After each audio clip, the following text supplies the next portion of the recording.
shadow knows. The thrilling adventures of the Shadow are on the air. Brought to you each week at this time by your neighborhood blue coal dealer.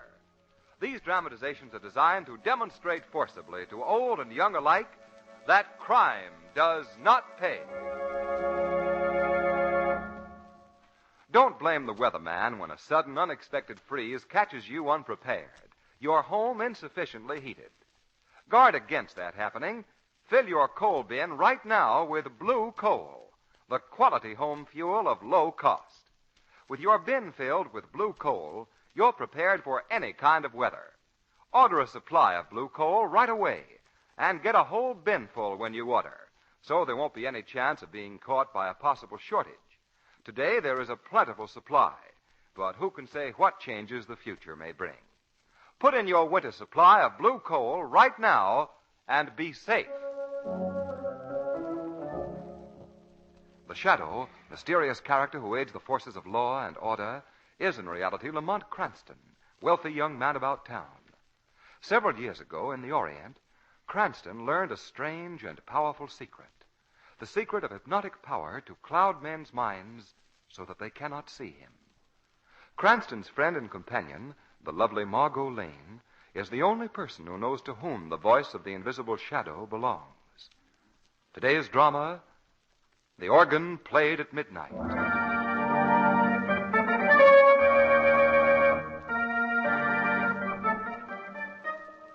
A knife. What an instrument a knife is. Have you ever watched a knife in the hands of a skillful surgeon? And did you shiver a little, then turn your eyes away? Yes, so did I. I remember exactly when it happened to me. I was watching the knife in the hands of Dr. Alexander Gibson. Gibson was a surgeon of the highest caliber.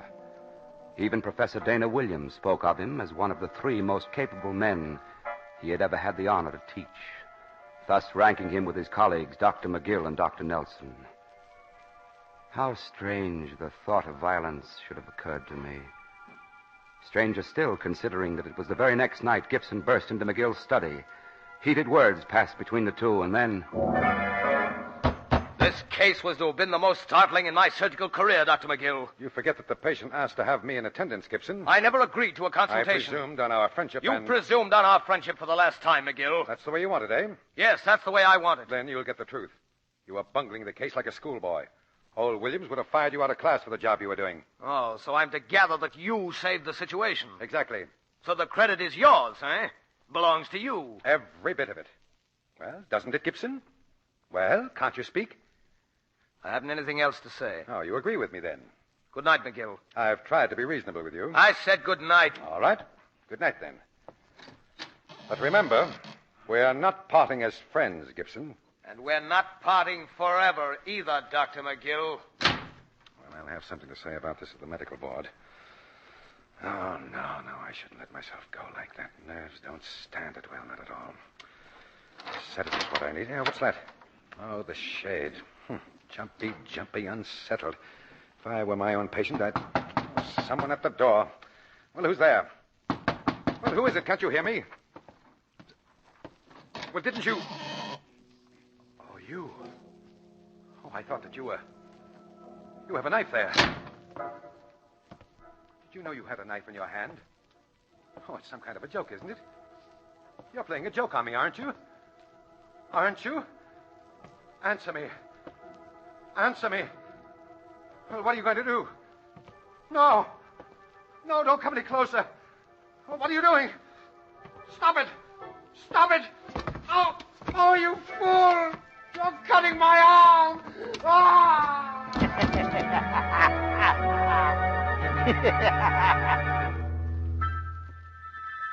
A knife. What an instrument a knife is. Now a tool. Now a weapon. But its point goes deep, and a knife is always thirsty. And after the shrieking thrust in the dark, there is silence and a shroud, and the black drapery of the march of death hangs heavy in the startled air.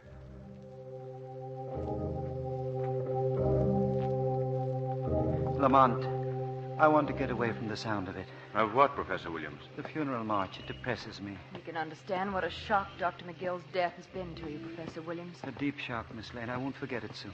Is there anything we can do, sir? Thank you, Cranston. Thank you. You always were one of the kinder fellows. You were never too interested in my classes, I'm afraid, but you were always a good chap. So was poor McGill, a fine, bright boy. Yes, Professor. But that anyone could kill him and not be content with that. Go to the horrible extreme of amputating his right arm. I can't bear to think of it. Perhaps we'd better not, sir.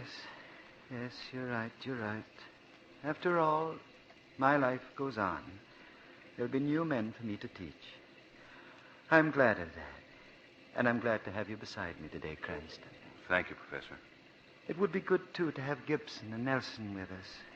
They're all that's left of McGill's famous triumvirate. Well, I'm sure they're here, sir. We must have missed them. Gibson isn't, I know. He called me. Couldn't come, he said. Oh, but see here, I've been rather gloomy company, I'm afraid.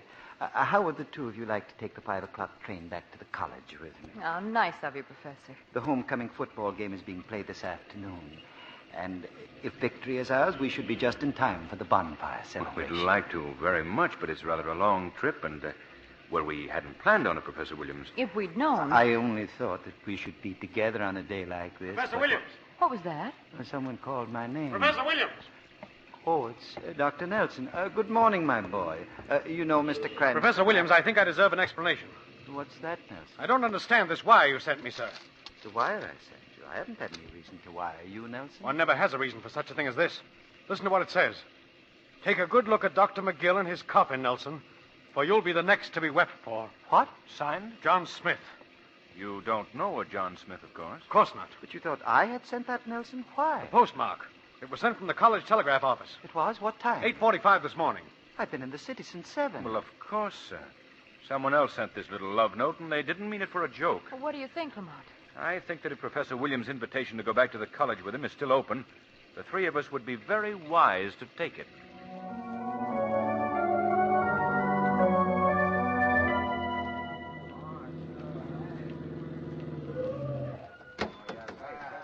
Well, here we are, sir.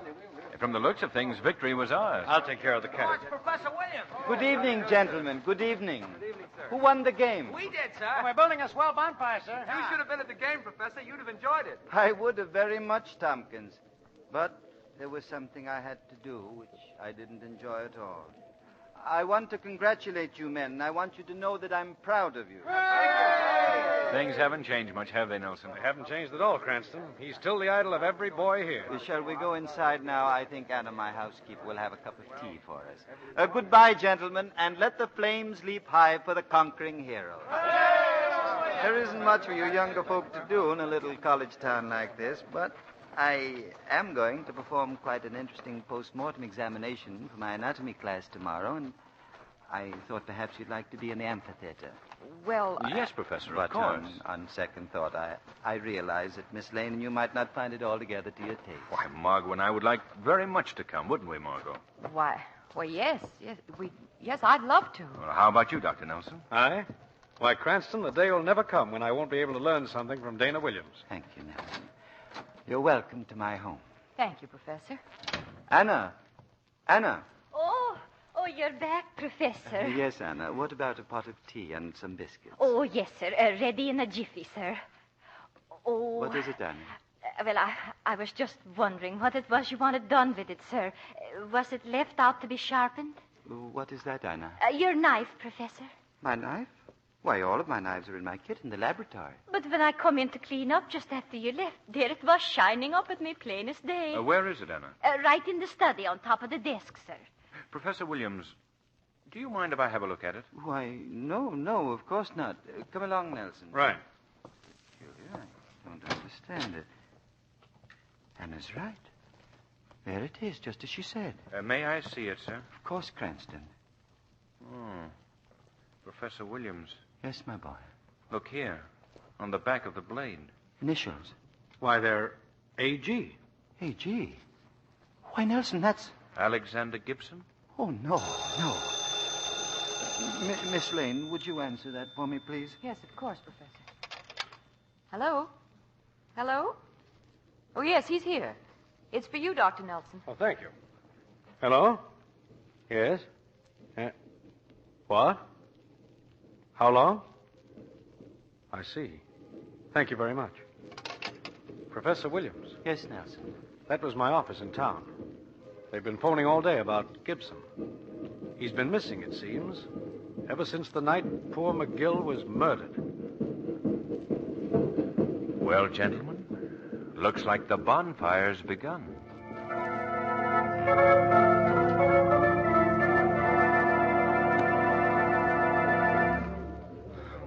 Gee, this amphitheater's cold. Yeah, sure is. I wanted to sleep this morning anyhow. If you miss his postmortems, old Williams will never forget it. Not losing your nerves, are you, Margot? Well, not yet. I can't say that the sheeted form there on the table is helping me very much, though. After all, it's just an examination, Margot. If you keep remembering that it's all in the interest of science, you won't get uneasy. Mm-hmm. Wonder where Dr. Nelson could be. Well, he must have overslept, I guess. I thought doctors had to be punctual. Old Williams will be punctual. See? Here he comes. What did I tell you? Gentlemen, good morning. Precisely according to schedule. The subject for our post-mortem this morning is the cadaver of a man of middle age in an excellent state of preservation. Jennings, will you remove the sheet? Yes, Professor Williams. It will form a most satisfactory subject for our investigations. Jennings, I'd like the sheet removed from the entire body, not just the head. Oh. Jennings, Oh, Professor Williams. what are you staring at, man? Oh, Professor Williams. What is it, Jennings? What is it? Margot, what's happening down there? I can't quite see. Jennings has the sheet halfway down, but he's leaning over the table. Jennings, what's happened to you? Williams is pulling him away. Margot, look! On the table. Oh, Lamont! It's... Dr. Nelson! Nelson, my boy!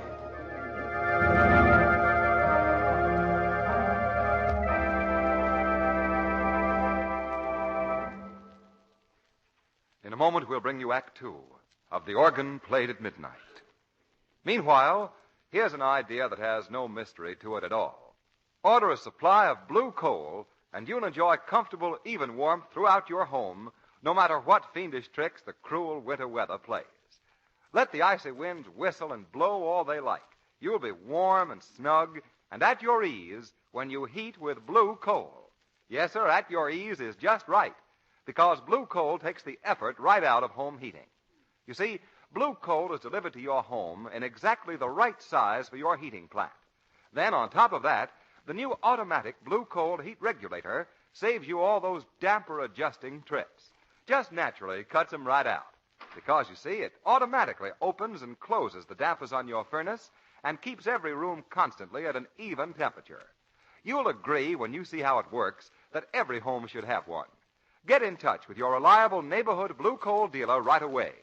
Tell him you want him to come out to the house and talk over your heating situation. You'll find him courteous, up to the minute, well-informed. A world of improvement over the ordinary old-fashioned type of dealer. Your blue coal dealer is a heating expert and a businessman. He's listed under the words Blue Coal in the yellow section of your classified phone directory. Call him tomorrow.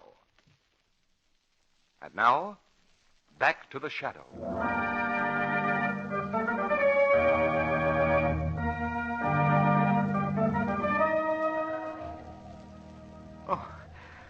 Oh, Cranston. Miss Lane, where are we? It's all right, Professor. You're at home. You've been delirious. Oh, yes, I remember now. I see it all.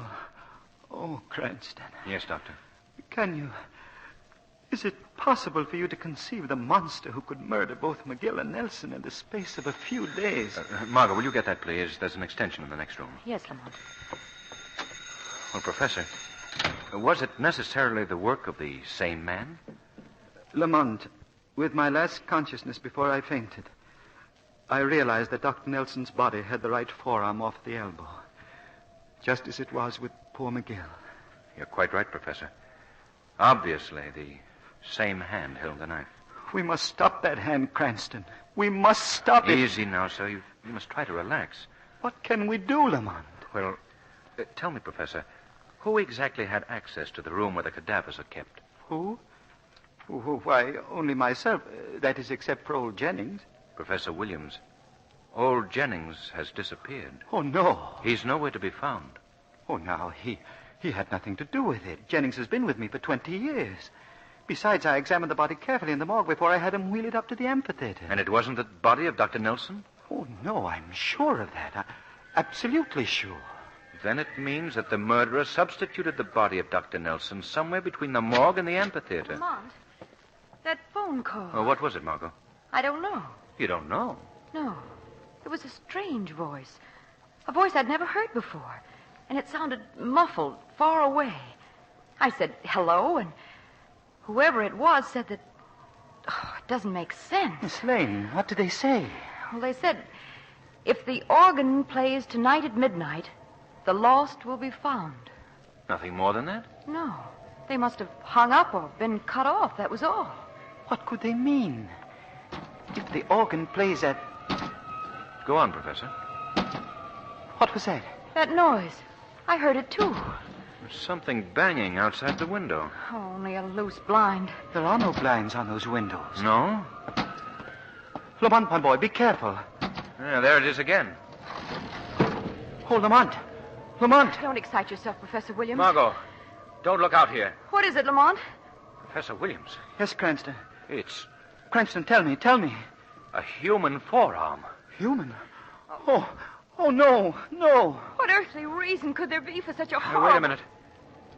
There's a note tied to the index finger.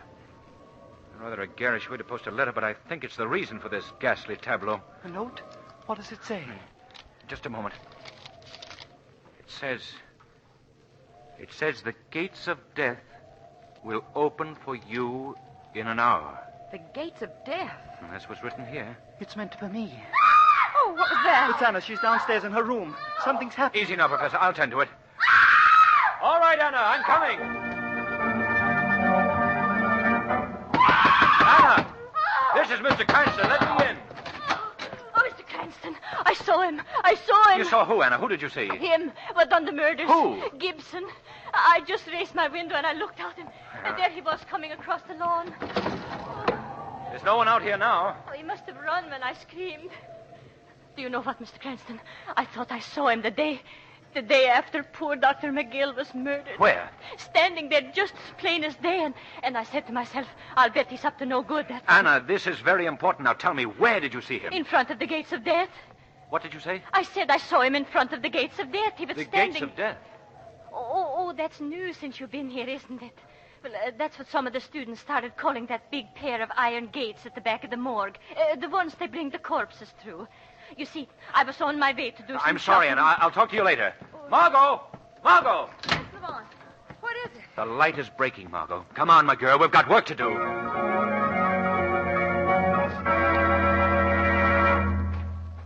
What time was the note delivered, Margot? It was just 10:30, Lamont. 11:25. I think we're just on time On time for what? to see the gates of death open. Lamont, are you out of your head? Here, duck down behind the wall here. You see those huge gates at the rear of the morgue building? Yes. The students call them the gates of death. The gates... Why, then that's what the note meant. It said they would open in... Look. They are opening now, Margot. There's someone standing there. Why, it's... Old Jennings. That's where he's been hiding. Listen. He's signaling somebody. Now someone should turn up. I hear somebody walking. There he is. Coming down the path. He's going to the gates. Who is it? I can't quite see, Margot. But this I do know. Jennings and his friend are going to receive a visit from the shadow.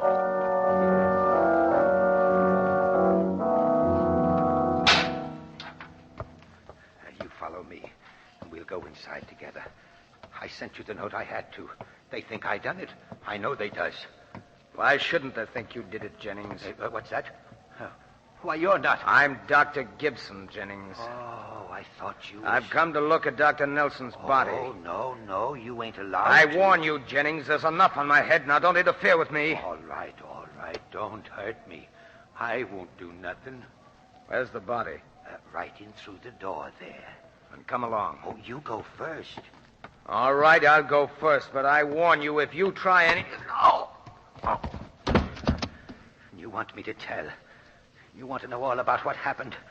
But I ain't going to tell. Not ever. Not ever. What's that? Jennings, what have you to hide? Oh, who's that? Who's there? I don't see nobody. I am the shadow, Jennings. I've cast a hypnotic spell over your brain so that you cannot see me. But I'm here, Jennings. Tell me, what have you to hide? Oh, I can't tell you. They'd put me in prison if anybody found out. He told me they would. Who, Jennings? Professor Williams. Williams? Jennings, tell me what happened. Tell me. Oh, I didn't mean no harm. You see, I put an explosive in one of his test tubes by mistake. Explosive? Yes, and the next thing I knew, there was a loud noise, and he screamed, and there he stood with his arm hanging loose. That was 20 years ago, and he'd have been a great doctor all this time if I hadn't done what I did. Why did you send that note tonight, Jennings? Because he promised to help me if I did as he always said, and I always have, I have. Oh, now what am I going to do? He hurts him every time he looks at the students, and sometimes he used to whisper to me, they all have 2 arms. Tell me this one thing more. Which arm was it, Jennings? His right arm, his right forearm. It looks all right, but it's dead from the wrist to the elbow. Jennings, take care of Gibson until he regains consciousness. Then let him go. And remember, the shadow is watching you.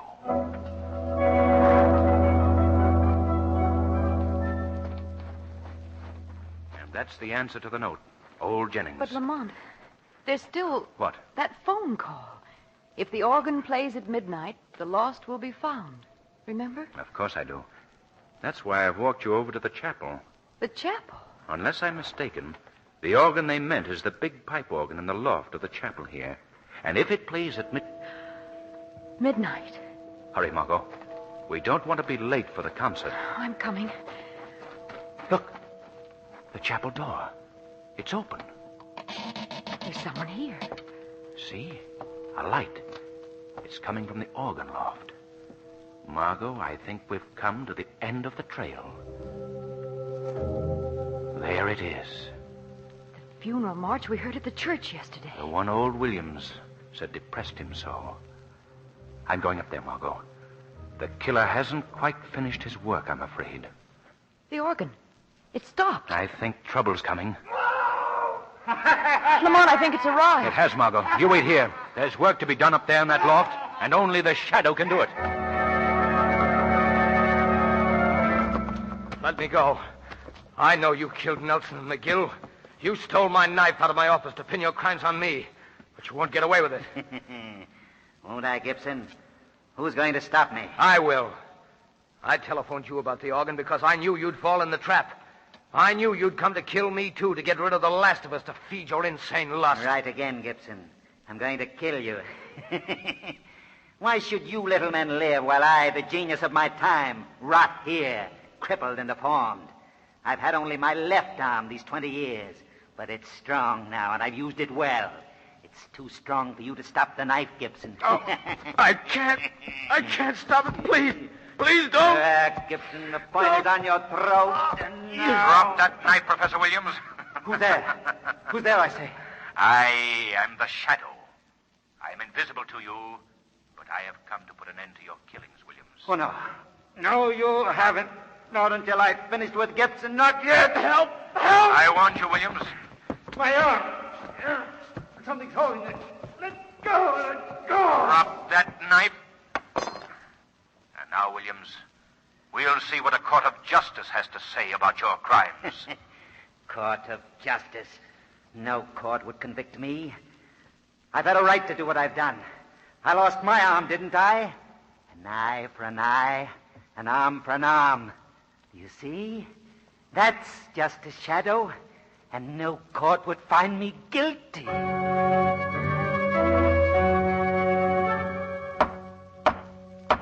Dana Williams, this jury has found you guilty of murder in the 1st degree.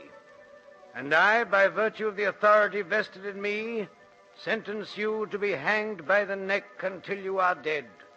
And may the Lord have mercy on your soul. A knife. What an instrument a knife is. The treacherous implement that turns to a weapon in the hands of murder. When it's a thing of good and when it's a thing of evil, none can say. But this we know. A knife is sharp. Its point goes deep. And a knife is always thirsty.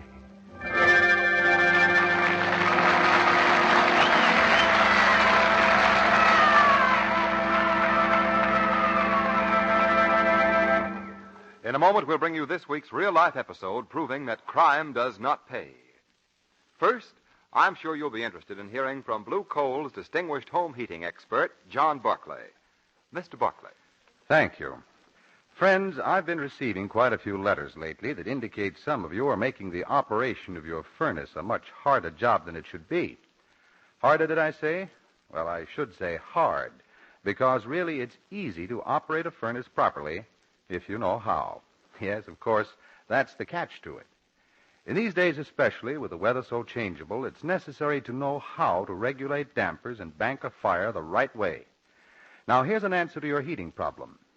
Call your neighborhood Blue Coal dealer and ask him to send a John Barclay serviceman to your house to show you all the ins and outs of managing a furnace. No obligation. In fact, you might tell him that you heard me personally extending the invitation. This is his program, you know, your Blue Coal dealer, so it's really the same as getting an invitation directly from him. Tell him you heard the program. Make a note now to call him tomorrow.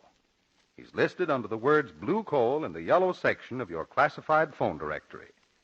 Find out firsthand how much easier and more economical it is to heat your home the Blue Coal way. Thank you.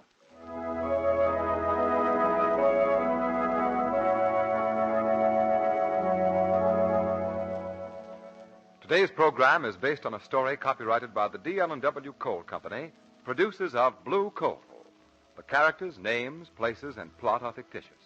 Any similarity to persons living or dead is purely coincidental. Direct from real life, we now bring you conclusive proof that crime does not pay. At 2 a.m. in a hotel room hideout, police waited one day last week for Joseph Miller, wanted for 2 murders. At last came the long-awaited knock on the door. It's Joseph Miller. Remember, boys, he's dangerous. If he pulls a gun, shoot fast and straight. I'm going to open the door. Halt! Halt! He's on the fire escape. Call headquarters. I gotta hide. Quick. What's behind this window? Big dining room. It's black. They'll never find me here. Your crimes have caught up with you, Joseph Miller. 100 police are closing in on you right this instant. No. I ain't gonna let them get me. I can't stand it. I'll kill myself. So, in the wide, haunting blackness of an empty banquet hall, Joseph Miller, criminal, died by his own hand. The weed of crime bears bitter fruit. Crime does not pay. The shadow knows. Next week, same time, same station, your friendly Blue Coal dealer brings you another strange and thrilling adventure in the Shadow's daring battle against the forces of evil. Be sure to listen, and be sure to phone your neighborhood Blue Coal dealer for greater heating comfort at less cost. Remember, keep the home fires burning with Blue Coal.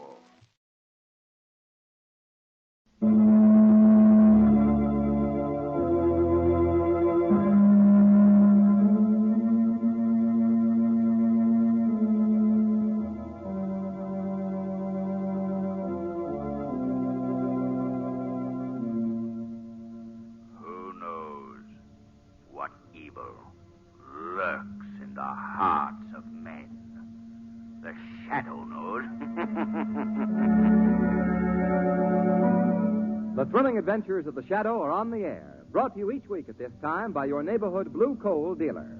These dramatizations are designed to demonstrate forcibly to old and young alike that crime does not pay.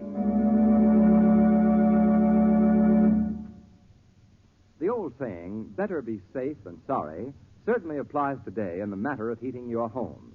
If your coal bin isn't already filled to the top, call your friendly neighborhood blue coal dealer and have him attend to the matter right now. Blue coal, you know, is the quality home fuel of low cost.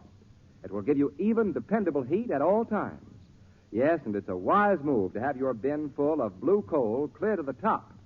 These are uncertain times, and it's best to be safe. Don't gamble with the health of your family. Remember, a warm house is a healthy house. So get in touch with your nearest blue coal dealer tomorrow.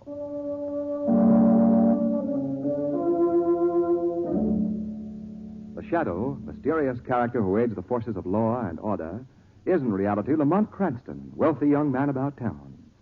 Several years ago in the Orient, Cranston learned a strange and powerful secret. The secret of hypnotic power to cloud men's minds so that they cannot see him. Cranston's friend and companion, the lovely Margot Lane, is the only person who knows to whom the voice of the invisible shadow belongs. Today's drama, The Case of the Three Frightened Policemen.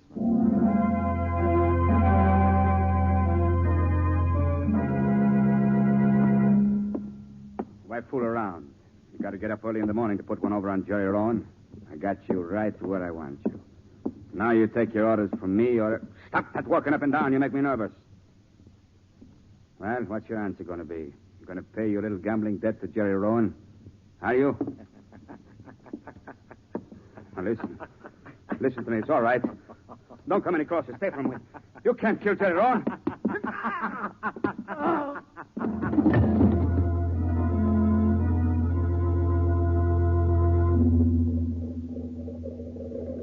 What time is Commissioner Weston's plane getting in, Lamont? Well, according to the... Non-stop flight 36, arriving from Washington at gate 6. There you are, Margot. You see how efficient the airlines are? They even answer your questions for you. Gate 6 is up this way. Do you think Commissioner Weston's going to be difficult to persuade? You know him as well as I do, Margot. But he'll never forgive you for sending that telegram with my name on it. Oh, here we are. Gate 6. Yeah. And that would be the commissioner's plane. Flight 22 from Chicago, arriving at gate 3. Look, Lamont, there's the Chicago plane coming in, too. Don't they come in fast, though? Mm-hmm. Oh, Lamont, look. What are you staring at, Margot? You act like you've never seen a plane before. Well, I'm not looking at the plane, Lamont. I was looking at that man over there at gate 3. Isn't he the man who we heard asking for Commissioner Weston? Where? Oh, yes.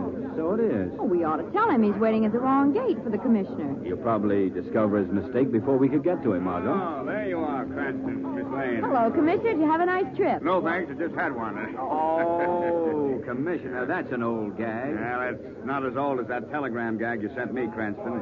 Come immediately. Very important. What did you mean by that? What did you mean by that?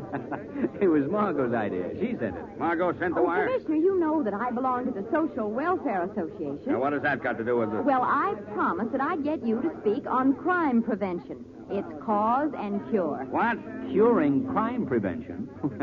I don't blame you, Commissioner. It sounds a little mad to me, too. A speech on crime prevention. Oh, well, please say you'll do it. I gave my solemn promise that Well, you'd this be is there. the limit of all the nonsense. You're making a mistake. I'm not Tom Vitor. What's that over there? Well, if you're not Vitor, you can prove it later at headquarters. There seems to be some trouble, Commissioner. Yes, it does. Why, that's the man who was looking for you, Commissioner. Looking for me, huh? Oh, he's just picked up someone. All right, folks, stand back there. Let me through. Don't mind me, please. Make way there, please. Let me in there. You can't do this to me. What's going on I can't here? do this. Oh, Commissioner Weston. I just picked this guy up coming in from Chicago. Fine. Who is he? Incidentally, who are you? Detective Sloan of the Detroit Force. And this is the murderer of the gambler, Jerry Rowan. His name is Tom Vitor. I'm not Vitor. Commissioner, look at this photograph in this police circular. Is this Vitor? It's just a similarity, I tell you. Wait a minute. Similarity, huh? Come on, Vito. We're going down to headquarters. Let us through here, please. Commissioner, wait! Commissioner, I've got to talk to you. Come on, Vito. But the social welfare is going to... Oh, Don. What's the matter, Margot? Did the Social Welfare Association lose its principal speaker? Not yet, it hasn't. I'm going to follow Commissioner Weston right to police headquarters and get him to say that he will speak tomorrow night.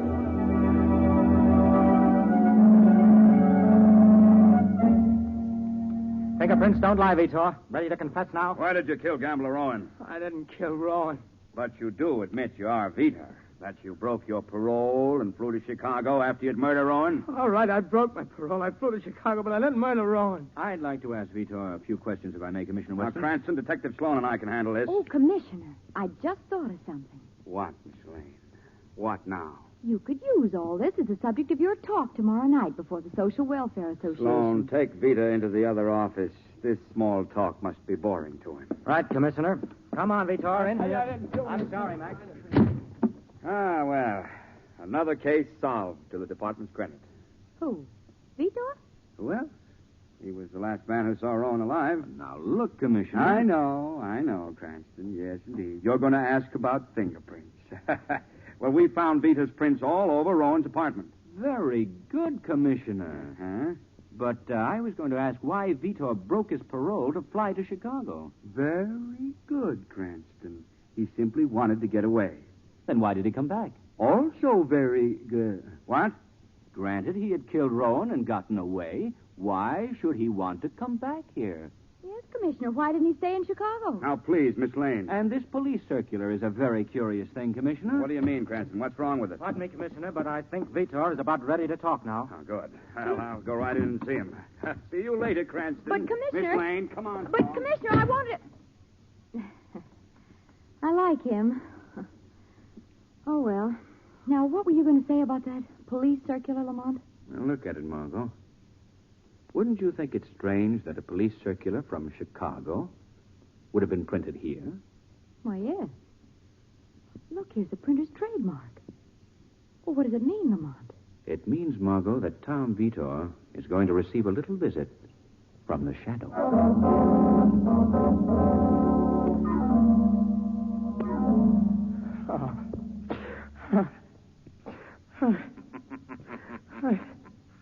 Tom Vitor.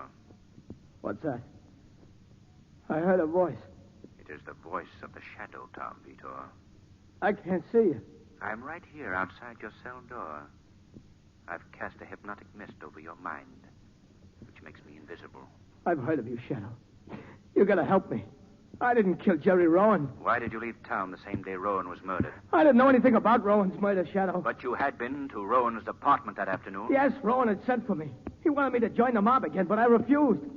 That was the last I saw of him. And yet, that same evening, Mr. Vitor, you violated your parole by flying to Chicago. Well, when I got back to my apartment, there was a message telling me that my wife was there. She left me. I had to tell her that I was gone straight for her sake. So that's why you went to Chicago? Yes, to ask her to give me another chance. I see. Then why did you come back, Mr. Vitor? I couldn't find her in Chicago. Then I received another tip that she'd come back here and was staying at the Carlson Hotel with her friend Elsie Randley. What you've told me, Mr. Vitor, wouldn't stand a chance in a court of law. Court or no court, it's true. We shall see, Mr. Vitor. We shall see.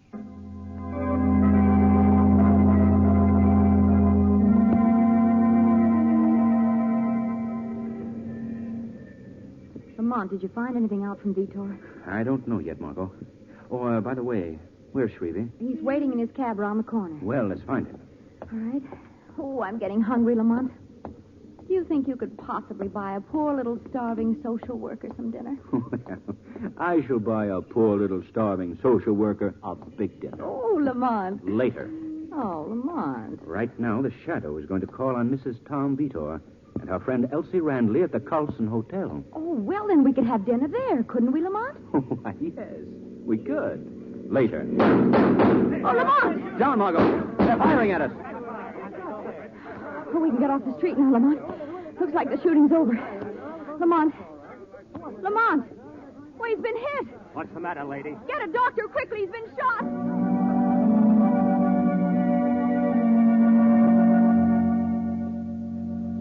Cranston, you had a very narrow escape. A fraction of an inch to the right and... Thanks, Doctor. I fully realize how close it was. Can I help you, Lamont? Doggone it, Cranston. This only goes to prove what I've always said. Amateurs shouldn't meddle in police work. Now, you leave him alone, Commissioner. Can't you see he's still weak? What were you doing outside police headquarters in the middle of a gunfight anyway? Commissioner, I wasn't in the middle of a gunfight. I was the target. And if you ask any more questions, you're going to be my target, Please, Commissioner. please. Who's out for you, Cranston?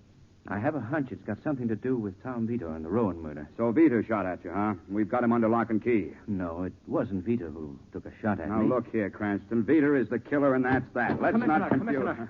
What is it, Sloan? Vito has hanged himself from a water pipe in his cell. Hanged Oh, himself? no. Such a thing is impossible. Well, I'm telling you, Commissioner. Just a moment. Then it would appear Vito took his own life? Obviously. Oh, yes, that's right. His only out was to cheat the chair. Well, gentlemen, if Vito committed suicide, we have a horse here of a decidedly different color.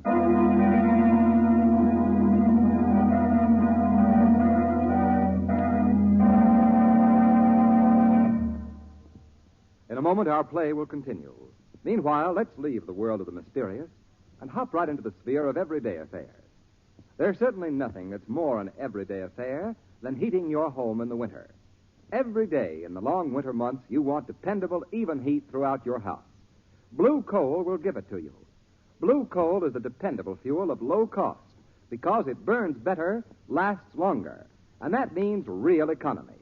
What's more, blue coal makes comfortable home heating not only simple and economical, but also easy. Right, easy is just the word.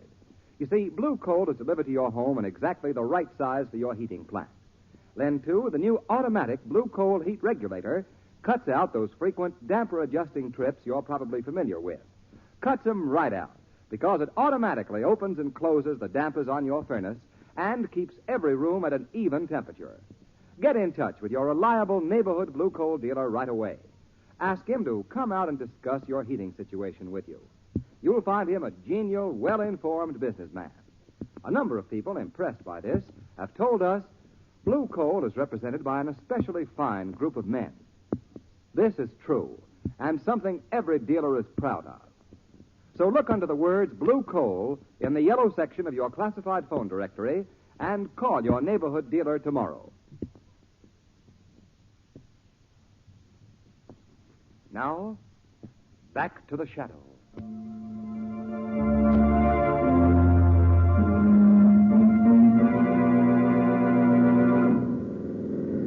Hey, Mr. Cranston, Miss Lane. It's already 3 o'clock in the morning. It's already.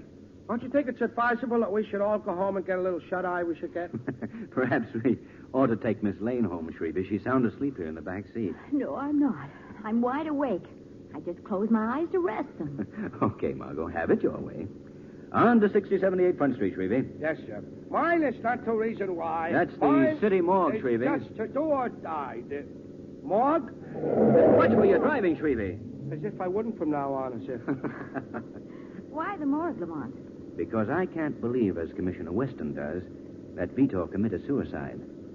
I want to see the body myself. I don't like to bring it up, but this is 6078 Front Street. The morgue, remember? Very well, Shrevey. Oh, and Margot, I think you'd better stay here and guard Shrevey. He's a little green around the gills. Oh, Lamont. Oh, yes, Miss Lane, around the gills, but not a little.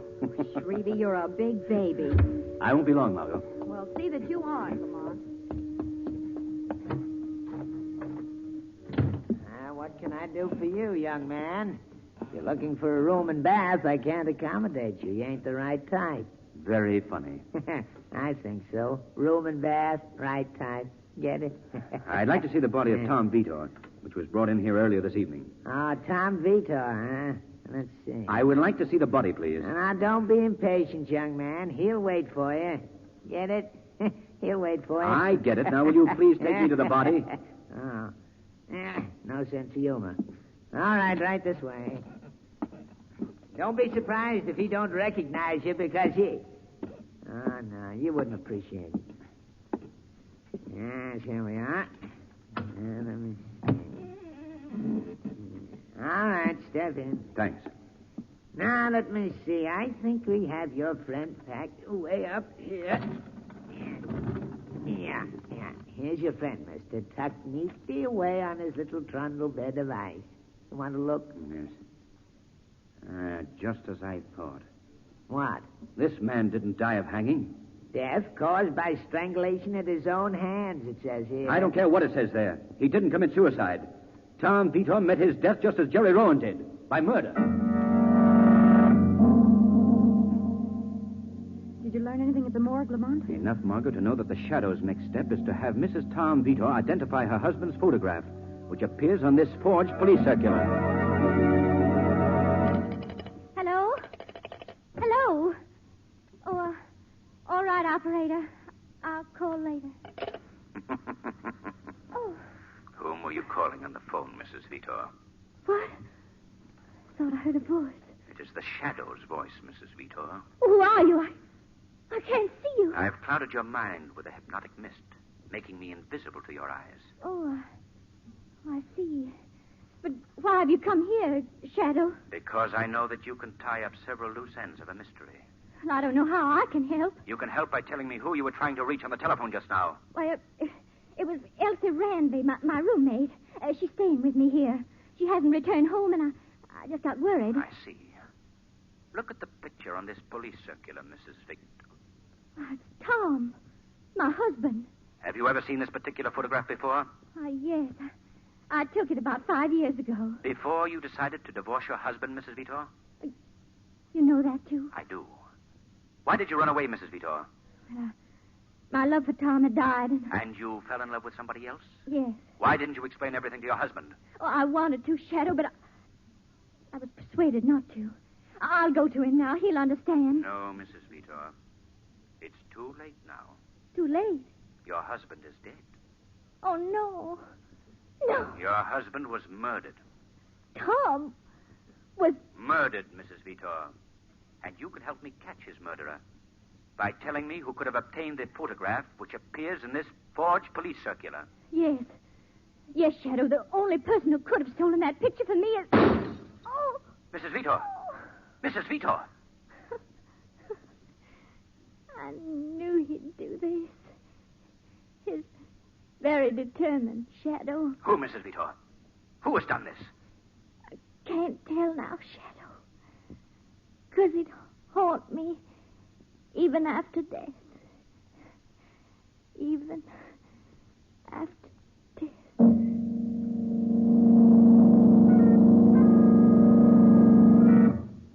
So, Commissioner, you think at last you have the real murderer under lock and key. Who else could it be but Elsie Randley? After all, Mr. Cranston, she was Mrs. Vita's roommate, and besides, she had good reason to kill her. Really? What reason? Cranston, try to follow. Elsie Randley killed Mrs. Vita because... Commissioner Weston? Yes? I'm Lieutenant Destro of the Chicago Detective Bureau. What can I do for you, Lieutenant? A little explaining. Why did you pick up Tom Vito for the murder of Jerry Rowan? Because his police circular demanding his arrest was sent out by your office. That circular was forged. What? Just what I was trying to tell you, Commissioner. The real murderer was trying to throw suspicion on Tom Vito. So what? The murderer is Elsie Randley, and I've got her in the state prison. You think so, Commissioner? Sure. She killed Rowan because he gave her the brush off. She used to be his girlfriend. Then she killed Mrs. Vita because she was afraid Mrs. Vita would spill it to the police. Simple enough. There's just one little point you gentlemen seem to have overlooked. What? Who killed Tom Vito? He killed himself. Commissioner, Tom Vito was beaten to death in the same way that Rowan was. What? It was a very professional job. You couldn't tell his head had been bashed in unless you examined it very carefully. I saw his body in the morgue. Cranston, I tell you, Elsie Randley is the killer, and I'm sticking to it. What do you think, Sloan? That's the way I figure it, Chief. How do you feel about it, Destro? Sounds logical to me. All sticking your necks out together, eh? Well, Commissioner, if anything happens to Miss Elsie Randley, your so-called killer, you're going to be 3 frightened policemen.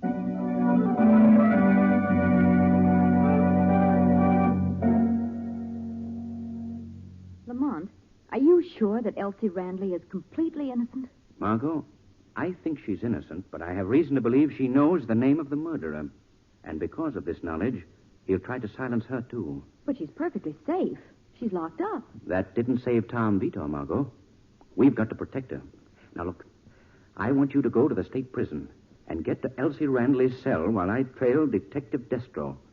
I don't care how you get to her cell, but do it. Her life depends on it.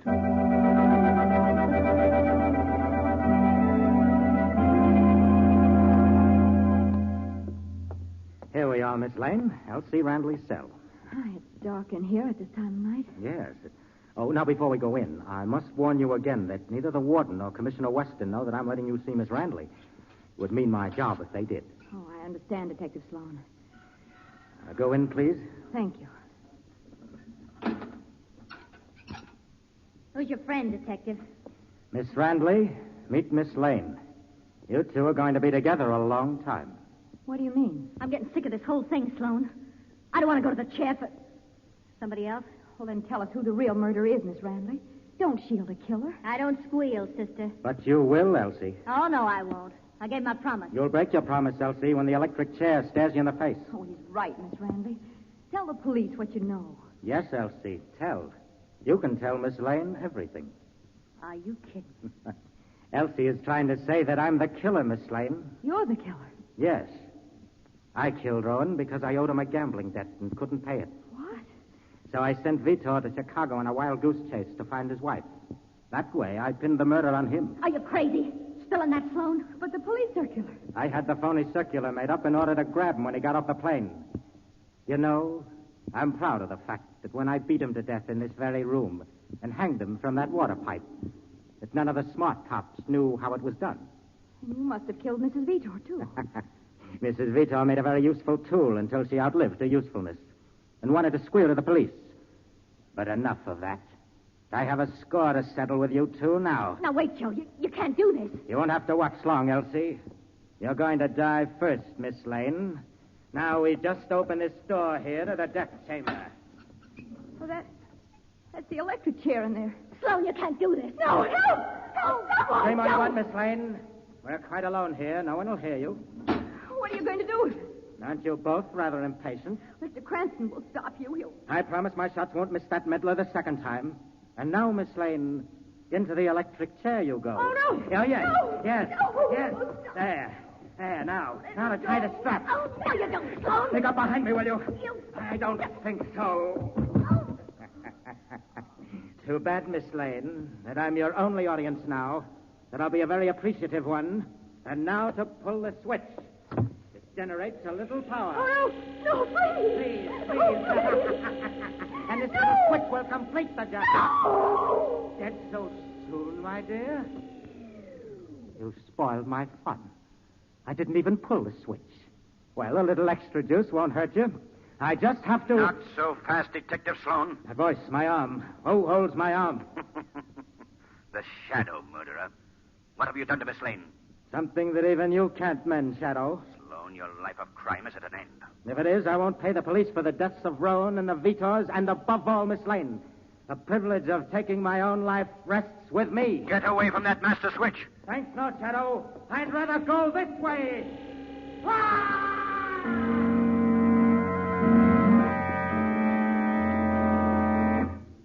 Thank heaven, Margot.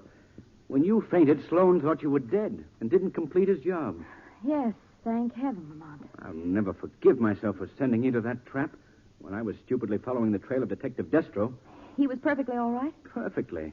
It was Sloan who had no right to wear a badge. He'd gotten on the Detroit force with the aid of false credentials. Sooner or later, he would have been discovered, but now his days of killing are over.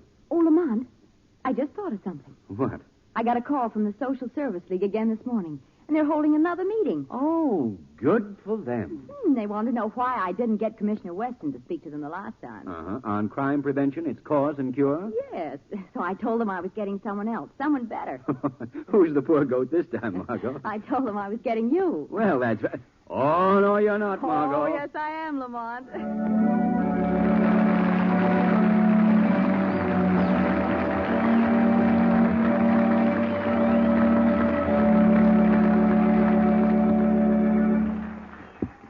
In a moment, we'll bring you a real-life episode proving that crime does not pay. First, I'm sure you'll be interested in hearing from Blue Coal's distinguished home heating expert, John Barclay. Mr. Barclay. Thank you. Friends, quite a few people have told me that they're tired of playing nursemaid to their furnace. I wonder if you feel the same way. You must if you find it necessary to hop down to the basement several times a day to fuss and fool around with the furnace, adjust the dampers, and try to wheedle a good supply of heat out of a lazy fire. Now, all that's unnecessary. It certainly is. Actually, when you know the correct method of operating a furnace, the whole thing is perfectly easy. Now, here's my suggestion. Get in touch with your neighborhood blue coal dealer and ask him to send a John Barclay-trained serviceman to your home right away. This man will teach you correct furnace operation in a jiffy and at absolutely no charge. won't cost you a cent, and you need feel under no obligation. Homeowners the country over are making use of this free and exclusive blue coal dealer service. So why don't you? Decide right now to call your blue coal dealer tomorrow. He's listed under the words blue coal in the yellow section of your classified phone directory. You'll find it pays to get acquainted with the blue coal way. Thank you.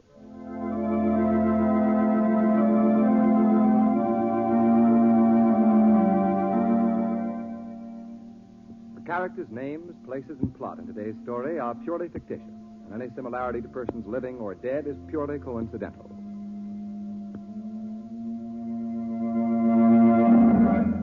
Direct from real life, we now bring you conclusive proof that crime does not pay. It is 4 p.m., November 7th. Anthony Tyshan, 26, leader of the holdup gang, is on his way to a meeting of the mob. He says to himself, So the cops think they know something, do they? They put out posters. Wanted for robbery. They ought to make that plural. We got 30 jobs in the book, yeah, and they ain't gonna never stick me in no stir. Say, who's this guy coming down the street? Looks like a cop. No, he don't. Now, here's the house. Right through that plate glass window. Coming after me. He's a cop, all right. Well, I'll go through the house and out the back door. You think you can get away so easily, Anthony Tyshan? No, indeed. The law will follow a criminal to the ends of the earth. I gotta get out of here. He's gonna catch me. I'm going through this window. So, sprawled out and dying with a bullet in his back, another gangster criminal wrote finish to a brief career of law defiance. The weed of crime bears bitter fruit. Crime does not pay. The shadow knows.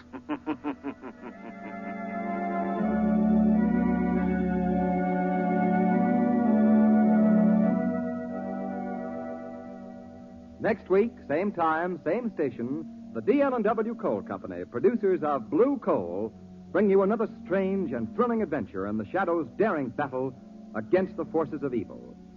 Be sure to listen, and be sure to phone your neighborhood Blue Coal dealer for greater heating comfort at less cost. Remember, keep the home fires burning with Blue.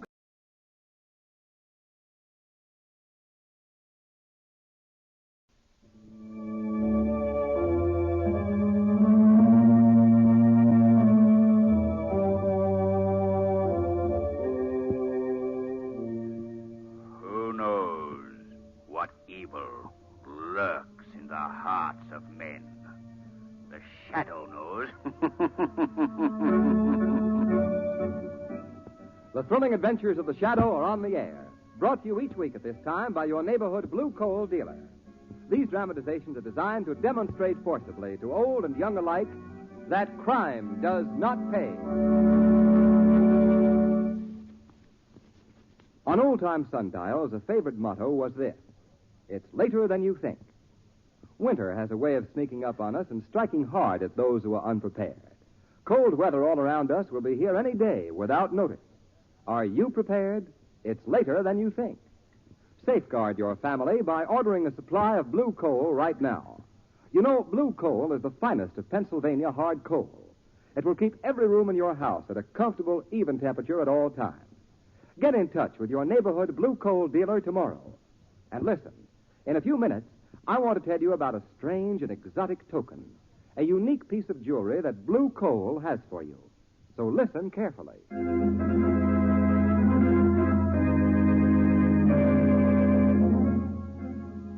The Shadow, mysterious character who aids the forces of law and order, is in reality Lamont Cranston, wealthy young man about town. Several years ago in the Orient, Cranston learned a strange and powerful secret. The secret of hypnotic power to cloud men's minds so that they cannot see him. Cranston's friend and companion, the lovely Margot Lane, is the only person who knows to whom the voice of the invisible Shadow belongs. Today's drama, The Ring of Light.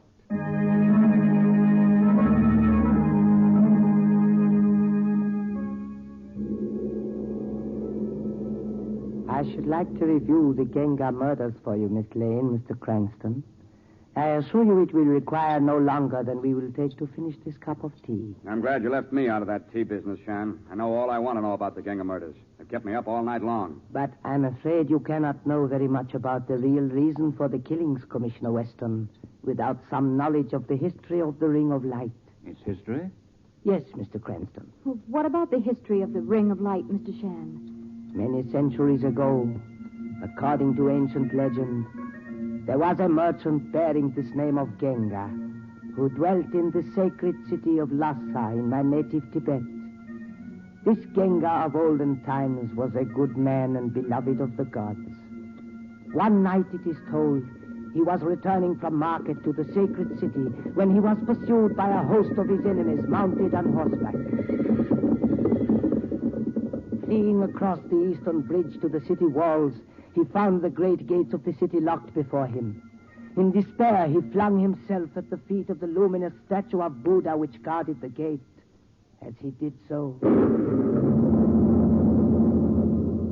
there was the sound of thunder, and from the glowing ear of the phosphorescent image, a ring fell to the ground. Quickly, Genga the merchant picked it up, and the statue of Buddha miraculously spoke. O Genga, merchant of Lhasa, I have given to you this night the Ring of Light. Unto the thousandth generation it will bring good fortune and safety, so long as there be no blood upon the hands of its owner. Treasure it well, O Genga. But, great Buddha, my enemies are almost upon me.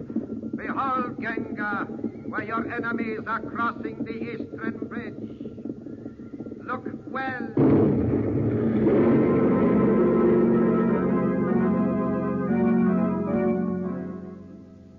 And the legend has it that the vast bridge collapsed, destroying every man of Genga's enemies. Well, it doesn't mean much to me. Does it to you, Cranston? I'm afraid it means quite a good deal, Commissioner. And was this merchant the ancestor of the modern Gengas, Mr. Shan? Yes, Miss Lane. Many centuries have passed since, bringing wealth and glory to the Genga family, which eventually immigrated to America. One of the Gengas of the present generation was my partner in the firm of Genga and Shan of this city, importers of precious gems. Our business prospered, and my partner, Mr. Genga's son, Ali, was heir to many millions of dollars. All went well until one night when Mr. Genga, alone in the vault room of our huge building, heard the automatic elevator ascending. Who can that be? I didn't want to be disturbed at this of all times. Yes? I wish to see Mr. Genga. I am Mr. Genga, young woman. No one is allowed in my vault room without credentials. I have proper credentials, Mr. Genga. Then show them to me. What do you have, some letter? No. This is my credential. You see? A revolver. A revolver. It is the only credential I can show. Oh, no. Hassan, help me! Please! Your servant Hassan is on the first floor. He wouldn't even hear a pistol shot. I see. You're aware of that. Well, what is it you want? The key to your vault. I rather thought so. And if I refuse? The key, Genga. You're a most determined young woman. I am. Then here, take it by all means. Take it. You're very gracious. Now to proceed with your vault. Of course. How calmly you accept this, Mr. Genga. My jewels, dear lady, are in the left-hand compartment. I know that. But my interest happens to be in this very ordinary copper box right here. No, that you cannot touch. Really? I will not let you have the Ring of Light. I shouldn't be rash if I were you. I have nothing to lose by killing you, you know. I only know you cannot have what that box contains. Sorry, but I must, Mr. Genga. Your life, Mr. Genga, for this copper box. Of course, you didn't really give your life for this silly box. You died for the Ring of Light, which it can... Where is it? No, this can't be. Genga, don't die. No, you're dying for nothing. The Ring of Light, it's gone.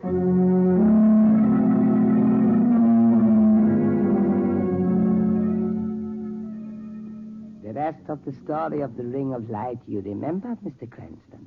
Very well, Mr. Shan. Well, he should. He and Miss Lane came to my office, and Miss Lane was saying... Now, Weston, I don't give a hang if your criminals have a new union and are working in 24-hour shifts. We are all three going to the theater tonight. No, Margot. No? The commissioner is a very busy man. That's right, Lamont. I am Oh, I see. Being smart, huh?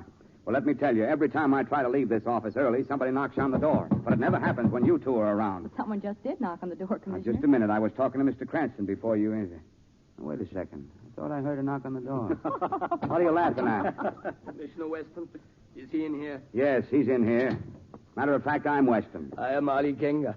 The small world. My father you have heard of, I think. He was Mr. Genga of Genga and Shan. Was? Isn't Mr. Genga still in business? My father is gone. Gone? Dead? I do not know, but last evening he vanished from the vault room of our building. Vanished? Did you say vanished? Yes. His old servant, Hassan, phoned to me the news this morning. He phoned to you the news, did he? Well, that's just great. And where was his partner, Mr. Shan, all this time? Mr. Shan has been for some time ill in his home in the mountains. Well, was anything stolen? Yes. There was something stolen. What was it? It is difficult to say. I should like this kept in strictest confidence. You see, my father was in possession of a ring. Who slammed that door? The lights have gone out. Stay where you are, everybody. Don't move an inch. Lamont, look, there against the window. What is it? Why, it's a perfect circle of light. Look out, Weston. Look. What was that? We'll need the lights to see. Look, it's a knife. Sticking up in your desk. There is a note pinned to it. Could I see what it says? We'll all see. Yeah. Listen to this, Weston. Yeah? It says, let those with blood on their hands remain silent. That's strange. It is most strange. I must go to the Genga and Shan building immediately. It is most important that I reach my father's vault room as quickly as possible.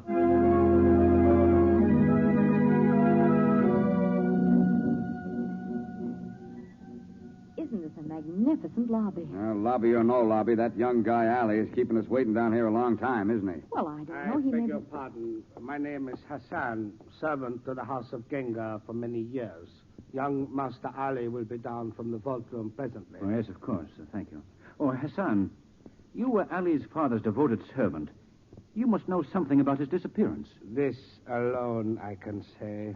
Even in this far-off land, the hand of the Buddha of Lhasa has struck. What was that? Sounds like young Ali. Let's get up there. Something tells me that vault room is a very unhealthy place right at this moment.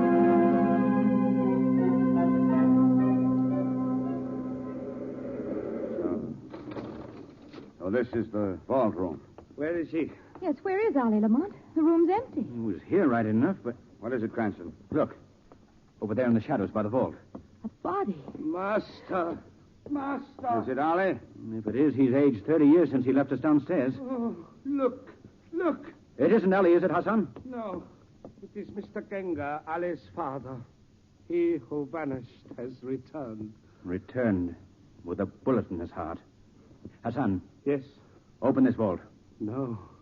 Master, no want me to open vault. Take the keys off the dead man's watch chain and open it. Open the vault. All right. But you have heard my warning. Come on. Look, who is it? This time it's the son Ali, all right. They've killed him too, Weston. I had an idea there'd be something in this vault worth seeing.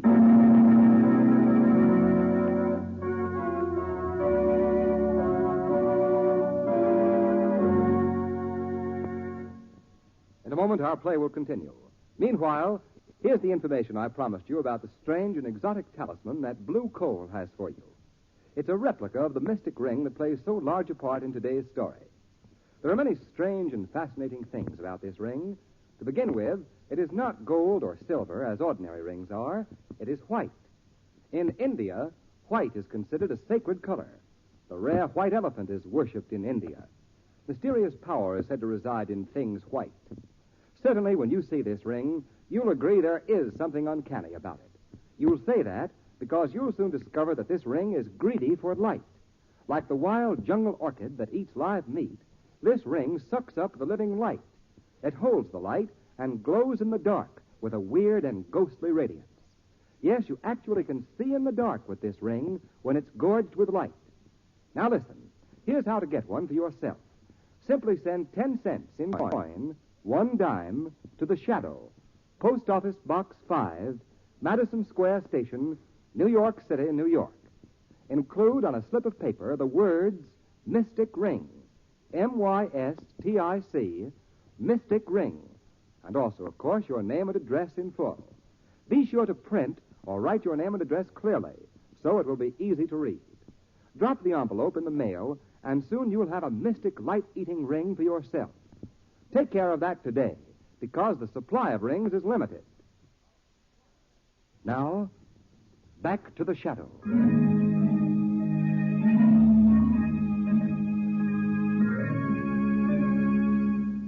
Hassan, no stay. Hey, no, stay here. Mr. Genga come back dead. Now young Master Ali dead, too. Mr. Shan will be next.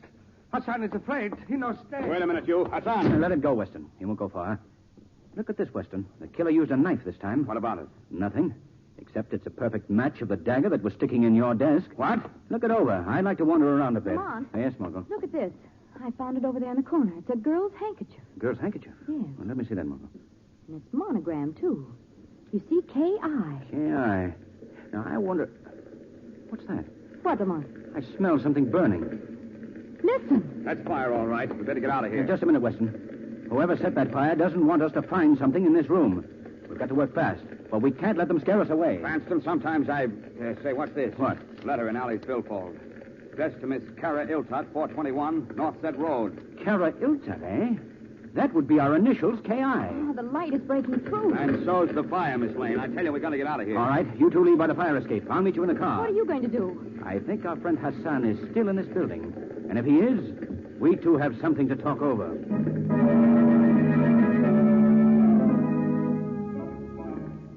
This is Hassan speaking. I am phoning you from your building, Mr. Shan. It is on fire. Yes, on fire.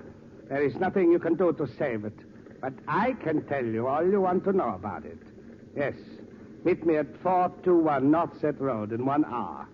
Yes, that's right, Mr. Shan. Goodbye, Mr. Shan. Now, if nothing goes wrong, we will soon have... What was that? It is the shadow, Hassan. I'm standing beside you, invisible to your eyes. Well, why have you come to Hassan? To get the truth from you. I know nothing. Nothing. You know there was a woman here on the night old Mr. Genga was murdered. Don't you, Hassan? Answer me. Yes, this much I know. And her name was Kara Iltott. Who is Kara Iltott, Hassan? I do not know. Let me go. The flames are spreading. Let me get out of here. I set this fire to get Mr. Cranston and Weston and Miss Lane out of the building, but it will get me and you too, boys, if we don't hurry. The fire is spreading, but you will not leave until I have the truth. Tell me, Hassan. I will tell you. I will tell. Kara Iltott was secretly engaged to young Master Ali Genga, but his father knew nothing of her. She came here the day of the murder. She paid me well to let her up to the vault room, and when she came down, she left orders with me to set fire to this building if the police ever tried to examine that room upstairs. That is all. All I know. I see. You have kept this from the law, Hassan. I warn you that the shadow will be watching you. I must go now. I will let you escape from the fire you set. But next time, Hassan, you will not escape.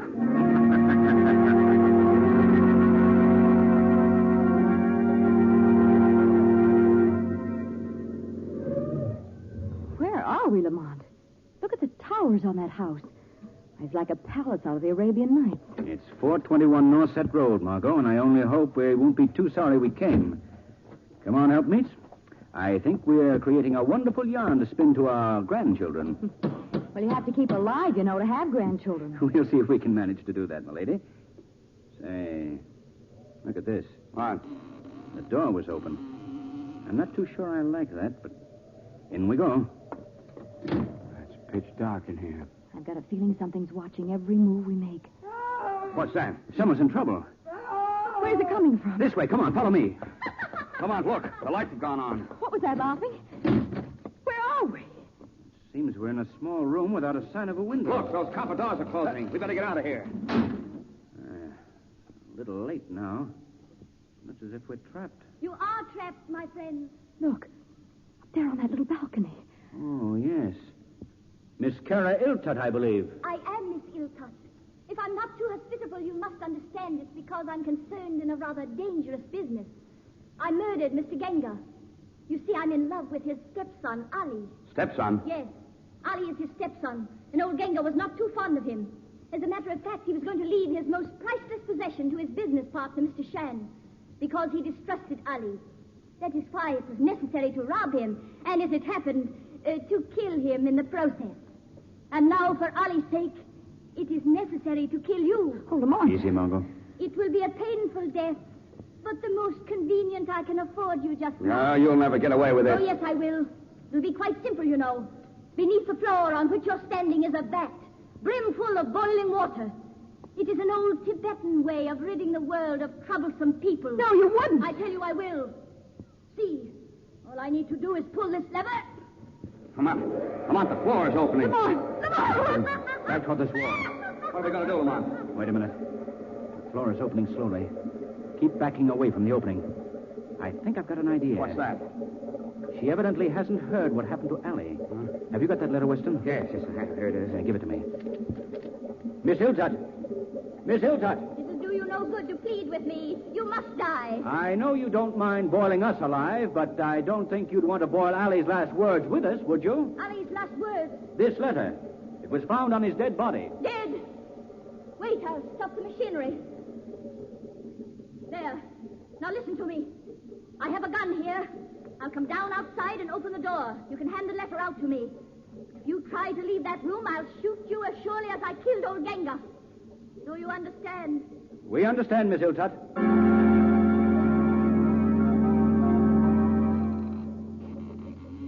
Hand me the letter. I will not open the door another inch. You hear me in there? Where's the letter? I'll take that gun, Miss Hilltut. Grab her, Cranston. Oh, no, not quite as quickly as all that. Lamont, she's getting away. I don't think she'll get too far. Unless I'm badly mistaken, she still has another victim to deal with before she leaves this house. Then we've got to stop her, Cranston. Just as fast as we can. Where'd that come from? Up there from the towers of the house. Someone's in agony. I think I see it all now. Weston. Yes. I want you to stay here with Margot for a few moments while I see what occupies our murdering lady friend.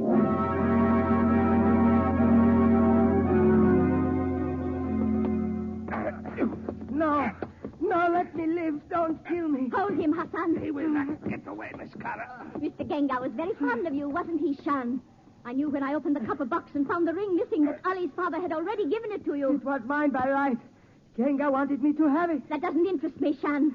Ali is dead now, and I will take from you the thing he wanted if I have to kill us all. It was very clever of you to have Hassan trick me into coming here. I think so. And now, where is the ring, Shan? You shall never learn from me. Mr. Shan doesn't believe that we'll throw him from this tower. He doesn't believe it, Hassan. Pull him over to the ledge. Yes, Miss Cara. Come over the ledge. Help! Help!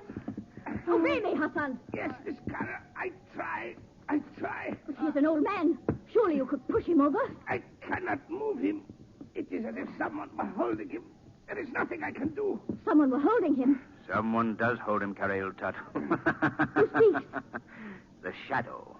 Your days of murder are over. And you, Hassan, I warned you once. Now you will pay for your crime. No. It was she. You lie. She made me do it. She made me do her bidding. She would have had me throw old Shan to his death, but you came in time. And now she goes up the tower. She would have had Shan go. No. Stop, Hassan, stop.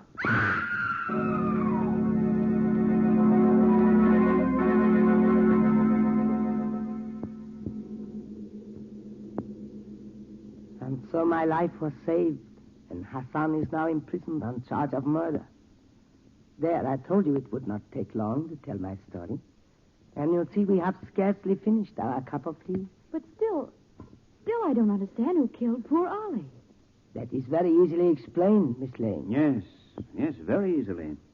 By the way, Mr. Shan, your drawing room is quite charming. But I think it rather spoils the symmetry to have those 2 daggers missing from the weapon rack over the fireplace. You know where those 2 daggers are, don't you, Mr. Cranston? Yes. One of them is sticking in Weston's desk, where you threw it to warn Allie not to report the theft of the ring to the police.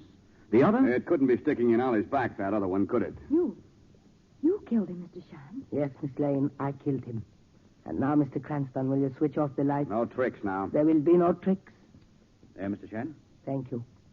Please, now, will you open the door of the little shrine on the table? Yes, Mr. Shan. The ring of light. So it is. Yes, the gift of Buddha to the house of Genga. It was mine by right. But I realized that Ali would never let me keep his father's gift in peace, so I killed him. When I opened the vault to put his body in it, I found my partner there, shot to death. And I was content that I had killed the evil son who had plotted old Genga's murder with Kara Iltot. It was still murder you committed, Mr. Shan. You know that? Oh, yes, I know. I did it to keep the ring. But the ways of Buddha are wise, Mr. Cranston. Too late did I remember the legend. What do you mean, Mr. Shan? The ring is in my possession, but it will bring me no good fortune. I own the ring, but there is blood on my hands. I am lost according to the words of Buddha. You know what the police will do to you for this, Sean? No. I have already paid for my sins, Weston. Your cups of tea were not as mine. Mine has the poisonous smell of bitter almonds, the smell of prussic acid. I will account only to my ancestors, Commissioner. Turn on those lights. Mr. Sean. Mr. Sean. He's dead, Weston. And he's smiling at the ring of light.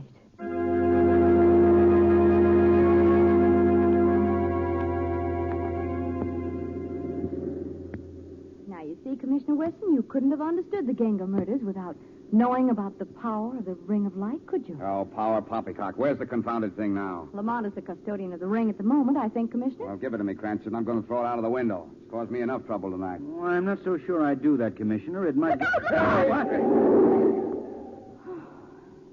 Well, from now on, we're living on borrowed time, eh, Commissioner? How did we ever come through that one alive? Now, don't go making something out of it. Why, I'd have sworn there wasn't room for two cars to pass each other back there. All right, all right. We're both doing around 50, Weston. Maybe the ring of light saved us from... Now, don't start any of that stuff, or But, Commissioner, didn't you notice what was in that other car? No, he couldn't have, Lamont. Otherwise, he'd have... What was it? A ghost? No, Commissioner. It was a woman driver. A woman driver? Uh-huh. By the way, here's the ring of light, Commissioner. Do you want to throw it away? Yeah, you know, it's a pretty little thing. It doesn't take up any room, does it? And, besides, I could use a little luck when I try to explain to the missus why I've been out all night.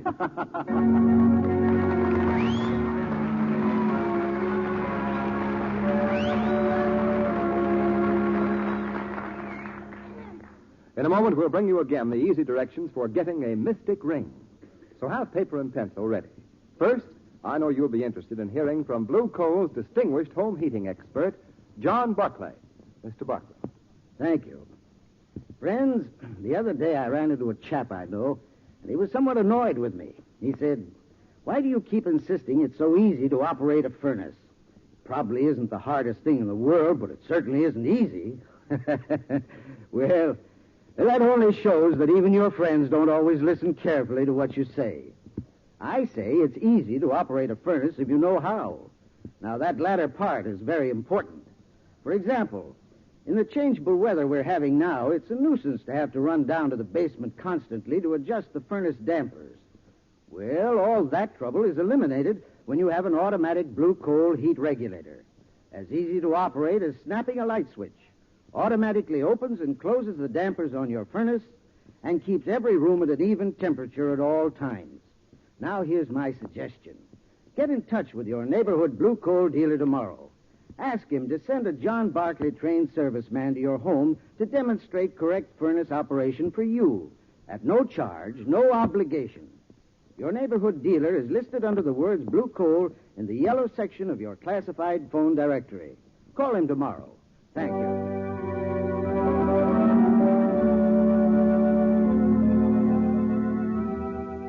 The characters' names, places, and plot of today's story are fictitious. Any similarity to persons living or dead is purely coincidental.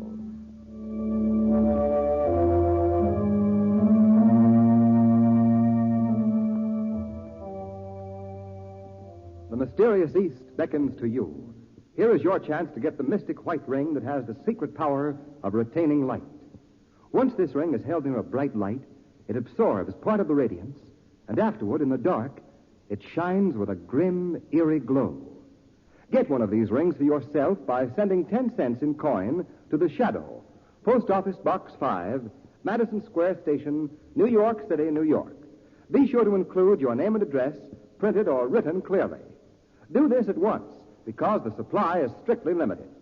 Send 1 dime in an envelope with your name and address and the words Mystic, M-Y-S-T-I-C, Mystic Ring, to the Shadow, Post Office Box 5, Madison Square Station, New York City, New York. Do that today. This ring will be a bond between you and the Shadow, who says, The weed of crime bears bitter fruit. Crime does not pay. The Shadow knows. Next week, same time, same station, your friendly blue coal dealer brings you another strange and thrilling adventure in the Shadow's daring battle against the forces of evil. Be sure to listen, and be sure to phone your neighborhood blue coal dealer for greater heating comfort at less cost. Remember, keep the home fires burning with blue coal. Today's program is based on a story copyrighted by the DL&W Coal Company, producers of Blue.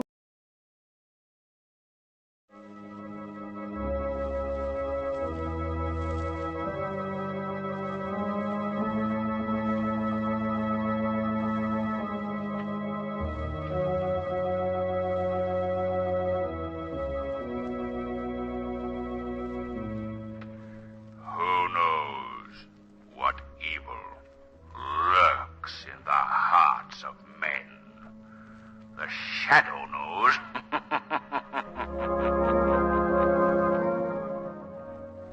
The thrilling adventures of the Shadow are on the air, brought to you each week at this time by your neighborhood blue coal dealer. These dramatizations are designed to demonstrate forcibly to old and young alike that crime does not pay. This country's war supplies cannot wait. Everything else must be sidetracked. For this reason, it's wise to lay in a full supply of coal right now. Call your neighborhood blue coal dealer and tell him you want your bin filled clear to the top. Better be safe than sorry. Today, coal transportation facilities are adequate to take care of all requirements. But who knows what sudden change tomorrow might bring? Your reliable blue coal dealer is ready to serve you quickly, serve you with all you want of this tested, superior home fuel. So please order without delay. Be prepared.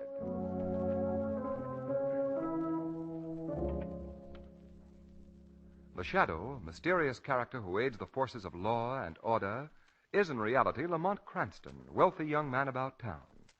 Several years ago in the Orient, Cranston learned a strange and mysterious secret. The secret of hypnotic power to cloud men's minds so that they cannot see him.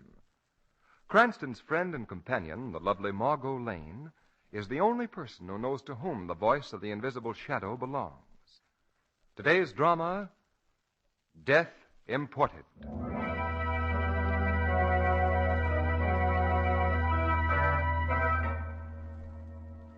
The time, 11:30 at night. The place, the warden's office of the State Hospital for the Criminally Insane. Come in. Warden 7809 wants to talk to you. I'll bring him in. Yes, sir. Go in, Piran. Thank you. What is it, Piran? I want to talk to you alone, Warden. All right. Leave us alone, guard. Yes, sir. Now, what do you want, Piran?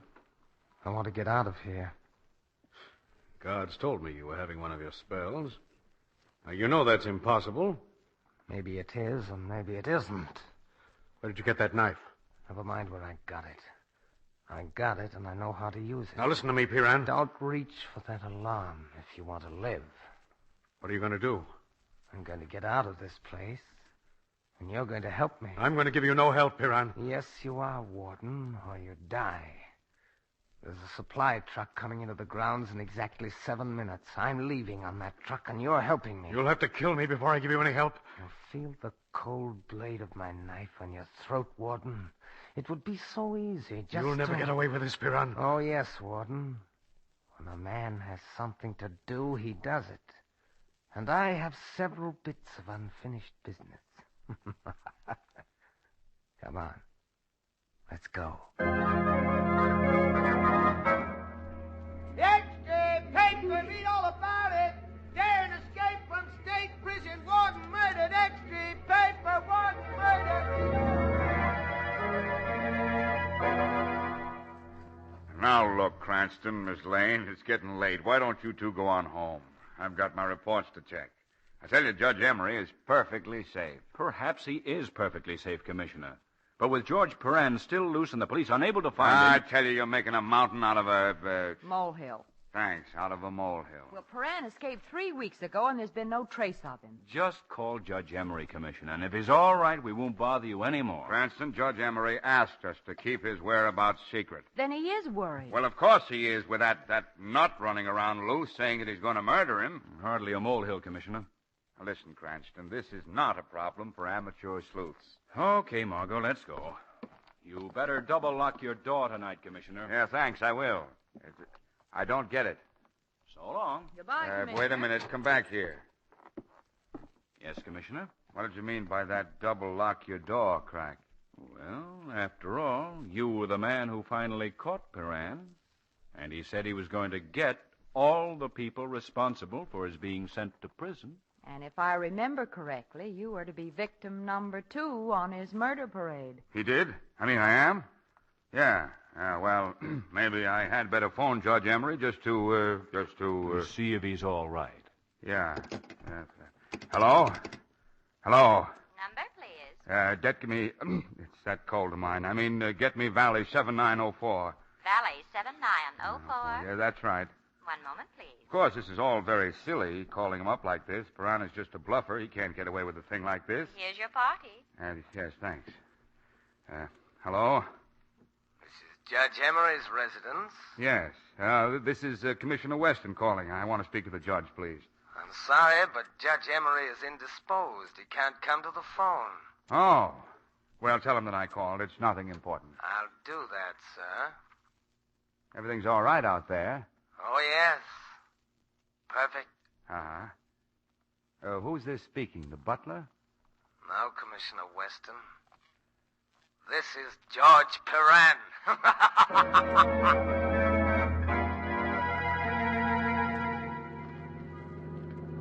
Can't he get more speed out of this car? We're doing 65 now, Cranston. How far does Judge Emery live from here? About 10 more miles. He's at his country home. And we've got to make that 10 miles in a hurry, Commissioner, or Judge Emery hasn't got a chance. Okay. Cardona, give us all she's got. Right, Commissioner.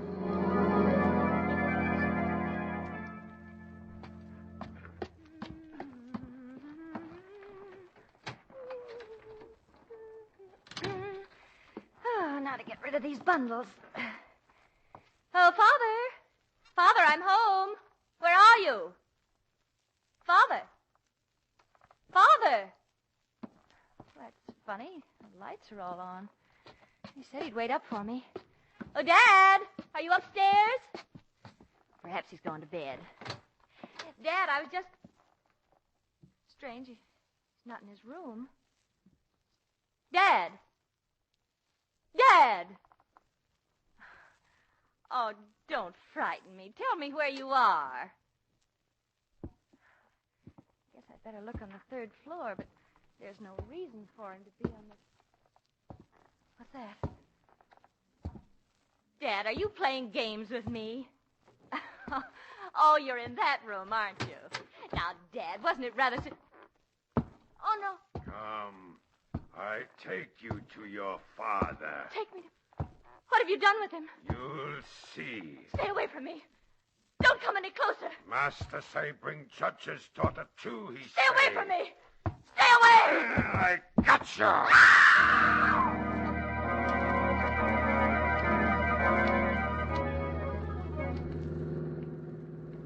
Judge Emery's estate much farther, Commissioner? About another mile or so. Turn left, Cardona, when you come to the old mill. Right, Commissioner. Well, Lamont, what do you think Perrin is likely to do to Judge Emery? Better not think about that, Margot. What I'm worried about is the judge's daughter, Jane. She's living there at the Emery estate, too. Yes, Perrin is not the kind of man to spare even... Look. Huh? What's that? What is it, Margot? Well, I thought I saw something running through the trees there. Stop the car, Cardona. Yes. Now, where did you see it? Back there. Just a flash of white for a minute. Well, I don't see anything. Well, I'm sure I saw something. It may have been some animal, Margot. It's pretty wild around here. There, do you hear that? That was no animal. That was a woman's scream. Come on, Cardona, let's go. I'm coming too, Commissioner. Well, I'm not staying here in the car alone. Okay, come along. Stay close behind us. Remember, this isn't going to be a picnic, Margot. Perrin is a very dangerous killer.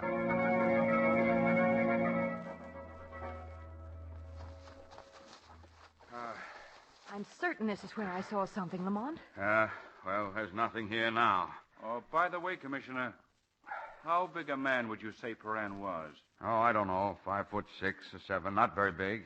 Then he could hardly have made this footprint here in the soft earth. What footprint? Holy... What a foot. Why, it must be a size 17 or 18. This footprint was made by a giant. Now, wait a minute. Here's something else. It's a woman's locket. Looks like some kind of inscription on it. Can you read it, Cranston? Yeah, hold your flashlight up here. There you are. There. It says, to Jane from Dad on her 18th birthday. Commissioner, you said Judge Emery had a daughter named Jane. Uh-huh. Well, do you suppose it was she who screamed? What do you make of it, Cranston? I don't know, Commissioner. But I don't think we're going to find anything out here in the darkness. Let's get to Judge Emery's home and see exactly what's happened. Commissioner, Judge Emery's house is just around the next bend of the road. Every light in the house is on. All right, let's go. Something tells me, Commissioner, that we may have gotten here just a little too late.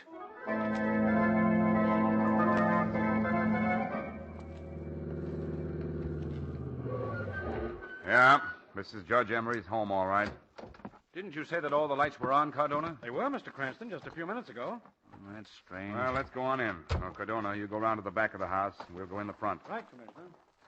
Now, don't take any chances, Cranston. Just... What's this? It's the body of a huge watchdog. Judge Emery's dog. His head has been bashed in. Oh, Lamont. It's a nasty wound. Poor fellow. He probably died trying to protect his master. Come on, Margot. Up the stairs. Well, you better knock. The door's open, Commissioner. Yeah, so it is. Wait a minute. This may be a trap. Flash your light in there. I don't see anything. Here's the light switch. Nothing's wrong in here. Everything seems to be in place. Yeah.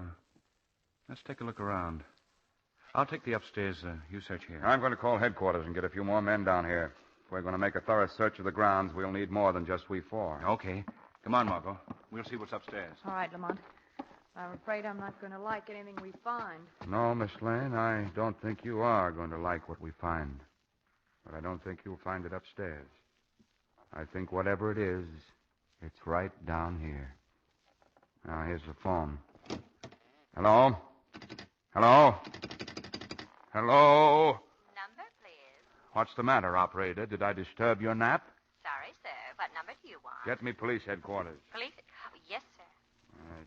How did they ever let that guy Perrin escape in the first place? Is that you, Cardona? I'm in this room here, telephoning. Come in. I want to talk to you. I'm sorry they don't answer. They don't answer. They've got to answer. It's police headquarters. I'll try them again, sir. That will be awfully kind of you. Oh, Cardona, did you find anything around? Say, who are you? I come to get you. Now, wait a minute. You better come. If you make noise, maybe I kill you right away. If you kill me, you won't get very far before the police get you. No, I got you. No, you don't. You want to fight with Brawler?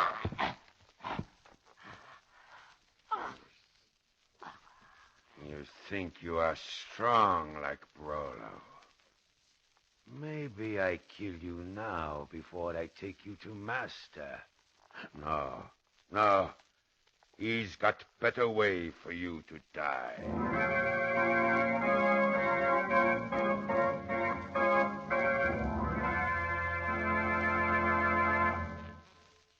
In a moment, our play will continue.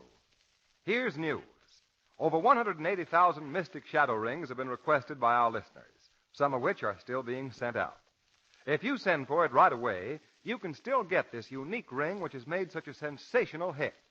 Of course, it's no wonder the mystic ring has made such a hit, because it's so extraordinary, so exotic, such a rare kind of ring. The mystic shadow ring, you know, is no ordinary gold or silver ring. It's a white ring, and there's a peculiar and exotic magic in its whiteness. When you slip this ring on your finger, hold it near a light, and then go into a dark room. You discover to your amazement that your finger is encircled with a weird and ghostly ring of light. Yes, the mystic shadow ring is a light eater. It's hungry for light. It holds the light and glows in the dark like the unsleeping eyes of a jungle cat. Who knows what weird creatures of the night may be summoned by this ghostly torch? Send in today for your mystic shadow ring. Simply send 10 cents, 1 dime with your name and address to The Shadow, Madison Square Station, Post Office Box 5, New York City. Here's the address again. The Shadow, Madison Square Station, Post Office Box 5, New York City, New York. This offer is limited to the United States only. Send for your mystic shadow ring right away. Now, back to our story.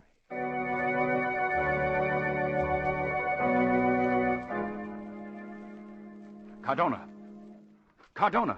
You want some more water, Lamont? Yes. Here, Cardona, drink this. What happened to you? I don't know. I was around in back of the house, according to orders, and I thought I saw someone lurking in the bushes. That was the last thing I remember. You're lucky you can remember anything, Lieutenant. Yes, I get... Where's Commissioner Weston? We don't know, Cardona. We came downstairs. The phone was off the hook. And Commissioner Weston was gone. Gone? I'm going up. No. Stay right where you are, Cardona. You're still groggy from that blow on the head. I'm going after Commissioner Weston. Margot, you stay here with Cardona. But Lamont... Margot, there's only one place near here where Perrin may be hiding. That's the old mill about a mile from here. I'm going there and take a look around.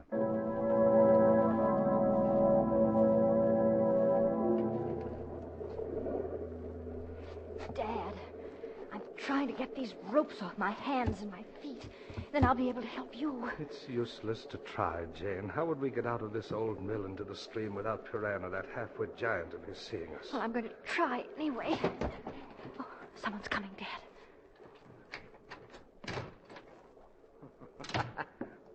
Well, I see that you both regained consciousness. That's good. Perrin, you've got to let us go. I don't have to do anything I don't want to do now, Judge Emery. For 3 long years, they made me do things I didn't want to, but now I give the orders. Mr. Perrin, why don't you be reasonable? When my father sent you to prison, it was his duty. Yes, and I made a promise then to make him pay. I don't break my promises. That's my duty, Miss Emery. What are you talking about? Don't be impatient. You'll soon see. First, I open this trap door. My beauties are asleep down below there. Oh. An amazing thing about crocodiles, Judge Emery, they sleep most of the time. Perrin. Except when they eat. Have you ever seen them eat, Miss Emery? Oh. Well, you're soon going to have the chance. What are you going to do? Need you ask? I'm going to feed my little pets, Miss Emery. They haven't eaten now for several days. Their former owner was the last one to feed them. You mean Grogan, the man who lives here in this old mill? Lived here, Judge Emery. I fed his body to his own crocodile several days ago. You madman. No need for melodrama, Miss Emery. You see, he had just what I needed, so I took it. Just what I needed to even accounts with you, Judge Emery. Oh, no. You can't do this to my father, Perrin. Oh, yes, Miss Emery. No. It's going to be a most interesting spectacle, I assure you. Spectacle? Yes. But first I must wake up my sleeping beauties. This rock ought to do it. Wake up, my pretties! Oh, no, Perrin. Listen to them. They're hungry. It's going to be over much too fast, Miss Emery. I don't care what you do with me, Perrin, but don't harm her. Her time will come later. Oh, Dad! Dad! Come, Judge. You're going down into that pit. No! Please, Perrin!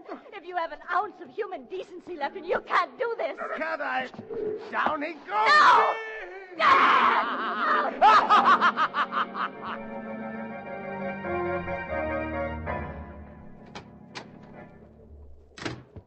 See, Master, I do what you say.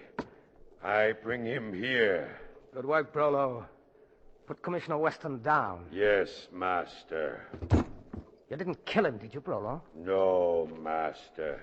He tried to fight, but he is not strong like Brolo. Good. Still unconscious, Commissioner Weston? Don't worry. You will know who to thank for your murder. Somebody knocking. You want Brolo No, to... wait. Carry Weston into that room there and lock him up.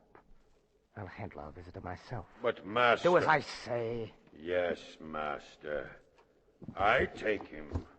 I do what you say.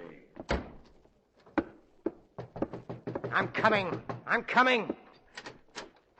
Yes? I beg your pardon, Mr. Grogan. Grogan? How did you know my name was Grogan? I saw it on the letterbox outside. I was under the impression that this mill was deserted. Well, now you know that it isn't. What do you want? I was talking to Judge Emery about... Judge Emery? Well, yes. Do you know him? He has that big house about a mile or so from here. He was saying When did you see him? See him? Why, Judge Emery's an old friend of mine. May I come in? Huh? Oh, yes. Yes, come in. Thank you. You were saying something about talking to Judge Emery? Yes. He told me that this old mill was deserted, and I was thinking of renting it and fixing it up for a summer home. I see. When did you last see and speak with Judge Emery? I don't believe I caught your name. Cranston. Lamont Cranston. Cranston, eh? Name sounds very familiar to me. Does it? But as I was saying, Judge Emery must have been mistaken about the availability of this place of yours. Yes. Well, I think I'll run right over and tell him so. Wouldn't you think it's strange, Mr. Cranston, if someone came to your door at 2 o'clock in the morning and asked you whether you wanted to rent your home? Good heavens, is it that late? Yes. Well, I guess I'd better be running along, then. I'm so sorry to have disturbed you. Don't mention it, Mr. Cranston. Perhaps we shall meet again. Perhaps. Good night, Mr. Grogan. Perhaps we shall meet again. Sooner than you think. Rollo. Yes, Master. There was a man just here. He can't have gotten very far. Go out and get him. Yes, Master. I go. Yes. We shall meet again, Mr. Cranston. And my little pets will have another meal very soon.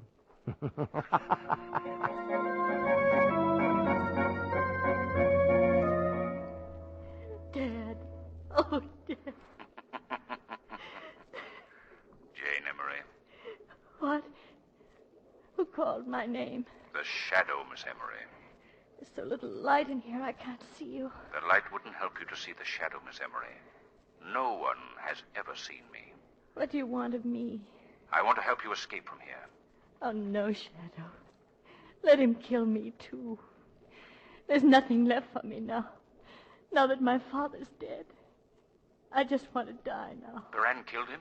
Yes, he threw him to those beasts to be eaten alive. He made me watch. Beasts? Crocodiles. They're in a pit under this room. Yes. There seems to be a trap door here. Oh, please. Please close it again. Close it. How did Paran obtain these crocodiles? The man who lived here in this old mill raised all types of tropical animals to sell to zoos. I see.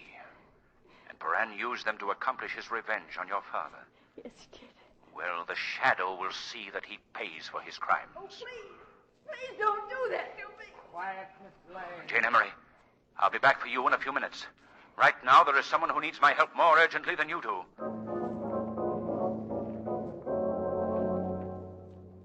What have you done with them? I know they're here. Suppose I were to say that they were here, miss. What would you do? I'd go to the police. Yes, I see. Well, I'm afraid you won't be able to go to the police, miss, because you won't leave this place. A giant. Rollo, didn't you find him? No. I no find him. He get away. You fool. Now we'll have the police swarming over this place like ants. Come, miss. I have a little surprise for you. Take your hands off me. Oh, so you won't come, hmm? Rollo, carry her into the other room. Yes, Master. No, stay away from me. No, stay away! What? Fainted, miss? I'd expected to take a little more time with my revenge, but now they'll all have to die together. Jane Emery, Weston, and this girl. No, Paran. I will stop you. Who said that? The shadow, George Paran. Order your giant to put Miss Lane down. I can't see you, but if you're so powerful, Shadow, you order him. Rollo, put her down. Huh. What? Where voice coming from? Rollo. as I say. You must obey me. I'm your master, Brolo. I order you to take her into the room with the trap door. We'll feed our beauties well tonight. Yes, master. I do what you say. Rollo, listen to me. He is not your master. The things he has made you do are evil. He has made you do them. Don't listen to him. I'm your master, Brolo. You must obey me. Here, throw her down here. Stop, Rollo. Stop. I must obey you, master. I must obey. Yes. Yes. See who's strong in our shadow. Rollo, you must not do this. I will protect you from him.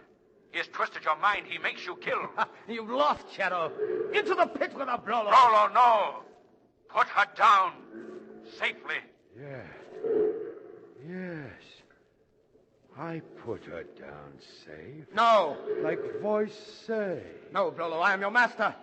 I order you to... Ah. You make me kill.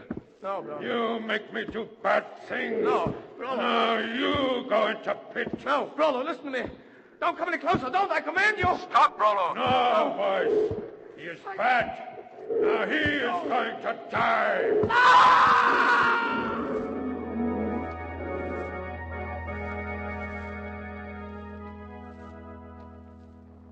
Go right into the commissioner's office, Miss Lane and Mr. Cranston. The commissioner will be in a minute. Thanks, Cardona. Thanks. Now, what do you suppose Weston wants to see us about? I haven't the faintest idea, Margot. The Paran case is all settled. Oh, incidentally, I talked to the DA the other day about Brolo. He's going to take my recommendation and place him in an institution. Oh, good. He's just a poor, big, hello, misguided... Miss Lane. Cranston, sit down, sit Oh, down. thanks, Commissioner. Well, why did you send for us, Commissioner? Yes, well, it's, well, I have my report to make out on the Paran case, and, well, I need your help. What? You need my... Help? Why, Commissioner, this is remarkable. Remarkable? This is history-making. Yes, well, you see, it's this way. When I got the crack over the head, I don't remember anything that happened till the next morning. Could have happened to anybody. And so, at last, Commissioner Weston comes to Lamont Cranston for help. Yes, and I hate myself for doing it.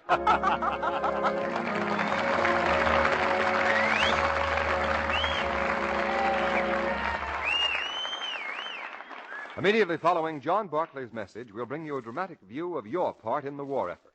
First, here's Blue Coal's distinguished home heating expert, Mr. Barclay. Thank you. Friends, a gift you'll find most welcome this year is the practical kind.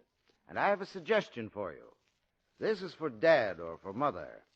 I suggest that you get one of the new automatic Blue Coal heat regulators for your home. It's certainly a practical present, but it's even more than that. It's a present that will mean the whole family will enjoy more comfort and ease. Especially if you have children in the family, you need controlled temperature throughout the house.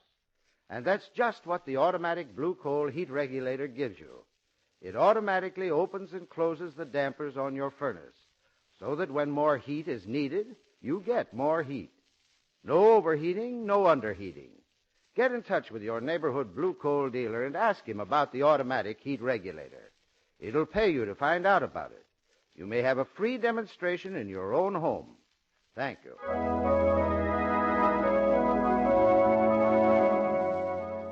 The Shadow story is copyrighted by Street and Smith. The characters' names, places, and plot are fictitious.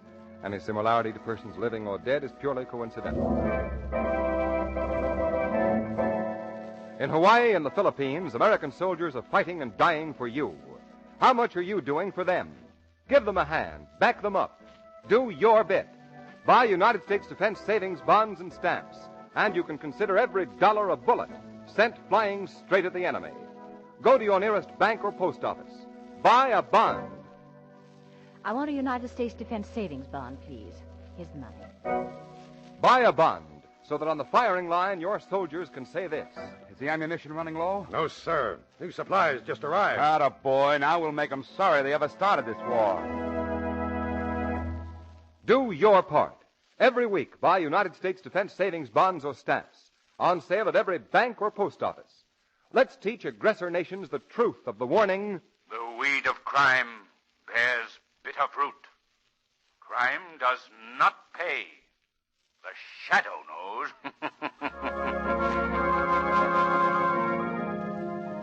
Next week, same time, same station, your friendly blue coal dealer brings you another strange and thrilling adventure in the Shadow's daring battle against the forces of evil. Be sure to listen, and be sure to phone your neighborhood blue coal dealer for greater heating comfort at less cost. Remember, keep the home fires burning with blue coal. This story produced by the DL&W Coal Company, distributors of blue coal.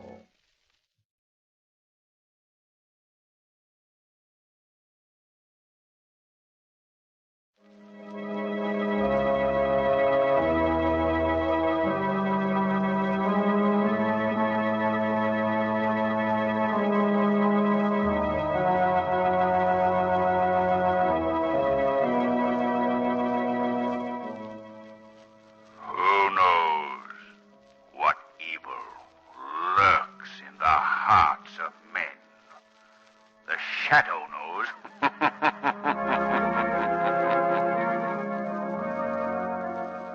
The thrilling adventures of the Shadow are on the air, brought to you each week at this time by your neighborhood blue coal dealer.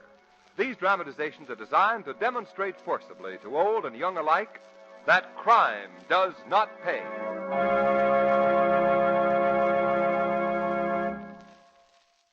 One way that you can help your country's war effort is to put in all the coal you'll need for home heating right away. It's a patriotic thing to do because transportation facilities are needed for war supplies. Get in touch with your neighborhood blue coal dealer, who at present has reserves of blue coal on hand. There is no shortage of blue coal today, and suppliers should be adequate to meet the needs of every user. However, circumstances may change, and it's wise not to take chances. There's a long stretch of cold weather ahead of us, so don't delay. Fill your coal bin now and be safe. Call your friendly blue coal dealer tomorrow.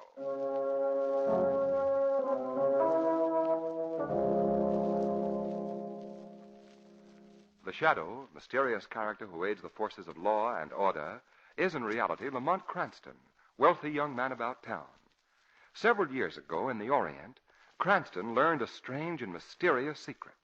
The secret of hypnotic power to cloud men's minds so that they cannot see him.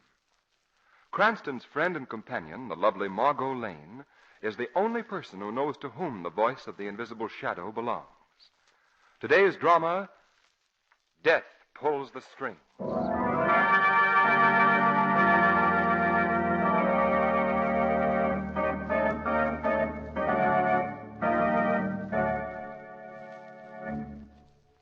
They call me Goro.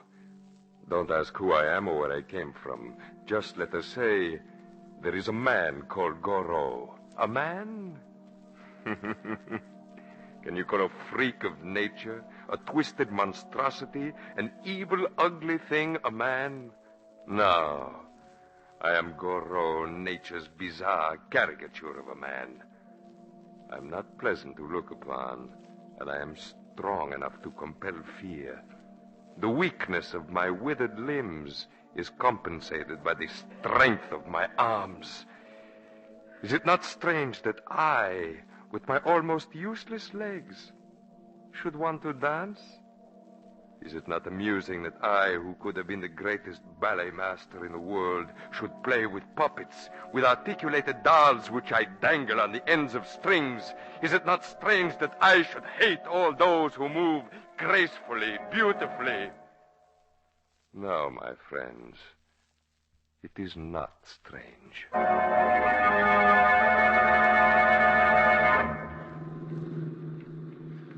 But, Diane, tomorrow you are giving another dance concert, and this requires your immediate approval. All my plans for the charity review depend on it. Well, then I can guess it has something to do with your wonderful marionette.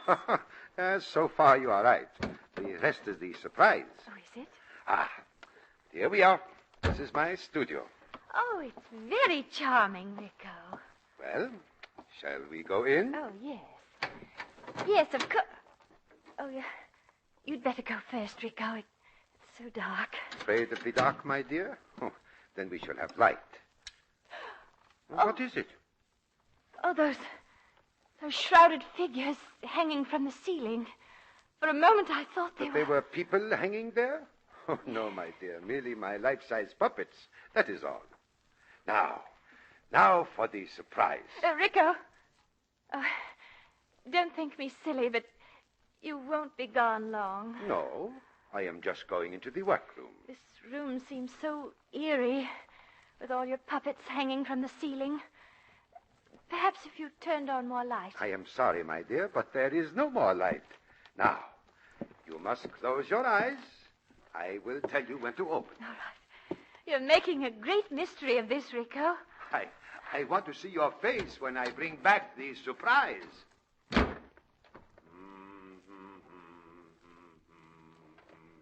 Strange. That's my music. My music for my danse macabre. Oh, Rico. I've got my eyes closed. When may I see the surprise? How much longer, Rico? Rico! No longer. Oh, no. No! So, Goro's twisted body offends you, eh, Miss Childer? Who are you? And the brother of Rico, puppeteer extraordinary. Brother? Yes, Miss Childer. The handsome Rico is my brother. Or should I say the handsome Rico is my face? I don't understand. I am Rico's genius. My brother is without talent. I make these puppets and I make them dance. Even Rico dangles from my strings, obeys me. You? I revolt you, Miss Childer, eh? Unfortunately, my ugliness has always done that. I'm so sorry, and now I must leave. Not yet. I've seen you dance, Miss Childer. Your muscular control and coordination are magnificent, but... Where is Rico? But you lack imagination. I'm sure you're quite right. Now, please let me go. I will make you the greatest dancer in the world. Arm. You're hurting it. Yes, I must not hurt your arm. I must not bruise the muscles or sinews, please. for then you would be spoiled for my purpose. But I am strong, am I not? If I wanted to, I could crush the life from you with my hands. Please, Goro, I must go. I really must. No, Miss Charlie, you must not go. What do you want of me? Some must be the puppets, and some must pull the strings. I have no choice in that matter. Oh, no.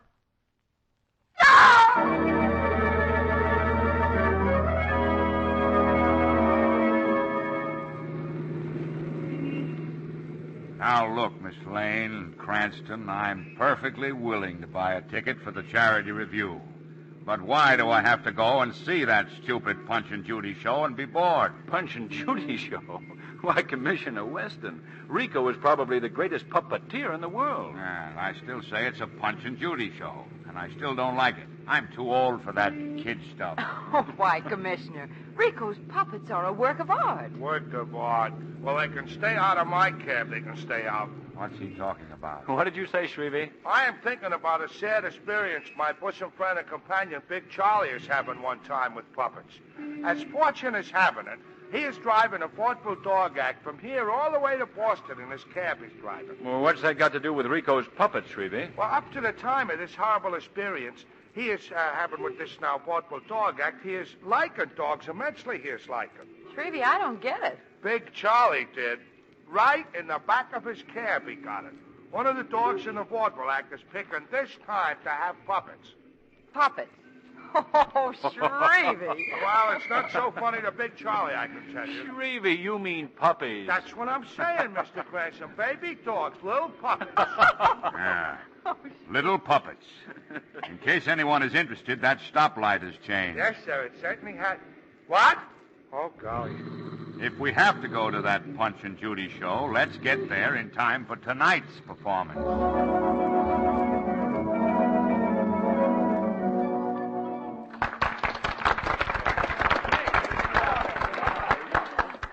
Commissioner, you can stop applauding now. Yeah?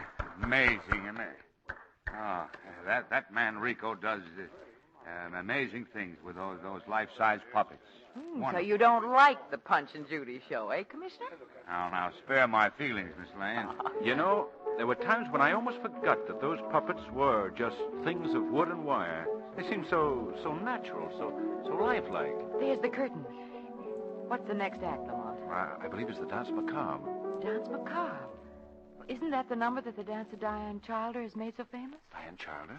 Quiet, quiet, Cranston. Annoy the people. I'm sorry, Commissioner. Lamont, that puppet is wonderful. Yes. It's beautifully made. Why, it looks exactly like Diane Childer, the dancer who disappeared. Oh, yes. So it does. I remember reading about... Diane!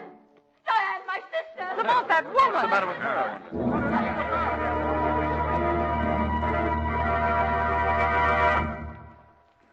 Now, Doctor, where is this woman who made the disturbance in the theater? She's in the inner office, lying down, Commissioner Weston. What seems to be wrong with her, Doctor? Oh, nothing. A simple case of overwrought nerves. You see, her sister, Diane Childer, has been missing for 2 or 3 days. And the puppet, she says, looked so much like her sister that... Why, Lamont, I said that very thing. Yes. So you did, Margot. Where is this woman who ruined my performance? Who are you? The man asks who I am. I am Rico. Mr. Rico, the woman who, as you say, ruined your performance happens to be Diane Childer's sister. Oh, yes? Oh, I know Diane Childer very well. I am a great admirer of her dancing. Diane Childer's been missing for several days, Mr. Rico. Would you know why? Oh, Cranston, relax. You're making a murder case of this business. Murder? Oh, don't get upset, Mr. Rico. If you'll step into the inner office with me alone, why, we'll ask Diane Childer's sister a few questions. You'll forgive us, I'm sure, Cranston, Miss Lane. Well, I like that. So do I, Margot. Because now we can go backstage and have a look at Rico's puppets without being disturbed. Backstage? Margot, I have a feeling that the puppet used in the Dance Macabre is not a puppet. Why, Lamont, Rico wouldn't have to stoop to tricks to win his public. He's the world's greatest puppeteer. He'd have to be, Margot. Because I believe he was making a human body dance on his puppet strings.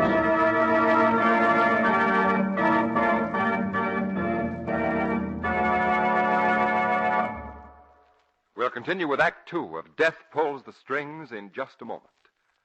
Meanwhile, let's talk about your kind of weather, the private weather inside your home. Nowadays, with the help of Blue Coal, you can have just the kind of weather you like. Comfortably warm and yet not too hot, because Blue Coal burns evenly and smoothly. In fact, this tested superior home fuel is especially prepared, sized, and carefully graded for home use. Yes, it fits the requirements of your furnace. It's tailor-made for your home. That's why you're sure of complete satisfaction when you heat your home with Blue Coal. What's more, it's easier than ever to operate your furnace when you not only use Blue Coal, but also have the automatic Blue Coal heat regulator. This remarkable fuel saver is rapidly becoming a must in home heating. It's easily and quickly installed, and man, the work it saves will be a real eye-opener to you. All you do is set the indicator at the temperature you want and let science go to work for you from then on. Ask your neighborhood Blue Coal dealer for a free demonstration of the money-saving Blue Coal heat regulator. He's listed under the words Blue Coal in the yellow section of your classified phone directory. Call him tomorrow. Now, back to the chateau.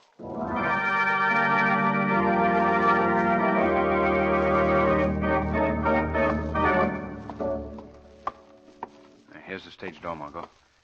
Let's go in and find out exactly what our friend Mr. Rico was up to. All right. Doesn't seem to be anyone around. Oh. The stage doorman must have gone around to the front of the theater to see what the commotion was. Come on. Let's go on stage. Now, this way. Lamont, I've got a feeling that someone's watching us. We've got to be quick about this. Rick will be coming back any minute now. There's not much light on back Margot, here. there's the puppeteer's bridge. That's where they stand above the stage. Oh, I see. They're up above and they dangle the puppets on wires. Oh, here they are. What? These shrouded figures hanging here behind the scenery are the puppets. Oh, Which is the one used in the dance macabre number? No, let's see. That's not this one. Maybe it's this one here. No, Come on, suppose Rico's hidden it. he hasn't had time, Margot. Oh, yes, of course. What? It's still on stage, in front of the scenery. I should have thought of You that. should have thought that you have no right to be here. What? Lamont! I'm not very pleasant to look upon, am I, miss? Now, will you please explain? Well, you see, we're very much interested in the puppeteer's art, so we just thought we'd... Have a look around. Yes. Yes. You're very convincing, Mr. Cranston, Lamont Cranston. This is Miss Lane. They call me Goro. Rico chooses to call me his assistant. Lamont, I think we'd better go. Not yet. Exactly what were you looking for?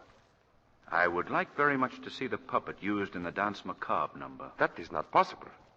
Well, it's your privilege to refuse to show it to us. Yes, that is right. And what would you think if I refused to show it to you? What I think is my privilege. Yes. That also is true. You have heard that old saying, Mr. Cranston, curiosity once killed a cat? A cat is hard to kill. A cat has 9 lives. A curious man has but one. Are you threatening me? I'm warning you. Well, let's go, Margot. There are other means of seeing this puppet. Meaning you will go to the police, Mr. Cranston? Take it any way you please. Come on, Margot. Yes, Lamont. Wait, I will show her to you. Here. Lamont. It's... Just a puppet. Made of wire and wood. What did you expect to find, Mr. Cranston? A human body?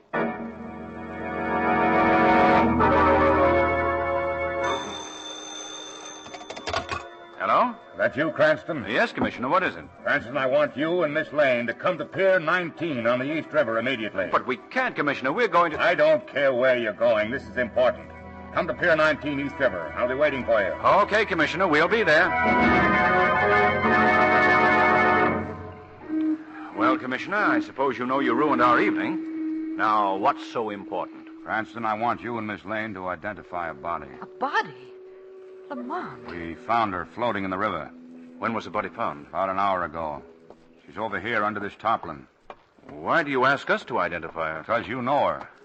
Or rather, you knew her. Okay, Cardona, pull the tarpaulin off. Right, Chief. Diane Childer. Yes, Margot. Oh, Lamont. All right, Cardona, put the tarp back. Sorry to call you here for this sort of thing, but we needed your identification for the death warrant. You see, we couldn't locate her sister. And you won't locate her sister, Commissioner. Why not? Because I found out that Diane Childer never had a sister. Oh, Cranston, I talked with her myself last night at the theater. That woman was an imposter. Uh-huh. Still playing detective, eh, Cranston? Still playing hard to convince, eh, Commissioner? I presume you noticed Diane Childer's hands just now. What about them? Take a good look, Commissioner. Well, Margot, I don't believe our services are needed here any longer, so good night, Weston. Yeah, go home and read a mystery book. Good night. Lamont, what about Diane Childer's hands? Margot, they looked as though they'd been attached to wires. Wires? Then you were right about Rico using a human puppet. Perhaps. But I think he holds the answer to that question. And the Shadow is going to pay a call on Rico, puppeteer extraordinary.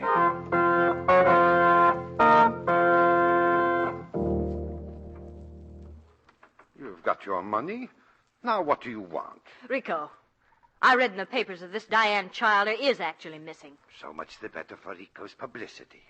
Perhaps now Goro will realize that I have wit and that I am clever. What? Oh, nothing. Now, Rico will be greater than ever, and he will have to admit that I did it without his knowledge, that I thought of it myself. Rico, listen to me. Where is this woman? What have you done with her? Oh, I do not know. I thought this was just a stunt for the papers, but if you... I do not know where she is, I tell you. Now go. All right. I'm leaving. Do you know, when I screamed last night in the theater, it was only partly an act. There was something about that puppet in the dance macabre that was lifelike and yet... Of course. I am the great Rico. And yet deathlike. What do you say? What are you blabbing about in here, Rico? Oh! Who is this woman? What is she doing here? Oh, I can tell you now, Coro. I hired her to pose as Diane Childer's sister. So it was you who concocted that stunt for the papers, you stupid, blundering fool. You woman. Me? Get out of here. Yes. Get out before Yes, I'm going. I'm going. I ought to kill you. Oh, no, Coro. I am your brother. I wanted to help. I thought it You would be thought? good. Since when have I allowed you to think? Since when have I allowed you to do anything but be my face for the world? And so, Goro, you are betrayed by your own brother. What? Who said that? I heard a voice, Coro. It is the voice of the shadow, Rico. Where are you? I can't see you. Where are you hiding in my studio? The hiding place of the shadow will never be found, Goro. No man has ever seen me. I am not afraid of you, unseen one. What do you want? Why did you come here? Rico, the puppet used in the dance macabre was not a puppet, but the body of Diane Childer. I don't know. Shadow, I do not work with puppets. He does. Shut up! You're a fool, my brother. Goro, you murdered Diane Childer, didn't you? I defy you to prove that voice. There is no proof. The shadow will prove it, Goro. Oh, no, Shadow. Never. Other criminals have thought themselves a match for the shadow and have paid for their crimes. Not Goro. Never Goro. We shall see. We shall see.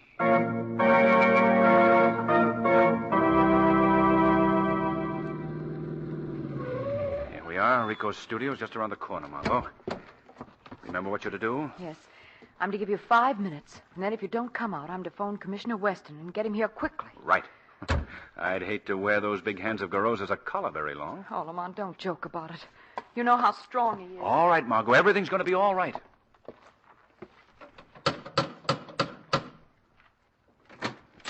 What do you want? Why am I always... I want to see Rico, Goro. Oh, yes. Yes, you are the curious man, the man who is interested in the art of puppeteering. Come in. Come in. Thank you. How fortunate that you came tonight. I want to speak with Rico. Yes? Well, I'm afraid that's impossible. I demand that you take me to him. But I have... He's here, in the studio. What? Ask him your questions if you wish, but I'm afraid he'll prove to be a rather unresponsive conversationalist. He was stupid in life.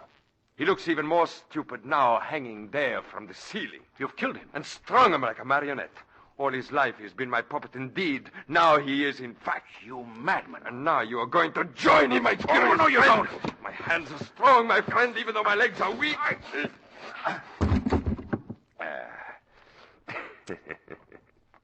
Another human puppet for my collection. Huh? Or somebody knocking. Ah, too bad. You'll have to wait, Mr. Cranston, while I answer the door. Come into this room till I'm ready for you. There. I am coming. What have you done with him? Oh, my curious friends are all visiting me at the same time. That is good. Come in.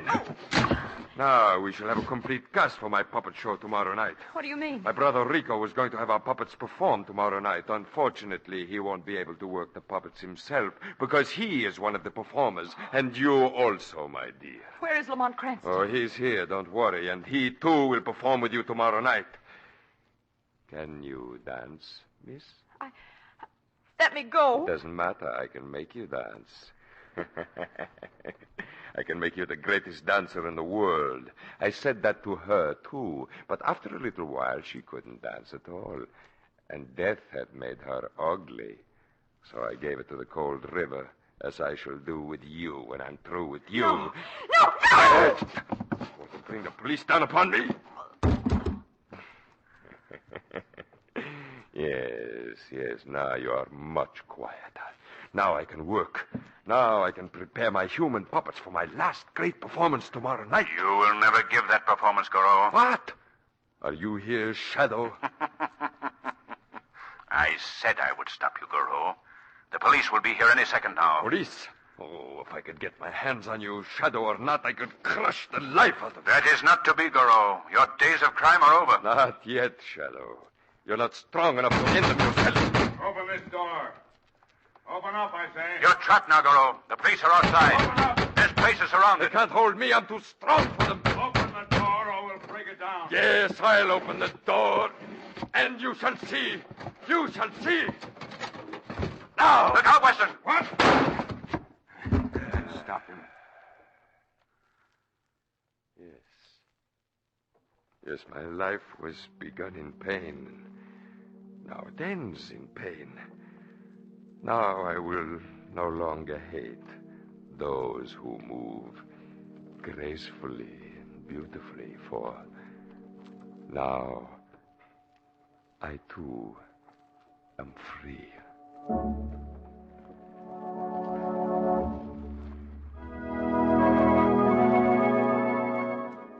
You know, Lamont, it's lucky that I didn't wait 5 minutes before I called Commissioner Weston. Yes, Margot. I owe my life to that.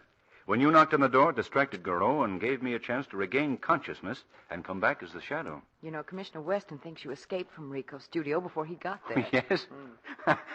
I wish you could have seen his face when Garreau lunged at him. Ooh, I know just how he felt. I'll get him.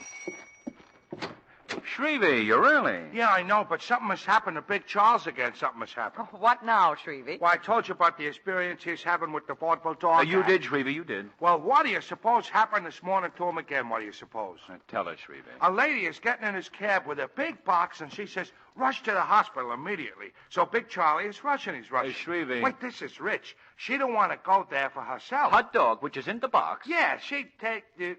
How did you know? I'm psychic. Go on. Well, this now dog is sick. Is this one of your now long tails, Shrevey? Okay, so I'll cut it short. Hey, you get it? Cut it short, cut the tail short. You get it? Yes, we get it, Shrevey. And so this dog is... He's having puppets in Big Charlie's cab, too. He's having. Yeah, little puppets. Big Charlie says that what happened to him shouldn't happen to a dog. Oh, Shrevey.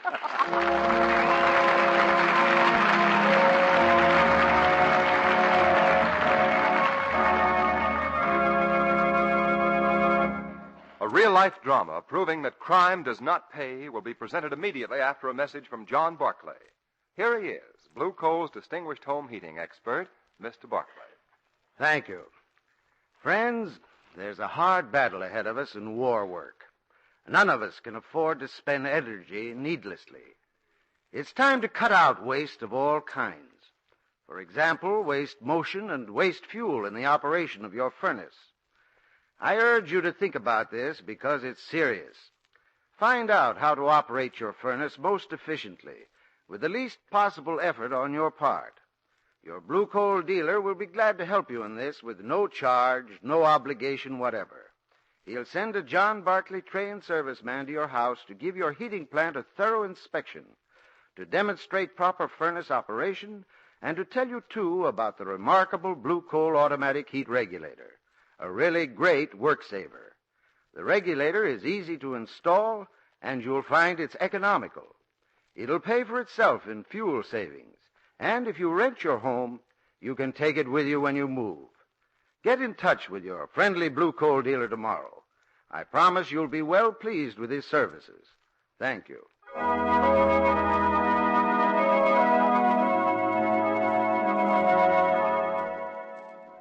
The Shadow program is based on a story copyrighted by Street & Smith Publications. The characters' names, places, and plot are fictitious. Any similarity to persons living or dead is purely coincidental. Today, at the start of a new year, we bring you last year's biggest crime-busting case. Proof that crime does not pay. Louis Lepke Buckhalter, one of the most powerful racketeers in the country's criminal annals, sits in a room alone, waiting. Several miles away, two of his henchmen walk into a small candy store. We got a message for you, Joe. Yeah, a message from the boss, Joe. Oh, no. No, don't do it, boys. Don't do it. You're a double-crosser, Joe. No! He got me wrong. Back in his room, Lepke looks at his watch. It's done by now. That's another one the cops will never pin on me. Don't be so sure, Lepke. The law never forgets. November 30th, 1941, in Kings County Court, Lepke and his two triggermen all met the same fate. Sentence of death in the electric chair. The weed of crime bears bitter fruit. Crime does not pay. The shadow knows.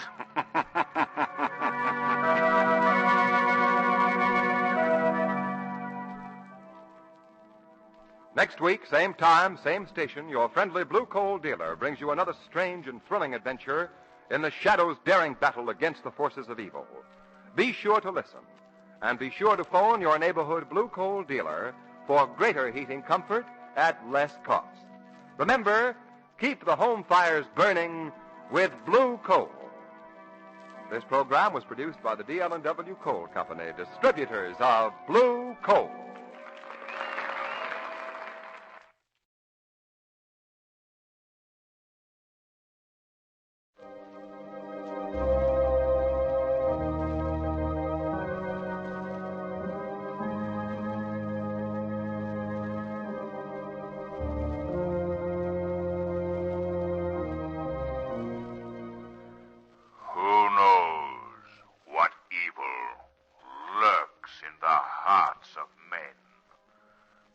Shadow knows.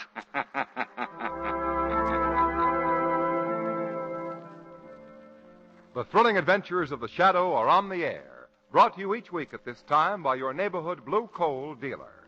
These dramatizations are designed to demonstrate forcibly to old and young alike that crime does not pay.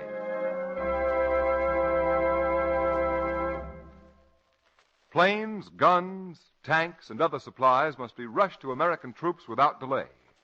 One way you can help is to lighten the transportation load by ordering all the coal you'll need this season right now. Get in touch with your neighborhood blue coal dealer tomorrow. Fill your bin with blue coal. This splendid home fuel will give you comfortable, dependable heat with real economy. At present, there is no shortage whatever of blue coal, but in these days of rapidly changing conditions, it's wise not to take chances. Be prepared. Fill your coal bin now and be safe. Call your friendly blue coal dealer tomorrow.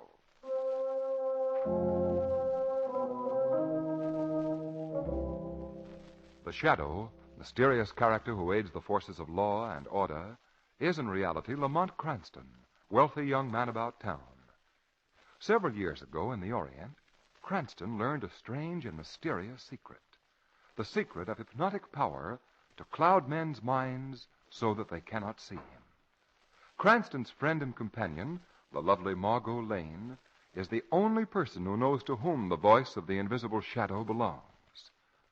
Today's drama, The Drums of Doom.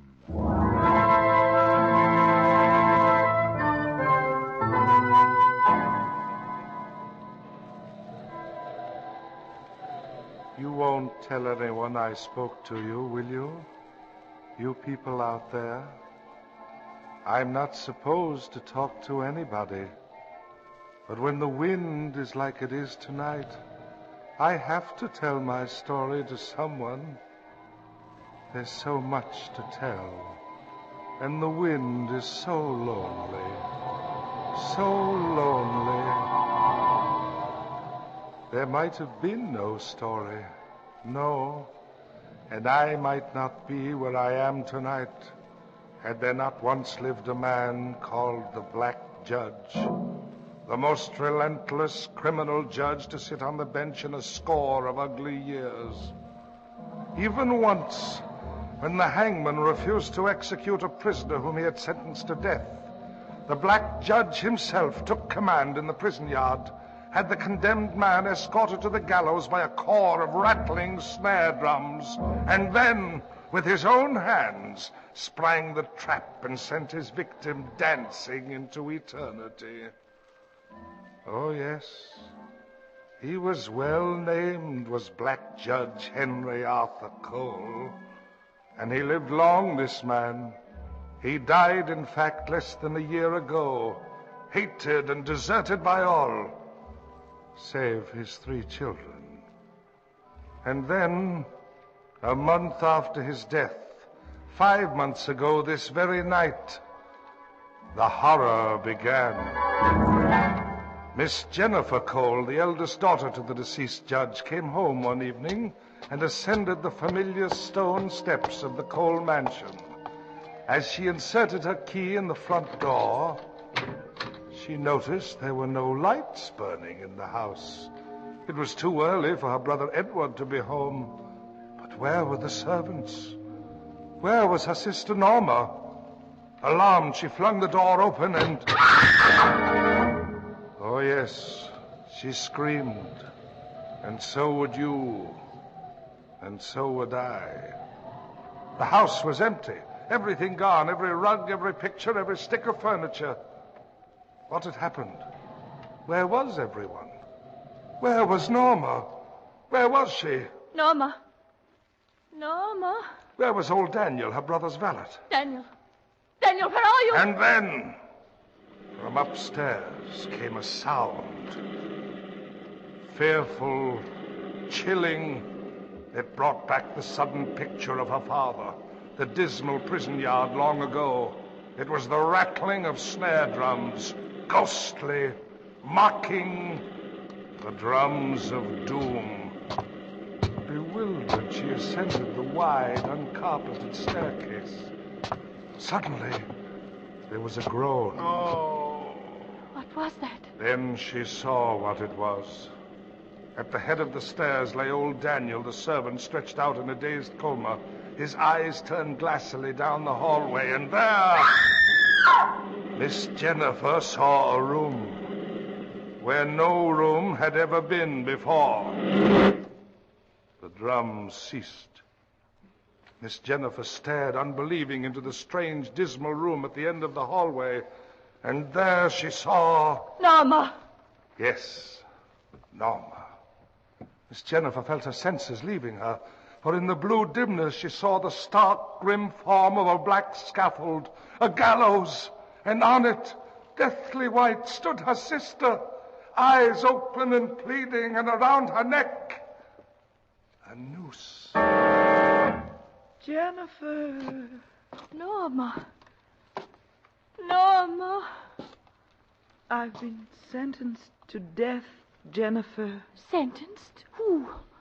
The black judge. Norma. Our father's been dead for a month. You're wrong, Jennifer. Look, emerging from the shadows there. Father. You see, Father isn't dead. Norma Cole, you have been sentenced to hang by the neck until you are... No! You're dead, Father. You can't harm her. Norma will die, and your brother Edward, too, in his time. Go, Jennifer. You can do nothing here. Father. Father. Silence. I have found you guilty, Norma Cole, and now I execute my own sentence. Oh, don't. Have mercy. Mercy. You look on the world for the last time, my daughter. Oh, no. My hand is on the cat. Father, stop! And heaven will show no mercy to your soul.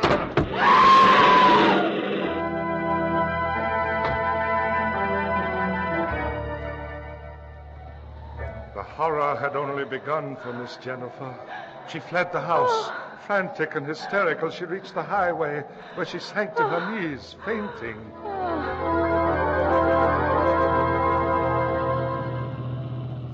Lamont, look! A woman lying across the road. You're right, Margot. You suppose it's been an accident? You better save the guessing games for the parlor. You coming? Yes, dear. No. Lamont. No. Is she hurt? Delirious.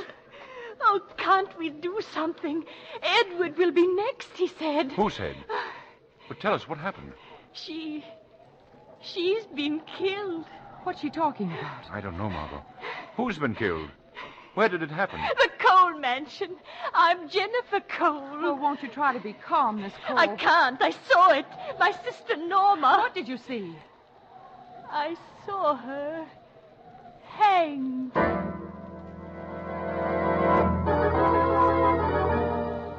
This is the Cole mansion. Your home, Miss Jennifer. Oh, no, don't make me go in. I'm afraid. Come along, Miss Jennifer. The lights are all out, Lamont. Of course. course they are. Just as they were when I came home tonight. It's a strange story, Miss Jennifer. Silly of you to knock. You see, there's no one here. They've all been murdered. Good evening, Miss Jennifer. Daniel, Yes, Miss Jennifer.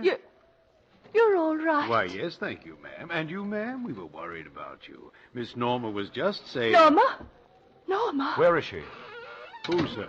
Miss Norma. Why, she's having dinner with her brother Edward in the dining room. Daniel, is she alive? Alive? Why, ma'am, she... Hadn't you better see for yourself, Miss Jennifer? Oh, yes. This way. Norma! Edward. Where have you been, Jennifer? We dined without you, my dear. You were late. Miss We Jennifer, didn't- I thought... Did you bring guests, Jennifer? Oh, I beg your pardon. Good evening, sir. Good evening, miss. You're friends of Jennifer's? Well, in a way. You see, we found your sister lying on the highway. She said something terrible had happened here. Norma, there's just one thing I must know. Was Father here? Father? Father? No, Jennifer. Father wasn't here. Norma, why don't you take Jennifer up to her room? Yes, Jennifer. You come along with me now. I thought it all happened. It seems so real. So real. I don't know what's wrong with me. My sister isn't quite herself, I'm afraid. No? That question about Father puts a rather plain face on the matter. I'm afraid I don't quite follow you. Father has been dead for over a month. Dead? Oh, I'm sorry. I hope she'll be all right. She'll be all right. Norma will take care of her.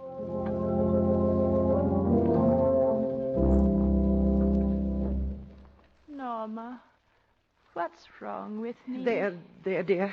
I'm so glad you're really here, Norma. I never knew how much I loved you until I saw you about to die. Please, Jennifer. You never know how much you care for a person until you think you're going to lose I've them. asked you, Jennifer. Norma, it's a pitiful thing to see a person's mind go, isn't it? No, your mind is... Now, see here. Your mind is not going, Jennifer. Listen to me. But those doors in that room where there isn't a room at Jennifer, all. you know Father's death mask. The one that hangs at the end of the hall out there. Yes, I want you to Norma. come with me. I'm going to show you what... Oh, no. No. Jennifer!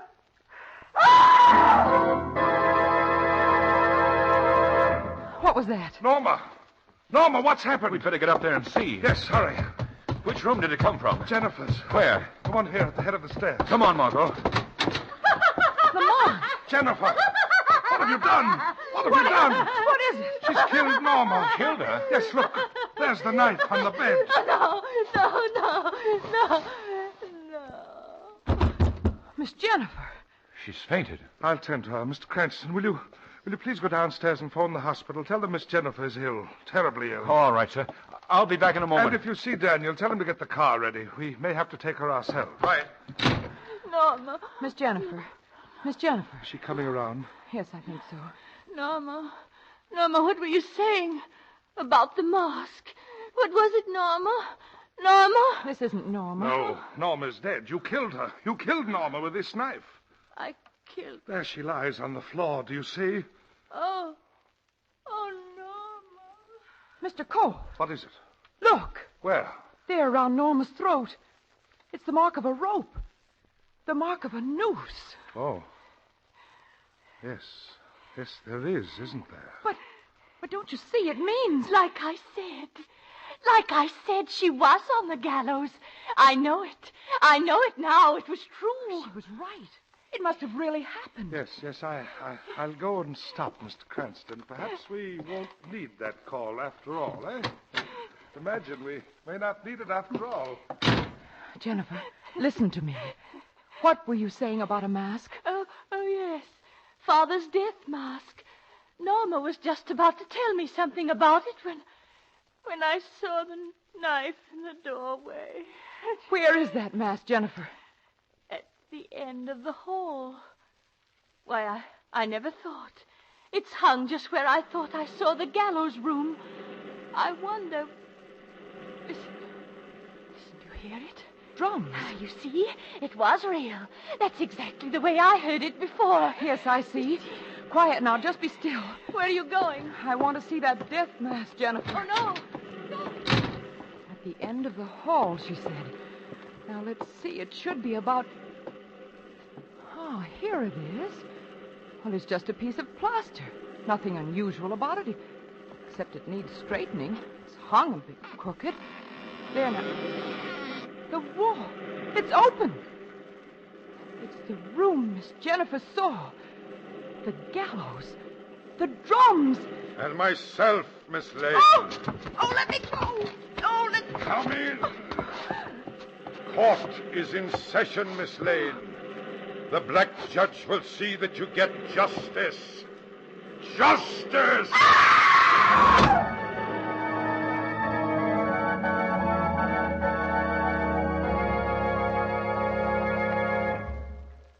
Act 2 of The Drums of Doom will continue in just a moment.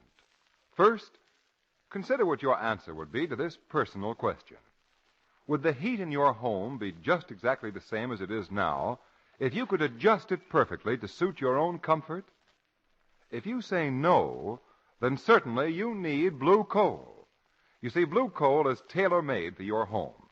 It's carefully sized and graded to fit the requirements of your furnace. That's why it gives even, comfortable, dependable warmth. On top of that, this tested superior home fuel is a money saver. It burns so efficiently that you enjoy real economy with blue coal.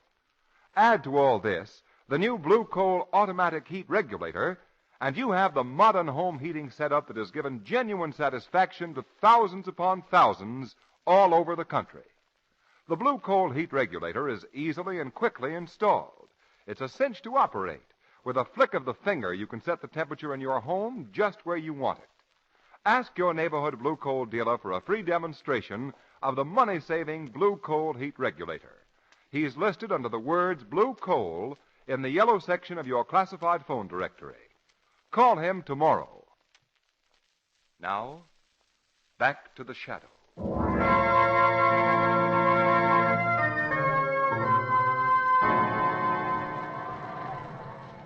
You people out there must never let anyone know who told you this story, for I'm supposed to be silent. But it's a tale that must be told.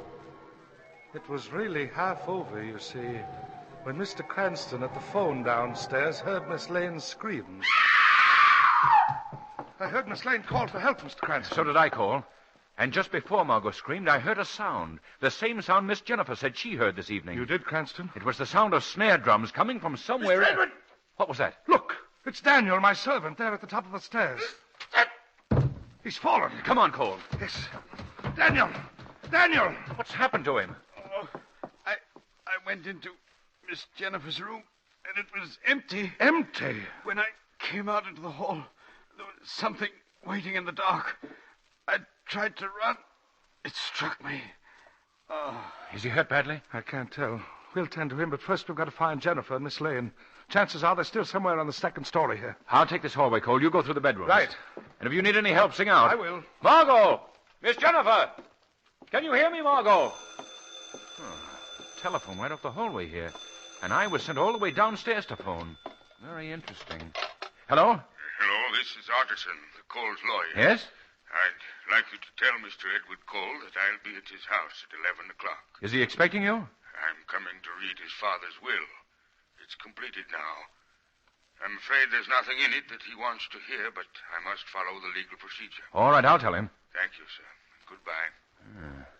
A will he won't like to hear, eh? Who was that on the phone, Cranston? Oh, Mr. Otterson.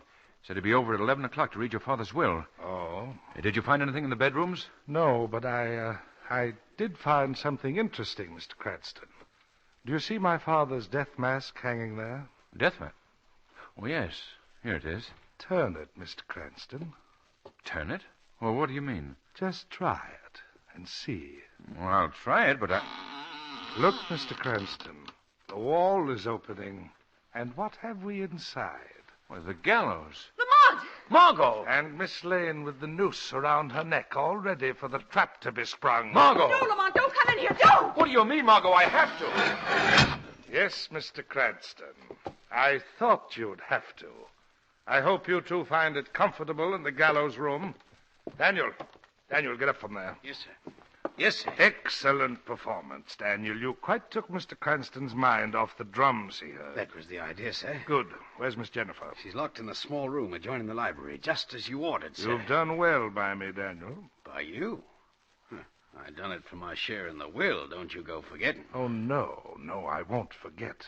But first, there's a little matter of canceling out the two rather annoying young people in the gallows room. You mean another murder? There, that's Otterson now. Get a grip on yourself, Daniel.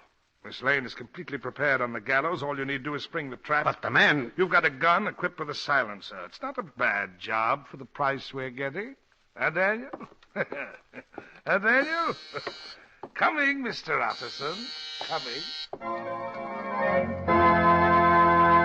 Hurry, Lamont. Stand still, Margot. I'm trying to get the noose from around your neck. Lamont, didn't I see a window in the rear wall? Yes, Margot, but it's a sheer drop to the ground. Break any mortal back that tried it.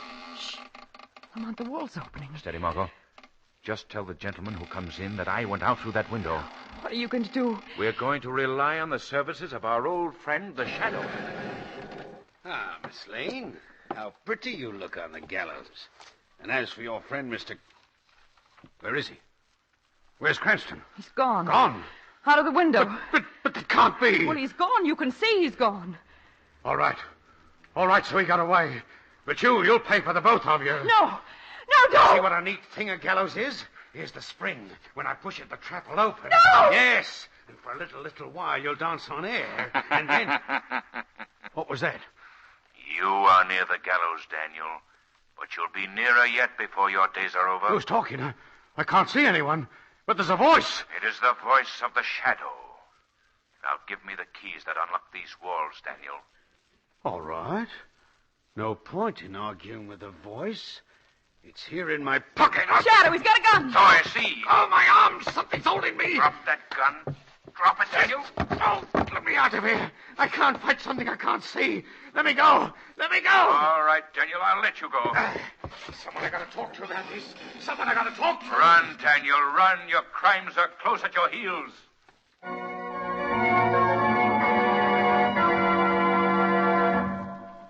Good of you to have come out here, Otterson. May I give you a brandy? No, Mr. Cole. I'm just here to make you acquainted with your father's will and... Mr. Edward! Daniel, how dare you come in the library when I... Oh, I'm sorry. I'd quite forgotten about Mr. Otterson. The man's as pale as a ghost, Cole. Here, Daniel, drink this brandy. It'll steady you. Yes, thank you, sir. Now, get on with the will, Otterson. Yes.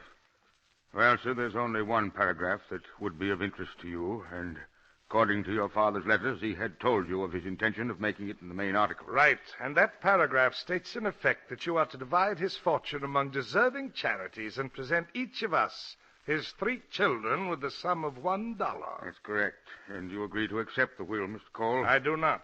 What? I most emphatically question it. On what grounds, sir? On the grounds of my father's sanity. His sanity? But there was a witness to his sanity, Mr. Cole. Who? My sister Jennifer?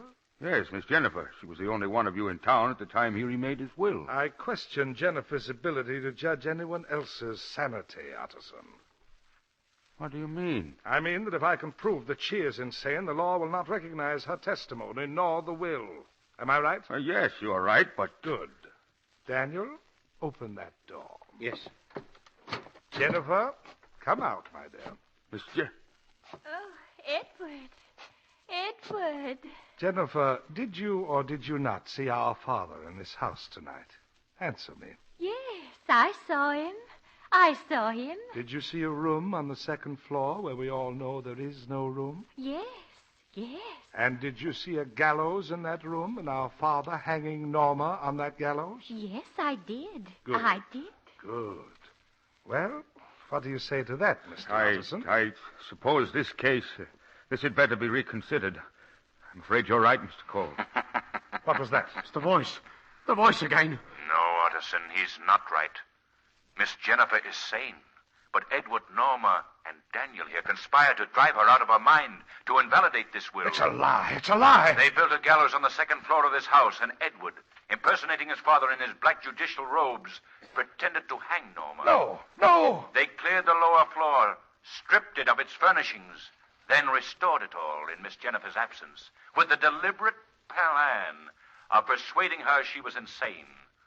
However, poor Norma was too soft-hearted to carry it through. And for this, they killed her and tried to pin the guilt on Jennifer. The truth. The Shadow's telling the truth. Quiet, Daniel, all right. It doesn't matter what you do.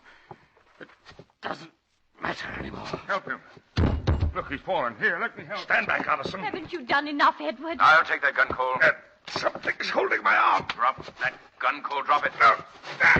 I've got the gun, Shadow. Give it to me. Give it to me. Stand back, Mr. Cole. I'm warning you. Oh, no, you're...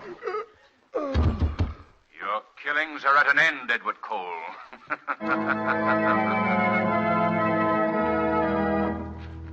Look, Lamont, it's Daniel lying here, and Mr. Edward. What's happened? I shot Mr. Edward. He had threatened to kill me. Is he dead? Water. Here, let me see. It's only a shoulder wound. Here, Miss Jennifer, give me that brandy. Oh, yes, Mr. Cranston, here. No brandy. No. Drink, Cole, drink. All right. Phone for the ambulance, Margot. He's going to live.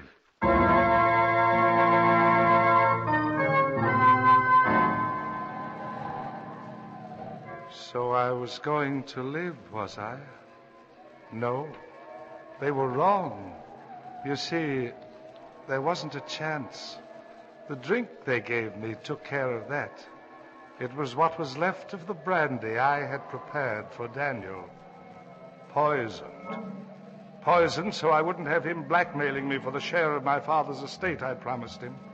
That was the bitterest twist of the whole bitter tale. But now, you must promise me you'll never repeat what you've heard. For it's been told to you from the tomb.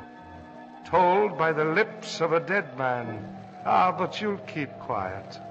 For if you ever tell anyone and tell them the truth, they'll only say you're insane, you know. They'll only say you're insane.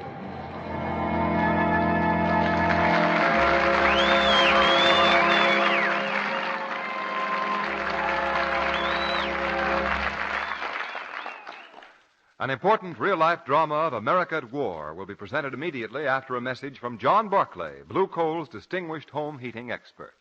Mr. Barclay? Thank you. Friends, as we all realize, it's more important than ever now to save fuel. Let me give you a few tips that you may find useful. First of all, insulate doors and windows. Use window strips or storm sash. Another thing, close bedroom doors at night so you can keep the rest of the house at a comfortable temperature.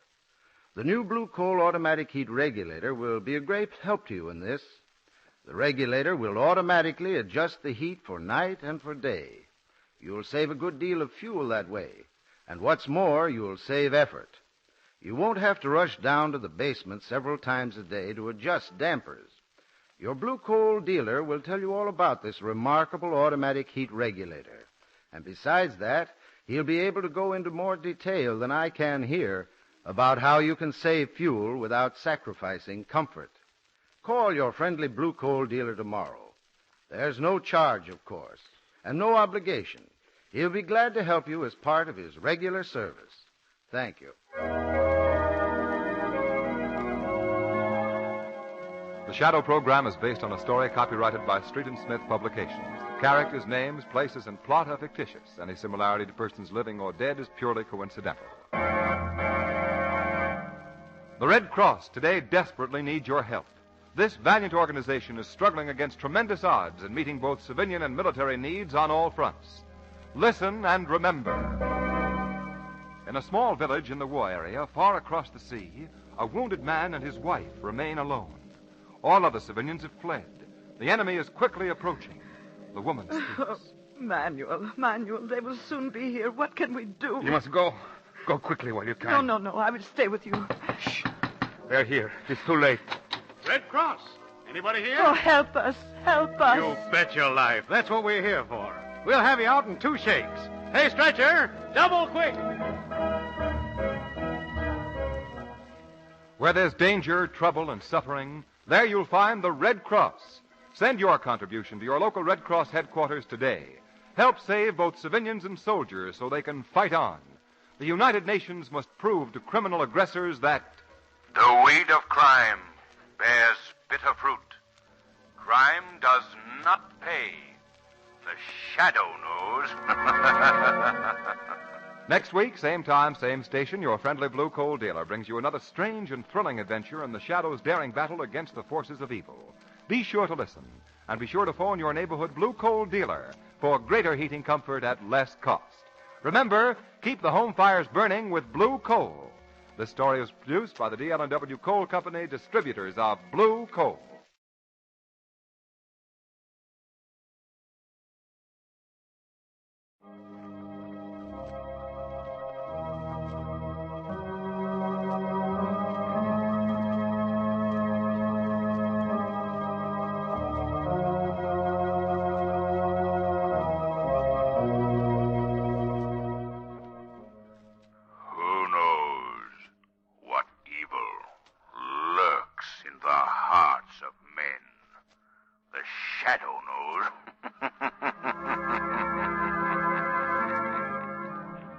The thrilling adventures of the Shadow are on the air, brought to you each week at this time by your neighborhood blue coal dealer. These dramatizations are designed to demonstrate forcibly to old and young alike that crime does not pay.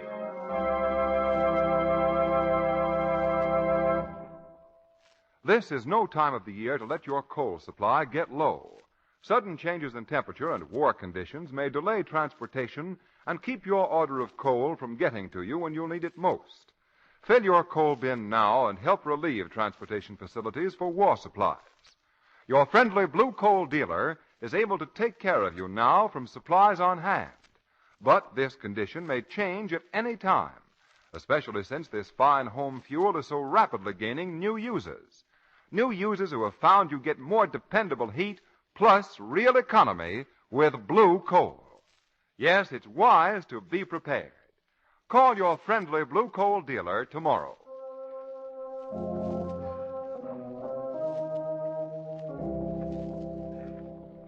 The Shadow, mysterious character who aids the forces of law and order, is in reality Lamont Cranston, wealthy young man about town. Several years ago in the Orient, Cranston learned a strange and mysterious secret. The secret of hypnotic power to cloud men's minds so that they cannot see him. Cranston's friend and companion, the lovely Margot Lane, is the only person who knows to whom the voice of the invisible Shadow belongs. Today's drama, The Thing in the Swamp.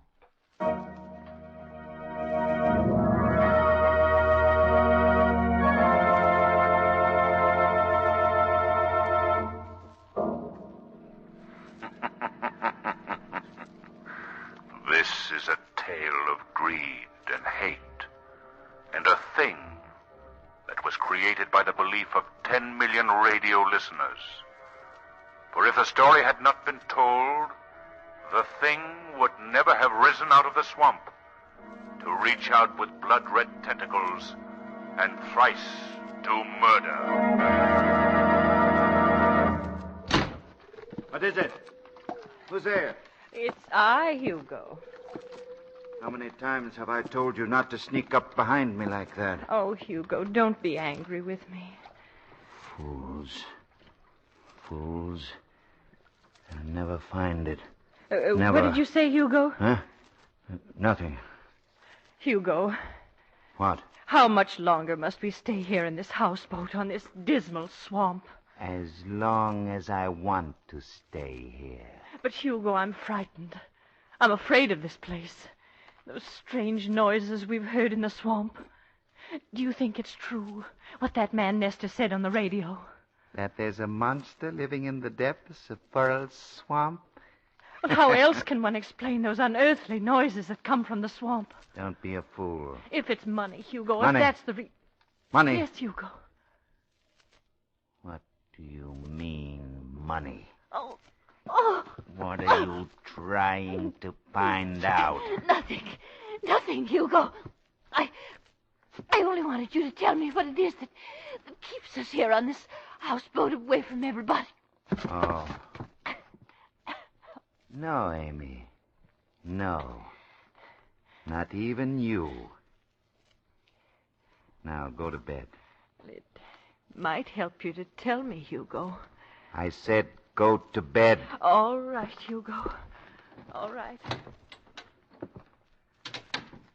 No.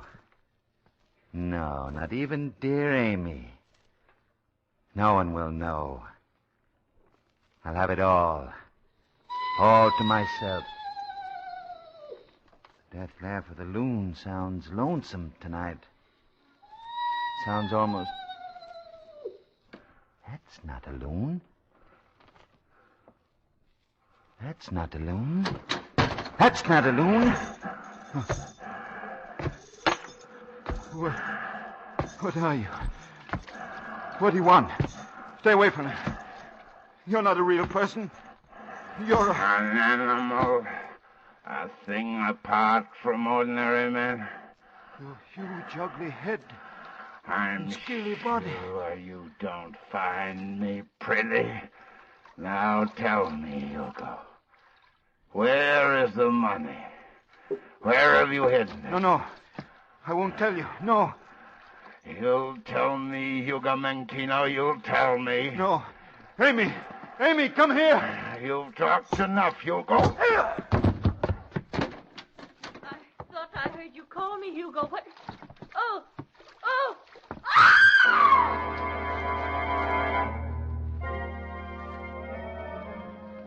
Now, Miss Lane and my good friend Cranston, will you two please explain why you dragged me to this broadcasting station? Well, Commissioner, Lamont and I were talking about that poor woman. What woman? Mrs. Menchino, Commissioner. The woman whose husband was carried off their houseboat into the swamp by that monster. Oh, that. She's out of her mind. Oh, don't be too sure of that, Commissioner. Miss Lane, not only am I sure, but several of the state's best psychiatrists are sure also. But we're not sure, Commissioner. I hate to tear myself away, Cranston, but I'm sure you'll understand. Leaving before Mr. Nestor comes? Nestor? Oh, yeah. Now, what's Heaven's Gift to radio commentators got to do with my being here? Well, you remember the story Mrs. Menchino told of that thing in the swamp? You just mentioned that. Phony story. Very phony. Well, Peter Nestor, radio's teller of strange tales, told of this exact monster living in the same swamp in his broadcast 6 weeks ago. Even the description that Mrs. Menchino gave the police of that monster tallied perfectly with Mr. Nestor's story. Coincidence. And, by the way, Commissioner, isn't Menchino the missing cashier of the National Bank that was robbed of so much money about 5 years ago? Well, it does happen the police have been looking for Menchino for questioning for some years now. But that has absolutely nothing to do with this monster story. Lamont, let's hear what Mr. Nestor's saying on his broadcast. Okay, Margot. I'll turn on this radio. You won't hear much. The program's just about over. And that is the story, ladies and gentlemen. The statue, carved in granite and silhouetted against the sky, may be seen to this day. Well, the program's over. And now, a preview of next week's program. You may recall that my strange tale for my program just 6 weeks ago dealt with the legend of the thing in the swamp. Lamont, he's talking about it again. If you have read your newspapers lately, you know that a woman has reported that her husband has been carried off by a monster who exists in the murky waters of Furrell Swamp. And next week on my broadcast, I'm going to the exact spot where the monster is reported to have struck and attempt to give you an on-the-spot description of him. Don't forget to tune in next week. You have an appointment with danger. An appointment with a thing in the swamp. Good night. At the end of the broadcast, turn it off, Lamont. Right. Well, Commissioner, what do you think now? I think I'd like to talk to this Peter Nestor. How about a story, Mr. Nestor? All right. What do you I'll say? give you a report of the story later. Pardon me. The page boy said you wanted to see me? Mr. Nestor? Yeah? I'm Commissioner Weston. This is Miss Lane, Mr. Cranston. How are you? How do you do? I can guess what you're here for, Commissioner Weston. It's that story of mine that came true, right? The first time. What I'd like to know, Mr. Nestor, is where you got that story. Why, it's an old legend of the swamp. But the thing happened just as you described it. Don't you think that's strange, Mr. Nestor? Yes. How can you explain that? Oh, believe me, I was as surprised when I read about it as you are. As far as I knew, it was just a legend. Well, what about you going to Furrell Swamp and doing an on-the-spot broadcast? Next week, I'm going to that houseboat and wait for the monster. If it comes, I'll describe it over the air to my audience. Mr. Nestor, do you mind if I come with you? Not at all, Mr. Cranston, but I'm very much afraid we'll find the monster's a myth. That the woman who reported her husband's death had listened to my broadcast and that her unbalanced mind had seized upon the idea. I'm not so sure, Mr. Nestor, because I believe that the so-called legendary monster is more than imaginary now.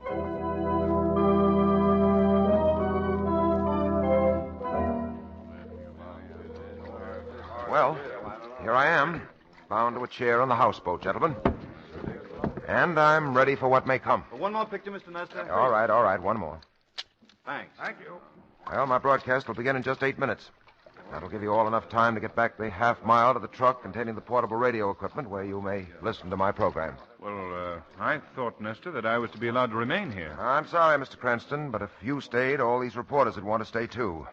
If there is such a monster, it would certainly scare him away. He's right, Lamont. Yes, I suppose he is. By the way, Cranston, where's the good police commissioner? Well, to use his own words, he had other more important things to do. Perhaps he'll be sorry he didn't come along. Perhaps. Well, good luck, Nestor. Yeah, thanks. And now, gentlemen, it's time to go. What's on your mind? I have an appointment with a thing in the swamp.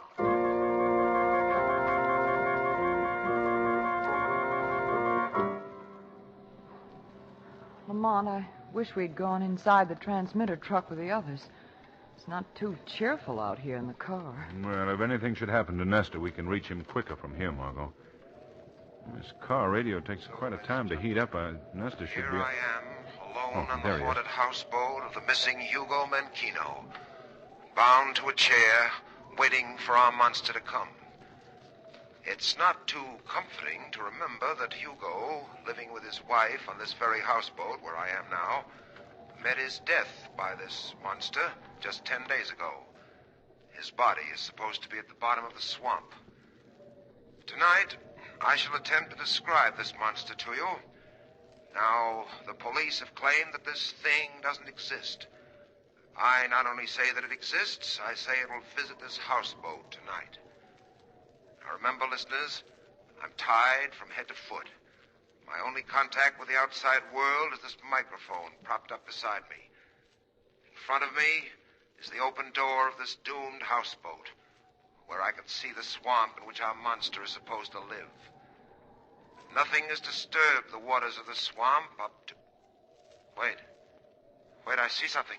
Lamont, do you think... I think we ought to hear what he has to say. Rising from the waters outside the door. Oh, no.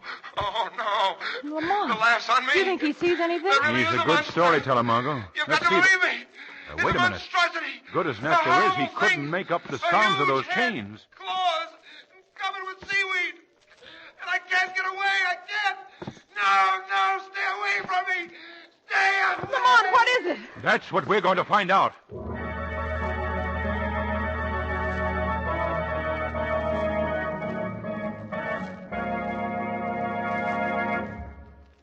Act 2 of The Thing in the Swamp will continue in just a moment. First, consider this important fact. You need proper heat in your home just as you need proper clothes and proper food. And you can only enjoy that sort of heat when you have the right fuel. Blue coal, you'll find, is right because it's prepared especially for home use. It's delivered to your home in exactly the right size to give you the most efficient heat. That's why this superior home fuel keeps your home warm and comfortable at all times. Every room at the right temperature. Add to all that the new Blue Coal automatic heat regulator, and you're sitting on top of the world. The Blue Coal automatic heat regulator saves climbing up and down stairs. It automatically makes the adjustments that increase or decrease the heat according to your needs. It's easily and quickly installed. You can take it with you when you move. And what's more, it saves money. Ask your neighborhood Blue Coal dealer for a free demonstration of the Blue Coal heat regulator. He's listed under the words Blue Coal in the yellow section of your classified phone directory. Call him tomorrow. Now, back to the shadow.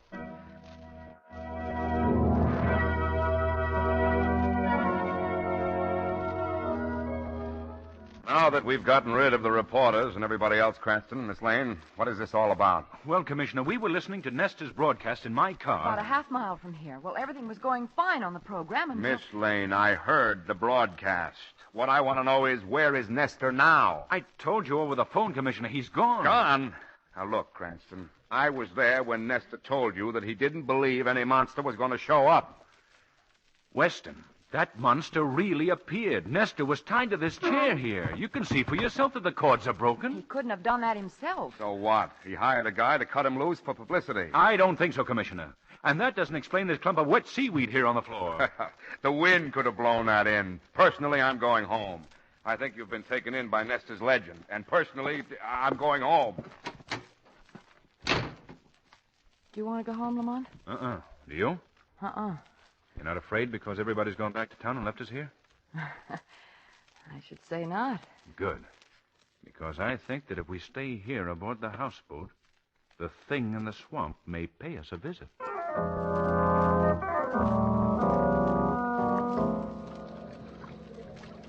Cops and the reporters are gone now, Rocky. Yeah? Give me those glasses. I want to take a look across the swamp. Yeah. Well, something to see. Gone, eh? There's still a car parked near the houseboat across the swamp there. That guy Cranston and his friend Miss Lane are still hanging around. What do they want? Suppose we row across and find out. Hey, Rocky, what about this thing in the swamp? Forget it. Yeah, maybe this ain't such a safe hideout after I all. said forget it. What's the matter, Nick? Are you turning yellow? No, Rocky, no. I don't think Cranston and Miss Lane are going to stick around long if the monster shows up. I don't like this, Rocky. I don't like it at all. You'd like a cut of the National Bank robbery money, wouldn't you? Yeah. Now with Menkino dead, we'll never find that dough. It's still where he hid it, and we'll find it. Rocky, who killed Menkino? How did you find out about it? What difference does it make? When I come in this with you, I told you I didn't want nothing to do with no murder. Now, if Keep your shirt on. I only heard about it on the radio. The monster's supposed to have done it. Look, Nick, I ain't going to double-cross you the way Menkino double-crossed me on that bank stick-up. For 5 years, I've been waiting my chance to get my hands on that dough, and nothing's going to stop me now. No, not even that nosy guy Cranston and that dame poking around. What are you going to do, Rocky? We're going across the swamp to the houseboat and give Cranston and his girlfriend a little surprise.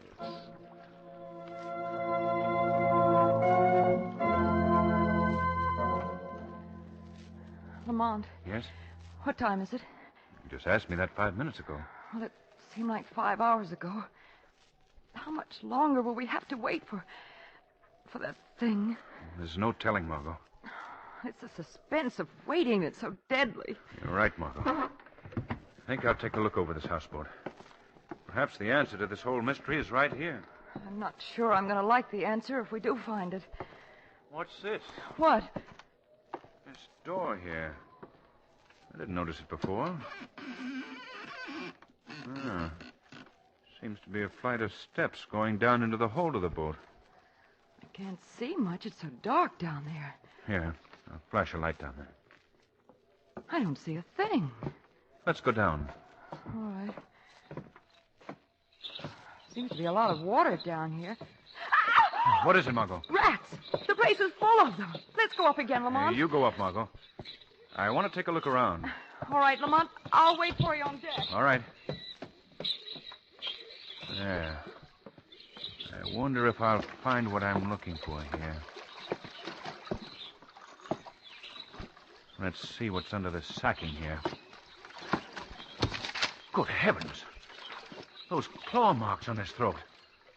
I could almost believe that legend about the monster. Margot! Margot! I found Nestor's body. Margot! What is it? Margot! Here, open this door! Open, I say! All right, pound all you want, mister. You'll never get out of there alive.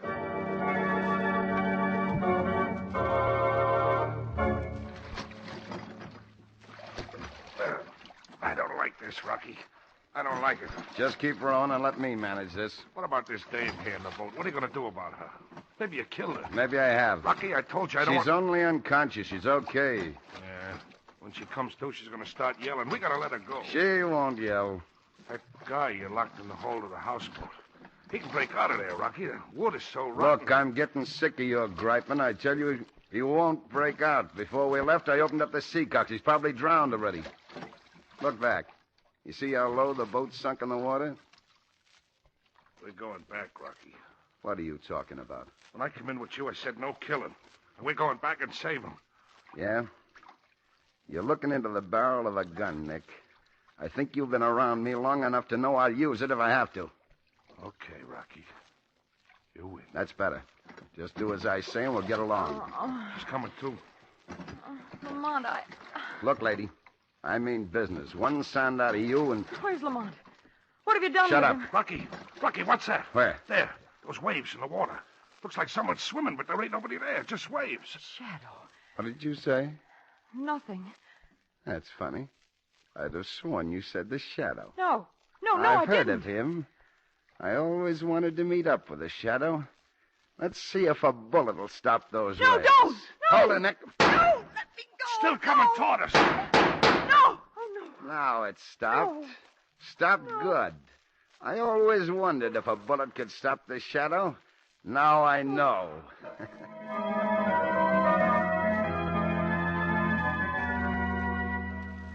Oh, Lamont. Lamont, Oh, what do you want? What are you going to do with me? Come on, lady. Come with me. No. Don't you understand? I'm going to let you escape.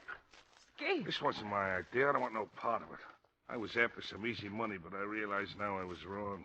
But I... Don't stop to talk now, lady. Rocky will be back here in the hideout any minute now. If I got to get you out of here safely, we'll have to work fast. What's that? It's the Shadow. Shadow? Well, I thought... You thought the Shadow was dead, that your friend Rocky killed me in the water. I saw the waves stop.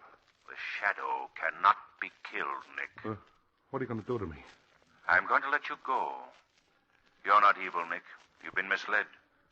I'm going to give you a chance, the chance to go straight. Rocky's come back. Well, if Rocky's come back... No! No, it's the monster! The monster! Come with me. You're going to the bottom of the swamp, and no one will ever find your body there. Just as they'll never find Menkino. No, don't come near me! Stop. What? Who said that? The Shadow. The Shadow's dead. The Shadow is not dead. The Shadow can see through your disguise. No, stand back there. Let go of me. Now I recognize that voice. It's Rocky. So you're the thing in the swamp. You killed Menkino. Now you know there's no reason for this disguise any longer. On the count. So, Rocky, that explains the monster. A diving helmet and a rubber suit covered with seaweed. Yes, Shadow, now you know. What are you going to do about it? You must pay for your crimes, Rocky. Oh, no, not Rocky. I'm getting out of here, and you're not stopping me. I've got my gun trained on Miss Lane here, and one false move, and she died. You double-crosser. You killed her. Yes, just as I killed Menkino and Nesta. Just as I'll kill you if the Shadow tries to keep me from leaving here. You won't try to stop me, will you, Shadow? You can't escape justice, Rocky. Oh, yes, Shadow. I'm clever. You'll have to admit that. Not clever enough to find the money stolen from the bank. The money that you and Menkino stole together. You're wrong, Shadow. I've found the money, and I have it outside. Menkino couldn't hide it from me. And now, Shadow, Miss Lane and I are leaving. Tried to stop me, and she'll... Well, you saw what happened to my double-crossing friend, Nick. Come on. No, you don't, Rocky. Oh, my gun! You knocked it out of my hand. What's the matter, Rocky? Lost your courage and bravado? When you lost your gun?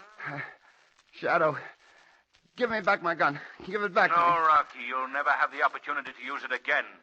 You'll never kill again. But you don't understand. I had to kill Menkino. He tried to cheat me out of my share of the money. I had to do it. The money which you and he had stolen from the bank? I helped him steal it. It belonged to me, too. You have a twisted sense of right and wrong, Rocky. There's only one place for men such as you. The police will see to it that you pay your debt to society. Your days of killing are over.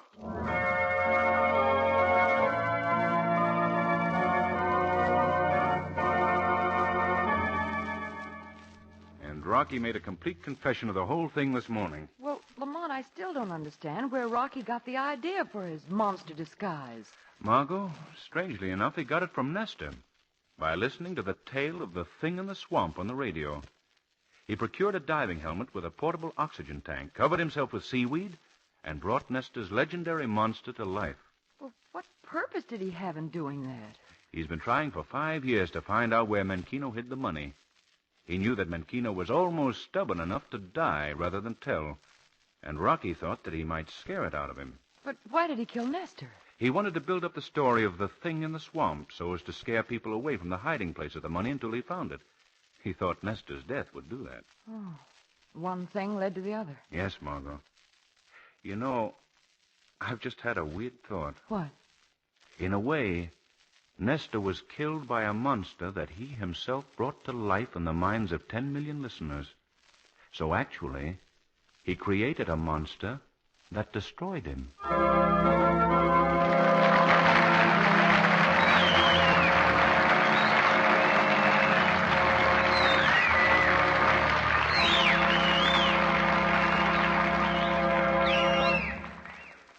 A real-life drama proving that crime does not pay will be presented immediately after a message from John Barclay, Blue Coal's distinguished home heating expert. Mr. Barclay. Thank you. Friends, an important part of furnace operation is refueling, fixing the furnace. Now, here's the way to do it right. First, shake the grates gently until you see a red glow in the ash pit. But don't allow red coals to drop through the grate. Second, take a hoe and pull the live coals to the front of the firebox so the fire slopes downward from the front to the rear. Then put the fresh coal to the rear of the furnace. But don't cover all the fire. Leave a spot of live coals in the front. You need these to ignite gases arising from the fresh coal. Finally, remove ashes from the ash pit and set the dampers. Close the check damper and open the ash pit damper. Of course, with the Blue Coal automatic heat regulator, the dampers are automatically adjusted for you. Yes, folks, the right way is the easy way, and the easy way in this case is the economical way. Your Blue Coal dealer is always glad to help you with your home heating problem at no charge, no obligation. I know you'll be pleased with the friendly help you receive. Call him tomorrow. Thank you.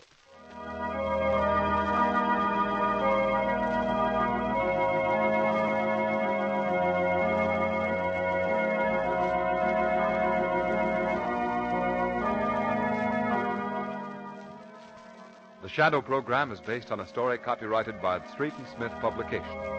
The characters, names, places, and plot are fictitious. Any similarity to persons living or dead is purely coincidental. We now bring you an episode from real life proving that crime does not pay. November 1939. It is late at night. 2 cars are speeding along the road. Suddenly, the second swerves ahead and forces the first car into the curb. Hey, what's the big idea? Why don't you watch me driving? Get out of that car, you hear me?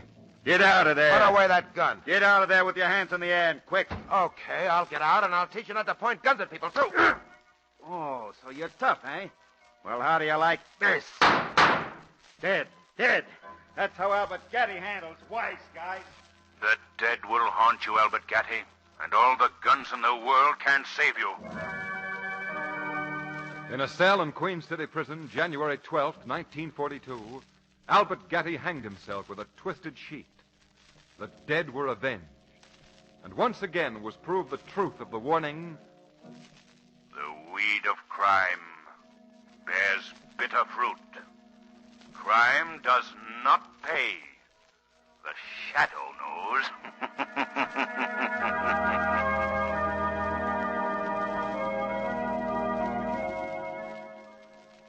Next week, same time, same station, your friendly Blue Coal dealer brings you another strange and thrilling adventure in the Shadow's daring battle against the forces of evil. Be sure to listen. And be sure to phone your neighborhood Blue Coal dealer for greater heating comfort at less cost. Remember, keep the home fires burning with Blue Coal. This story was produced by the DL&W Coal Company, distributors of Blue Coal.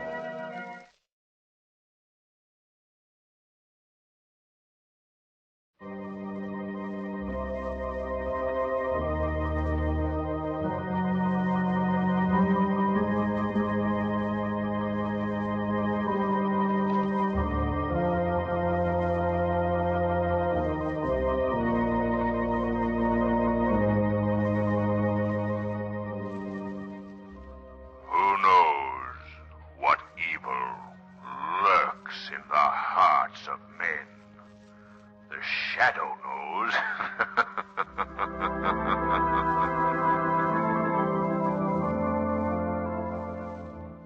The thrilling adventures of the Shadow are on the air, brought to you each week at this time by your neighborhood Blue Coal dealer.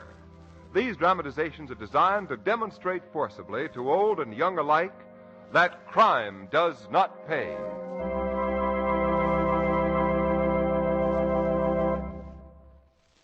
Think about your coal supply now, and you won't have to worry about it later. Order the coal you'll need for the rest of the season right now. Fill your coal bin to the top, and then you'll be protected against any possible delay or interruption in deliveries. Your Blue Coal dealer is able to take care of your needs immediately. He has a good supply of this superior home fuel on hand. But war conditions plus sudden changes in temperature may quickly change this situation. So it's wise to play safe. Ask your Blue Coal dealer to fill your coal bin right now and be safe. Telephone him tomorrow.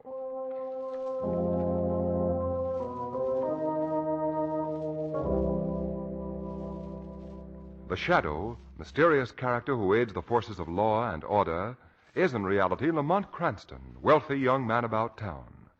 Several years ago in the Orient, Cranston learned a strange and powerful secret. The secret of hypnotic power to cloud men's minds so that they cannot see him. Cranston's friend and companion, the lovely Margot Lane, is the only person who knows to whom the voice of the invisible Shadow belongs. Today's drama, Dead Man's Revenge.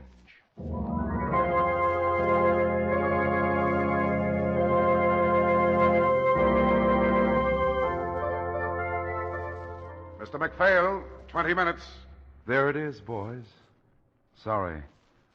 The interview's over. Oh, now, Mr. McPhail, you promised us a story for our paper. Look, Mr. McPhail, a leading theatrical director like you is news. Give us something. Something about your career, maybe. Oh, you heard the call, boys. I've only 20 minutes You before... theatrical people are always in a hurry. Couldn't be that you're getting nervous, could it, Mr. McPhail? No, it couldn't. Not after... This is old stuff for me, boys. Ah, then give us a break. We're trying to get a lead off for the morning edition. You got the time, Mr. McPhail. All right. All right, I haven't got the time, but I'll give you your lead off just the same. That's the way to talk. I guess you all know something about this story anyway. It happened while I was rehearsing a new 3-character play in the old John Carter Theater. Just a second. John Carter Theater. There hadn't been a play to open in that theater for 20 years. Not since the great John Carter, the actor for whom the place was named, had passed away. I begged the backers not to rent it. Why, McPhail? The theater was jinxed, people said. Yeah, something about a curse. A curse of 20 years standing. But the backers ignored me, rented the place anyhow. I didn't like the idea, but I had Miss Maudie Stillwell for the star. The play was shaping up beautifully. Then, the night before the private dress rehearsal, the trouble began. Well, how did it begin? What happened, Mr. McPhail? Well, there was a night watchman, you see. A man who'd worked around the theater ever since old John Carter himself was alive. That night, he was making his rounds in the dark, musty cellars of the place. Later, the police established that it was just about midnight when the strangest occurrence... There ain't nothing down here. Everything's all right. Guess I'll go up and doze off and... What was that? There is something down here. Who's there? I heard your cane tapping. Come on now. I got a gun here, and if you give me any trouble, I'll... I won't give you any trouble, Jason. Jason? Nobody's called me by that name for years. I knew you long ago, Jason. Who are you? I've heard there's going to be a play done in this theater, Jason. Yes, that's right. Have all of you forgotten old John Carter's dying wish? His dying wish? Let me remind you. He asked that this building which bears his name never again be used as a theater. Yes, he did. I remember he said it the night he died. It isn't wise to trifle with the wishes of the dead, Jason. Yes, I suppose you're right. But it don't make any difference now, eh? He's been dead 20 years. Ain't much he can do about it, eh? That's what the living think, do they? The living? Why do you say the living? What are you? Just an old friend of yours, Jason. Well, come out. Come out where I can see you. I'll come out, Jason. I'll come out. Oh, no. You see who I am, my friend. Oh, it ain't true. It can't be. You recognize me. What are you doing here? What is it you want? A dead man's revenge. No. Dead man's revenge.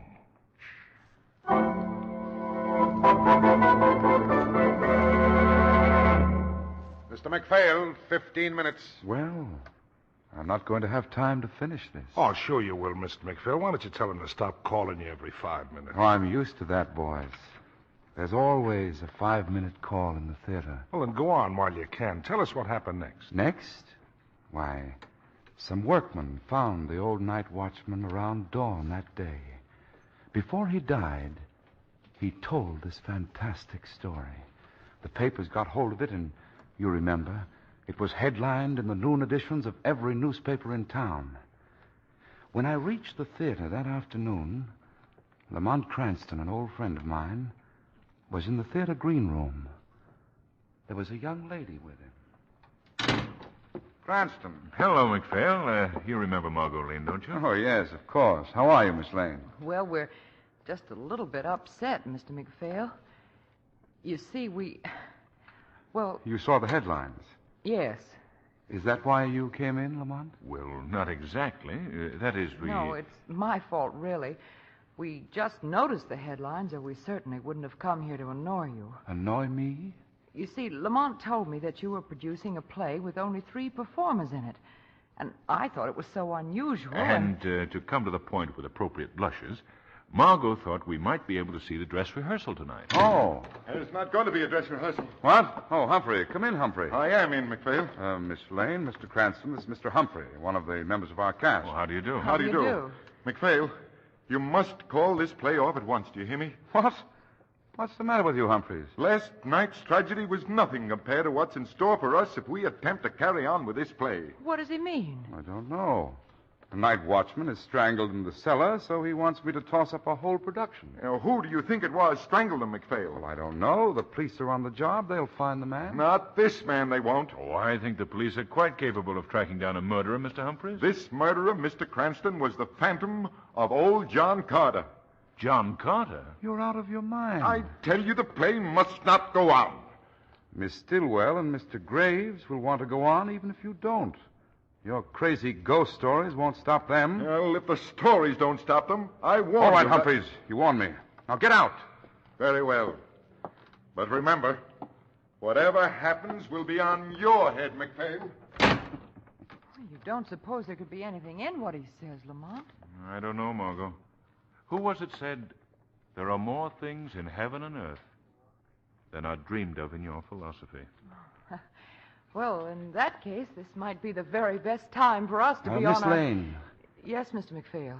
I'd like you and Mr. Cranston to be the only 2 guests tonight at the first dress rehearsal to be held in the John Carter Theater in 20 years. In 20 years. Well, go ahead. What happened then, Mr. McPhail? That night at the dress rehearsal, Miss Lane, Cranston, and I were the only people in the audience. play was going well. The last act was almost over. And then came that scene where the leading woman, the part Miss Stillwell played, is supposed to be accused by an aging composer of stealing his symphony. Oh, it was a very tense moment in the play. I wrote that music. I wrote every note of it. You know I did. Yes, perhaps you did. But the world will never know it. They'll hear those melodies, and it'll be my name they'll remember. Listen, I'll play them for you. No, don't. Come away from that organ. I can't bear to hear you. The world will love me for my music. Listen well, old friend. Forever after, these notes will belong to me. No! No! The next time I hear them, there will be no you. I've killed you. I've killed you. And my song is my own again. Like it, Margot?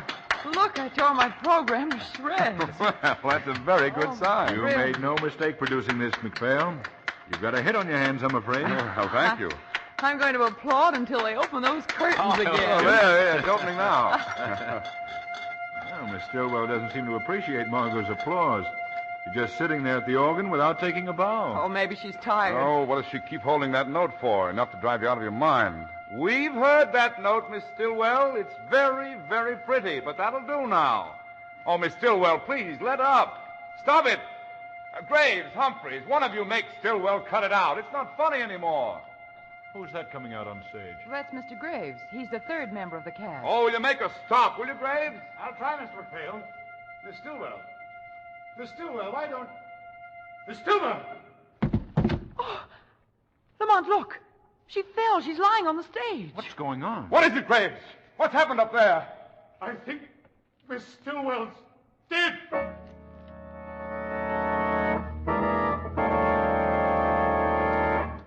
Mr. McPhail, 10 minutes. Go on, McPhail. Don't waste any time. I believe you boys would hound a man for a story on the brink of the grave. Well, naturally, the thought of John Carter's ghost flashed across every one of our minds. The next minute, Miss Lane, Cranston, and I were hurrying up onto the stage.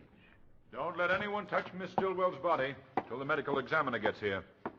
Now, you better get everybody up on stage, McPhail. Well, there's only one member missing. It's Mr. Humphreys. Yes, where is Mr. Humphreys? Graves, where's Humphreys? He's up in his dressing room, Mr. McPhail. Oh, shall I tell him you want him? Would you please, Miss Lane? And you, Graves, phone for the police, will you? Yes.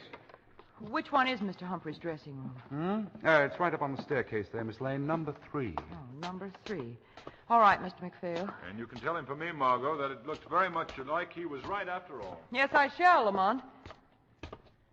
Number 2. Number 3. Here it is. Mr. Humphreys? Mr. Humphreys? The door's open. Huh. I wonder if... Mr. Humphreys? Mr. Humphreys, where are you? Mr. McPhail said to... Who closed that door? I did, young woman. Who are you? Where's Mr. Humphreys? Mr. Humphreys is regrettably no longer with us. No longer with us? What do you mean? What are you doing in his dressing room? There was something here I had to get. Stand back now. Don't come any closer to me. No, leave me alone. Let me out of here. Let's not call for help. You're well beyond helping, young woman. Yes, there was something here I needed. Something most important to me. Revenge, young woman. Revenge from the tomb. Dead man's revenge.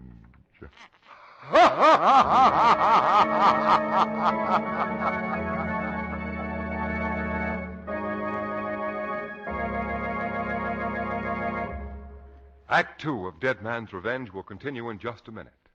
Right now, let's relax a bit and get comfortable. You know, comfort is very important in the blue coal scheme of things. Your comfort, that is. It's not just a matter of heating your house. Heat by itself doesn't mean comfort. You might be extremely uncomfortable right now, for example, because your home is overheated. Comfort means that you get the right amount of heat at the right time. And that's just exactly the case when you heat with blue coal. Know why? I'll tell you. It's because blue coal is prepared especially for home use. Now, that means a lot.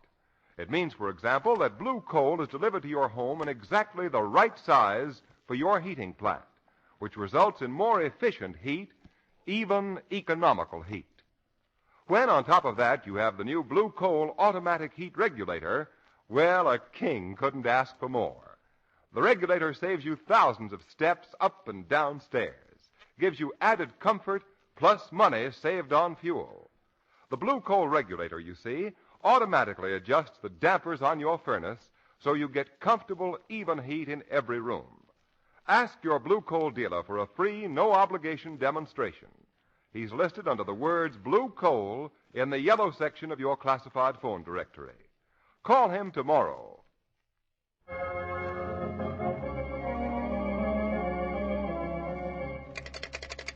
Operator! Operator! Operator! Mr. McPhail! Mr. Cranston! Yes, what is it, Graves? What's the matter? The phone, Mr. McPhail. The wires have been cut. Huh? Phantom is making a thorough job of this, McPhail. I beg my backers not to rent this theater. McPhail. Yes? Margot. Hasn't she been gone a long time? No, she's all right. The dressing room is all the way back at the end of the upstairs corridor. She and Humphreys will be down in a minute. I'll give her just about that long, and I'm going up after her. Perhaps I'd better go for the police, Mr. McPhail. Yes, go on. Tell them to hurry and get back yourself as soon as you can. Yes, sir. I'll do that, Mr. McPhail. I'll do that. Just a moment, Graves. Yes, Mr. Cranston. You took the part of the old composer in the play, didn't you? Yes, that was Graves. He was the one who shot Miss Stillwell at the end of the play. Miss Stillwell was shot, wasn't she? And right before our eyes. If you're implying that I... You don't happen to have the gun on you that you used in that scene, do you, Graves? Yes, sir. Here. Here it is, sir. Thank you. 5 cartridges. Blank cartridges, if you'll notice, Mr. Cranston. Blank cartridges? 5 blank cartridges, Graves. But that 6th cartridge, the one you fired at Miss Stillwell, how do we know that one was blank, eh? It was. It was, I tell you. But if it wasn't, If Graves... it wasn't, it's in Miss Stillwell's back right now. Maybe we'd better look and see, Cranston. Perhaps we'd better. Particularly before we let Mr. Graves leave the theater. I'm sure the medical examiner will forgive us for... The lights! They've gone out. Stand where you are, Graves. Who's at that light switch? Who did that? Turn them on, McPhail. Trying. Let's see where I'm going. Oh, here it is. There. Okay now? Okay, McPhail. The lights are on, but... Mr. Cranston! Graves, what is it? Miss Stillwell! Miss Stillwell? Look! Her body, it's disappeared. What did you say, Graves? He's right. Our corpse has vanished, McPhail. But I was standing right beside it. Yes, you bet you were. And we were just going to take a look to see if that 6th cartridge was in the body when the body conveniently disappears. Mr. McPhail, you don't think I'm not thinking anymore, Graves. I see it all now. McPhail, what do you mean? Give me the gun, Cranston. Yes, thanks. I'll show you how it all happened. Now, I'm Graves, you see. It's the last few minutes of the play. Graves? Yes, sir? Stand where Miss Stillwell was standing in that last scene. Mr. McPhail, you can't believe Go on, do as I tell you. All right. Yes, that's right. Just about there. Now, what did she do, Graves? She walked over here to the organ and began to play. All right, do it. What, sir? Sit down and play the way she did. I'll try, sir, but... Do it! Watch, Cranston. Now, I'm Graves. I point the gun at her. She keeps playing. I say, no, and then I fire. You see? You see, he fired just at this level. The shot would have... All right, Graves, that's all. Get away from that keyboard and... Cranston! McPhail. That's the same note that Miss Stillwell was playing when she died. It was the organ. That's what killed her. The organ? Stand back. Don't touch it. That particular key is charged with enough electric voltage to bring instantaneous death. Graves! Is he... Yes. He's dead. Oh, I don't understand it. What's happening here tonight? What is it, Cranston? Dead man's revenge. Did you hear that? Dead man's revenge? Yes. Where'd it come from, McPhail? I couldn't quite tell. It must have meant poor Graves here, or... Come on, help me! That was Margot's voice. I could tell where that came from. Below. Yes. McPhail, is there a cellar under the stage? Yes, but I've never had occasion to go down Well, we've got occasion now, McPhail. Come on, follow me.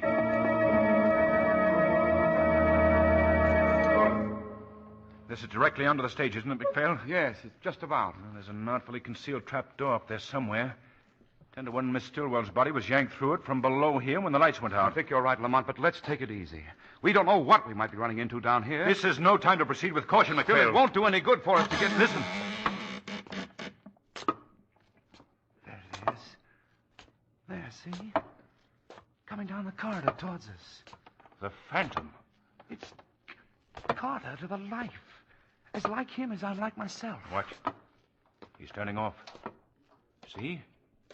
He's going into that room. If you ask me, we'd better... Margot's in that room. Hurry, McPhail. Margot! Margot! They'll never help you, Miss Lane. Let Miss Lane go or I'll... If there's anything you imagine you can do, Mr. Cranston, you may try it. I will. Come on, McPhail. Take warning. Look out, Lamont! Ah, good work, McPhail. Excellent work. How's Miss Lane? She's fainted. All right, get her out of here, Humphreys. Take her up on the stage. Yes, McPhail. What about Cranston? I'm turning on this gas jet, Humphreys, and leaving him here in unconscious bliss. I hope you like your new home, Cranston. You're staying here a long, long time.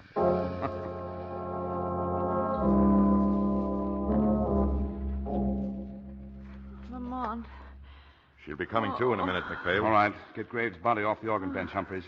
And take off that makeup of yours. I don't like looking at the replica of a dead man. No, you don't need to be scared of me, McPhail. There.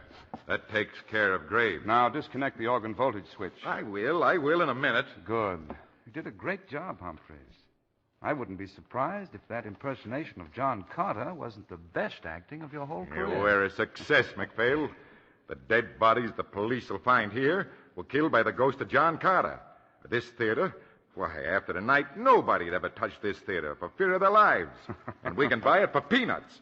And then we can sell it to the bus company for a terminal at our own price. I hope so. I didn't go through this for nothing. Lamont. Come on. Sit in that chair over there, Humphreys, and pull your collar up around your face. What's the idea? The last act, pal. The last act. You're a detective, and Miss Lane is going to give us a little organ recital. Oh, I see what you mean. Lamont. You're all right, Miss Lane. Mr. McPhail. Where's Lamont? There now. Everything's all right now. The police have arrived. Commissioner Weston? No, he'll be here in a minute with Lamont.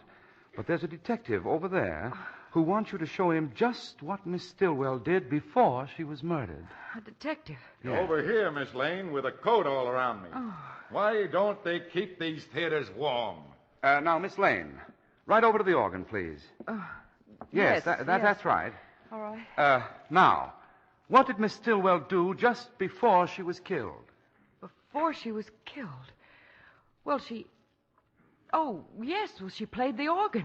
Could you play what she played, Miss Lane? Well, I think so. Let me see, it went something like this. I think it was like this. I can't remember. Then what came next? Next? Oh, yes. It was like this. Just like this. Stop! Huh? Who said stop? McPhail, what is it? What is it? It is the shadow, my friends, the voice of your doom. Shadow? But I can't see anything. There's just a voice. I am here with you, McPhail, Humphreys. Your plan has failed. It'll not help you to kill Miss Lane. I've already informed the police. They'll be here at any moment. Police, let me out of here. Stand back. Oh, back, McPhail. You'll wait in this room for the justice of the law. All right, but you'll tell them the truth, won't you, voice? What is the truth, McPhail? That I didn't kill anybody. It was Humphreys did it all. You're a liar, McPhail. He wired the organ. He killed Miss Stillwell and Graves. He did it all, I tell you. And he will pay for it, McPhail. And so will you. Oh, no. You may have McPhail, but not me. Stop him, Shadow. Don't let him get to the organ. Humphreys. Not until I'm dead.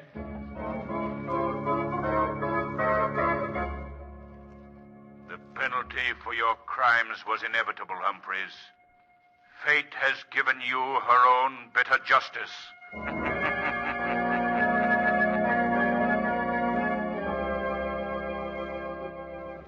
But Lamont Cranston didn't die, McPhail. I've seen him since then. No.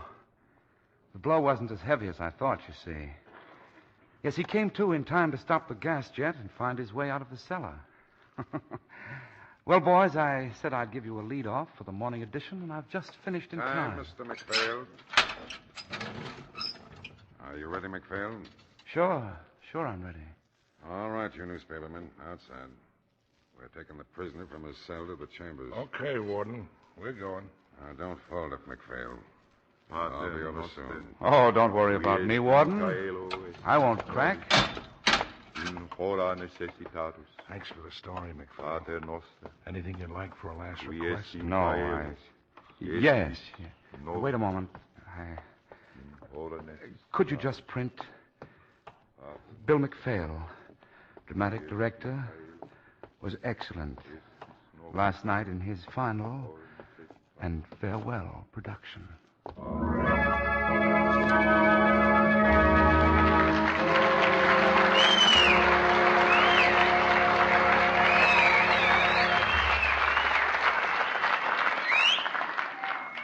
In a moment, we'll describe a real-life crime taken from police annals. But first, here is Blue Coal's distinguished home heating expert, John Barclay. Mr. Barclay. Thank you. Ladies and gentlemen, I hear some homeowners complain that they burn too much coal and get poor results. Well, the chances are they're burning the wrong size coal. And remember, it's just as important to use the right size coal as it is to use a good quality coal.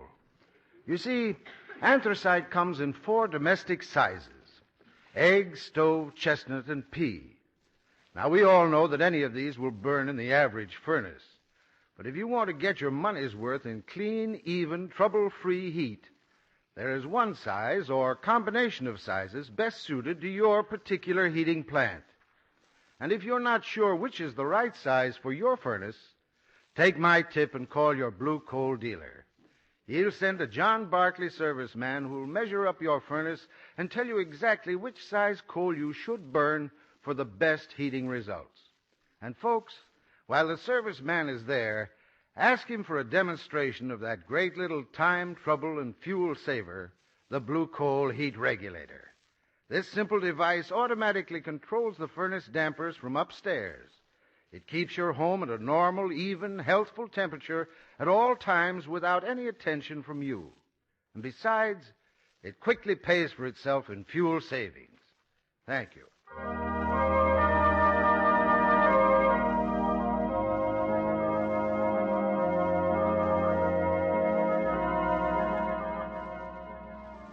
The Shadow program is based on a story copyrighted by Street and Smith Publications. The characters, names, places, and plot are fictitious. Any similarity to persons living or dead is purely coincidental. We now bring you an episode from real life, proving that crime does not pay. James Woodward was rough, tough, reckless, a hold-up man afraid of nothing. Early one morning, he walked down 119th Street in New York City, spotted a likely victim, drew his gun, and shoved it into the man's ribs. Not a squawk out of you. Keep your hands down. Hey, what do you think you're doing? Oh, tough guy, eh? Give me that wallet. You made a bad mistake, James Woodward. The man you robbed is a plainclothes policeman. Halt! Halt or I'll shoot! Oh, my head! My head! Inside the hospital with a head wound and a charge of attempted robbery against him went amateur hold-up man Woodward. A bloody warning that the weed of crime bears bitter fruit. Crime does not pay. The shadow knows.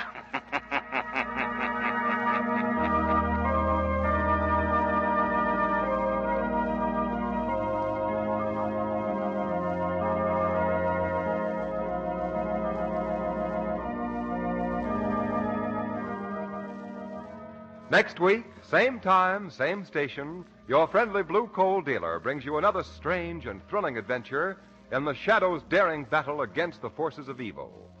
Be sure to listen, and be sure to phone your neighborhood Blue Coal dealer for greater heating comfort at less cost.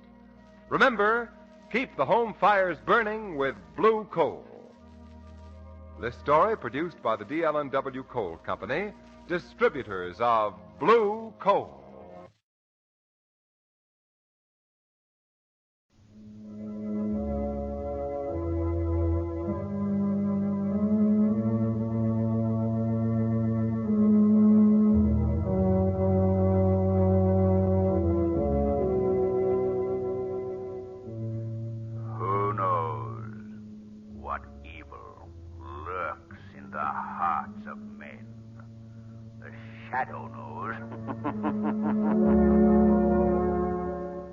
thrilling adventures of the Shadow are on the air, brought to you each week at this time by your neighborhood blue coal dealer. These dramatizations are designed to demonstrate forcibly to old and young alike that crime does not pay. It's not patriotic to hoard food or money, but it is patriotic to put in a good supply of coal right now. You'll be helping your government out of possible future transportation problems and also helping and insuring yourself by keeping a full supply on hand. Get enough to last you until summertime. Place your order of coal now and insist on blue coal, because this superior fuel is especially prepared for home use, especially prepared to give you dependable home heating with real economy. Be prepared. Call your blue coal dealer tomorrow morning.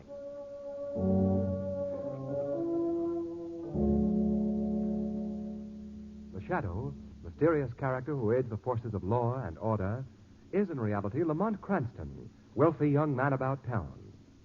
Several years ago in the Orient, Cranston learned a strange and mysterious secret.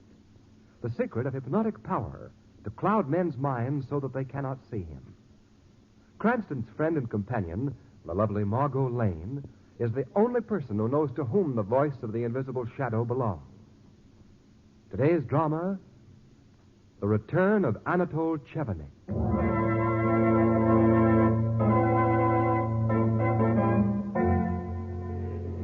Jewel robbery, read all about it. All clues point to Anatole Chevenik. Police sure of arrest in 24 hours. All right, Chevenik. Your little game is over. Really, Commissioner Weston? Yeah, Chevenik. Those notes with your name on them, warning us that you were going to steal the jewels, and the white gardenia that you always leave. You won't wiggle out of this. There are just two things you have overlooked, Commissioner. Yeah, what? Point number one, you have not been able to find the jewels which you say I purloined. Point number two, at the time this robbery occurred, I was 3,000 miles from here, and I can prove it. Extra, police release Anatole Chevenik again for lack of evidence. Read all about it. Something has got to be done about Anatole Chevenik. 3 times he's struck in 60 days. The police must do something. But my jewels, the police are helpless. Warns victims in advance. Police are powerless. What can we do against him? He always has an alibi. Eh? Where is he? Who's there? You. Why have you come here? What's that in your hand? No. Stay away. No. Oh!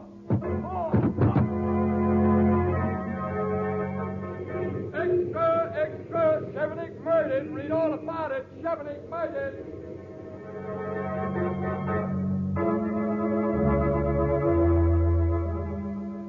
And so murder closed the book on Anatole Chevenik. But is that all? Can the elusive Chevenik solve the mystery of that last great darkness? Who can say what faint line divides the quick from the dead? And once having crossed that line, is it possible to return? This is the case of Anatole Chevenik, which strangely enough begins with the end of Anatole Chevenik. There, gentlemen, on that slab here in the morgue lies the mortal remains of Anatole Chevenik. At last, we know where he is. No thanks to you, Weston. Your police would never have caught him. Listen to him, Cranston. You'd think that he, the great, one and only Special Investigator Devlin, had been personally responsible for it. As a matter of fact, gentlemen, neither of you came anywhere near catching him. Chevenik even sent notes telling the police where and when he would strike next. And what about the white gardenia, his signature? Some police force. He always had a perfect alibi. And for that matter, what did you do for the insurance companies that pay your salary? All you ever did was pass the buck to me and my men. Some special investigator. Now, just Mr. Devlin, Commissioner, please remember where we are. That body lying there. Oh, quite so, Cranston. Well, it's foolish for us to argue, Devlin. Our troubles are over now, anyhow. I'd say they were just beginning, Commissioner. Chevenik was murdered. Who did it? We don't know yet, Cranston, but we're working on it. Not much to work on, Commissioner. Chevenik was found stabbed to death in his apartment, killed by a sharp-pointed instrument. I believe your police report reads, a gem cutter's tool. Well, they probably used it to cut up the stolen gems so they couldn't be identified. Gem cutting is too delicate a job for a one-handed man, Commissioner. One hand? Yeah, Chevenik's right hand's missing. It's severed at the wrist. We discovered that when we found his body. Why, I can't believe it. Now look for yourself. I will. So it is.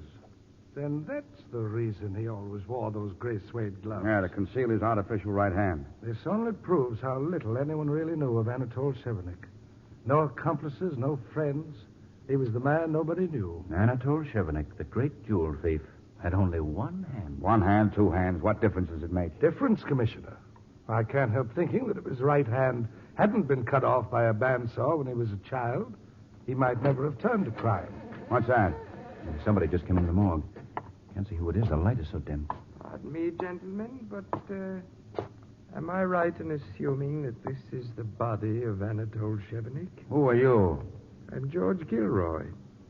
May I ask who you are? I'm Police Commissioner Weston, and I left strict orders that no one was to be admitted to the morgue while Chevenik's body was here. Indeed, Commissioner. I have a court order giving me the body for experimental purposes. Huh? You see, Anatole Chevenik willed his body to me. Oh, then you're Professor Gilroy, the man Who brings back the dead, as the sensation-seeking press would have it? Let me reassure you, I have not been successful in my experiments. Yet. Lead on about it. Chevenik returns from the dead. Police baffled. Daring jewel robberies continue. Chevenik returns from the dead.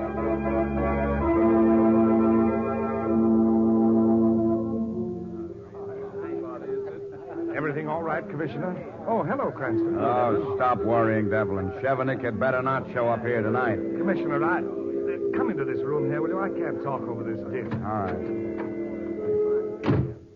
You can't blame Devlin for worrying about this wedding reception tonight, Commissioner. No. Mrs. Porter's jewels are insured with my company for $50,000. Now, look, Devlin. Chevenik is dead. You saw his body lying in the morgue. I know, Commissioner, but that note telling us that he was coming here tonight. If Mrs. Porter's jewels are stolen... Devlin's right, Commissioner. Even with a fresh gardenia left with a warning note of Chevenik's signature. Cranston, I tell you, somebody is masquerading as Chevenik. Chevenik's in his grave. Not grave, Commissioner. Remember Professor Gilroy? Hey, that's right. Yes, Gilroy did take the body of Chevenik to his laboratory. Well... Commissioner Weston, Yes, Mrs. Porter. this note was just thrust into my hands in the ballroom. Note? Let me see it. What? There's another gardenia wrapped up in it. Gardenia? What does the note say, Cranston? Jewels were made to be worn, but not by such as you. Signed merely with the initial C. C. Then you think... Chevenik, he's here. Oh, Commissioner, what'll I do? Mrs. Porter, if Chevenik got in here tonight, he won't get out. I'm going to call Cardona and his men on the grounds and give the alarm. Oh, by the way, Miss Porter, it was very wise of you not to wear your jewels tonight. Not wear my jewels. Why, I am... Oh, my jewels are gone. Chevenik has stolen my jewels.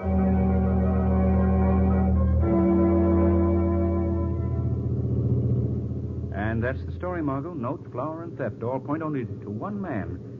You know, this whole business has Weston talking to himself. Oh, I can't say I blame him, Lamont. It is pretty weird. My bosom friend and companion, Big Charlie, used to talk to himself, but he quit. Why, Shrevey? He didn't like the answers he gave himself. He didn't like. Oh, Shrevey. That's the truth, Miss Lane. Why, he got so sore on himself one day for something he said that he wouldn't speak to himself for days. He wouldn't Oh, speak. Shrevey, stop. Shrevey, sometimes I think you make these stories up. Why, Mr. Cranston, are you putting the third degree to my veracity? Are you putting... Shrevey, watch where you're driving. Yes, sir. I always do. Oh! Shrevey, for a moment there, I thought you were going to hit that other car. Yeah. Don't we live dangerously, though? Mm-hmm. Hey, what's this? What? This wrapped up paper. I just noticed it. Let me see it. Here, Mr. Cranston. Thank you. Lamont, a white gardenia. Wrapped up in this note, addressed to you, Margot. To me. Read it. It says, I have stolen no jewels from you. Instead, I give you a pearl of wisdom. Your friend Lamont Cranston pursues a dangerous game when he pursues Anatole Chevenik. Lamont. Shrevey, go after that car that nearly ran into us. Well, it ain't nowhere in sight now, Mr. Cranston. He turned the corner up ahead. He was going like a shot, he was going. Okay, Mr. Chevenik. We'll see about you later. What are you going to do, Lamont? Margot, you're going home. I'm going to see Commissioner Weston. You know, I've been rather lukewarm about this whole case up to now, but Mr. Chevenik has just aroused my sporting blood.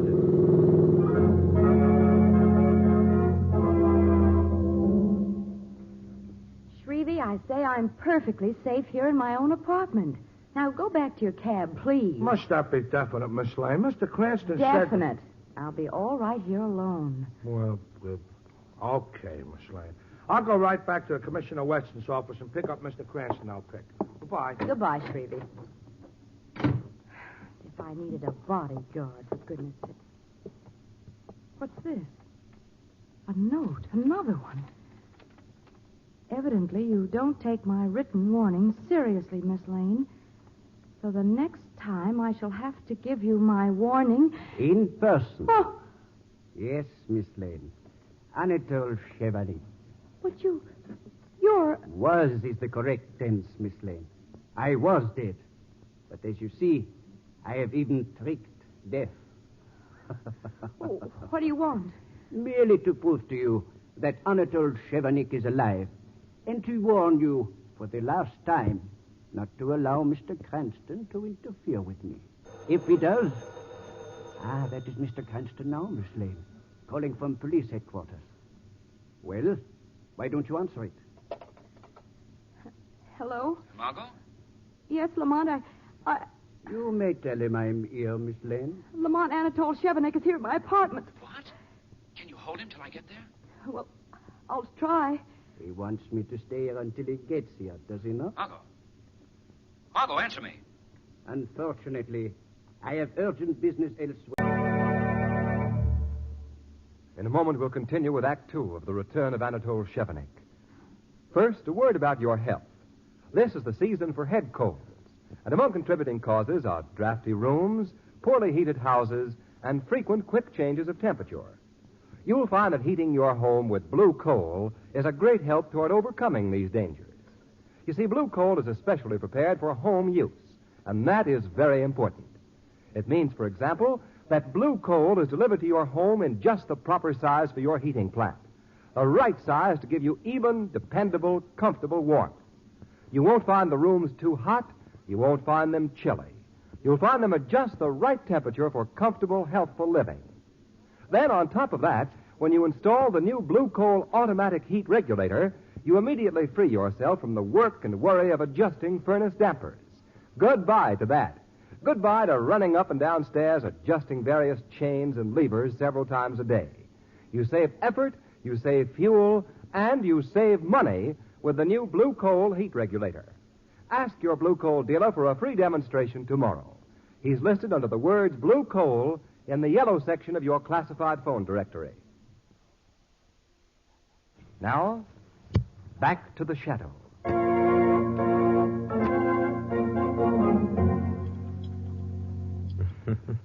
Stupid. They laugh at me at my experiments. Well, they shall see. Professor Gilroy. What? That laugh. But there's nobody here but me. You're wrong, Professor Gilroy. The shadow is also here. Where are you? I can't see you. Are you a spirit? A spirit from the beyond? No, Professor. I am a man of flesh and blood as yourself. But don't look for me. No one has ever seen the shadow. What do you want of me, Invisible One? I want you to tell me the truth about your experiments with the body of Anatole Chevenik. What more can I tell you than that they're not completely successful, but we are progressing. Suppose I were to tell you, Professor Gilroy, that Anatole Chevenik has been seen alive. Alive? That's not possible. Yet, Chevenik's body is still here. Then, Professor Gilroy, you have no objections to my viewing the body, have you? I don't see what you'll gain by that, Shadow. It will remove any doubts I might have about your connections with the jewel thefts of Chevenik. Thefts committed since his supposed death. All right. If you must be convinced, come with me. You will see that I speak the truth. Here, in here. This is my dissecting laboratory. Chevenik's body is lying in here, in this box.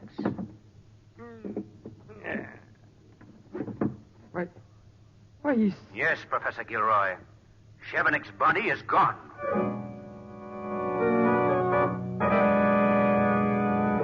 Yes, Governor. No, Governor, but there is still no trace. Yes, Chevenik's alive, all right, no doubt of it. Yes, Governor, I know you want some action on this case.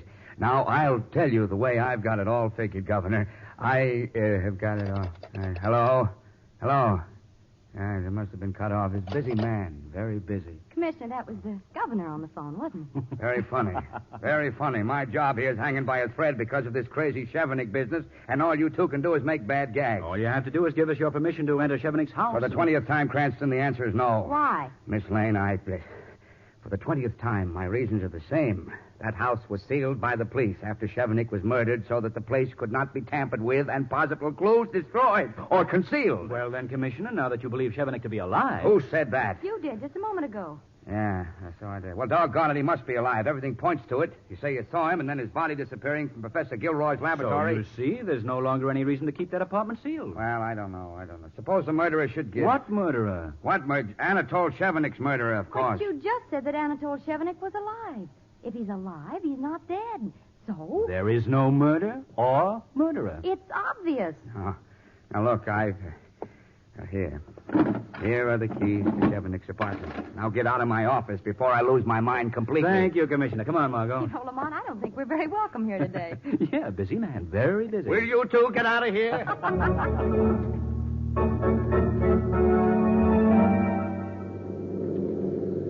This is it, Mr. Cranston. 7720 River Street. All right, Shrevey. Come on, Margot. Let's see what we can find in Chevenik's house. I hope it's not Chevenik. You could say that again. You could say it. Afraid, Shrevey? You want I should wait for you here, Mr. Cranston? Okay, Shrevey, I understand. You wait here. And if we're not out in 10 minutes, call Commissioner Weston and have him come here. Yes, sir. I'll do that. Take good care of yourself, Take. Up the steps, Margot. Miss Lamont, this old house seems to hang right over the river. Yes, Chevenik must have picked it because it would be so easy to escape from. Lamont, suppose Chevenik really is inside. Well, this is apparently the only door to the house. And the police seal across the door is still intact. You go in first, Lamont. All right, Margot. Goodness, it's so dark in here. Yeah. Seems to be a long hall. Come on. Lamont, there's someone here. Where? I can feel it. Lamont, in there. Look, Lamont. The shadow of a woman against the windows. Yes, Margot. So it is. Feel along the wall for the light switch. All right. Got it. Anatole. Lamont. Quiet. Anatole, is that you? Switch on the lights, Margot. Oh. Who are you? May I ask you the same question? I am the wife of Anatole Chevenik. I suppose you are from the police. His wife, but I thought that... You thought that Anatole had no wife. But you are wrong. He fooled everyone. No one knew I existed. Well, when we came in here, the door was sealed. How did you get in? There are more than one means of getting in and out of Anatole Chevenik's house. Mrs. Chevenik, your husband, if he is still alive, will be brought to justice eventually, so If he is still alive? You say that very strangely. Well, you know, of course, that your husband was murdered. Oh, no. No, he is not dead. I can prove it. This newspaper. Here. Read it. What does it say, Lamont? It's an item in the personal column. It says, Rennie, come to the apartment tonight, signed AC. You see? It is a signal we had agreed upon. Does that prove to you he is alive? He will be here tonight. But you will not catch him. He is too clever. Mrs. Chevenik, this may be a trap to get you. Oh, no. There are only 2 other people who know my husband. There is no trap. What's that? Sounds like someone's in the other room. I will see who that is. Wait, I'll come with you. No, run! Stop! Stop, I say! She's run in there and locked the door. Chevenik must be there. Well, if he's in there... Go, Rennie. Aim it to the police, eh? Lamont, that's Chevenik. I couldn't forget that voice. I'll have to break this door down, Margot. Look out. Lamont, he's gone. Yes, must have escaped through some secret passage the way she got in. I wonder where she... Lamont, there, behind that sofa. Oh, Lamont, she's dead. He stabbed her. Yes, Margot. Wait a minute. This is very strange. What, Lamont? This woman was stabbed by a right-handed man. Anatole Chevenik didn't have a right hand.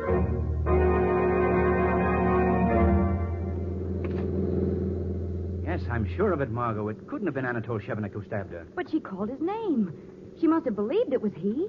And I recognized his voice through that door. No, it doesn't add up, Margot. There's some vital piece in this crazy puzzle that's missing. Oh, Lamont, what do you suppose it is?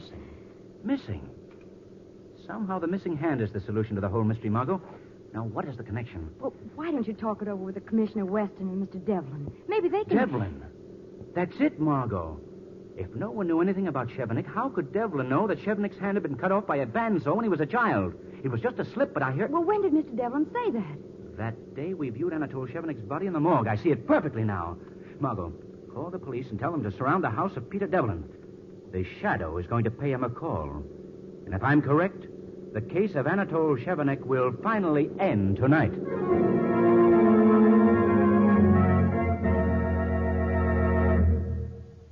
You will continue on with me, Peter Devlin. You have traveled too far along the road to turn back now. I never knew about the murder. Not until it happened. This gem-cutting tool in my hand is sharp. I can use it. I have used it before for other things besides changing the shape and sizes of stolen jewels. And if I go to the police? Renee tried to go to the police tonight, and she is no longer able to talk. Think it over. I can do both jobs. You have seen that for yourself.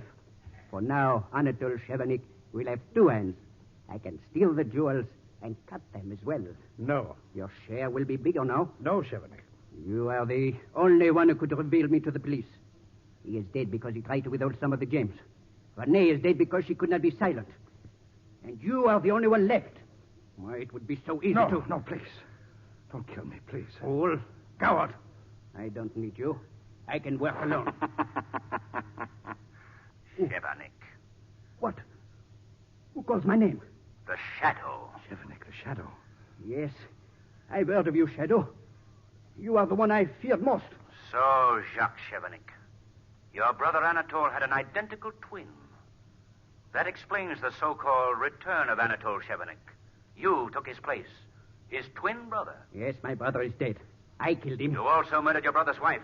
She knew too much. And you, Devlin, yours is the greater crime. You worked for the insurance companies as a special investigator. And you were informed of all plans to protect the jewels from the Chevenik brothers. The plans which you gave to them in return for your share of the loot. Shadow, I was wrong. I see it now. What can I do to make up for my crime? You can testify against this murderer here. Perhaps the court will be lenient with you. Testify against me? No, Devlin. If you are dead, no one will know. There will be no proof. Look out, Devlin, the knife! You've killed him. Yes, Shadow. His tongue is silent. Now the law can never get me.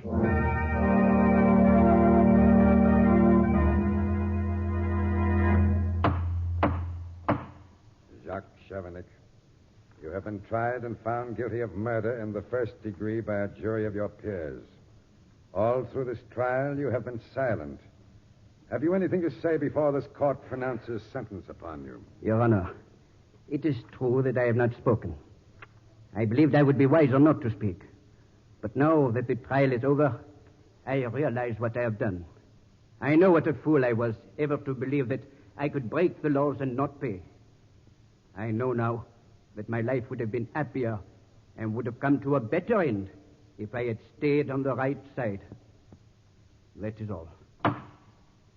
Jacques Chevenik, it is the sentence of this court that you be hanged by the neck until you are dead. And may God have mercy on your soul.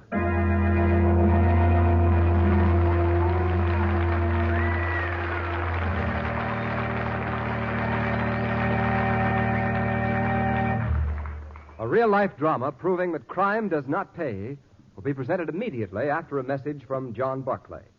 Here he is, Blue Coal's distinguished home heating expert, Mr. Barclay. Thank you, and good evening, friends. Most of us have our hands pretty full these days, not only with our regular daily work, but also various war defense jobs, such as air raid wardens, volunteer fire auxiliaries, and so forth. This leaves us less time to pay attention to our own personal comfort. A large portion of every family's comfort these days is naturally derived from the home. Home heating, for instance, is an important function towards affording us complete relaxation. And one advantage you folks have in home heating is the John Barclay serviceman. He's at the beck and call of any hard coal user. Now, while there isn't a great deal of difficulty generally encountered in the regulating of your heating plant, there are sometimes little things that keep it from operating properly and economically. It takes on your part just a telephone call to have a John Barclay serviceman inspect your heating plant. He'll give you many little tips on adjusting your dampers and also tell you, which is very important, the proper size coal you should use. You'll find your John Barclay serviceman a courteous, businesslike, and helpful individual. He represents a service offered only by your neighborhood blue coal dealer, and it is his job to see that you get the best results from your heating plant. So, folks, tomorrow morning, call your neighborhood blue coal dealer and ask him to send over a John Barclay serviceman. At no cost, no obligation to you. And remember, this service is offered exclusively by your blue coal dealer. Thank you.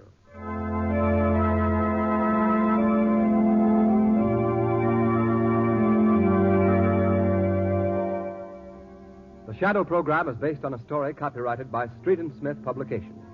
The characters, names, places, and plot are fictitious. Any similarity to persons living or dead is purely coincidental. Berlin, Germany. A stormtrooper, revolver in his holster, calls it a German home. He knocks on the front door. Yeah, what is it? I have come for the regular Victory Drive collection. It is being doubled this week. Oh, no. No, I can't afford it. Are you trying to tell me you want to sabotage the great war effort? Oh. Get the money. Oh, I'll get it. Please don't hurt me. That's one way to collect money, the dictator's way. In America, the free man's way is different. Nobody comes to your house with a gun in his hand. You must go of your own free will to your nearest bank or post office and buy defense bonds, buy defense stamps, buy as many as you can. Buy them regularly. That's the only way to prove to the Nazis that for nations, just as for men, the weed of crime bears bitter fruit. Crime does not pay. The Shadow knows. Next week, same time, same station, your friendly blue coal dealer brings you another strange and thrilling adventure in the Shadow's daring battle against the forces of evil. Be sure to listen, and be sure to phone your neighborhood blue coal dealer for greater heating comfort at less cost. Remember, keep the home fires burning with blue coal. This story was produced by the DL&W Coal Company, distributors of blue coal.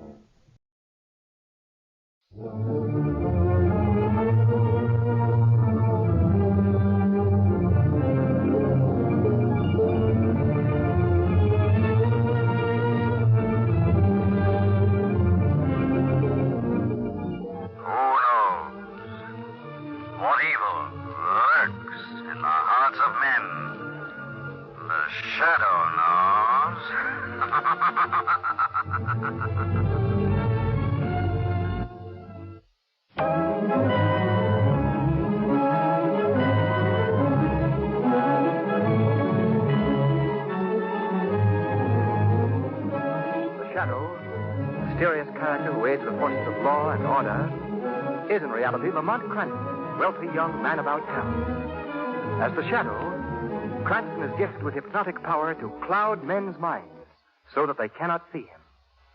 Cranston's friend and companion, the lovely Margot Lane, is the only person who knows to whom the voice of the invisible Shadow belongs.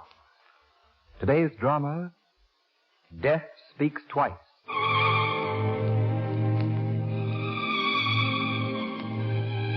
Framed. Framed. You were framed, Paul. Shut up. Shut up, will you? You yeller. You were framed and you know it. And you're afraid to do anything about it. What is there to do about it? I won't be out of here for 2 more years. Maybe yes. Maybe no. Meaning? Meaning I found a way out of this crackerbox pen. No. I told you before, I'm not going to break out of here. So you want to do your full time, huh? Just an honest embezzler. For the last time, I'm telling you I had nothing to do with any embezzlement. Sure, Paul, sure, I know. Your Uncle George Bartow framed you, and you're too scared to do anything about it. But I'm going to do something to pay him back for the life rap he gave me. Oh, talk is cheap. Yeah, you're right. But once we're outside... Sorry, Marty. I said I wasn't interested in escape. Okay. Have it your way, then. Good night, kid. Good night. Prison beds are hard, ain't they, kid? Yeah. Say, It's too bad about that good-looking dame whose picture you got on the wall there. Peggy Sanders? What about her? Suppose I were to tell you that I know she's Judge Bartow's ward. Where'd you find that out? Oh, there's ways, even in prison. Suppose I told you that I heard that your girlfriend, Peggy, is going to marry your stepbrother next week. Going to marry Edwin? Oh, no. Oh, she wouldn't. She loves me. Maybe your uncle, the good judge, used some pressure. Maybe he's forcing her to marry Edwin. It shouldn't be too hard now to talk her out of marrying a jailbird. Shut up, Marty. Shut up. Okay. So I'm talking too much, eh? Good night, kid. You know, you're a fool to try to make that prison break, Marty. Strictly. You think you can make it? I told you it was a cinch. All right. I'm going with you, Marty. There's something I've got to attend to outside.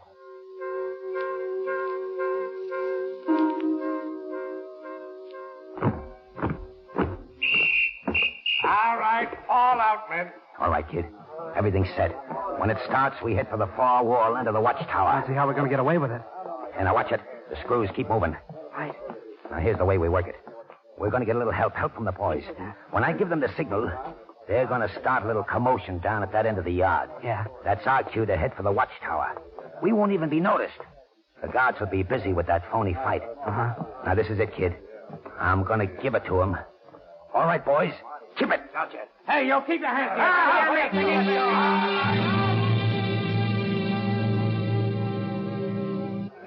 Not too fast, kid. That guard there's got his eye on us. He's suspicious.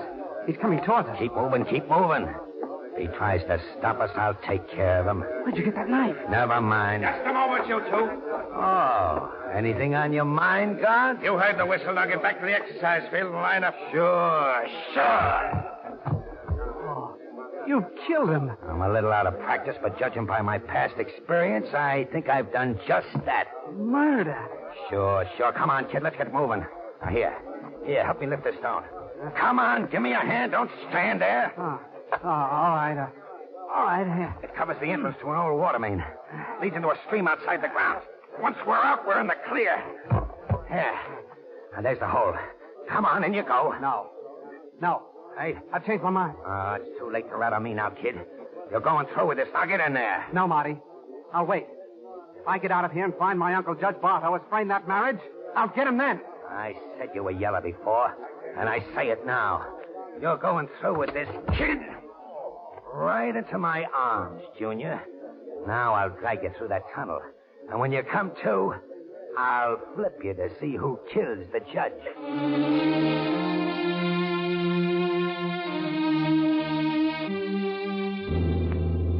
The two convicts who today escaped from the state prison through an abandoned water main after having killed a guard have not yet been apprehended. The men are lifer Monty Legault and his cellmate, Paul Bartow, who, ironically enough, is a nephew of Judge Bartow, who sentenced them both to prison. Nothing new Both on the radio. men were wearing convict... And there it is, Margot. That's the reason for the urgent phone call from Edwin to come to Cliff House. Why, on account of the prison break? Mm-hmm. They fear that Paul has broken out to avenge himself on his uncle, Judge Bartow. I'm trying to believe that all three secretly fear that they're in for danger. All three, Lamont. Judge Bartow, his ward Peggy Sanders, and Paul's stepbrother Edwin. You know, Margot, this whole business puzzles me. I knew Paul Bartow before he was sent to prison. He's not a killer. Not the criminal type at all. Well, Lamont, wasn't there some talk at the time of his trial that his uncle deliberately sent him up to prison to get him out of the way? Mm-hmm. But even so, I still can't believe Paul would do anything to his uncle. Well, from the little bit I've seen of dear old uncle, I figured him to be rather an unpleasant person. Well, perhaps a better word would be hasty, Margot. You see, 5 years ago, his verdict against Paul on the embezzlement charge was, I don't know, somebody right up ahead signaling with a flashlight for us to stop. Well, do you think we'd better, Lamont, at this time of night? Oh, don't worry, Margot. That you, Lamont? Yes? Oh, hello, Edwin. Edwin, Paul's stepbrother? Right. Good to see you, Lamont. Hello, Margot. Hello, Edwin. Lamont, Paul is up at the house now. Oh, I see. Is your uncle in the house, too? Yes, Uncle John is there with Peggy. Well, how is Peggy? I haven't seen her lately. She's fine, Margot. Lamont, things are very serious. Paul has accused Uncle John of trying to force Peggy to marry me. Of course, that's ridiculous. Well, knowing your uncle as I do... Well, Lamont, you know me, too. Think I'm the kind of a man who'd double-cross someone I like as much as I do Paul? Believe me, Peggy loved me now. Even if Paul never had been sent to prison, she'd still love me. I see. But Paul doesn't understand that. Well, if that's true, it shouldn't be hard to make him understand it. Margot, 4.5 years of prison can do a great deal to warp a man. Just what did you want me to come here for, Edwin? Well, I thought that you could reason with him, Lamont. You could persuade him to go back to prison and finish his term. That's a big order. You can do it, Lamont. He knows you and he respects you. Well, I'll see what I can do, but meanwhile, Edwin, what about Monty LaGorte? Who? Paul's cellmate who made the break with him. Oh, I don't know anything about that. As a matter of fact, Lamont, I haven't spoken directly to Paul. I've just heard him talking to Uncle John in the library. Well, let's get up to the house, Edwin. See what we can do about this problem of yours.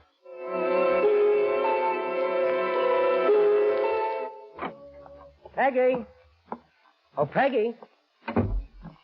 She's probably locked herself in a room. She said she didn't want to face Paul again. Can't say I blame her. Paul must still be in the library with Uncle John. It's right this way, Lamont. Just a minute, Edwin. Wouldn't it be better if we told Paul that we're here first? Very well. Just a moment. You keep quiet. I don't want to hear any more. I won't keep quiet. You seem to be arguing. Yes, I don't think it'd be advisable to go in now. Don't raise your voice in my presence, Paul. I'm sick of listening to your lies. You've done enough to me already. You hear? You're not going to do it. I swear you won't do it. Stop shouting. I'll shout to the rooftops if it pleases me. I think we'd better go in Get there. out of this house. This is the last time you threaten me. Paul, what are you doing? Paul! Lamont, those shots. Come on, let's go in. Where are they? Paul must have gone out through that open window. Lamont. Here, Cranston, here on the floor. All right, just a minute now. Better let me examine him, Edwin. Uncle John. Your uncle is dead, Edwin. Paul's murdered him, Lamont. I knew he would. No. Get hold of yourself, Edwin. Let's get hold of myself. All right, now. Go downstairs. Phone for the police. All right. All right, Lamont, but it's a little late for that. Oh, things you were wrong, Lamont, about Paul. Yes. Looks like I was, Margot. Say, here's something interesting. What is it, Lamont? This window is at least 3 feet from the ground. If Paul jumped through here, he should have left footprints in the soft earth outside. I should think so. Well, there are no footprints out there.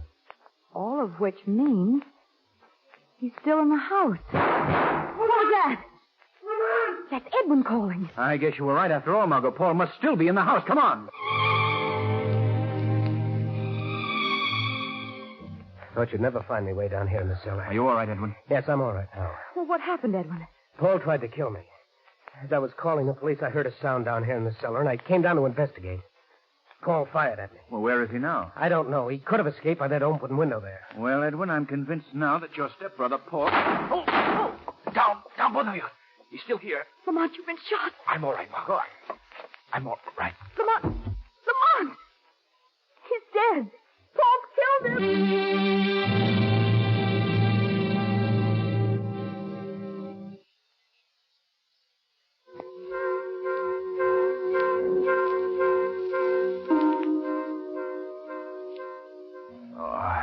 Now, just lie still, Lamont. Where's Edwin? Is he all right? Yes, he's going to get the doctor. And Paul? He's escaped. How did I get up here? Edwin carried you up here to Peggy's room. What's that? Well, sounds like it's coming from that closet. I'll see. No, don't try to get up, Lamont. I'm all right, Margot. Lamont, please. It's Peggy. Here, quick, Margot. Untie her. Take that gag out of her mouth. All right. Wait a minute. See if I can get this untied. There. Oh, Lamont, Margot. Oh, thank heaven. Lamont, she's going to faint. Here, Peggy, may I? No. I'm all right now. You, Lamont, you've been shot. Oh, it's nothing, Peggy. Just a flesh wound. How did it happen?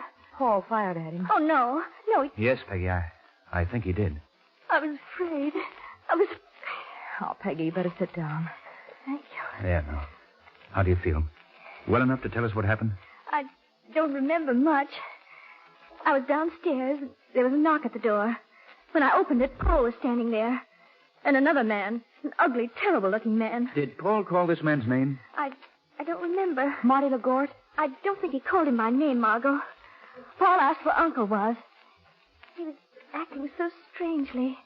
He hardly recognized me. I was afraid to tell him, but He heard Uncle in the library and forced his way in. Did this other man go with him? No, he didn't. He clamped his hand over my mouth and started choking me. I guess I must have fainted because that's all I remember until you found me in the closet. Well, Peggy, did you know that your uncle was murdered? No. No, that can't be. Who would want it? It wasn't Paul. No. No, it couldn't have been Paul. Do you hear me? Well, Cranston, we checked the gun against the bullet we used to kill Judge Bartow, and this is a murder weapon, all right. There's no doubt in my mind, Commissioner Weston, that Paul did it. No. No, Edwin, you mustn't say that. Well, it's true, Peggy. Commissioner, I think that... Cranston, this is an open and shut case. Paul Bartow murdered his uncle, and that's that. Now, Margot, we you're can not paying attention. I did 2 clubs. Oh, I'm sorry. I did 2 things. What's that? Oh, no, it's a curious thing, but I'm so nervous I must have switched on the recording machine by mistake. Those voices on that record are very familiar. Well, they ought to be, Margot. They're yours and Lamont. What goes here? Oh, it's just a little hobby of mine. I have a recording machine. I like to catch fragments of conversation and play them back later, just as a joke. Oh. I made that record of you and Lamont over a year ago, Margot. Aha! Keeping a permanent record that I don't pay attention when playing bridge. Now, this huh? isn't getting us anyplace. Miss Sanders, you've known Paul Bartow since childhood. Now, where do you think he might hide? I know he's still somewhere in the neighborhood. Hide? Well, he... Well, I wouldn't know. Commissioner, if you'll forgive me, you do know that Marty LaGorte escaped with Paul Bartow. That I do. Well, it may have been LaGorte who murdered Judge Bartow and took that pot shot at me. After all, LaGorte had equal motive to kill Judge Bartow. Now, look, Cranston, I'm convinced it was Paul Bartow. I'm going to send out an alarm, and I'll have him here in 24 hours. Margot, keep watch at that window, will you, please? I'm sure that Peggy Sanders will try to leave this house tonight. I'm going to follow her. She knows where Paul would be hiding. Well, that's why she acted so strangely when Commissioner Weston questioned her this afternoon. It was obvious that she was covering up. Well, then you think that she's still in love with Paul. I'm sure of it. In spite of what Edwin says, she's... Wait a minute. Lamont, you're right. Peggy's just slipped out the side entrance. And she's taking the path that leads down to the ocean. I'm going to follow her. Oh, no, you're not. The doctor said you're not to leave this room. But I've got to follow her, Margot. Suppose I follow her, Lamont. Oh, it's too dangerous for you. If I were afraid of danger, I wouldn't pal around with you. I'm going after Now, her. Margot, you're... And you're staying right where you are.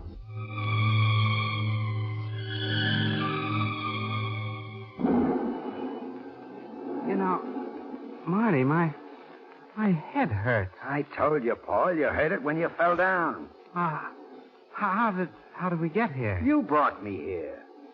Funny, I don't remember anything after we made that prison break. Funny, though, this place. It's a cave. This cave and this beach look very familiar. Yeah, they ought to. You grew up around here. Back up there in the cliff is your uncle's house. Oh. I remember now. Peggy and I used to play here when we were kids. Hey, now look, we haven't eaten for 17 hours. I'm going to go and get us some grub. Oh, they'll spot you in a minute in those prison clothes. Not if I stay out of sight. I'll be back in an hour. Huh? Oh. My head hurts. Everything's so jumbled up. Paul? Huh? Paul? What was that? Paul. Oh, Peggy. Oh, my darling. I waited until that man left. Paul, you look ill. Hey, it's just my head. Marty said I fell. Did he bring you here? Yeah. No, I brought him here. I don't remember. It's so hard to think, Peggy. Paul, you've got to get away from here. They're going to arrest you for Uncle John's murder. Uncle John's murder? Yes. I don't remember. I wanted to. He was forcing you to marry Edwin. Paul, did you kill him? I don't know, Peggy. Maybe I did. Who's that? Who did you bring with you? Well, I didn't bring... Margot Lane, you followed me here. Peggy, forgive me for spying on you, but I want to help you. You can help me by not mentioning this to anyone. Well, what will you do? I'm going to help Paul get away from the police. Oh, running away won't help. He'll be caught eventually. She's right, Peg. It's useless. We can't stay in this cave forever. Margot, Judge Bartow tried to poison my mind, make me hate Paul, make me marry Edwin. I can't. That's a sad story, Miss Sanders. Oh, Marty. Yeah, Paul, your old friend Marty. It was nice of you to invite company to our hideout cave while I was gone. Too bad you're not going to be around to enjoy it. What do you mean? I mean that I just called Commissioner Weston on the phone and made a deal with him. If I bring you in, they'll go easy on me when the case comes to trial. What? You're clever, aren't you, Marty? Sure I am. My story that I told the commissioner on the phone was that I tried to keep you from breaking jail. And when you did go, I went after you to bring you back. Simple enough? Just a little too simple, Marty Laborte. Oh, so you got a gun. Why, you don't think that I'm going to be afraid Stop coming toward me, or I'll fire. A dame with a little pop gun? I warned you. And your little pop gun won't work, eh? That's too bad. Now I'm boss around here. I give the orders and my revolver works. What? Marty Lagarde. Hey, who said that? The shadow, Marty Lagarde. Don't look for me. The shadow cannot be seen. What do you want of me, Shadow? I want to commend the leopard who changed his spots. So you're working for the police, eh, Marty? Sure. Sure, that's right. Good for you. Shadow, you don't understand. I understand perfectly, Miss Lane. Come, Marty. We're all going back to Cliff House where Commissioner Weston and Edwin Bartow are waiting for you. Hey, now, wait a minute. Don't you understand, Marty? Bring your prisoner back to the police and receive the reward for your efforts. Oh, yeah. Yeah, Shadow. After all, I am working for the police. But, Shadow... This should be interesting, Miss Lane, and quite surprising. Marty Lagarde promised that he'd be here in 15 minutes. And he said he was bringing Paul with him? Yeah, I don't get it. Here's this lifer, Marty Lagarde, turning straight and helping the police. All right, get in there, you. Well, Marty, I see you brought Paul Bartow with you and Miss Lane and Miss Saunders. Commissioner, here's your prisoner. Why don't you say something, Paul? Defend yourself. Oh, what's the use, Peg? I haven't a chance. Not a chance, Paul Bartow. The law gives every man a chance. Shadow, what are you doing here? The Shadow? Thought I might be of some assistance, Commissioner. Well, you're too late. I've already solved this crime. Sure of that, are you? I've got a corpse, witnesses, and the murderer. What more do you want? Who is the murderer? This fella here, Paul Bartow. That's where you're wrong, Commissioner. Now listen, Shadow, this is an open and shut case. I agree with you. You do? Well, that's very nice. You agree. The murderer is right in this room. But he isn't Paul Bartow. Now look, Shadow, my witnesses heard Paul Bartow threaten to shoot his uncle, and they heard the shots. Did it sound like this? But I'm sick of listening to your lies. You've done enough to me already, do you hear?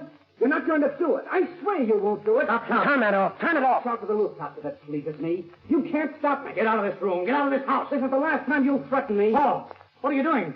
Paul! Is that what your witness heard, Commissioner? What was that? A recording.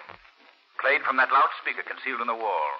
A recording that was devised by the real murderer, Edwin Bartow, to make his stepbrother Paul look guilty. No, I don't know anything about it. Edwin, with the aid of his accomplice, Marty Lagarde. Edwin, you... Stop Lagarde, Commissioner. He's trying to get away. Stop or I'll fire. I kill him? No, Commissioner. He'll live to pay his debt to society. As for our friend Edwin Bartow, I think you'll have no trouble getting a confession out of him now.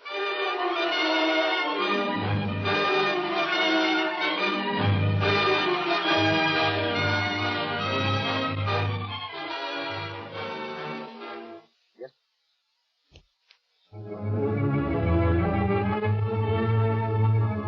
The weed of crime bears bitter fruit. Crime does not pay. The shadow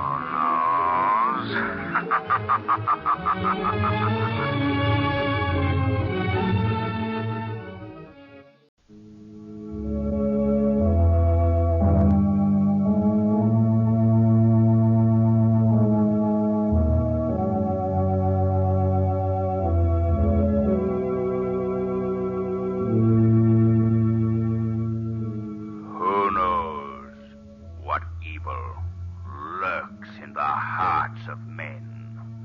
The shadow knows. The thrilling adventures of the Shadow are on the air, brought to you each week at this time by your neighborhood blue coal dealer. These dramatizations are designed to demonstrate forcibly to old and young alike that crime does not pay.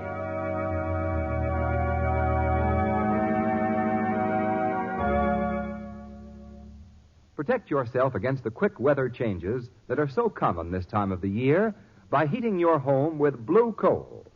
You'll find this fine fuel gives you new and greater satisfaction because it's especially prepared for home heating. It's delivered to your home in just the right size for greatest efficiency. That means warmth even on the coldest days. It means money saved, too, on fuel costs. Remember, when you buy blue coal, you save money by buying the best. Get in touch with your neighborhood blue coal dealer tomorrow and have him fill your bin with the always clean and dependable blue coal.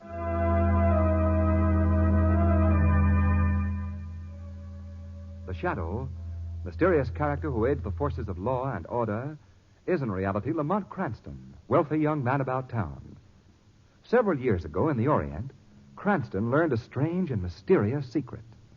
The secret of hypnotic power to cloud men's minds so that they cannot see him. Cranston's friend and companion, the lovely Margot Lane, is the only person who knows to whom the voice of the invisible shadow belongs. Today's drama, Death Gives an Encore.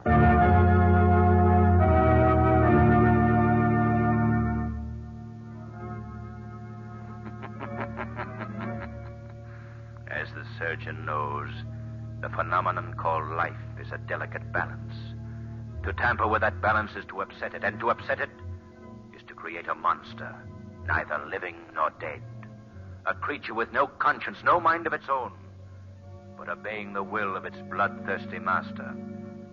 This is the story of a scientist who walked a road no mortal man dare travel.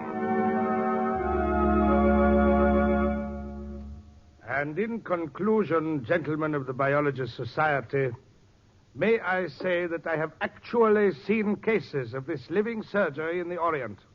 I have seen whole parts of bodies transplanted successfully. Vital organs removed from one person and grafted onto another. Professor Gondo, may I say you leave so much to the imagination. Are you implying that I lie, Professor Wallace? I'm not implying. I say that you're a fraud and have no business here addressing a group of scientists. I quite agree with that. Yes. Well, Gondo, where is the proof of your statements on living surgery? For 10 years, Wallace, you have attempted to ruin me. I have given you no reason, no cause for these unjustified attacks on me. Proof? Where's your proof? You have seen my collection of photographs of actual cases. Fakes, every one of them. You'll pay for this, Professor Wallace. I might add that you're a much better photographer than you are a man of science. Yes, you'll pay for this, Professor Wallace. You'll pay.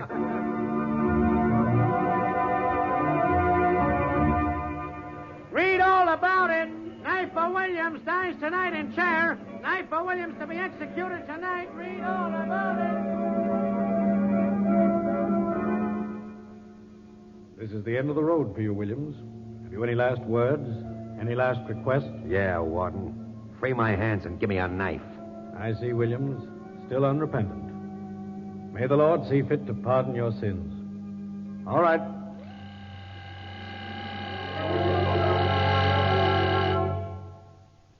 Knifer Williams is dead.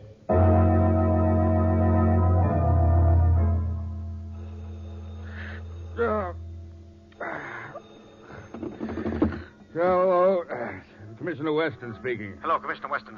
This is Warden Sloan of the State Prison speaking. Yes, Warden, yes. Commissioner Knifer Williams' body was placed in the prison morgue and... Did you call me at 4 o'clock in the morning to tell me that? No, sir. What then? His hands, Commissioner. His hands have been amputated. Amputated? They're missing. Good Lord, missing. Why? I don't know, sir. It looks like the job of a skilled surgeon. In some way, someone got into the morgue and mutilated Williams' body.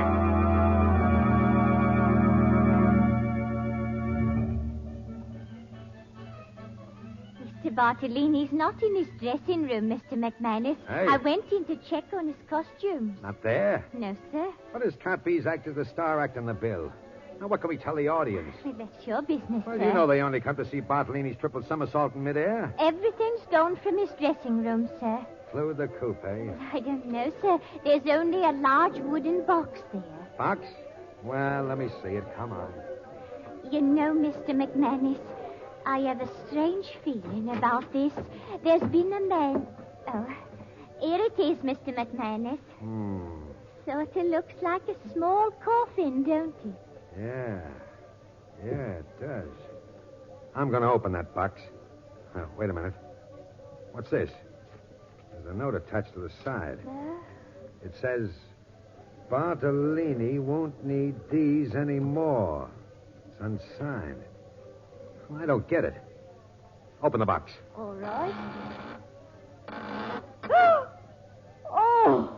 Just his arms. Bartolini's 2 arms in the box. Amputated at the shoulder.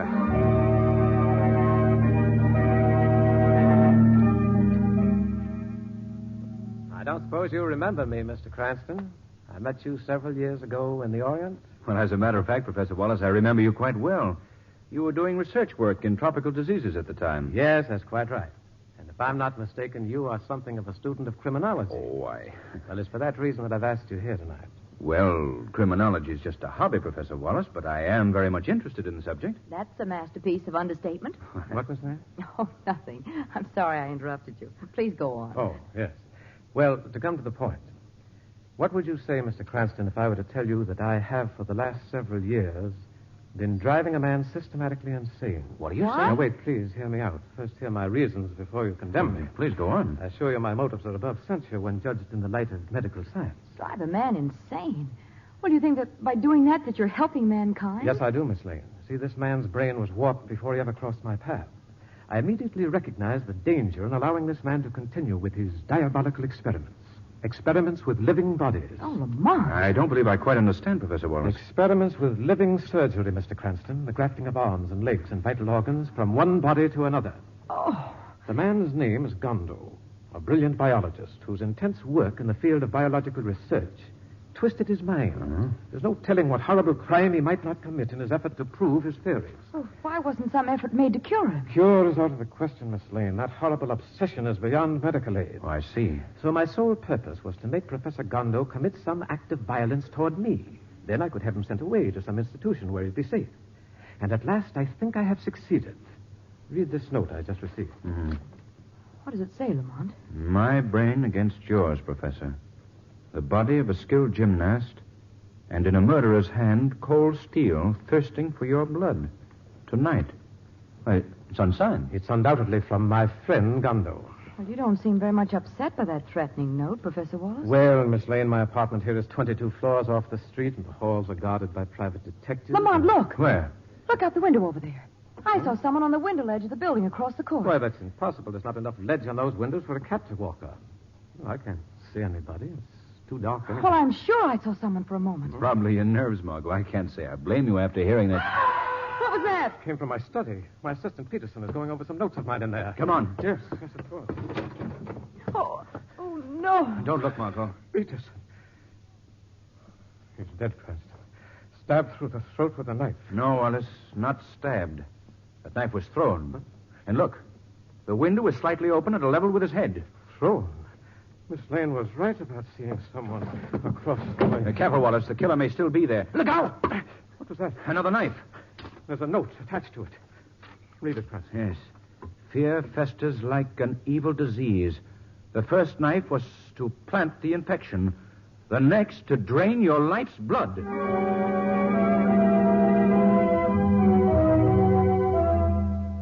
All right, Cardona. Call me back here at Professor Wallace's apartment. Well, Commissioner? It seems Miss Lane was right about seeing somebody across this court. My men have found a good set of fingerprints on the ledge of that window across there. Uh-huh. They're checking through the files now. We were sure of that before you found the prints, Commissioner. Of course, Valdemir Gonda's fingerprints. And how do you know this guy Gondo sent Professor Wallace the note? It wasn't signed. He threatened me before. Oh, wait. Step by step, Professor. Step by step. Now, while you're all sitting in here, Miss Lane sees somebody across the court. 20-some stories off the street and hanging on the ledge. Hanging on a ledge, mind you, like a fool monkey. Why, it'd have to be another Bartolini to do that. Bartolini? Yes, that's the name I was trying to remember. Bartolini, the great trapeze performer. So you think it's Bartolini, huh? It could have been, Commissioner. Yeah, could have been, Miss Lane. However, it seems that somebody bumped Mr. Bartolini off some 3 weeks ago. Yes, that's it. And sent his arms back in a box. That mutilation slaying, do you remember it, Professor Wallace? Yes, his arms were severed at the shoulder. The rest of his body hasn't been found. Cranston, do you think there's a possibility that Gondo succeeded in his experiments? Now, wait. I'll answer. It's probably for me. Hello? Yes, speaking. Oh, yes, Cardona. You checked the prints. All right. Well, whose are they? Whose? Check them again. You heard me check them again, and if you give me the same answer, you're fired. Ridiculous. Whose fingerprints were they, Commissioner? Dopes in a... I'm going to clean out that whole fingerprint department. Whose prints were they? He said they were Knifer Williams' prints. And Knifer Williams died in the electric chair 4 weeks ago.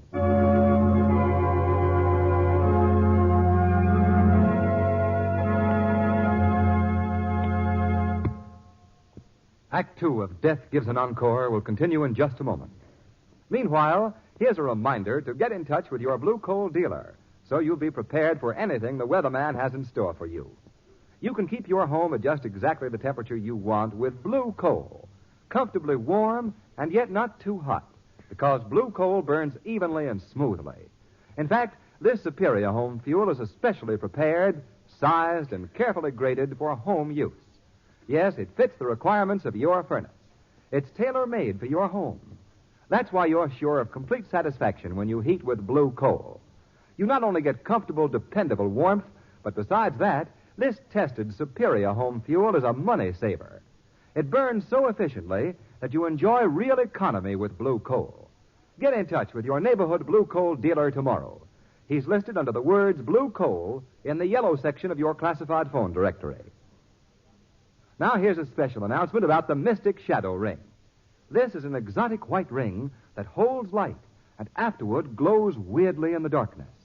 You can get this ring simply by sending 10 cents with your name and address to The Shadow, Post Office Box 5, Madison Square Station, New York City.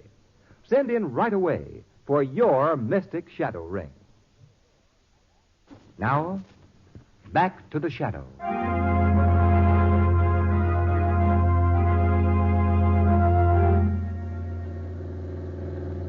Lamont, what on earth do you make of this whole business? Margot, I don't think Bartolini is dead. Everything points to the fact that Gondo was successful in his experiments. Well, then the creature I saw on that window ledge... May have been the trained acrobat Bartolini with the grafted arms of the Knifer Williams. Oh, but how could Gondo control the brain of his monster? I don't know that, Margot. But the Shadow is going to interview Professor Gondo in his laboratory. Perhaps he will find the answer there.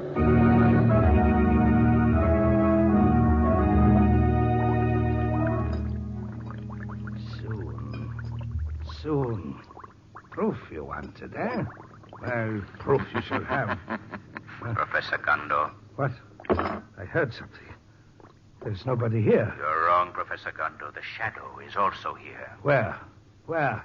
I don't see anyone. The Shadow cannot be seen by your eyes. Why did you come here? I want to know about your experiments in living surgery. Living surgery.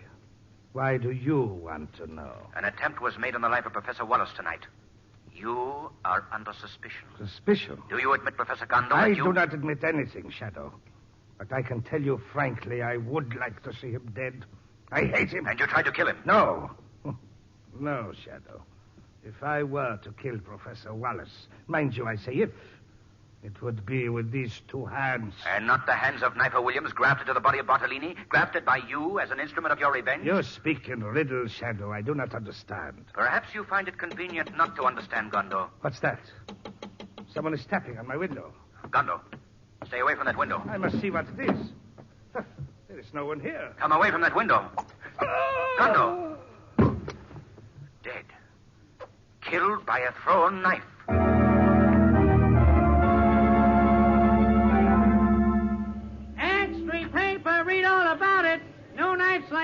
Professor Gondo, third victim of fiendish knife murderer. Police request anyone with possible clues to identity of murderer to come forward. Police request anyone with possible clues to identity of murderer to come forward. Commissioner Weston stated this morning that in his opinion, the killings have not reached an end. The murderer said he will attempt to cover his tracks by killing anyone whom he believes can reveal him. Reveal him. Yes, of course. Hello, operator. Get me police headquarters immediately.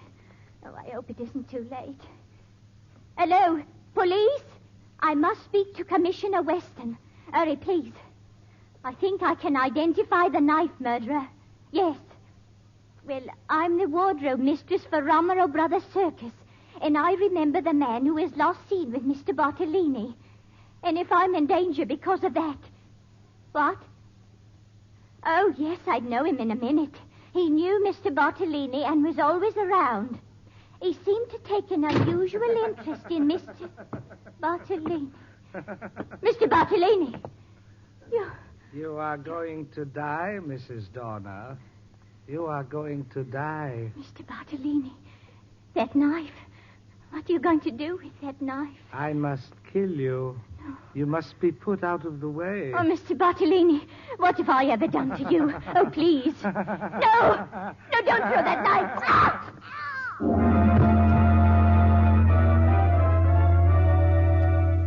I tell you, Cranston, I was talking to the woman on the phone when it happened. She was just going to give me a description of the murderer when she met her death, a knife in her throat.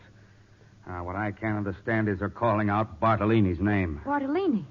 Well, Lamont, then you were right about his not being dead. Begins to look that way, Margot. Not dead. Bartolini's amputated arms were sent back in a box. That doesn't necessarily mean that he's dead, Now, Commissioner. don't try to tell me my business. I say that there have been 4 murders. Bartolini, Peterson, Gondo, and now Mrs. Dorner, the wardrobe mistress at the circus. You're leaving out something very important, Commissioner. Yeah? You fascinate me, my amateur sleuth. What is it? Not it, Commissioner. Knifer Williams. Knifer Williams was executed 4 weeks before Peterson was murdered. Fingerprints don't lie, Commissioner. Well, somebody is. Have you ever heard of living surgery, Commissioner? Look, Cranston, Professor Wallace told me all about that business of grafting arms and legs from one person to another. He says it's the bunk. Still doesn't believe it, eh? Of course not. Tell me, Commissioner, since Gondo's death, has Professor Wallace asked you to have the police guard removed? Yes, he just called about an hour ago and said he wouldn't need them anymore. And you called them off? Certainly. Why shouldn't I? Because, Commissioner, I have reason to believe that the murderer will strike again tonight.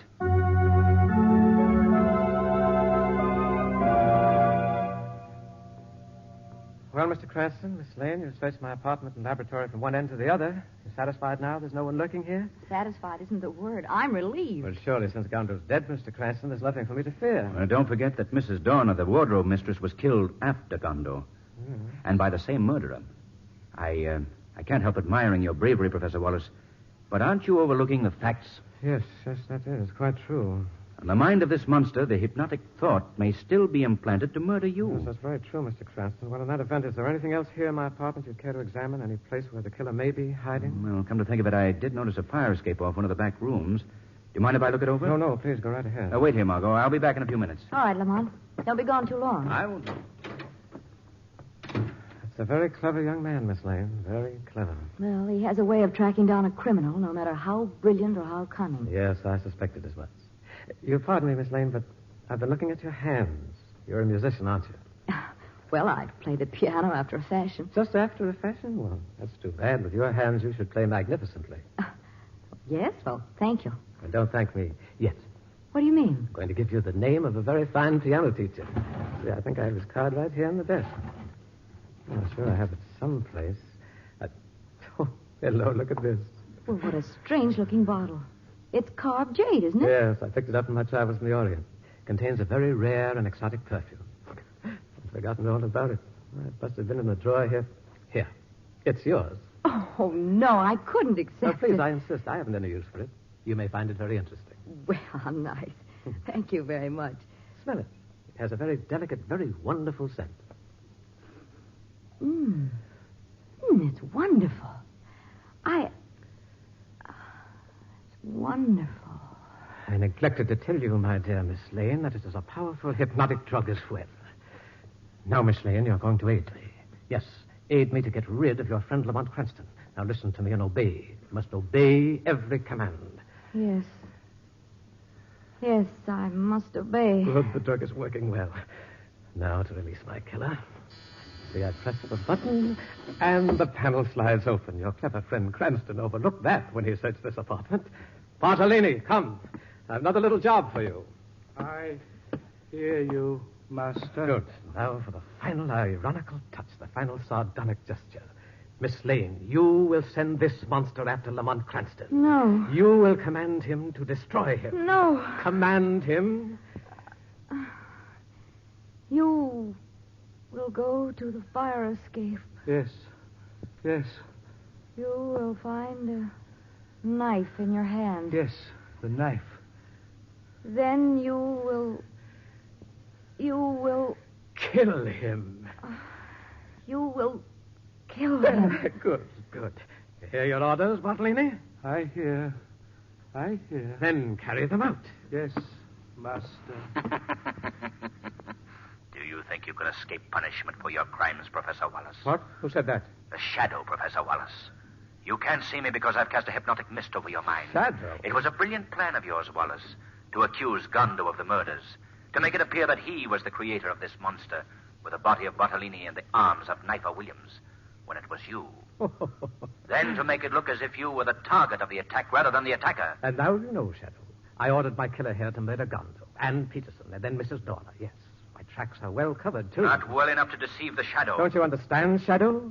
You are to be the last link in the chain, the last one to die. Professor Wallace, this is the end of your criminal career. Let's drop this pretense, Mr. Cranston. Cranston? Yes, I can see you quite well. You forget that I, too, know something of hypnosis. You're my prisoner. You're going to die along with your friend Miss Lane here. All except her hands, which I shall use again. So, it is to be a contest between the power of darkness and light, Professor Wallace. And the dark shall win, Mr. Cranston. I'll make the first move in our mental chess game. Bartolini, grab her. Hold her. Yes, Master. Margot. There, Master. I've got her. Margot. Make one move and she dies, Mr. Cranston. Up on the window ledge with her, Bartolini. Yes, Master. You see how helpless you are, Shadow? One move from you and I'll order Bartolini to plunge from that window with her. 22 stories to the street. Bartolini, come down from that ledge. There's a cloud over your mind. This man is evil. He has made you do evil things. Who speaks to me? I speak to you, your master. I command you to hear only my voice. Yes. Obey only my commands. Yes. Bartolini, Yes. listen to me. You are a man, not a slave. I speak to the man, Bartolini, not to the monster created by Professor Wallace. Bartolini. Rebel. Rebel against him. Yes. Yes, I will try. No. Try. No, you cannot disobey me. I will help you, Bartolini. Come down from that ledge. Yes. Put Miss Lane Yes. down safely. Yes, I must fight. No, Bartolini. Yes, I will put her down safely, Shadow. Bartolini! I have broken your power over his mind, Wallace. The power of good wins. Not yet, Shadow. You may control his mind, but the hands of Knifer Williams will act for me. Bartolini, the knife. The knife in the hands of the knifer. Kill the Shadow. You can see him. Throw your knife. Yes, a knife in my hands. But these are not my hands. They feel strange to me. Kill him, As if Bartolini. they had a life of their own. Kill him. The Shadow can be seen by you. I can't see anything but you. You taught me to use these hands to kill. Now I use them to kill you. No, don't throw that knife. Stop, Bartolini. No! I've killed him. These hands have killed him. Bartolini, listen to me. No, I have no control over them. They don't belong to me. They're killer's hands. I must get away. I am Bartolini, the great trapeze artist. Bartolini. I can escape. Stay away from that ledge. Escape. Look out. You're Escape. 22 stories above the street. Bartolini!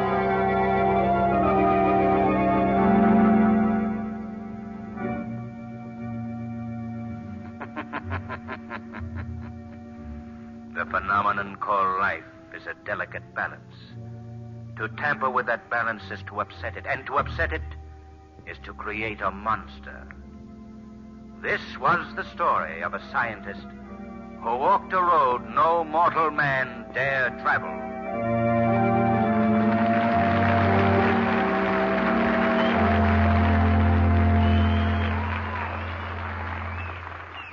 In just a moment, we'll bring you a special feature of America at War.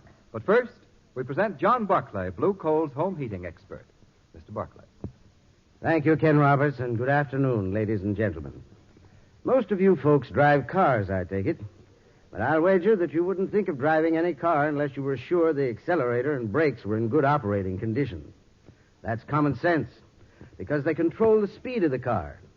Well, in heating your home, the dampers on your furnace should be operated correctly, for these dampers control the burning speed of your fire. So if you aren't sure how to set the dampers for best results, and if you're not getting your money's worth in real heating comfort, call your neighborhood Blue Coal dealer. He'll be glad to send his John Barclay serviceman around to inspect your furnace. And remember, friends, this man has been trained in economical home heating. He'll look your furnace over and tell you frankly if adjustments are needed to improve its operation. What's more, he'll show you how to regulate your dampers properly. You see, he is genuinely interested in your getting satisfactory results and using the smallest possible amount of fuel. And, folks, this is an exclusive blue coal service. If you have any heating problem, call your friendly neighborhood blue coal dealer. You will find him courteous and anxious to cooperate. I thank you.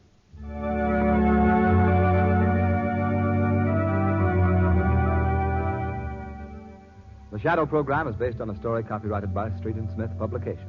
The characters, names, places, and plot are fictitious. Any similarity to persons living or dead is purely coincidental.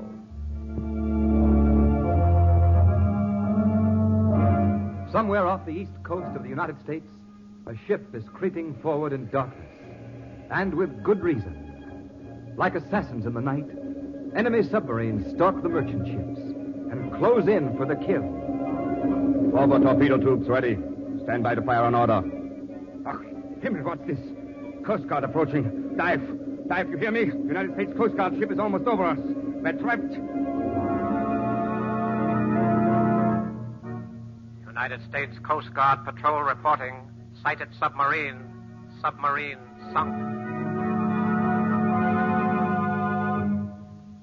The United States Coast Guard packs a deadly wallop, and the Axis knows it.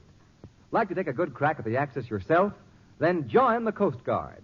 You'll have plenty of action, plenty of thrills, and the sure knowledge that you're doing your bit for your country in the front lines of defense. If you are qualified as a machinist, carpenter, cook, or yeoman, you may get immediate petty officer rating. See your nearest Coast Guard recruiting station right away. Teach the Axis that for nations, just as for men, the weed of crime bears bitter fruit. Crime does not pay. The Shadow knows.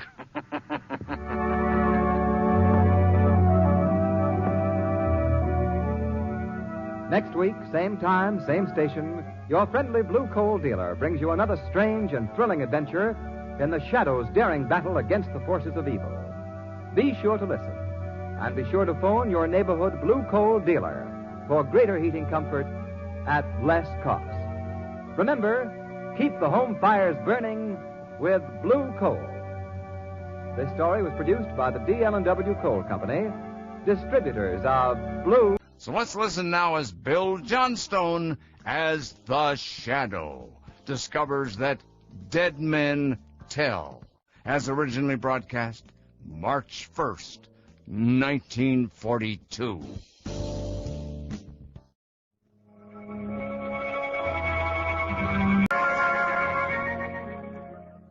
The thrilling adventures of the Shadow are on the air, brought to you each week at this time by your neighborhood blue coal dealer.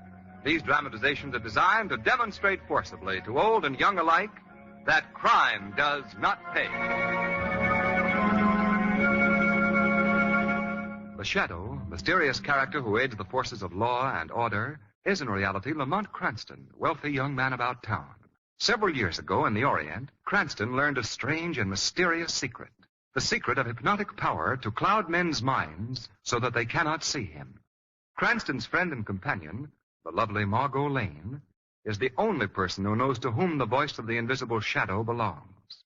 Today's drama, Dead Men Tell.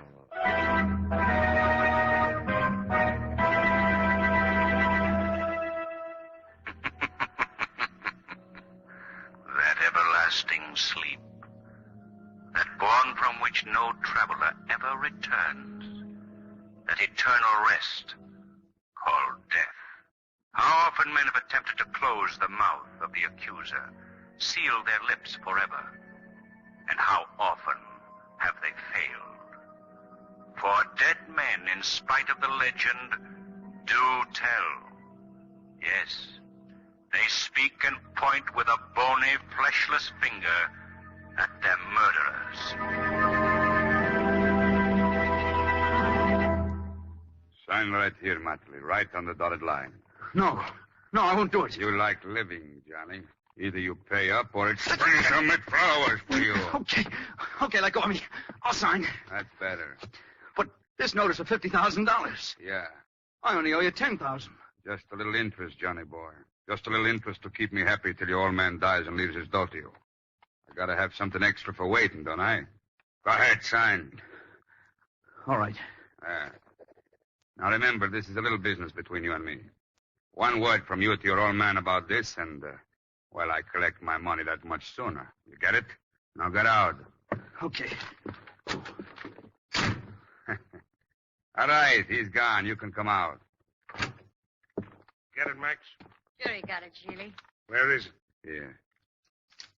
Read what the paper says, Julie.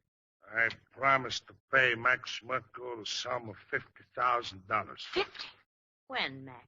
When his old man dies and leaves it to him. And you let him get away with this? His old man is good for 20 years yet. Yeah, but will he live that long? That's the question. Now listen, Merkel. My cut of that 10 grand was $2,500. I want it now. And I say you can get it. I'll get it or I'll... You'll what, Julie? You killed him. Yeah. Let that be a lesson to you, Gloria. Max Merkel does things his own way.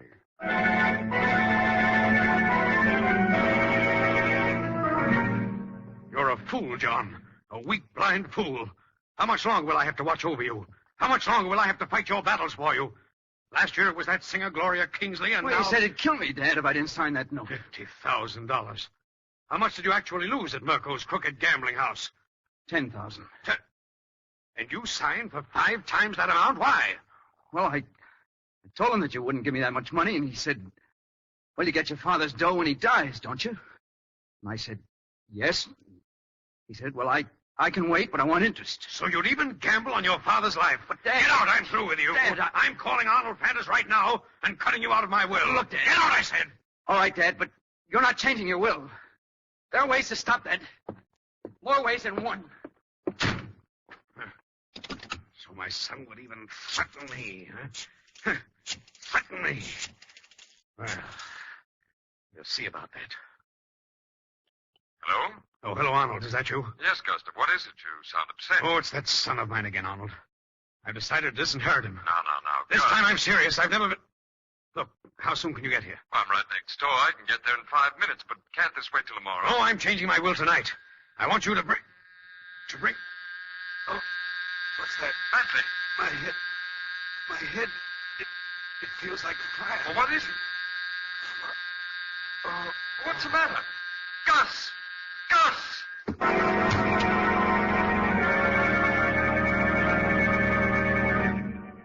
Well, you know how it is, Cranston. Here today, gone tomorrow is just one of those things. Who is he, Commissioner? Gustav Mantley.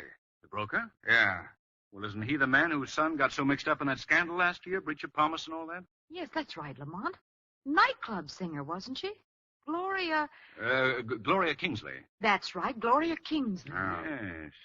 And if I remember correctly, that wasn't the first time that John Mantley has been in trouble. Always had his father to buy his way out of scrapes. All of which means... that the father's death looks very suspicious. Hold on to your hats, boys. Here we go again. Now, look, Cranston, there were no marks of violence on Gustav Mantley's body. Medical examiner says there was no evidence of poison, no foul play, and you're making a murder out of it. Commissioner Weston? Yes? I'm John Mantley. Oh, yes. You told me on the phone that you wanted to see me. Yes, Mantley. Sit down, boy. Thank you. This is going to be something of a shock to you, but you... My father. It is about my father, isn't it? Yes. He's dead. I knew it. I knew it would happen. You did? You knew it would happen? Well, my father was a very violent man. He flew into such terrible tempers. The doctor warned him that he would die of heart failure someday. Heart failure? Well, it might interest you to know that the medical examiner found no indication of heart failure. No evidence of anything that might have caused your father's death. Oh, what did he die of? That, Mr. Mantley, is a mystery.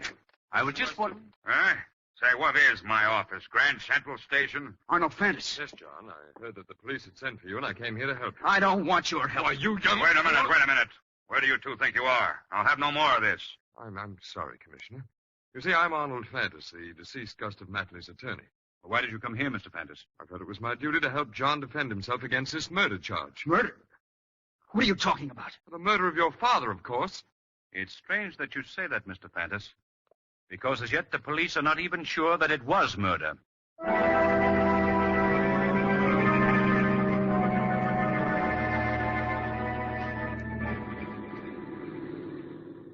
It's obvious that Mantley killed his father, Lamont. Obvious, Margot? If I were Commissioner Weston, I wouldn't have let him go scot-free. Well, you're not the commissioner, Margot. Anyway, Weston's assigned a man to trail young Matley. He can't get away.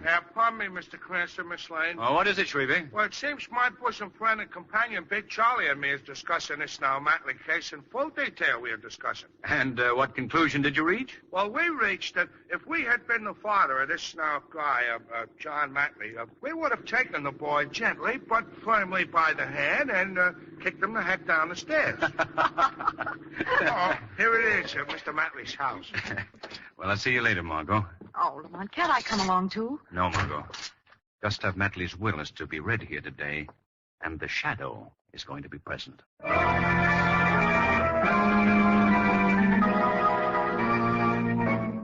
Arnold Flanders will be here any minute now to read the will. You both better go. Oh, no. Don't forget, I got a 50 grand interest in that will, Johnny boy. I stay. Me?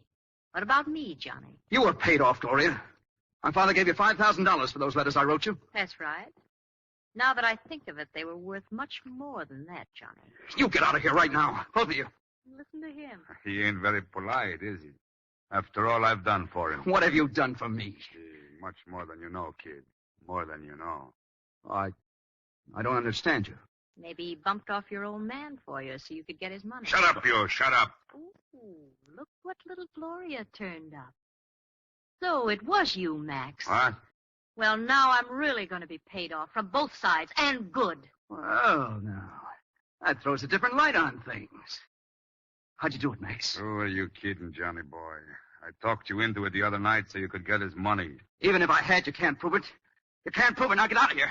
Get out of here. I'm staying. Well, we'll see about that. We'll see. Nice little act of yours, but I'm not buying. You're going to cut me in, Max. I know too much. Look, you're a nice girl, but I don't like partners. It's unhealthy for any partner of mine. Like it or not, Maxie, I'm in. Whether you killed old Matley or not, I saw you get Sheely. Suit yourself, Miss Kingsley, but don't say I didn't warn you. So the vultures gather. Who said that? I heard something, too. You heard the shadow, Miss Kingsley. Shadow? I can't see anyone. The shadow cannot be seen. Huh? No, don't look for me. What do you want? I want to know how Gustav Matley died, and you, Mr. Merkel, can shed some light on that subject. No, I don't know anything about it. You murdered Gustav Matley. That's a lie. Sure. That's it. That's how it happened, Shadow. As for you, Miss Kingsley, the law concerning blackmail is very severe. You got nothing on me. Nor me, Shadow. We shall see, Mr. Max Merkel. We shall see. Hello? Hello? No one on the wire. Someone probably got the wrong... Oh, ahead. Gloria. Fire. Burn. Ahead. Drop that receiver, Miss Kingsley. What's wrong? Ahead. Gloria. What's the matter with her? She's dead, Max. What? Dead, huh? I told her I didn't like partners.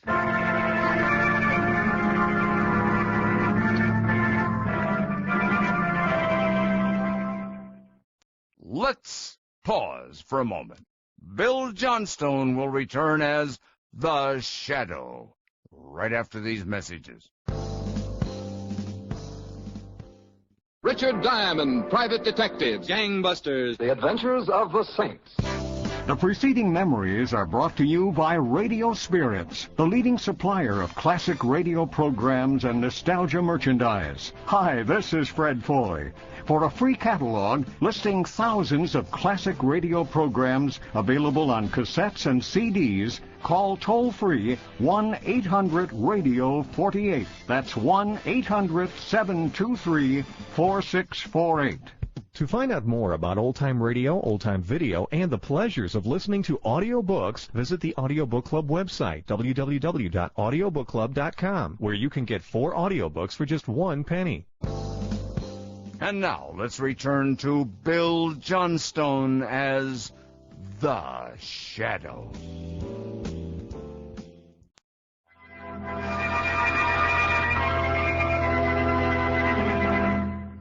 And there it is, Cranston. The telephone people say definitely that the phone had not been tampered with. Well, then why did this Gloria Kingsley die when she picked up the receiver? Commissioner, what sort of an autopsy was performed on the body of Gustav Matley?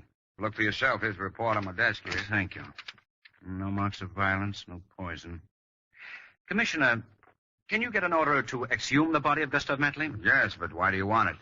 No mention is made in this report of a brain examination, and I would... Pardon me, Commissioner Weston. Mind if I come in? Not at all, Mr. Fanders. What can I do for you? Oh, hello, Miss Lane, Mr. Cranston. How do you do? How do you do? As you probably know by now, Commissioner, the DA has secured an indictment against John Matley for the murder of his father. I just heard about it an hour ago, Mr. Fanders. Well, I've decided to represent John Matley. But I thought that you and young Matley didn't get along. He didn't want your help. Mr. Cranston, I assure you that I've no respect and very little affection for the boy, but after all, he's still the son of my best friend. Mr. Fanders, do you believe him innocent? Now, is that a fair question to ask the boy's legal representative, Miss Lane? He's right. Well, then here's something that you can do. Sign an exhumation order for the body of Gustav Matley. Well, that's impossible, Mr. Cranston. Gustav Matley's body was cremated. Cremated? Who ordered that? I did. It was Gustav Matley's wish.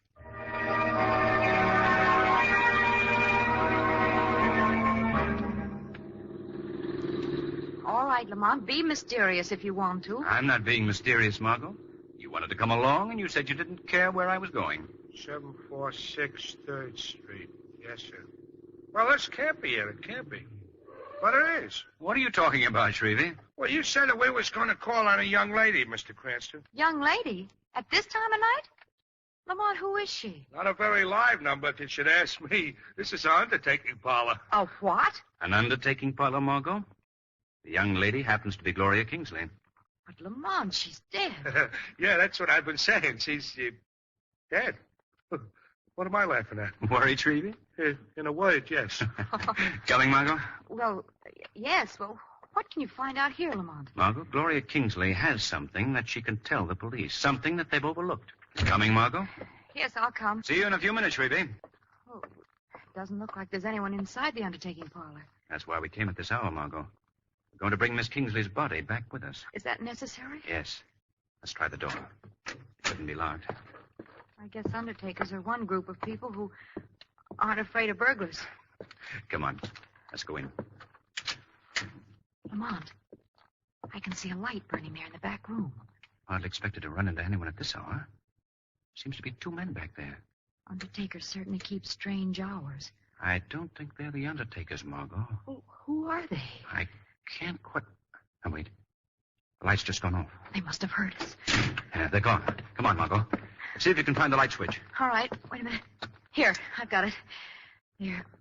Oh, Lamont. Now, Margot, just the back room of an undertaking parlor, that's all. Yeah, only one coffin here. Gloria Kingsley? Weston said her body was sent here. And let's open this coffin lid and see what's to be seen. Lamont! It's empty. Our friends are leaving. Come on, Margot. Back to the cab. We're following that car that just pulled away. Why, Lamont? Unless I miss my guess, Gloria Kingsley's body's in it.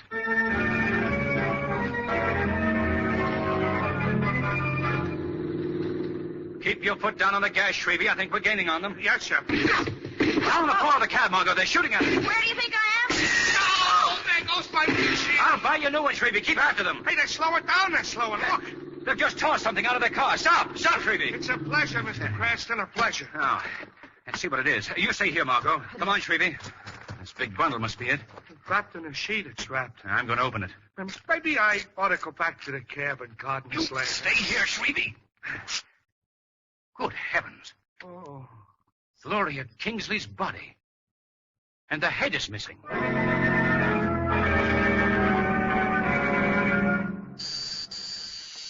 Coming.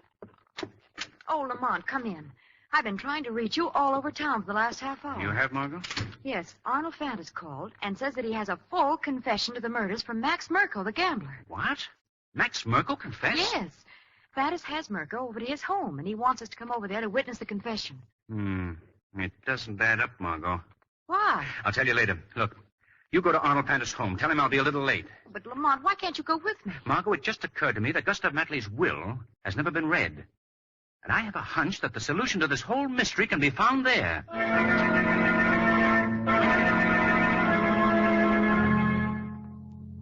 Well, let's not wait any longer for Mr. Cranston, Miss Lane. If you'll follow me, we'll have this over with in a minute. You know, Mr. Fanders, I didn't realize that your house was right next door to the Matley home until I came here tonight. Oh, yes. We've been neighbors for years. Right this way, please. Yes. Step in, Miss Lane. Yes, thank you. Well, there's nobody here. I know. I merely wanted you to see the evidence before you heard the confession to the murders. Evidence? Last night, Gloria Kingsley's body was stolen from the undertaking parlor and decapitated. The head was stolen. You know that? Yes, Miss Lane. Here. Look at this. In this box. Oh. Gloria Kingsley's head. Yes, Miss Lane. Not a very pretty thing to keep in one's house, but you see, that head can convict the murderer. How do you happen to have it? Because, Miss Lane, I am the murderer. What? You? Does that surprise you, Miss Lane? Oh, how stupid of me. I wouldn't have had to kill you after all, would I? But you see, I thought you and your friend, Lamont Cranston, were onto me last night when you went searching for Gloria Kingsley's body. And it was you who stole it, not Max Merkel. No, Miss Lane. We both had a hand in the theft of the body, but unfortunately, Max had a violent dislike for partners. So there was nothing I could do but cure him of that dislike permanently. Why do you keep this head? Because locked in it is the solution to the mystery of the deaths of both Gustav Matley, my deceased client, and Gloria Kingsley. You see, the brain is burnt to ashes. Why are you telling me all this? Because you're going to die too, Miss Lane. No. Oh, yes. Yes, it's quite painless. No. Just an unpleasant, burning sensation in your brain. No! No! The door locks automatically, Miss Lane. You can't escape. No. Now for my machine and my little ray of death. You see, you can't escape. My ray can penetrate brick and steel. It can kill up to a distance of 300 feet. That's how I was able to kill Gustav Matley and Gloria Kingsley from my house. My ray was trained on the desk chair in the study of Matley's home. When the phone rang, I knew that whoever answered it would then be sitting in that chair. Simple? Not simple enough for you to escape punishment for your crimes, Arnold Fantas. Shadow. Who said that? Where is that voice? Right beside you, Arnold Fantas. The voice you hear is the voice of the Shadow. The Shadow?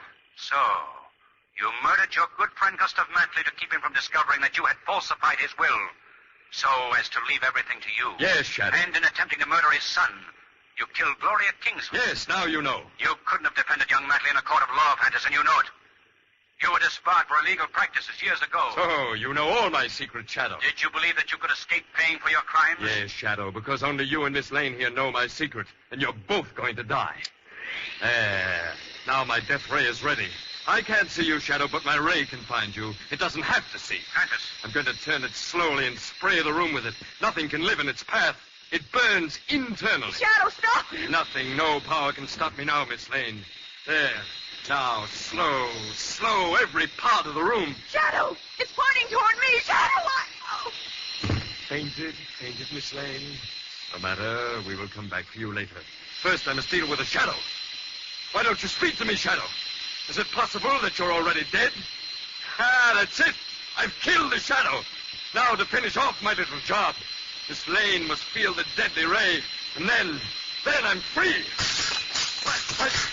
The machine, it's...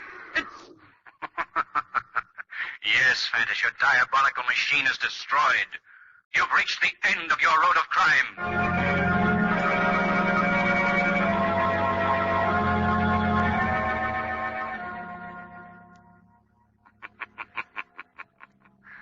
That everlasting sleep, that bourne from which no traveler ever returns, that eternal rest called death.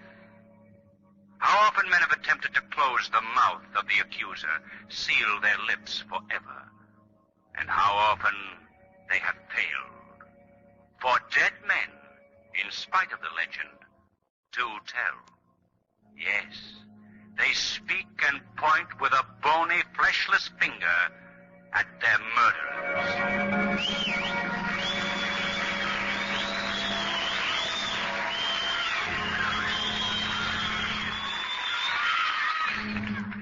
In the South Pacific today, American soldiers are fighting desperately against overwhelming odds. They're making every shot count. Picture an American sniper at work. There's one of them. Perfect. Here comes another one. You can do your bit right here at home. You can help put bullets in that gun. You can help build warships and planes and tanks and all the material of war right this minute. Buy United States bonds and stamps regularly, every week. That's how you can help show that The weed of crime bears bitter fruit. Crime does not pay. The shadow knows.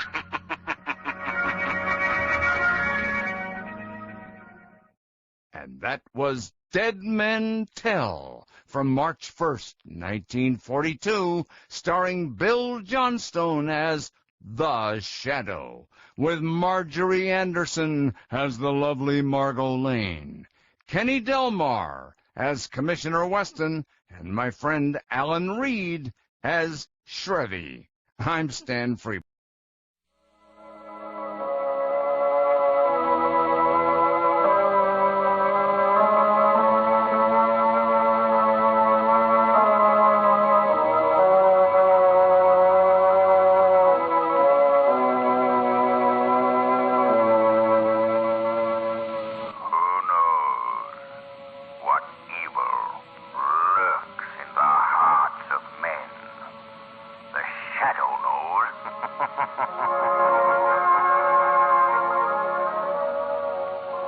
The thrilling adventures of the Shadow are on the air, brought to you each week at this time by your neighborhood blue coal dealer. These dramatizations are designed to demonstrate forcibly to old and young alike that crime does not pay.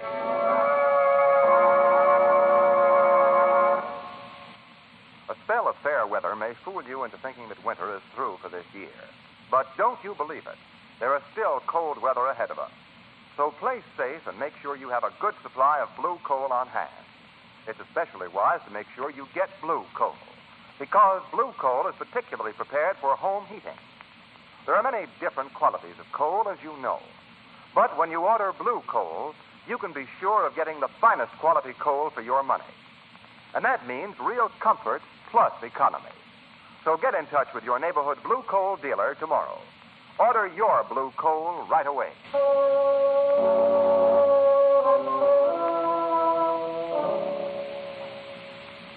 The Shadow, mysterious character who aids the forces of law and order, is in reality Lamont Cranston, wealthy young man about town.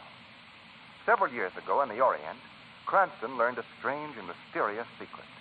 The secret of hypnotic power to cloud men's minds so that they cannot see him. Cranston's friend and companion, the lovely Margot Lane, is the only person who knows to whom the voice of the invisible Shadow belongs. Today's drama, Altar of Death.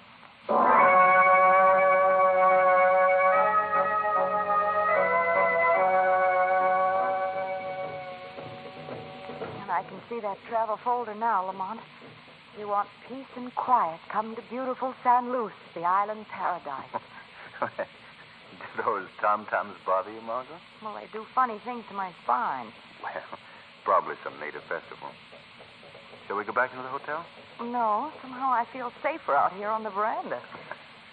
You know, interesting thing about those islands. No matter how much modern civilization appears in the cities, back in the bush, back in the jungles, the native reverts to type. Well, if you think you're making me feel any better, you're wrong. I thought we came to Port San Luce for a rest. Might as well try to get a rest in a subway station.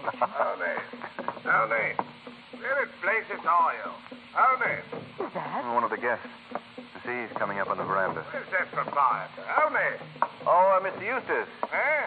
You called me. Who's there? Lamont Cranston, Mr. Eustace. Oh, yes. Couldn't see you very well in this half light. Hello, Miss Lane. Hello, Mr. Eustace. You look rather worried. I am a bit. I say, look here, have you seen that native proprietor around anywhere, Cranston? Only? Well, no, I haven't. Not since dinner. I don't quite understand all this. There's something mighty strange going on. I knew it, Lamont. The ceremonial was never listed on the travel folder. You're quite right, Miss Lane. The village is deserted. Not a soul on the streets, and every shop is boarded up tight. There's going to be trouble. I like to know about it. Yes, we all would. I spoke to one old man who was crouching behind the door of his hut, and all I could get out of him was one native word that he kept repeating over and over. Well, what was it, Eustace? It sounded something like Gilmet. Gilmet? It is a rare word in Port St. Luce, Miss Lane. Well, there you are. The word Gilmet, my friends, is not a word to be spoken lightly. No? Well, what does it mean, Oni? It is a native expression, Mr. Cranston, which means the night that eats men. The night that eats men. Is that Why, the natives are hiding behind locked doors. Yes. It started, Mr. Eustace, some 10 years ago with the disappearance of a Scots explorer and his wife named Macbeth. They vanished from this island and were never seen again. That was 10 years ago, this very night. But these Macbeths could have just gone away of their own accord, couldn't they? They could have, yes. But on the same night, Miss Lane, every year for 10 years past, 2 people, a man and a woman, have disappeared without a trace from Port St. Louis. That is why the natives call it Kismet, the night that eats men. Oh, ridiculous native superstition. It does sound fantastic, Oni. And decidedly unpleasant. Look. The great and terrible Kulomo is calling for the yearly sacrifice. What? He means that volcanic island off the shore there to the east of St. Louis. Oh, yes. Why, smoke seems to be rising from its crater. But that volcano is extinct. Is the island inhabited? Yes, by the spirits, the evil spirits, the rulers of darkness. Oh, now, look here, Oni. I can understand these poor ignorant blighters in the village going overboard on this superstition business. But you've had the advantage of an education. Surely you can't believe all this nonsense. In your land you have few superstitions. But here on St. Louis it is different. I know. I have seen. Well, I do know it's true, Cranston, that you can't get a native to go within 3 miles of that island. It is death to set foot on it. Oh, hey, what was that? Mulhava. What did you say, Oni? Lamont, he's terrified. Oh, forgive me. Now, look, Oni, look. If you're in trouble or danger, you forgive me. Please. Well, we'll be waiting outside here for you, Oni. Waiting outside. Oh, I know you are here somewhere. You have come for me. I am ready to die. You, there in the window. Gorotungo, Mulava. Come. I am ready.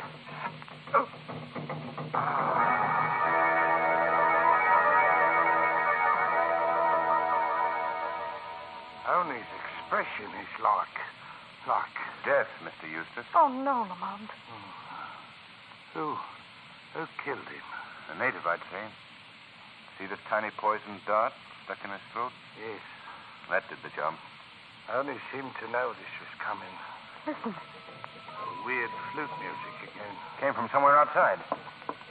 Can you see anything from that window, Margot? Lamont, there's a figure running down to the beach. Where? See? Look, there in the moonlight. He's getting into a canoe. We've got to stop him. Come on. Out this door here. There he goes. Seems to be pulling away from shore rapidly. Can you recognize him? I'm afraid the moon isn't bright enough for that. Wait. Whoever it is, he'll go around the island and land somewhere on the opposite shore. Why do you say that, Miss Lane? Well, there isn't another body of land anywhere around here that he could escape to, Except that volcanic island, Kulomo. That's where he seems to be headed. Eustace, where can I get a boat? Lamont. You're not going to follow us there. That's right. In spite of the legend that no one has ever returned from that island? Yes, Margot. How about it, Eustace? The boat. I have a slow but sturdy fishing launch, Cranston. You may have it on one condition. Well, what's that? That you let me come along. Glad to have you, Eustace. I suppose you'll realize that this isn't going to be exactly a pleasure trip. I understand that. Well, then, what are we waiting for? You too, Margot? Well, you didn't think I was going to stay here on San Luis alone, did you? Come on, let's go.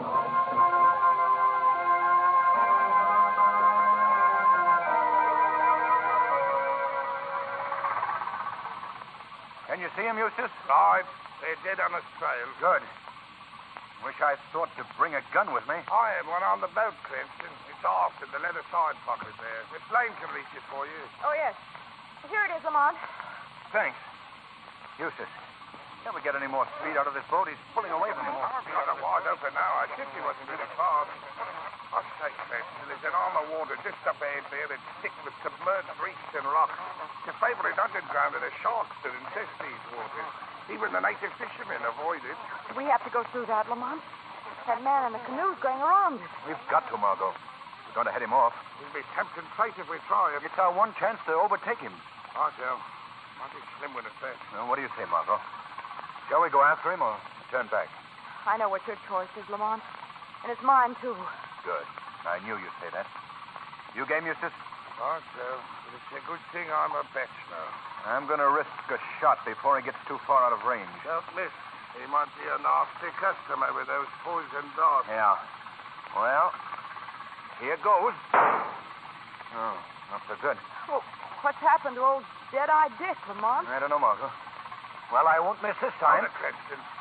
Better conserve our ammunition. What's left in the gun is all I have. Yes, and we don't know what we're liable to run into on that island. Hold on. Hold on. Oh. There. Well, still in one piece, Eustace? So. The old launch may not be fast, but she's fairly sturdy. Oh, Lamont, I could swear I saw a big shark just licking his chops a moment ago. Take it easy, Eustace. We'll pick our way through this stretch of water. We've gained enough to afford it. So. Lamont, look. Those fires on the shore of the island. I see them. Oh, they seem to be moving. Your fires are natives holding torches, Margot. Yes, and some of the evenings are coming out from the island shore in canoes. Well, a reception committee. More than that, Cranston. That's the fire ceremonial. The death cart. So, the hunters become the prey. Well, let's turn back quickly, Lamont. Those canoes are filled with savages. You know what that means. I guess you're right, Eustace.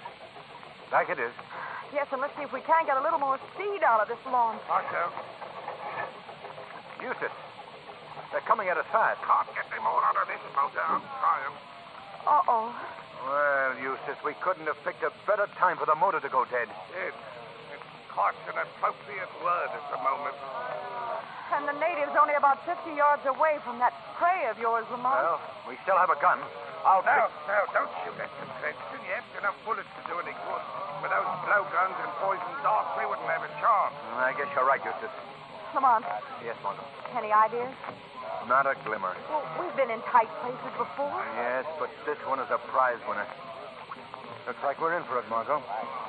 Here they come.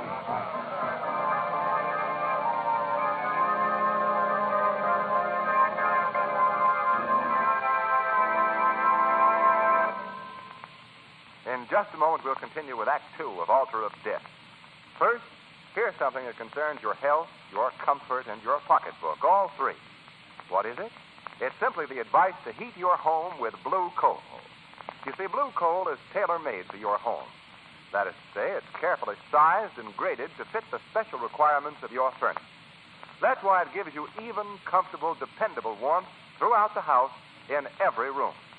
That's why it's also such a money saver. It burns so efficiently that you enjoy real economy with blue coal. When, on top of all this, your home is equipped with the new Blue Coal automatic heat regulator, then you certainly have a modern home heating combination that's mighty hard to beat. The Blue Coal heat regulator is easily and quickly installed. Quickly removed, too, in case you move. And it's easy to operate. You'll be amazed to discover the thousands of steps, yes, literally thousands, this regulator will save you in the course of a season. Ask your neighborhood Blue Coal dealer to tell you all about it. He's listed under the words Blue Coal in the yellow section of your classified phone directory. Now, back to the shadow.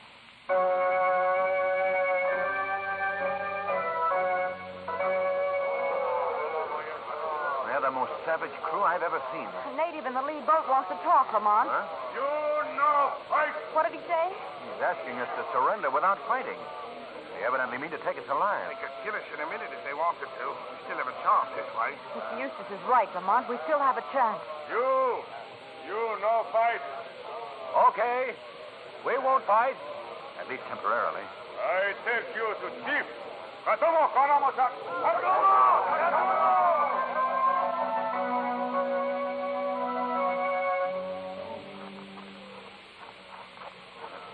Largest hut in the village. Must be the chief. I hope he likes us. Where's Mr. Eustace? He was right behind us a moment ago. He was hauled off in another direction, Margot. Well, Lamont, you don't think that... No. Let's not cross bridges before we come to them, Margot. Kanamura! This is chief house. Pushing the back is hardly a formal invitation. Guess we haven't much choice, Lamont. I bring prisoners. This. Good evening. I've been expecting you. But you're not surprised to see a white man here, huh? But we turn up everywhere, I suppose. We'll introduce ourselves later. Meanwhile, I imagine you're rather hungry after your little ocean voyage. We'll fix that immediately. Aluba! Yeah, now, look, all we want No is... trouble at all. Aluba, Kalto, Congo. I've told them to take your friend into the village to bring food. Why have you done all this? Why? My subjects think you are man and wife. That is why your friend has been separated from you. You'll find the Kulti a very peculiar people, with many strange customs. They're idolaters, all of them. Worship a thing called Mulhava. Mulhava? Then... Aye. A rather savage deity that the natives feel requires human sacrifice. Beastly chat, Mulhava. I don't think we're going to like it. Ah, the lady needn't fear. I'm on the very best of terms with the Kulti. As a matter of fact, I shall go on ahead now and have the natives prepare for you. You're very kind. I'm happy to oblige. Lamont. Yes, Margot? Did you see the initials on the silver belt buckle he was wearing? No, I didn't notice. They were capital M, A-C, capital B. Capital M-A-C, capital B. Yes. Didn't Oni tell us that the first two people to vanish from Port St. Luce were a Mr. McBaird and his wife? Yes, Margot. I'm afraid he did.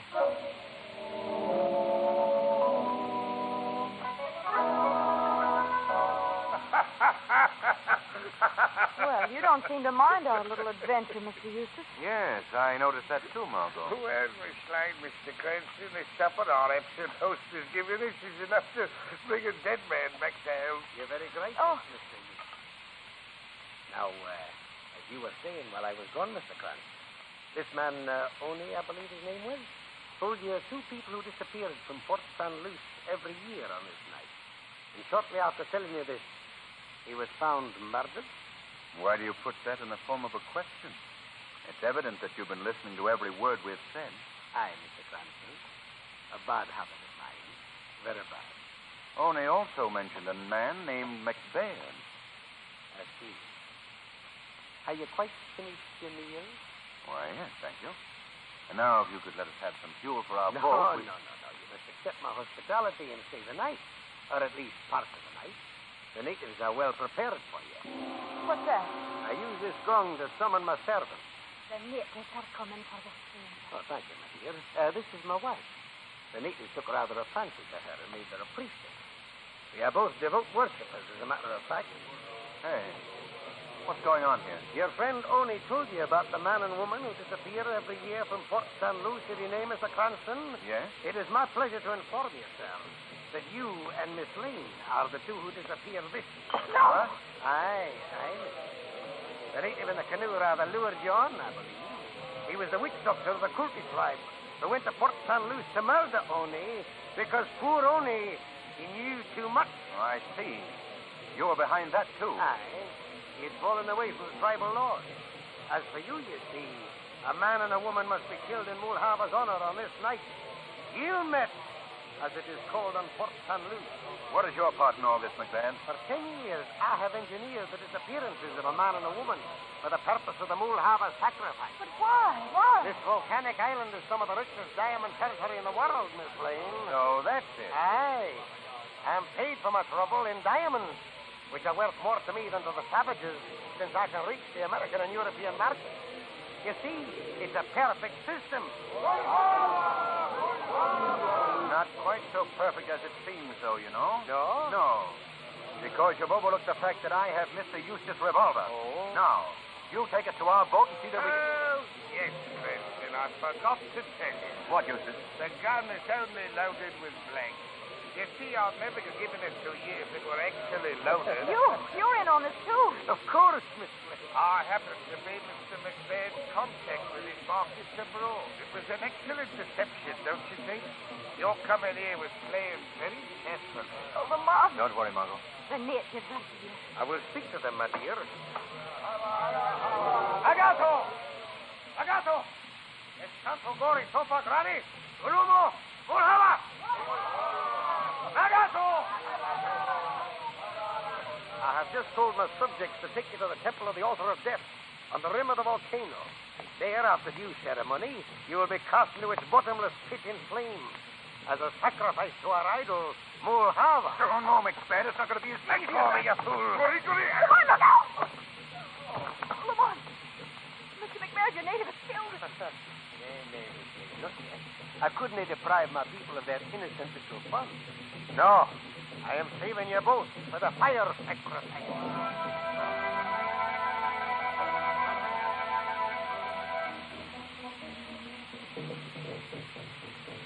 Any luck, Lamont?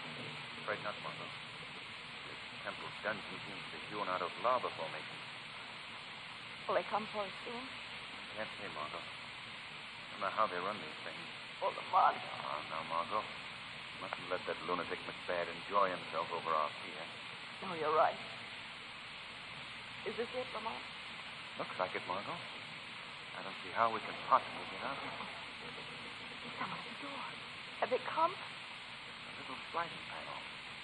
There's a face peering in, Margot. It is I, Mrs. McBeard. Mrs. McBeard? I want to help you. As I've tried to help all the other poor souls who've fallen into my husband's power. Oh. Oh, I hate him. He's evil. You hate him? Aye. Will you help us escape? Oh, no. I want to, but they'd kill me if I did that.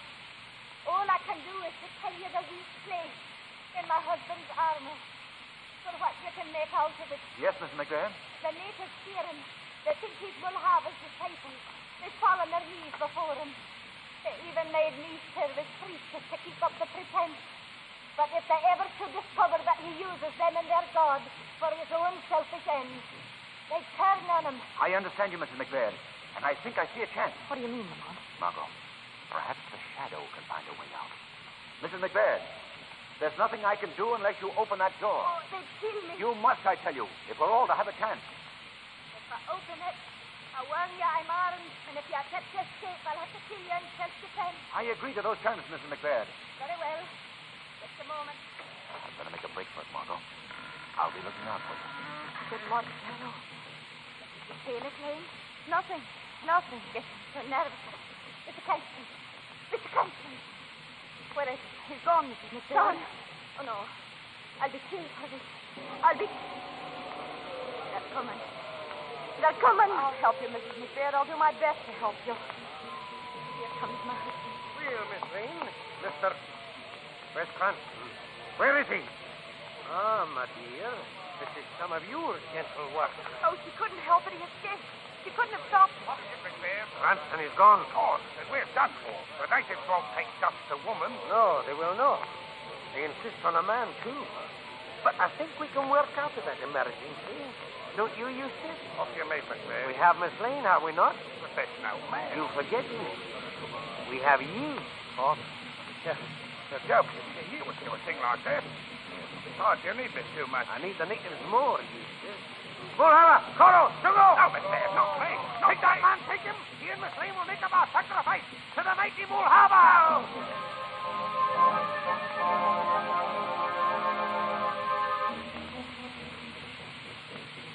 Oh, Mulhava, we bring this man and woman before your awful presence.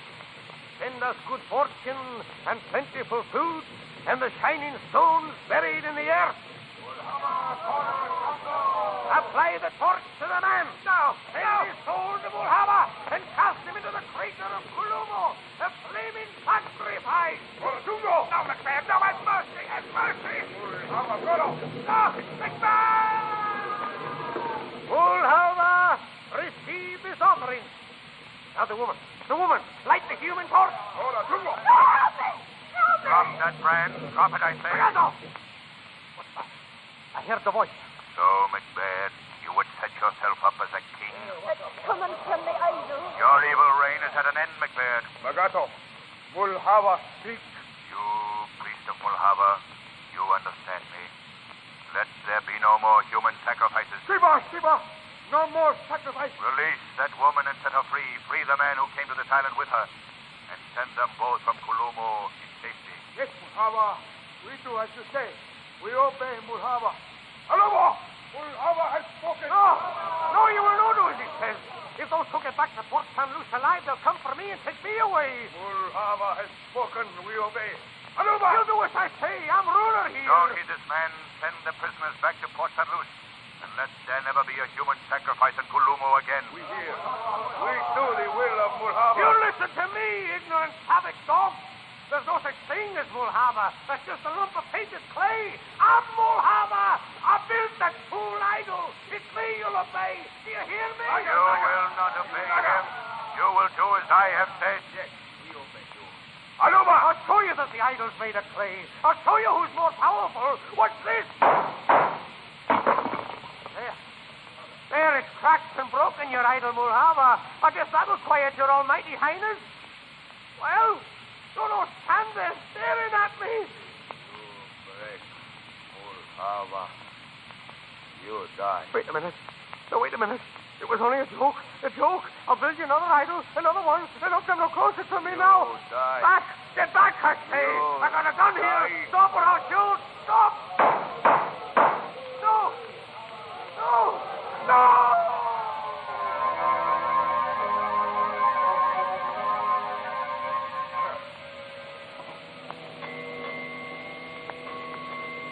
And as they say in the travelogue pictures, there, fading into the setting sun, we take our last look at the beautiful and... Terrible. And terrible island of Port St. Louis and Kulumo. And it was pretty terrible, Lamont. I'll never believe another travel folder. Peace and quiet, huh? Well, you can believe them from now on, Margot. The government is going to civilize and educate those natives.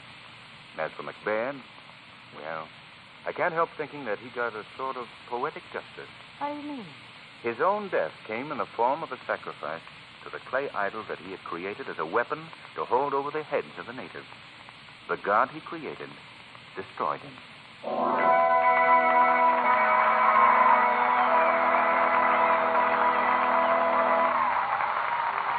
In just a moment, we'll bring you a special feature of America at War. But first, we present John Barclay, Blue Coal's home heating expert. Mr. Barclay. Thank you, Ken Roberts, and good afternoon, friends.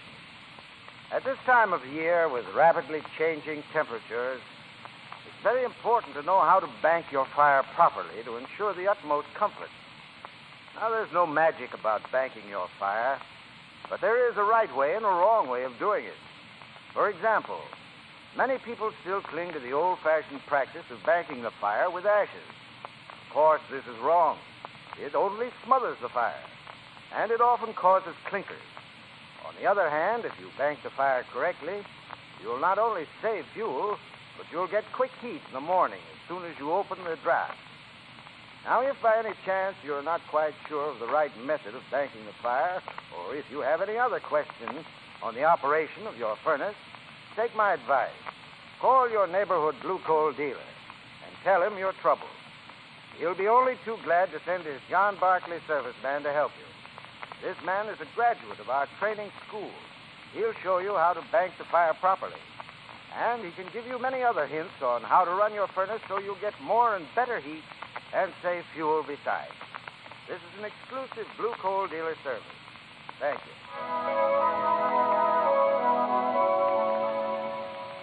The Shadow program is based on a story copyrighted by Street and Smith Publications. The characters, names, places, and plot are fictitious. Any similarity to persons living or dead is purely coincidental. We bring you now a dramatic episode that might happen to you. Hello, Ed. How are you? What's new? Hiya, Mac. What are you so happy about? Boy, I'm having a good time these days, Ed. Making good money and spending it, too. Yeah, listen, fella. This country's at war. No time to throw your dough around. Oh, come on. Don't be a sourpuss. What do you want me to do with my money? Buy defense bonds and stamps. And listen, buy them regularly, every payday. Right. Friends, now is no time for extravagance. Now is the time to put your money to work for your country. Buy defense bonds and stamps regularly every payday. Urge your friends to buy. Talk it up among your fellow employees. Many firms already are represented 100%. For example, every single employee of the DL&W Coal Company, producers of blue coal, has subscribed to buy defense bonds regularly. Let's show the Axis that for nations as well as for men, the weed of crime bears bitter fruit. Crime does not pay. The shadow knows. Next week, same time, same station, your friendly Blue Coal dealer brings you another strange and thrilling adventure in the Shadow's daring battle against the forces of evil. Be sure to listen. And be sure to phone your neighborhood Blue Coal dealer for greater heating comfort at less cost. Remember, keep the home fires burning with Blue Coal. This story was produced by the DL&W Coal Company, distributors of Blue Coal. This is the Mutual Broadcasting System.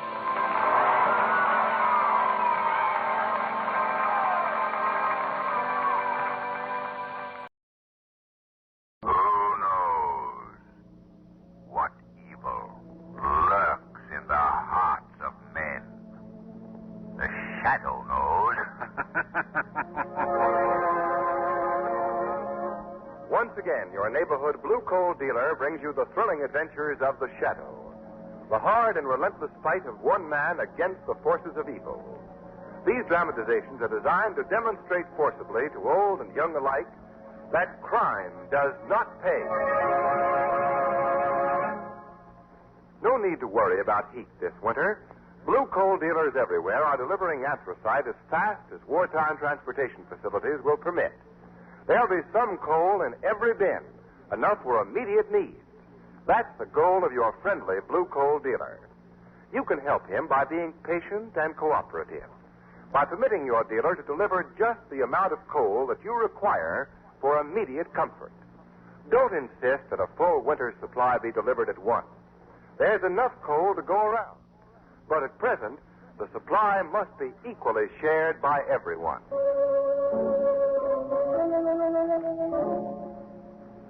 The Shadow, mysterious character who aids the forces of law and order, is in reality Lamont Cranston, wealthy young man about town. Several years ago in the Orient, Cranston learned a strange and mysterious secret. The secret of hypnotic power to cloud men's minds so that they cannot see him. Cranston's friend and companion, the lovely Margot Lane, is the only person who knows to whom the voice of the invisible Shadow belongs. Today's drama, The Mystery of Madman's Deep.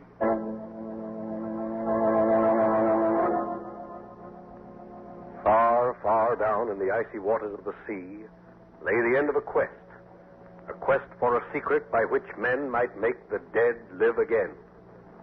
Moving slowly through a deep fog, we follow the narrow road that is to lead to the answer to the mystery of the Madman's Deep. Well, it seems to me the road should have made a left turn here. Only this heavy fog would lift. Oh, Lamont, now don't tell me you're lost. Lost? Why? I know every foot of this country around here. Oh, look out! Huh? See? I was right. The road did make a left turn. If we kept on this way, we'd have gone right over the cliff and into the ocean. How jolly. You know, Margot, we must be rather close to Madman's Deep. Well, whatever Madman's Deep is, I'm sure it must be something quite delightful to stay away from. Years ago, a madman leaped into it from the cliffs there. As his body was never recovered, the legend arose that the waters go down to the center of the earth. Let's get out and have a look around. All right. Yeah, this is the spot, all right. Madman's Deep is somewhere down there in the fog. What was that? Oh, it was queer, wasn't it? Sound? What the fuck? Yeah, it sounds as if it's down there someplace. Can't see a thing, though. The fog's getting thicker every second. Yes, and if you ask me, I'm staying right here until it clears, too. I'm not taking any more chances on you turning right when the road turns left. Oh, say, come to think of it, I know a man who has a home near here. Oh, really? Suppose while we're waiting, we drop in on him. Should be a path leading to the place over this way. Oh, no, wait. I guess it's over this way. Now, look. You sure it isn't over that way? Oh, no. That way would lead down to the beach. Come along. I know this bit of the country perfectly. Who in the world would have a home out here in this bleak place anyway? Oh, he's quite famous. Used to be head of a big perfumery concern in France. Maybe you've heard of him, Pierre Lemaire. Pierre Lemaire? No.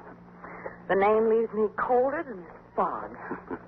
I presume he built his house out here to be close to the sea. May find it a bit gloomy. And what does Mr. Lemaire do? Live in a bat-infested attic and come out only at night? No. He lives with his daughter and a Dr. Pace. Dr. Pace and Lemaire are engaged in biological research. Remember reading in the papers a year or so ago about protozoic extract?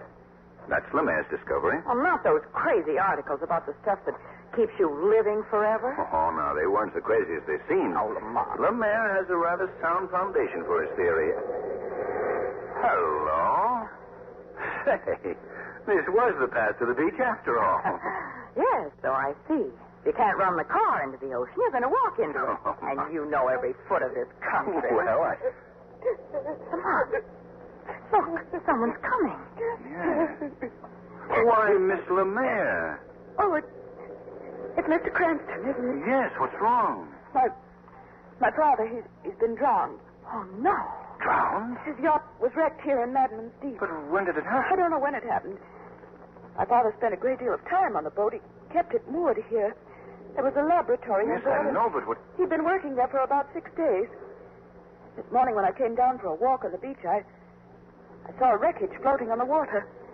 Thick furniture. But that doesn't necessarily mean... And the yacht was gone. Setting off depth charges now to see what they can bring up to the surface. Oh, dear, I am so sorry. Miss Lemaire. Miss Lemaire, Sheriff Cunningham and the men of... Oh, my name is Cranston. I'm a friend of Mr. Lemaire. I'm Grover Teague. Mr. Teague was also a friend of my father's. He's a director of the Biological Foundation. Oh, yes. Miss Lemaire, they've found the body. Here they are. Let me see. Let me see him. I wouldn't if I was you, miss. He's been in the water for quite a spell. But I must. I think she's right. You better let him. Oh. No. No, it isn't my father. It's the servant who was with him, Whitley. You might as well take him along, Sheriff. Yes, sir. And the boat did go down. My father's dead. Miss Lemaire, there's nothing anyone can say at a time like this, but your father, during his life, contributed a great deal to science. And his work will go on. The large endowment he made to the Biological Foundation. Endowment? I'm not aware of any endowment he made to the Biological Foundation. Well, I'm simply assuming. I mean, he often mentioned that he intended... No one will know what my father intended until his will has been read. Naturally. I shouldn't even have suggested the matter. May I take you home now? No, I can go by myself. You don't want to go back to that empty house? Dr. Pace is there, and I'd rather walk back alone. Yes, Miss Lemaire, I know how you feel. I don't suppose any of us can do anything, really. No, nothing. My father's gone down to the bottom of Madman's Deep. And no one ever returns from there.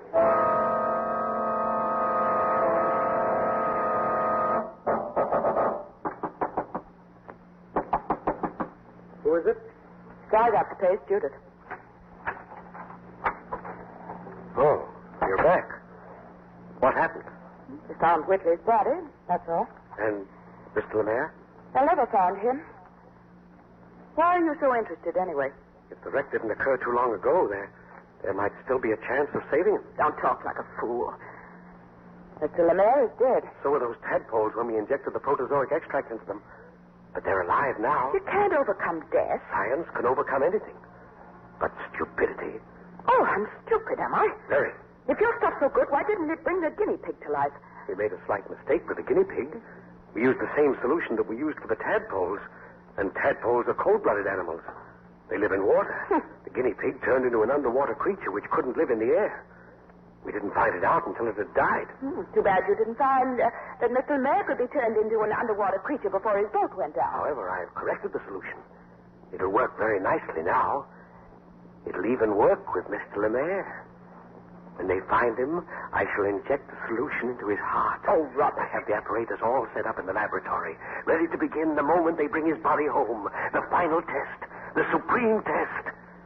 The dead, made to live. Oh, you're insane. So was Lemaire. Spending all that money to scoop up stuff out of the ocean, trying to make an elixir of life out of it. Completely insane. Oh, don't worry about the money. He had plenty left. Not that you'll get any of it. Why, what do you mean? Who else would he leave it to? I'm his daughter. Are you indeed, Miss Dawson? Dawson? You recognize your own name, don't you? In case you've forgotten your family history, your real father's name was Henri Velson. My father... After he died, your mother married Mr. Lemaire. At that time, you were 5 years old. Pierre Lemaire adopted me. Oh, yes? When? When I was a little girl in Paris. How odd. Because I looked into your adoption records. There aren't any. Why, you... So all these years you put in scheming to get your fingers on Lemaire's fortune have come to nothing. I'd like to kill you for this. Yes? And I would. Except I can think of something better. Yes, much better. Wait. Where are you going? Come out of that laboratory. So all the years I've spent here have been wasted, have they? Get out of this laboratory. No, so have all the years you've spent here. So have all your crazy experiments. Let that equipment alone. There'll be nothing but broken glass, filled chemicals. Don't, for the love of... Bring the dead to life, please. No. The protozoic extract. Spilled. Destroyed. No doubt you think you'll get his money. Well, we'll see. We'll see.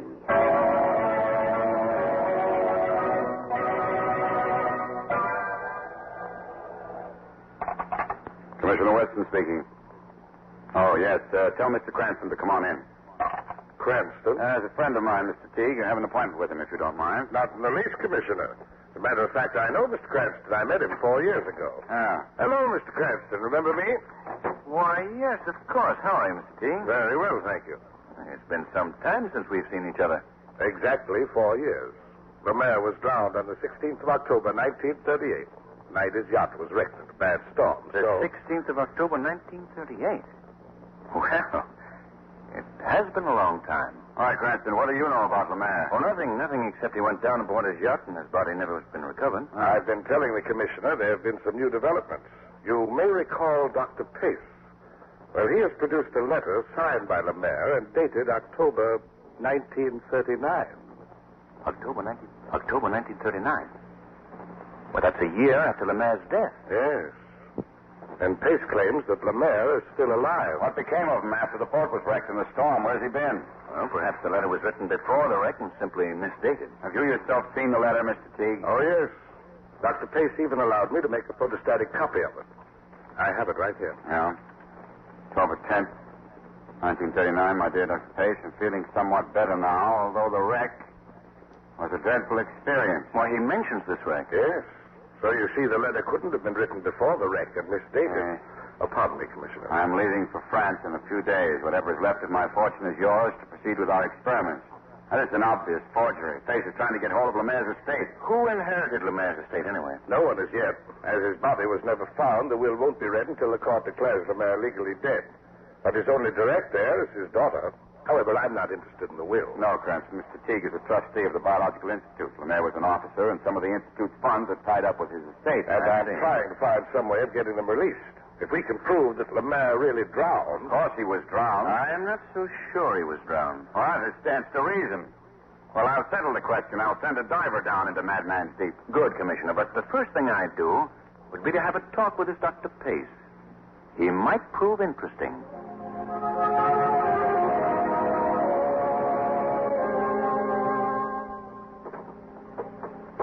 A fellow must be down and out to live in a place like this. I'm beginning to put this case together already. After Lemaire's death, Dr. Pace couldn't find another job, so he schemed up a way to get hold of Lemaire's money. He framed that fake letter and... Yes? Dr. Pace? Yes? I'm Police Commissioner Weston. This is Mr. Cranston. I'd like to talk to you. Why should the police want to talk to me? Merely to get some information, Doctor. About Pierre Lemaire. Oh. Well, come in, please. This is my laboratory. I live here, too. I've been a little pressed for cash lately. I understand you were Mr. Lemaire's assistant, Dr. Pace. 15 years we worked together. We were on the brink of a tremendous discovery. We would have abolished death. Come here, let me show you. There's tadpoles. See them swimming about? Yes. Once they were dead. We restored them to life. That was more than 5 years ago. It's true they never became frogs, but they're still alive. The dead, made to live. In your opinion, Doctor, what happened? The same experiment with the dead guinea pig, but the solution was wrong. The guinea pig turned into an underwater creature. An underwater creature? Yes, we didn't realize it could only remain in the air for short periods. So it died. Then I corrected the solution. But before I could try it, Judith Lemaire spilled the protozoic extract we'd been years in preparing. I could kill her. Dr. Pace. I'm sorry. 15 years of research wasted. I haven't the money to go on with it now. Dr. Pace, when was the last time you saw Pierre Lemaire alive? Mr. Lemaire is still alive. Judith Dowson tried to murder him, wrecked his boat. Judith Dowson? That's her real name. Dowson, not Lemaire. Huh? Dr. Pace, we're sending down a diver into Madman's Deep to look for Lemaire's body. But Lemaire didn't drown. He isn't there. He's alive. Well, we'll find out about that anyway. And if he had drowned, it's been 4 years. There'll be nothing left of him. There'll be enough to determine whether or not he did drown. I thought you might like to cooperate with us. I don't know anything about it. Talk to Judith. She's the one who wrecked the yacht. Ask her. That's an excellent suggestion. We shall ask her. Good evening, Dr. Pace. Evening, Doctor. And thank you. Before we're through with this, I wouldn't be surprised if we had a killer to deal with. Judith Lemaire? Oh, don't be naive. How would a woman wreck a boat? Something a man would figure out. I suspect the man was Dr. Pace. And the motive? He wanted the old man's fortune. He assumed the money would be left to carry on the experiments. Then after he'd killed Lemaire, he became afraid the estate would go to Judith. So he trumped up that fake letter, naming himself as the beneficiary. A perfectly logical deduction. Even brilliant. Well, thanks. Except that it's 100% wrong. Wrong? I don't think either Judith Lemaire or Dr. Pace wrecked the boat. I don't think either one of them were killers. I'm not even certain Lemaire was drowned. The servant was drowned, wasn't he? If Lemaire was aboard that yacht, he must have been drowned, too. Oh, I feel certain Lemaire was aboard the yacht, all right. In fact, I feel certain that he's still there. What on earth are you talking about? If Lemaire's on the boat, he's dead. A man can't live underwater for 4 years. Cranston, don't tell me you believe that this protozoic stuff could keep a man alive underwater. Well, I might be able to tell you more about that when I come up from the bottom of Madman's Deep. When you come up? Yes. You see, I'm going down with the diver.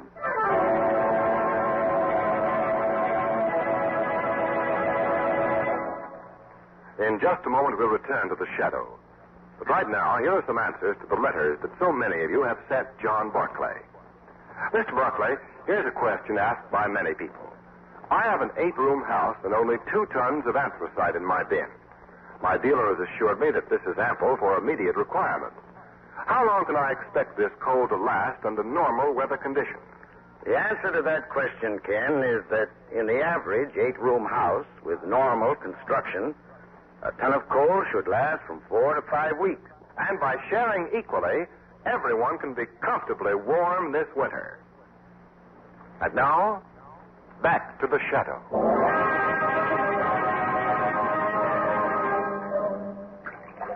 Sure, I've been diving for 7 years, Mr. Cranston. This job will be a cinch. And you don't feel we'll have any trouble finding her? We'll find what's left of her, and what's left of Mr. Lemaire. But after 4 years, it won't be much. You all ready? Yep. There's a telephone in your diving helmet, so you and me can talk back and forth to each other, and the pump crew here. Fine, fine. Well, let's get going. Okay, Jerry. You can fasten on our headgear. Right. We're going down.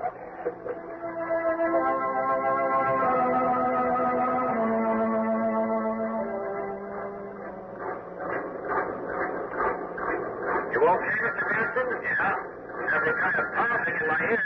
That's just the air pressure. A little while, you won't even notice it. Better switch on your flash. Right.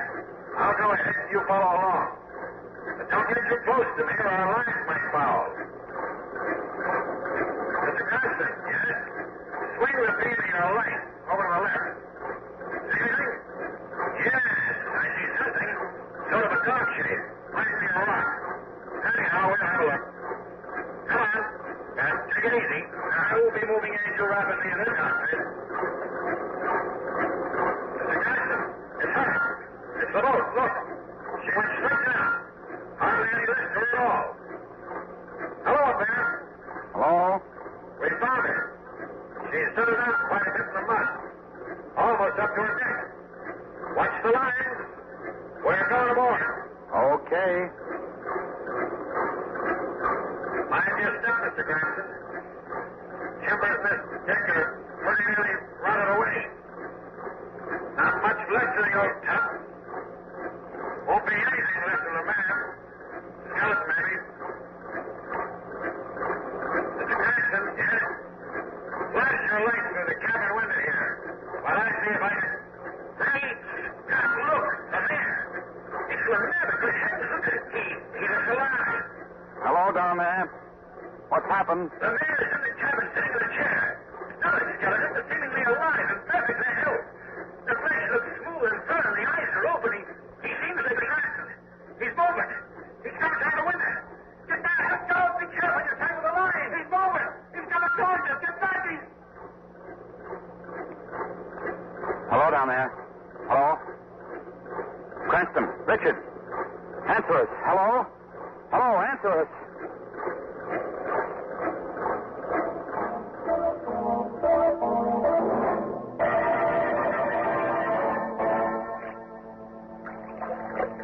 Hurry up there. Please hurry. All right, you guys, get that helmet off. Yes, for heaven's sake. Here, let me. Cranston. Oh, Lamar, are you all right? Yes. Yes, I'm quite all right. Well, where's Richard? Oh, right here, Mr. Cranston. I guess I sort of messed things up. Tangled the lines and busted one of the phone cables. What on earth happened down there? Well, Commissioner, it was one of the most curious sights I've ever witnessed. But what happened? Chemical reaction you probably wouldn't find occurring anyplace else on Earth. Yes, but...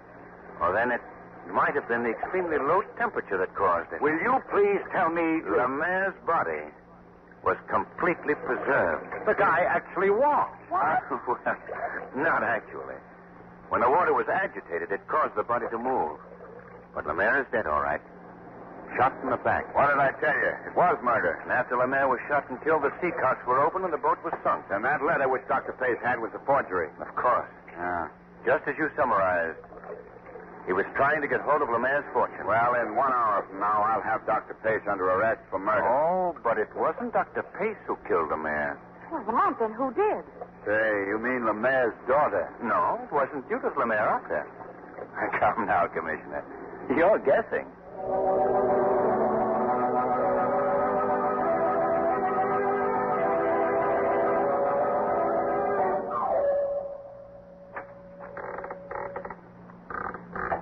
Who's there? Why? I'm certain I saw that door open. No one. Well, Teague? What? Why did you kill Pierre Lemaire? I must be losing my senses. Got to get a grip on myself. Seen the thing through this far. I must go to pieces now. Why did you kill him? That voice again. Who are you? Where are you? I am the shadow. I'm right here. You can't see me because I've clouded your mind. Why did you kill Pierre Lemaire? I didn't kill him. You went aboard his yacht at night. On the deck, you encountered Lemaire's servant. No. You killed him, knocked him overboard. No. Then, through the cabin window, you shot Lemaire. I didn't. It's a lie. And after that, you opened the Seacocks. Oh. Why did you do it? And after Madmen's Deep had guarded your secret so carefully, why did you want a diver sent down? I won't answer you. You'll answer now, or you'll hear my voice talking to you the rest of your life. No. In the quiet of your room. When you mingle with crowds, when you turn out your lights to sleep. No. You'll never know any rest, any peace. No. You'll never escape me. Wherever you go, you'll hear me. You'll always hear me. Wait, I'll answer. Yes, I did kill Lemaire. And his servant, too. Why? Because Lemaire had agreed to will me his fortune.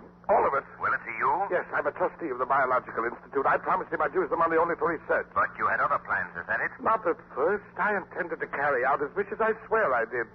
And then I began thinking all that money could be mine. I could take it for my own and no one would be the wiser. Go on. Drove me half crazy. I couldn't wait for him to die a natural death. So you killed him? Yes. Expected to get the money right away. Then this fool, Dr. Pace, produced that letter. I was afraid he'd make the court believe Lemaire was still alive. Afraid it would be years and years before the will was opened and the money turned over to me. And that's why you wanted to establish Lemaire's death? It was the only way I could get the money. I took a chance. I thought that in 4 years all traces of the crime would be obliterated. Nothing left of Lemaire but a few bones. Well, now you know why I did it. Now you know.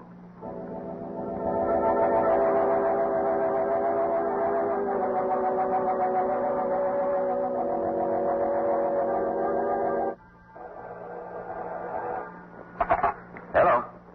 Yes, this is Commissioner Weston's office. The gentleman of the press, Margot. Oh, afraid you'll have to talk to Commissioner Weston about the Lemaire case. He solved it personally. Yeah, you're quite welcome. Bye. So he solved the case personally. Well, except for a few details. Oh, of course, he did make a slight mistake in suspecting Dr. Pace and Judith Lemaire, but... Totally overlooked Mr. Teague. Lamont, what made you suspect him? Well, Margot, Teague tripped himself up in several ways. He said Lemaire's yacht was wrecked on the evening of October 16th, 1938. Well? And yet Judith Lemaire, who discovered the wreck, didn't know herself when it had happened. Lemaire had been away from home aboard the yacht for 6 days. But I don't see... Well, the boat might have gone down any one of those 6 days, Margot. How would Teague have known which one? Yet he gave the exact date. Oh, why, say. He mentioned October 16th because it was indelibly written in his mind. It was the night he killed Pierre Lemaire. And even though no one even thought at the time of accusing him, his own feeling of guilt prompted him to manufacture an alibi. An alibi? Yes. He told Commissioner Weston a bad storm had wrecked the boat. Well, I checked back through the weather reports, and in that vicinity, during the week of October 16th, there were no bad storms.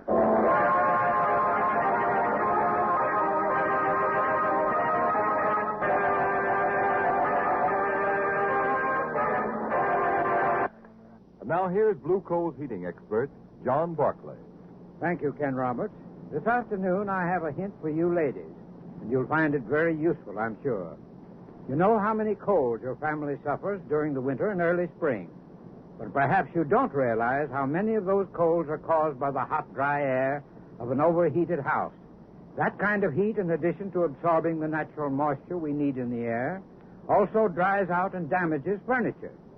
Yet it's an extremely simple matter to remedy this condition and provide your home with the right amount of moisture.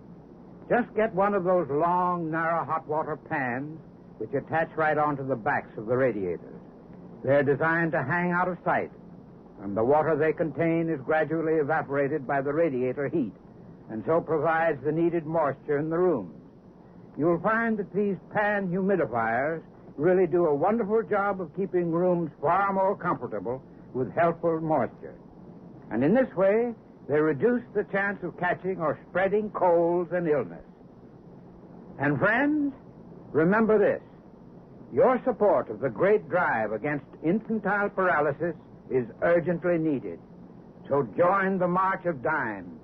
Send your contributions to the White House, Washington, D.C., today.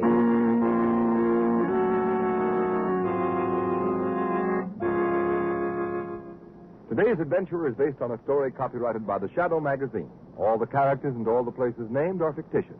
Any similarity to persons living or dead is purely coincidental. The Shadow magazine is now on sale at your local newsstand.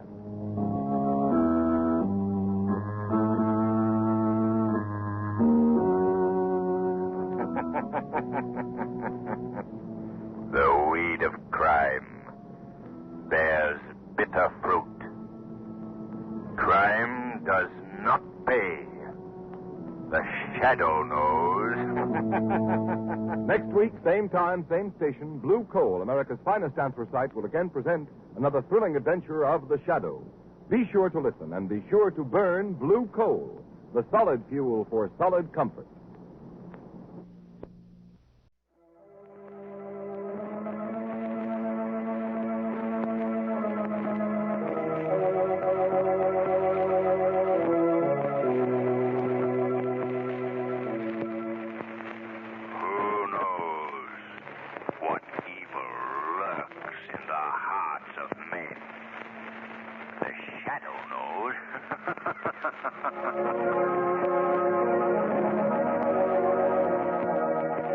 Once again, your neighborhood Blue Coal dealer brings you the thrilling adventures of the Shadow, the hard and relentless fight of one man against the forces of evil. These dramatizations are designed to demonstrate forcibly to old and young alike that crime does not pay. There is a lot more coal being mined this year than last year, so there's absolutely no reason for anyone to worry about a coal shortage this winter. The only problem is one of distribution, and that can be solved with your cooperation. Blue coal dealers right now are delivering anthracite as fast as they can. Some coal in every bin, enough for immediate needs, is the goal of your friendly blue coal dealer. Don't insist on a full winter supply at one time. Help your neighbors now by being patient, and you'll benefit in the long run. Remember, there's enough coal for everyone, but deliveries must be confined to immediate needs at present.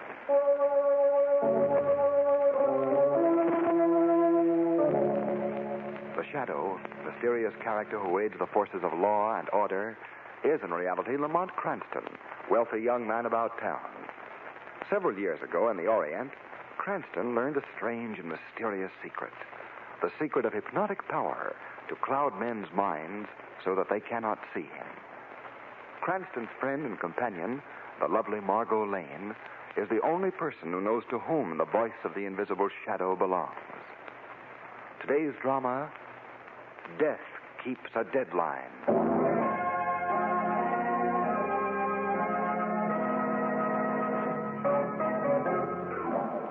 Fear, awful, haunting fear, is the spur that drives many a criminal to horrible deeds. And it is such fear that drives the Shadow's enemy to murder when death meets the deadline. It is a balmy night in late autumn when Lamont Cranston and Margot Lane strolled toward Margot's home. And here you are, Miss Lane.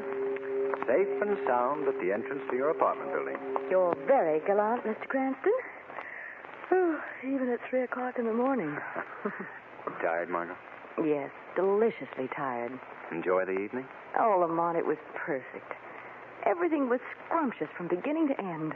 The dinner, the theater, the dancing, even the walk through the park just now. And why shouldn't it be something special? After all, you don't have a birthday every day. For which I am profoundly grateful. Good night, Lamont, and thanks again so much. Good night, Margot. I'll see you. Hey, buddy. Got a match? Why, yes, I think so. Never mind. Get your dukes up.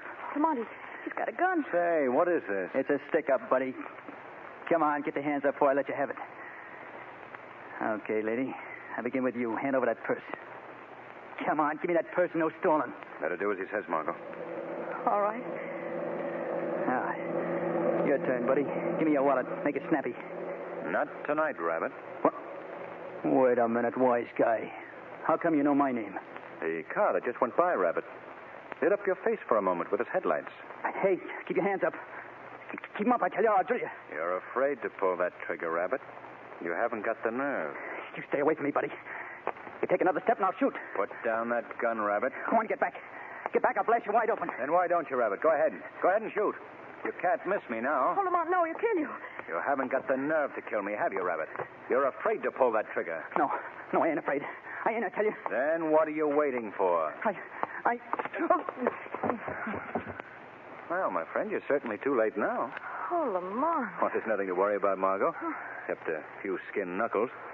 Say, that wasn't a bad uppercut, if I do say so myself. Yes, but you almost committed suicide. Walking straight into a hold-up man with a gun. Oh, Lamont. I knew he wouldn't shoot. You knew? How? But how did you know? Margot, that gentleman sleeping blissfully on the sidewalk is Rabbit Eddie Burke, hanger-on of Tony Morello's, the gangster. You see, Margot, Rabbit here is frustrated. A psychological case. What on earth do you mean? Well, he always wanted to be a professional gunman, but he could never summon enough nerve to pull the trigger. He's never been able to reach that pitch of frenzy to take that last fatal step, to kill. The whole underworld holds him in contempt as a cheap crook who carries a gun just for show. So that's where he got his nickname, Rabbit. Exactly. Whew, but still, Lamont, you took an awful chance. After all, there's always a first time, even for Rabbit Eddie Burke. If there is, it hasn't happened yet. Oh, Margot, you go in and phone for the police. I'll stay here and keep an eye on our friend.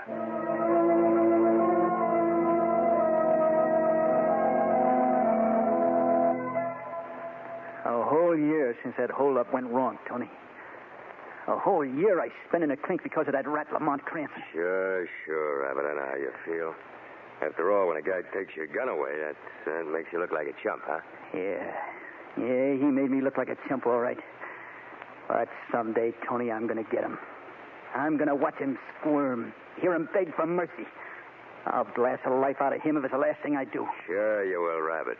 But take it easy, pal. There's plenty of time. You just got out of stir and you got yourself to worry about. Well, what do you mean, Tony? I did my time, didn't I? Sure you did. But the pen didn't do your health no good. You look kind of all in. Hey, Rabbit, you ain't sick, are you? Well, me? Why, no.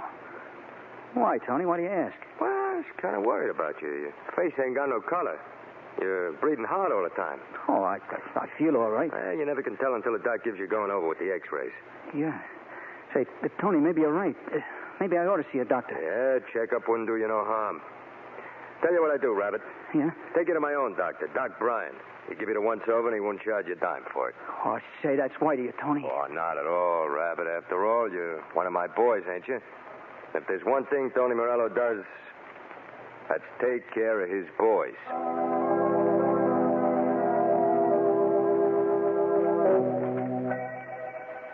See, Tony, I got the jitters. I wonder what's keeping the doc so long. There he is now. Well, Mr. Burke, I've completed my examination. Yeah? Yeah, Doc, what'd you find? Mr. Burke, I'm sorry, but I've got some bad news for you. Bad? Some very bad news. Bad news? Oh, you mean I got something wrong in my chest? It isn't your chest I'm worried about. It's your heart. My heart? Yes. The X-ray shows that you have a very bad heart condition.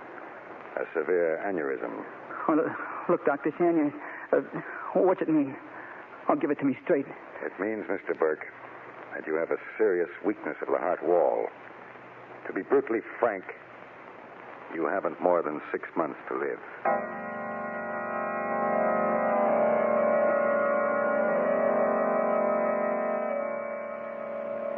You give me 6 months, Tony. 6 months to live.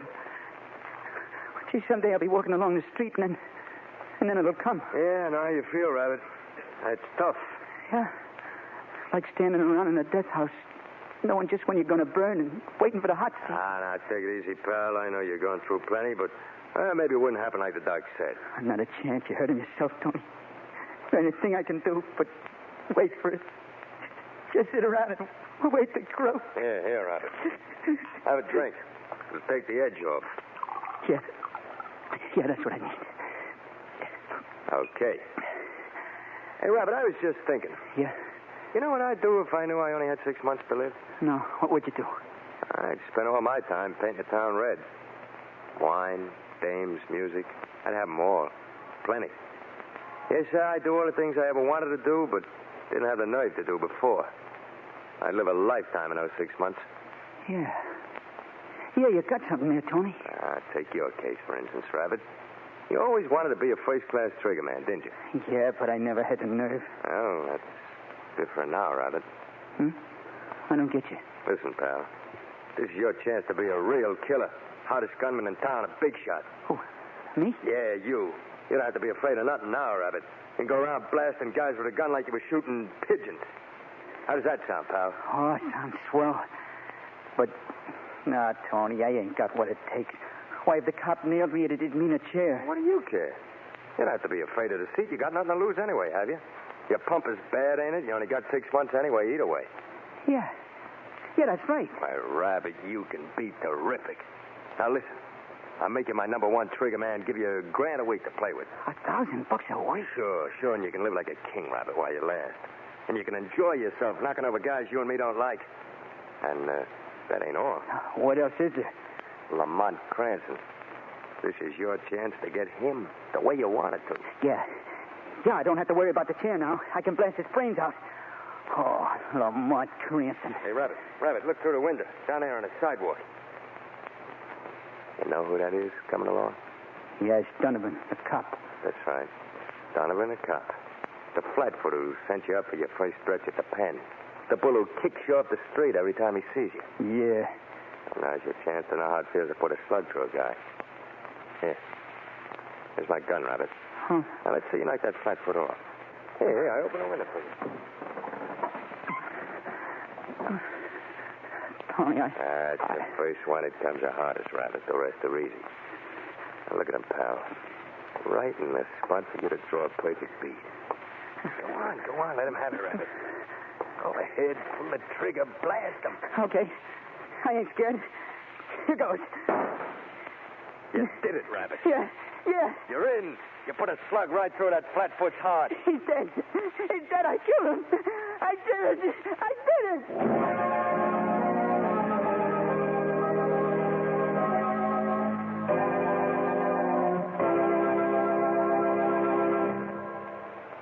We'll return to the shadow in just a moment.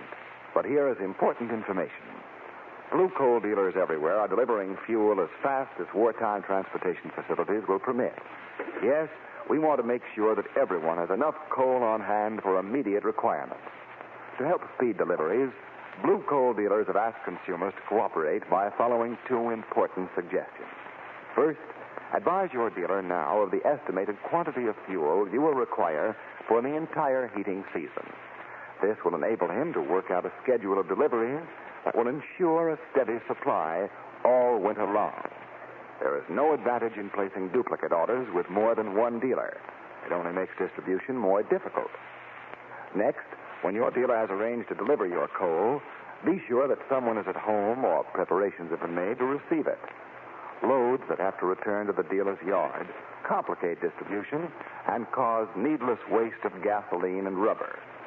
Remember, your blue coal dealer has to plan the routing of deliveries several days in advance. Help him to maintain a smooth working schedule. Be prepared to receive your coal when it arrives by having the cellar window unlocked and the bin boards in place. This will save valuable time. And now, back to the shadow.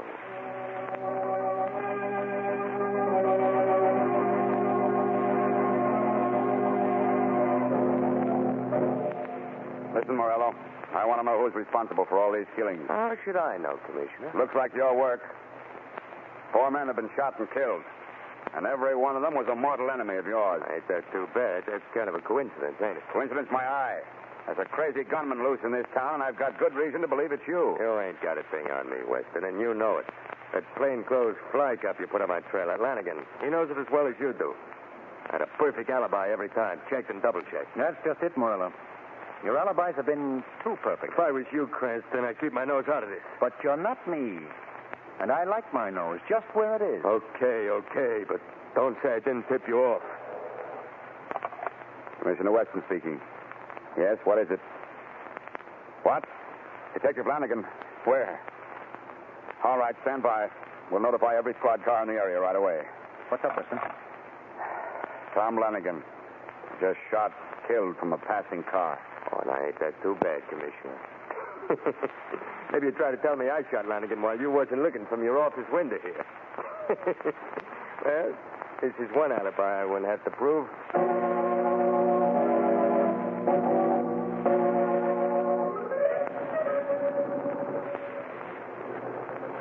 Where to, Mr. Cranston? Where to? We'll drop Miss Lane at her apartment, Shrevey. Okay. You hear, Shrevey? Well, it seems my bosom friend and companion, Big Charlie, over-listened to a couple of hoods he was hacking around. They was talking about Rabbit Eddie Burke, they was talking. Yes? Yeah. Anyway, it seems Big Charlie gathered from the conservation in the back seat that Rabbit Eddie is stuck with a bum ticker he is stuck.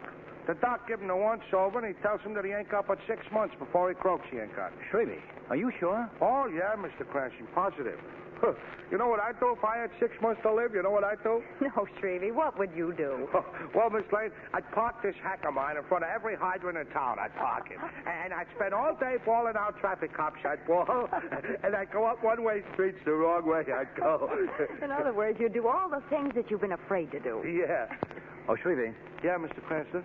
Did Big Charlie happen to hear the name of the doctor who examined Rabbit Eddie? Yeah.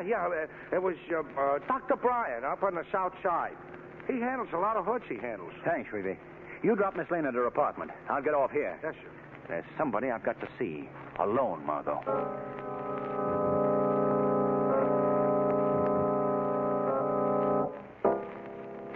Listen, Tony, this ticker of mine may go at any second. My 6 months are almost up. So what, Rabbit? So I'm going out and give it to Lamont Cranston, for it's too late. Now, listen. Cranston can wait. Got a couple of more important rats for you to bump off first. Next, Tony, I ain't taking no chances. I'm going to kill Cranston now. Oh, I can't wait to put a slug in that weasel's heart.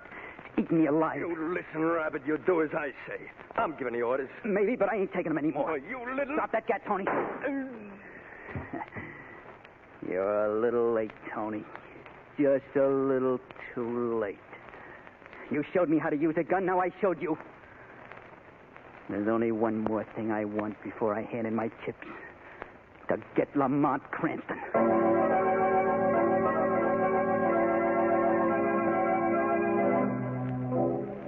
All right, nurse. You can go home now. Thank you, Dr. Bryan. Let's see. I'd better reserve a table at the club.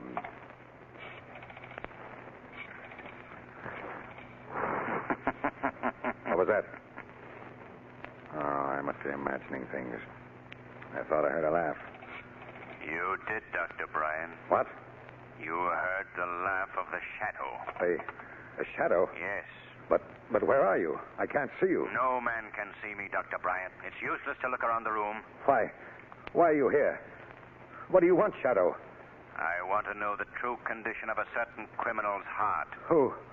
Who do you mean? I mean Rabbit Eddie Burke. Rabbit Eddie? Well, I don't know. Why do you ask me? Don't try to lie to me, my friend. You examined him. Told him he had a very bad heart. All right. I'll admit it, Shadow. I did examine him. His heart was critically weak. Strange, Dr. Bryan. Very strange. You examined Burke the day after he got out of prison, did you not? Why, yes. What about it? Just this, my friend. The day before he was released, he was examined by the prison doctor, a very competent physician. And Burke's heart was found to be in fine condition. Well, I want the truth, Dr. Bryan. Why did you render a false diagnosis? You can't intimidate me. I don't have to answer that. You'll have to answer before a court of justice as an accessory to murder. But murder? Yes. And it will not go easier with you, my friend, when they find that you have no legal right to practice medicine. You know that? Yes, Dr. Bryan. I investigated you. For years, you've been masquerading as a licensed physician, dealing in crime behind a veil of respectability. Well, my friend, are you going to tell me what I want to know now? All right. All right, Shadow, I'll tell you. But it was Tony Morello who made me do it. He wanted Burke to be his personal gunman, to do his killings. He knew he could talk Burke into it, under the circumstances. No, it was a cold-blooded frame-up, eh? And a perfect setup for Morello. He could sit back with an airtight alibi in each case while Rabbit Eddie did the dirty work and took all the chances. Yes, that was it. Why did you help Morello, Dr. Bryan? I had to. Morello threatened to kill me if I didn't. The law will judge you and pass sentence, Dr. Bryan. Meanwhile, I warn you not to leave town. Remember, the shadow is watching you.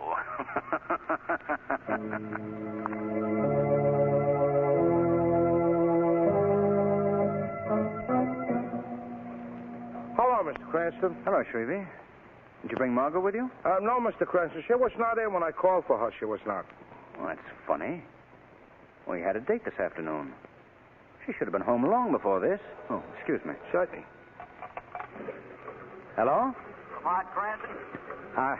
I'm sorry, that noise in the background, I can't quite hear you. Is this Lamont Cranston talking? Yes? That dame of yours, Margot Lane. She ain't gonna show up this afternoon or any other afternoon. What do you mean? I mean I nabbed her. In just 1 hour from now, I'm going to kill her, Cranston. And you won't be able to do a thing about it because you don't know where she is. Who is this? A friend, Cranston. Just a friend. How do you feel, pal? How's it feel to sit around and squirm and eat your heart out because you can't help your dame, eh? You're gonna suffer and suffer plenty. If you hurt that girl, I'll hunt you down and kill you with my bare hands. You got it the other way around, Cranston. Because after I get through with her, pal, I'm gonna hunt you down. Hello. Hello.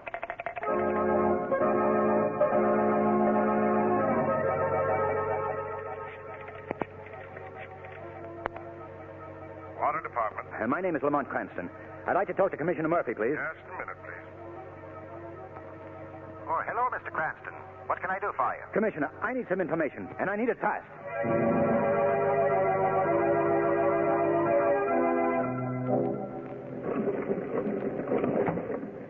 Just 1 second more, Miss Lane. That's all you got. 1 second more. Well, where's your boyfriend now, eh? Where's Cranston? Oh, I can see him now, tearing his hair, watching the time run out. You'll get the chair for this. What do I care about the chair? There's only one law I believe in. The law of this gun. Well, time's up, sweetheart. I wonder what Cranston's thinking about now, eh? Boy, I'd give my right arm to see him now. To see his face. He'll never rest until he finds you. It's me that'll find him, sister. Well, here goes. Now just sit tight and shut your eyes. No. It's gonna be quick and easy. No. You just hear a noise, sister, that's all. Just a noise. My compliments on your courage, Rabbit. What's that? It takes a brave man to shoot a helpless woman. Who's talking? Where are you? The voice you hear is the voice of the Shadow, Rabbit. What? And I'm standing by your side. The Shadow? I heard of you. You're the guy nobody can see. Precisely, Rabbit. And wherever I go, I bring justice. Not the law of the gun, the law of the people. Oh, why you here, Shadow? I have come as an avenger of society, Rabbit. You shall pay for your crimes. In the chair.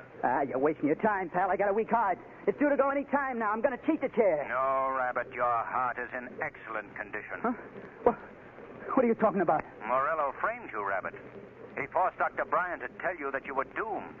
Morello knew that he could get you to kill to do his murders while he sat back and played safe. No, you're lying, Shadow. The Shadow never lies, my friend. Dr. Bryan has just confessed. The police have just picked him up. They'll be here for you at any moment. Oh, no. They'll never take me to the death house. And neither will you. That's the end of you, Shadow. You're mistaken, Rabbit. Your gun has failed you. You can't escape your punishment. Oh, that's where you're wrong. There's still another way out. And this time I won't miss. Rabbit! Too late, Shadow. I'm going to cheat the hot seat after all. It's funny. They told me I wouldn't live more than 6 months. They meant to lie to me. But instead, they gave it to me straight. It's just 6 months today that I walked out of Doc Bryan's office. Too bad, Rabbit. You weren't really meant to be a killer. Who knows? Under different circumstances, you might have been a decent, honest citizen. But the law makes no distinction among criminals. It punishes them all, impartially. It's the police.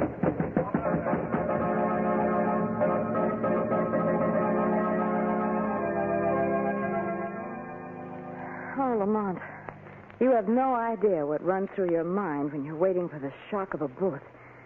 There I was with my eyes closed and saying every prayer I ever knew when the Shadow came along. Something to remember, eh? Whew, as long as I live. You know, when I heard your voice, I could have kissed you. Well, why didn't you, Margot? Oh, for the very good reason that I couldn't see you. Say, Lamont. Yeah? How on earth did you know I was there at Morello's hideout? Well, I got in touch with Commissioner Murphy over at the Water Department. He told me. Commissioner Murphy? Uh-huh. But what's he got to do with all of this? How did he know? Remember when Rabbit phoned me? Yes. Well, while Rabbit was talking to me over the phone, I heard what sounded like a big water pump through the phone receiver. Well, but I still don't understand. It's very simple, Margot. I called Commissioner Murphy at the Water Department and asked him whether he had a crew out somewhere in the city using one of those big emergency water pumps. And luck was with me. A water main had burst at Central and 6th, and they were pumping the water. I knew Morello had a hideout in the apartment building across the street, so I called Weston, and, well, the rest you know.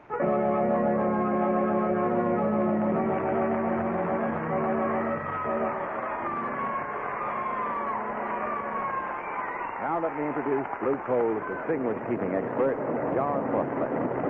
Thank you, Ken Roberts. Good evening, ladies and gentlemen. Tonight I would like to ask you a special kind of cooperation. Manpower, as you know, is important. Every able-bodied man is needed for some activity related to the war program. Now, there are thousands of young men who have attended the John Barclay Sales Service training schools, and they have helped many of you to solve difficult heating problems. In addition, they have shown countless blue coal customers the way to healthful and economical home heating. Today, very few of these men are available. Most of them are in key positions with our government. Naturally, it's not easy now for your blue coal dealer to handle requests for firing instructions and like services. So if you feel the need for information on how to operate your furnace, don't insist that a serviceman be sent to your home. Ask your blue coal dealer for our new illustrated firing chart. This easy-to-understand firing chart shows the proper method of firing anthracite and explains the correct operation of dampers.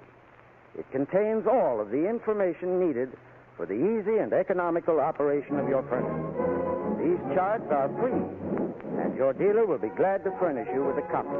I thank you.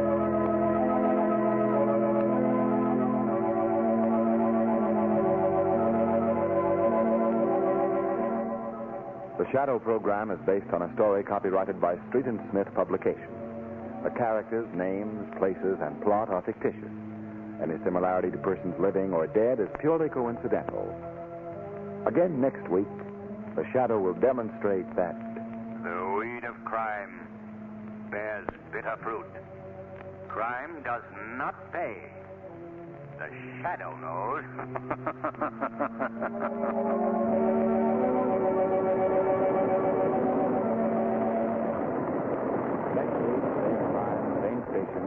your friendly blue coal dealer brings you another strange and thrilling adventure in the Shadow's daring battle against the forces of evil. Be sure to listen. This story produced by the B.M.&W Coal Company, distributors of Blue Coal.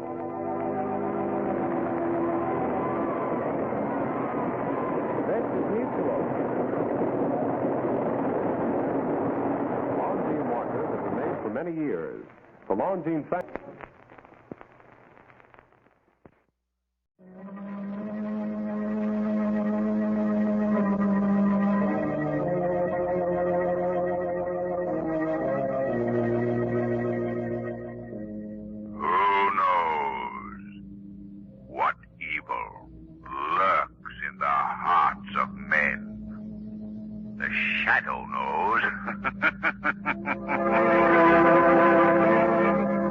Once again, your neighborhood blue coal dealer brings you the thrilling adventures of the Shadow, the hard and relentless fight of one man against the forces of evil.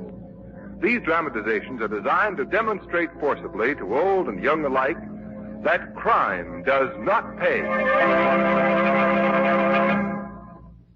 We do not have to worry about coal this winter. The anthracite industry expects to produce several million tons more than it did last year. So you can be sure there will be enough coal for everyone. However, your fuel dealer needs your patriotic cooperation to aid in planning deliveries so that everyone will have enough coal for immediate needs. Remember, we must share and share alike. Don't demand delivery of more coal than is actually needed for your present heating requirements. There is no need to hoard. Cooperate with your fuel dealer. He can and will schedule deliveries so that your heating requirements will be taken care of this winter. The Shadow, mysterious character who aids the forces of law and order, is in reality Lamont Cranston, wealthy young man about town. Several years ago in the Orient, Cranston learned a strange and mysterious secret. The secret of hypnotic power to cloud men's minds so that they cannot see him. Cranston's friend and companion, the lovely Margot Lane, is the only person who knows to whom the voice of the invisible Shadow belongs. Today's drama, The Wailing Corpse.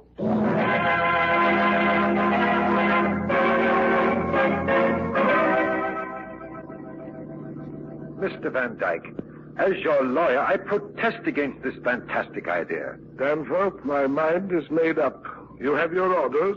Very well. I'm sending Joan to my place in Carolina. She will hear nothing of this. I will not have my daughter touched with sorrow. She is very dear to me. You understand? Stop here, please. This is the establishment. Shall I wait? No, thank you. Goodbye, Danforth. Goodbye, Mr. Van Dyke.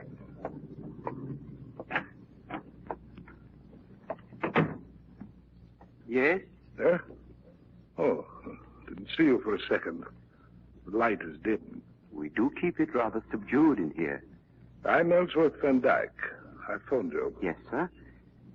Please sit down and we'll discuss the type of funeral you want. Casket? That's it. Is it possible to have a special casket made? Yes, but of course you realize that the price... Money is no object. Oh, I see.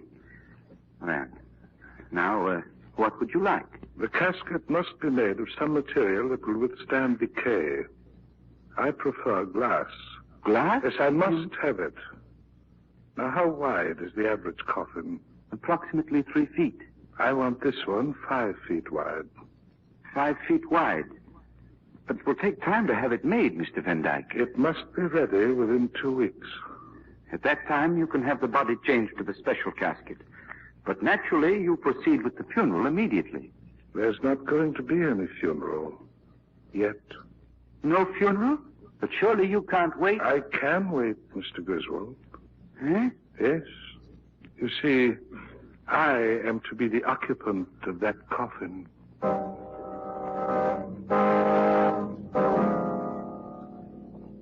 Mr. Cranston, in all my years as an undertaker, I've never seen anything like this coffin I've just delivered.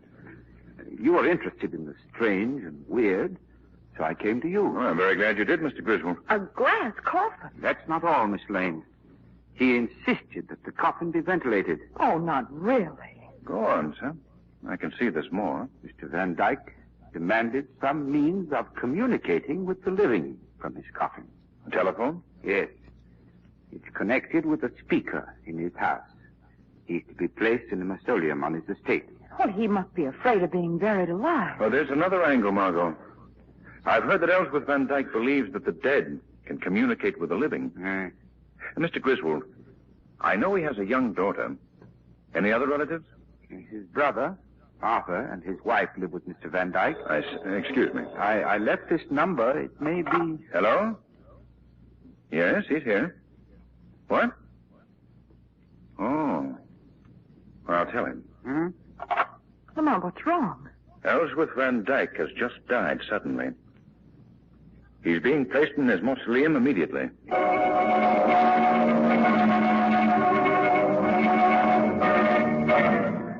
Confound these newspapers, making a sensation of Ellsworth's funeral. It was that fool coffin of his, Clara. Now everybody will be watching us, prying into things. There's no need to break down, Arthur, and act like a nervous idiot. Yes, you can talk. Thank heaven Joan isn't here to ask questions. What sort of questions, Uncle Arthur? Joan. Joan, darling. How did you get here? By train, Aunt Clara. I came as soon as I heard that Father was dead. But who told you? You weren't to hear. Oh, it wasn't your fault, I heard. Someone phoned me about Father. Who did that? I don't know. They said it was a friend. Oh, Joan, you poor darling. Don't touch me, Aunt Clara. You think I can't see through you. You hated my father. Both you and Uncle Arthur. Joan, how can you say that? How? Because I know. You hovered over him like two vultures, waiting for him to die, waiting for his money. Joan, I realize you're not yourself. My father wouldn't believe what I told him about you and Aunt Clara. And now he's dead. Father's dead.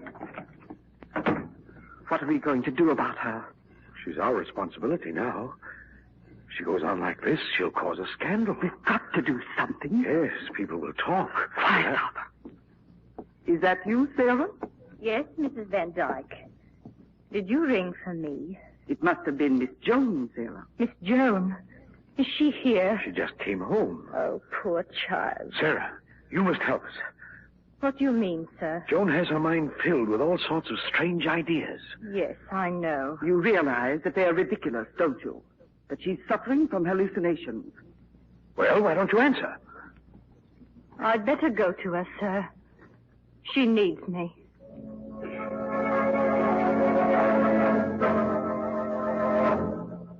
Sarah. Oh, Sarah. There now, child. I'm here. Sarah, what would I do without you? There, dear. There. You must rest. Perhaps if I turned the radio on low. No, please. No, I'd better not. Might keep you awake. It's late and you must sleep now. Sarah, Father thought the dead could send messages to those they loved. Could it be? You mustn't think, Joan. Just rest. Rest. There, dear. There.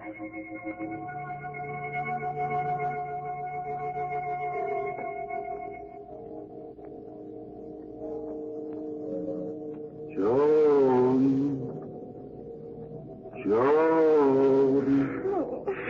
Yes, Father, did you call? It was Father's voice. Joan. Father, why don't you answer me? Father, where are you? Where are you? Answer me.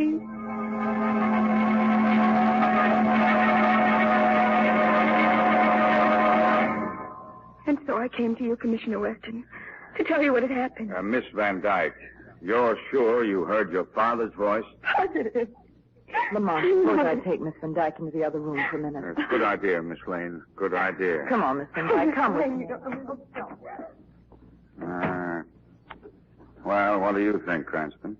Sounds like a very strange business, Commissioner. If it's true, you think that the girl is unbalanced? Perhaps. I've got a hunch, Commissioner, that she did hear something. Oh, now, Cranston. Not the voice of her dead father. Commissioner, he was afraid of being buried alive. So he arranged to communicate with the people above and be rescued if he were. You think it's possible he actually was? Good heavens, what a terrible idea. Yes. Well, what are we waiting for? Let's go to the Van Dyke estate and find out. Come on.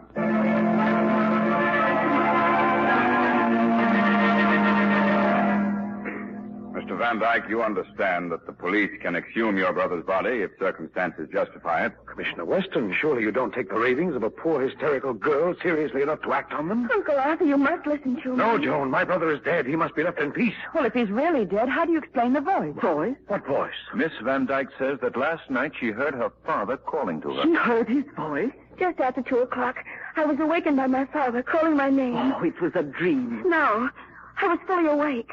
I know my father's voice. Mr. Van Dyke, did you hear the voice? No, I heard nothing. If it had been my brother speaking from his tomb, everybody would have heard it. The merest whisper there is magnified into a shout in that receiver he set up in the hall. Mrs. Van Dyke, did you hear anything? Nothing. Sarah, you were with me until I fell asleep. Didn't you hear anything? No, child. I heard nothing. You're all looking at me as though I were out of my mind or something. I tell you, I heard my father crying. Oh, doesn't anyone believe me? Joan, you must be calm. When you've had time to rest, you'll feel less excited. I want an investigation. I demand it. I won't have it, you hear? Why not? Why are you afraid to have anyone examine him? I know why. Because you murdered him. That's a lie. Hey, she should be one shut up. moment, please. Please. Murder, eh? Now we're getting somewhere. He has no proof. Maybe we'll find proof. We've got a motive. Motive? What possible motive could I... Money. Right. Van Dyke, if you could get this girl shut up as insane, perhaps you could grab his money. That's motive for murder. My brother died a natural death. It was pretty sudden, wasn't it? He slipped away in a coma. What was the cause of death? It was certified as heart failure. There was nothing wrong with my father's heart. We'll find out. I'm going to have an autopsy. May I speak, Commissioner? I was Ezra's lawyer. What is it, Mr. Danforth? I have kept silent till now, but Mr. Van Dyke's will expressly forbids exhumation of his body. Now what? Just a moment. If the police decide to exhume... The heirs would lose their money. Under those conditions, any one of them could stop you by an injunction, Commissioner. Then Mr. Danforth, you're against me, too. Oh, now, Joan, dear. You're all against me. All of you. Joan, wait. Margot, come here a moment. What is it, Lamont? Let's slip away. I want to pay a visit. A visit? Yes. I want to spend an hour tonight in the tomb of Ellsworth Van Dyke.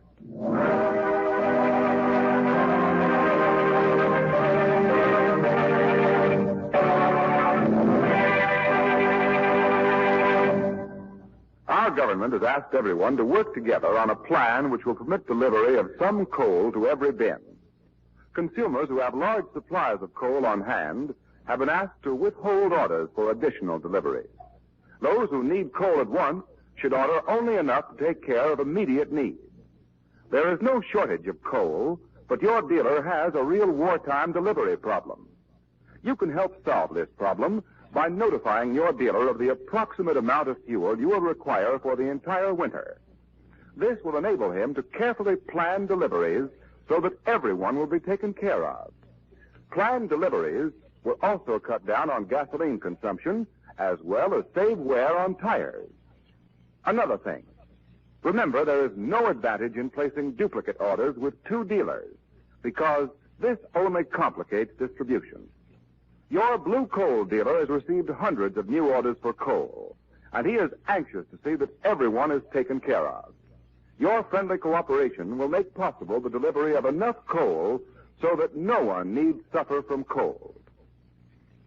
And now, back to the shadow.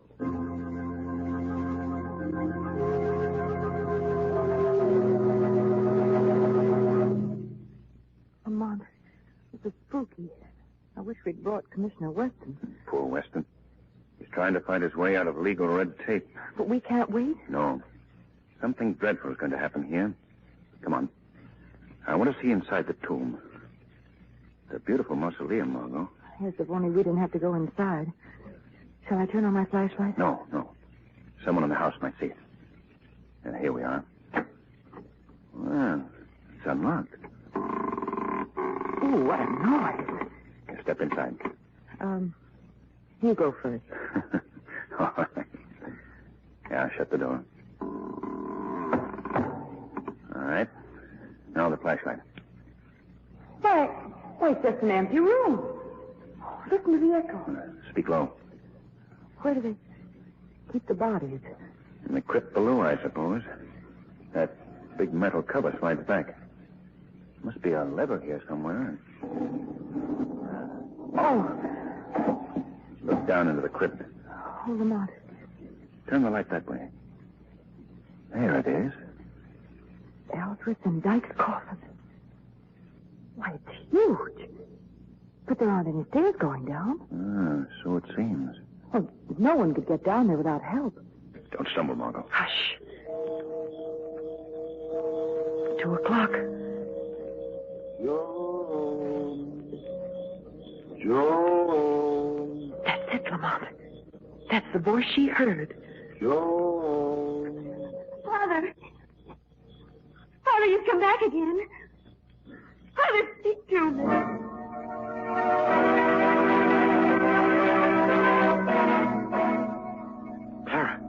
Clara, you awake? Yes, Arthur. Did you hear it? That voice? Voice? I didn't hear anything. It was Ellsworth's voice calling. Joan was right. Oh, no. I heard it. Then you're insane, too. I've got to investigate. I've got to find out. Where did that voice come from? Oh, there's a light in that room. Who left the light on? Is anyone here? No one. Somebody left that phonograph turned on.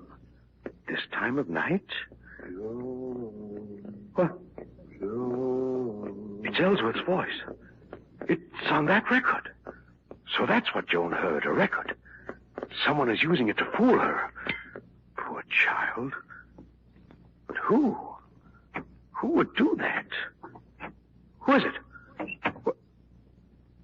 It's you. You! To think how I've trusted you. And all the time you've been using this record to torture that poor child. Wait! Put down that gun! Put it down, I say!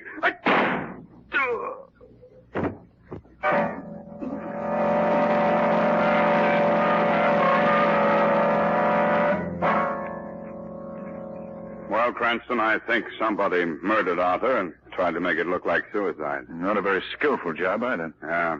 Weston, did you notice this phonograph? Somebody's been playing it. Oh, forget that stuff. I'm thinking about Ellsworth Van Dyke's will. Listen, it makes Arthur Van Dyke guardian of Joan until she's 21, with full control of her money. If he dies, the management passes to Clara. I wonder if Ellsworth Van Dyke had a special reason for that. Well, the point is, 5 years control of that fortune, and you could be sitting pretty. Cranston, I think our case is solved. Where are you going, Commissioner? Clara Van Dyke? Yes, Commissioner. Clara Van Dyke, I arrest you for the murder of your husband.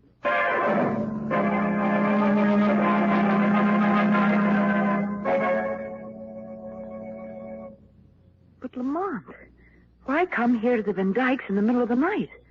Arthur's dead and Mrs. Van Dyke is in jail. Yes. So the person behind this thinks that the coast is clear. Margot. What? There's a light in the tomb. Come on, quick. Why, the door's open. Yes. And candles burning. Look, Lamont. You were right. There is a staircase going to the crypt. That wall is a sliding panel. Someone opened it. Come along, Margot. Down into the tomb? Well, what do you think we'll find? The end of this mystery, Margot. And the criminal. Hurry. All right. Flash a torch around.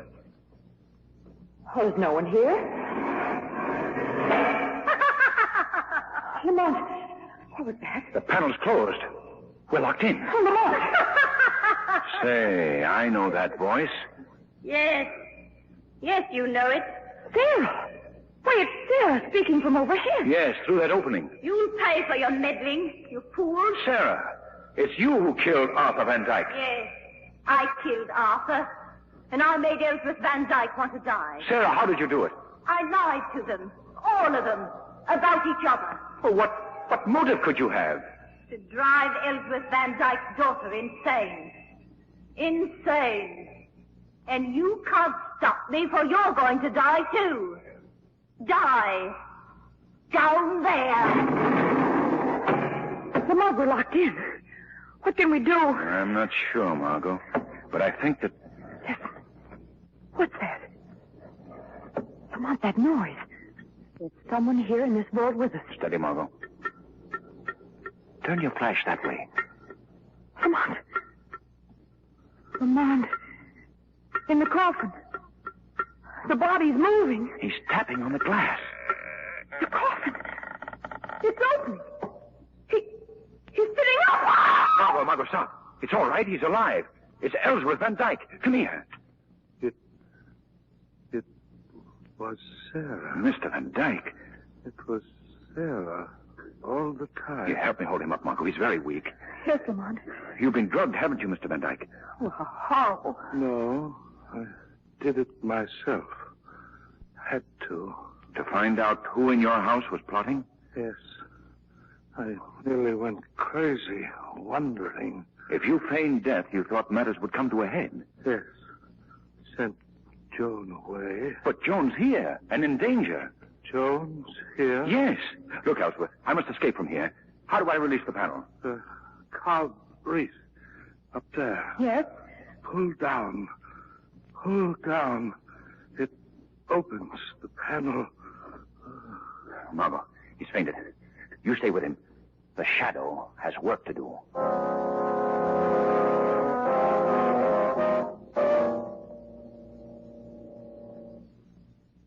Joan. Wake up, Joan. What? What's there? I was dreaming. I had such bad dreams. I'm glad you're here. Yes. I'm here, Joan. Pains in my head are awful. You've told me how bad they are so many times. I've listened to you. Listen to me now, Joan. What was that? The door opened. Is someone there? No, it must have been the wind. No, Joan. Tell me that I'll get well, Sarah. No. No, you'll never get well.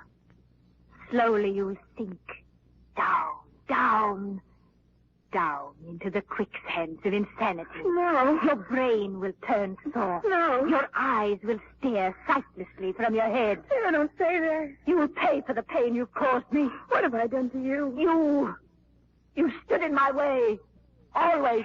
Sarah, I didn't know. No, Joan, my darling, you didn't. But you'll pay just the same. I swore I'd avenge myself on you all. And I have. Your father is dead. His death hastened by the worry I planted in his mind. And you, my dear, are going insane. No, Sarah. No. I murdered your Uncle Arthur, and your Aunt Clara will pay for it with her life. Now, there's only you. I'll go to the police. I'll tell them. No, you won't, Joan, my dear. I will. You'll do as I say, Joan. Sarah. Here. Sit down. Sit down, I say, at your desk. Now write this. I can't live without you. Father. Father. I am following you. I'm following you. Sign your name. Sign your name. All right. Everything's ready. Now, there's no reason for you to live, is there? No reason. Open the drawer of your desk. A gun. Yes. A gun. Place it against your heart. Now I can go to my father. Pull the trigger, Joan. It'll be very easy. Pull the trigger. Why did you throw the gun to the floor? She didn't. The shadow did. Shadow? Where are you? Where did you come from? I can't see you. The shadow cannot be seen by mortal eyes. I've come to right a wrong, to save this girl from your evil plans, and to make you pay for your crimes. You can't save her. It isn't safe to defy the shadow. Tell the truth. Why did you commit these crimes? You said Joan stood in your way. How? Tell me. Her father loved me. Go on. And he would have married me if his brother and that wife of his hadn't told him it was unfair to Joan. So you plotted against his family. I hated them. Ellsworth went away without a word to me. Then I hated him, too. That didn't give you the right to commit crime. You must pay. I'll never be brought to justice. Never. Drop that gun. Oh, how terrible. Death is not as terrible as a crime like hers. Corroding hate drove her to it. And then, to death.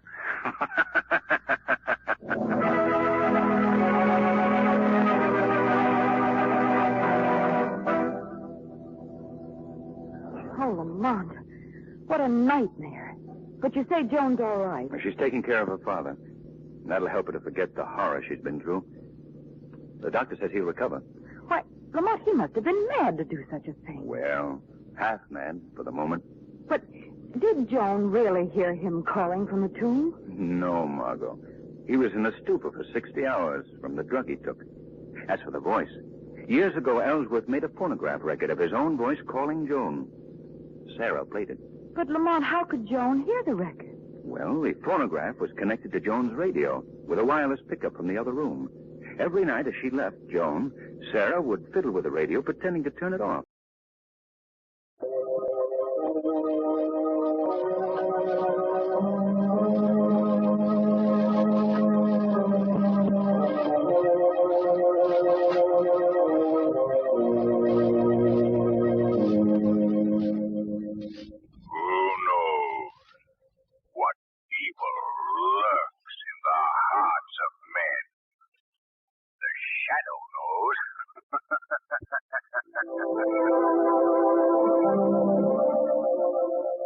Once again, your neighborhood blue coal dealer brings you the thrilling adventures of the Shadow.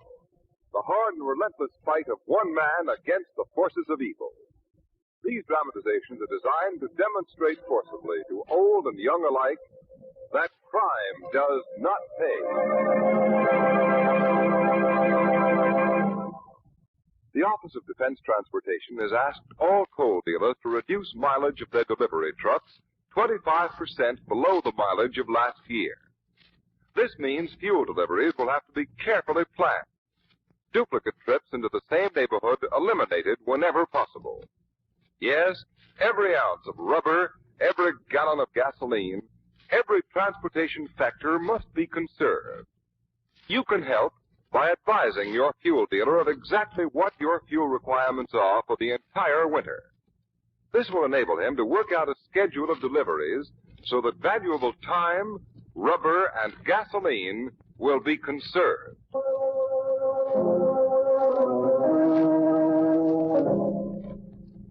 The Shadow, mysterious character who aids the forces of law and order, is in reality Lamont Cranston, wealthy young man about town. Several years ago in the Orient, Cranston learned a strange and mysterious secret. The hypnotic power to cloud men's minds so that they cannot see him. Cranston's friend and companion, the lovely Margot Lane, is the only person who knows to whom the voice of the invisible Shadow belongs.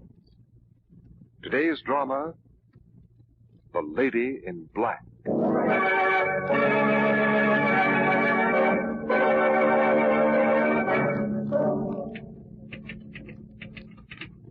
Will not consider any motion picture offer for my new play until...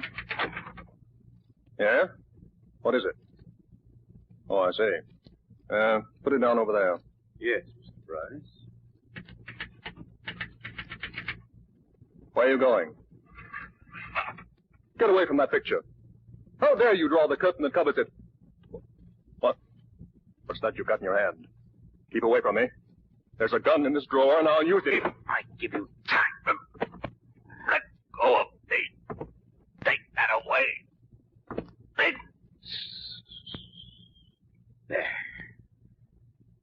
There. Now we'll take this gun of yours, Mr. Bryce, and...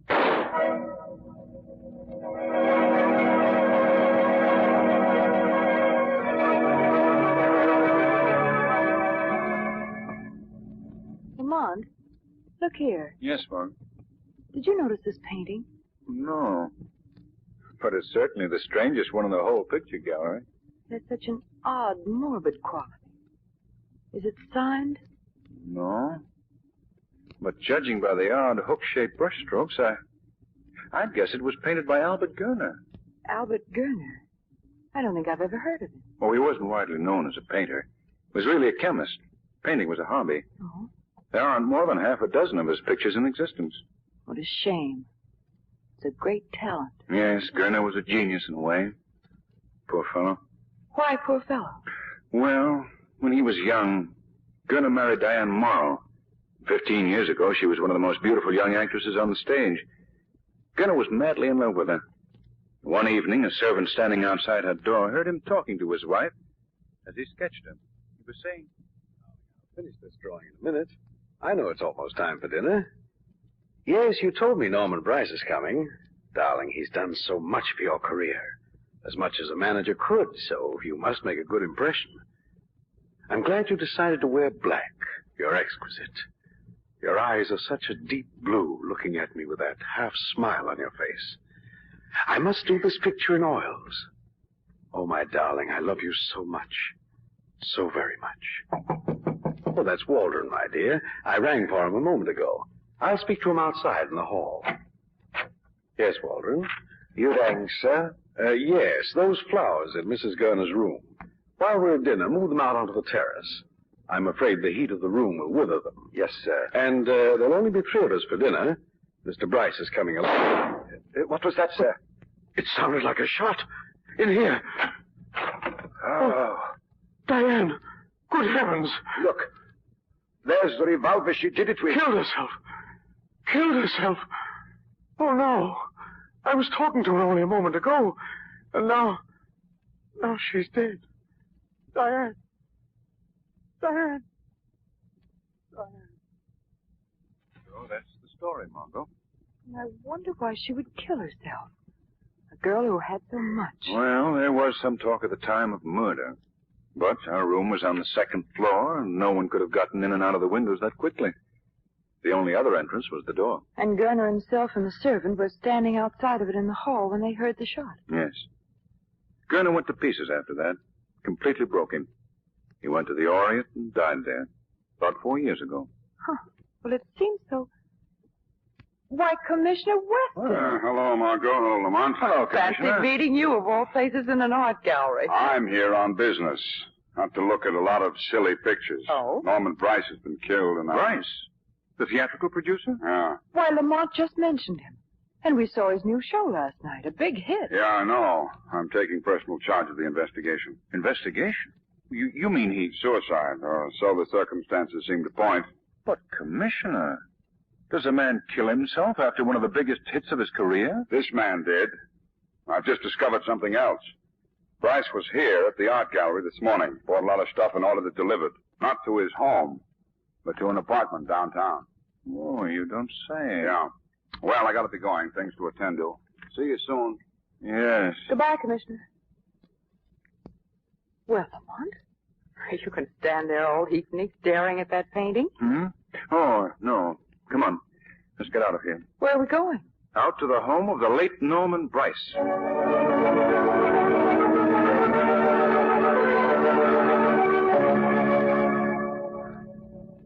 Aren't you going to ring the bell, Lamont? Oh, yes. Well, this tragedy ends the story, Margot. You mean Mrs. Gurner killed herself? Gurner died and now Bryce. Exactly. Oh, hello, Cardona. Oh, hello, Mr. Cranston. And Miss Lane. Hello, how are you? Well, come on in. The commissioner's in the dining room making out papers. In this way. Look who's here, Commissioner. Well, hold on. Miss Lane, Hello, you two Commissioner. again, huh? Well, what do you want? I was interested in Bryce's death, Commissioner. Just plain case of suicide.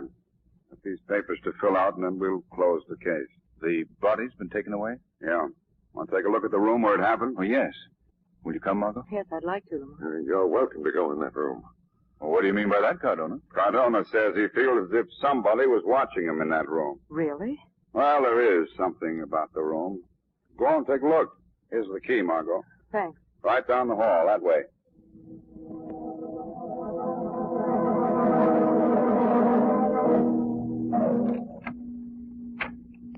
What's the matter? Doesn't the key work? Margot, what is it? There's someone in there. There is. Somebody's holding the door shut. Well, how could anyone get in there with the police guarding the house? Here, let me have the key. Lamont, the door's unlocked. But there's someone inside putting his weight against it. Here, I'll open it. You see? Well, yeah. Wait till I turn on the lights. You may come in now. We're quite alone. Oh, just the same, there was something holding that door shut. Margot. Why, Lamont, look at the flowers. The room's filled with them. Yes. Yes, so I see. They give off quite a fragrance. Careful, don't touch them. Why? All we're permitted to do is look. Uh-huh. That door, the only entrance to the room. Small window and alcove open, but too small for an intruder to crawl through. These other two windows, yeah, both locked and... Only the door, my dear. But it closed all by itself. I think Cardona was right. You do feel that there's someone in here. Someone besides ourselves. Lamont, why should there be curtains on that wall? Let's see what's behind them. All right. Picture of a lady in black. How horrible. And yet it's beautiful, too. Margot. It's a painting of Diane Morrow, Mrs. Gurner. Gurner must have painted it. And I suppose Bryce bought it after Mrs. Gurner's death. Evidently. Lamont, it's this painting that gives you the feeling that someone's in this room. Ooh, it's creepy. The eyes seem to be watching you. With that queer half smile on her face. Margot, what else do you notice about the canvas? The background. It's very dim, but it's filled with flowers. Yes, so it is. But what I meant was this. Here in the lower corner, someone started to slash this canvas with a knife. Yes. A picture of Diane Morrow in black. I wonder when Gurner painted it. Just before she died? Or just after? Lamont, what do you mean? Well... All right, Miss Lane. Cranston, you through? Not quite, Weston. Look, did you notice this picture? I know. Sort of strange thing, isn't it? Yes, especially the smile on her face. Wait. The corpse. Mr. Bryce was smiling. Same sort of a smile. I see. Commissioner, don't declare Bryce's death a suicide. Because it was murder.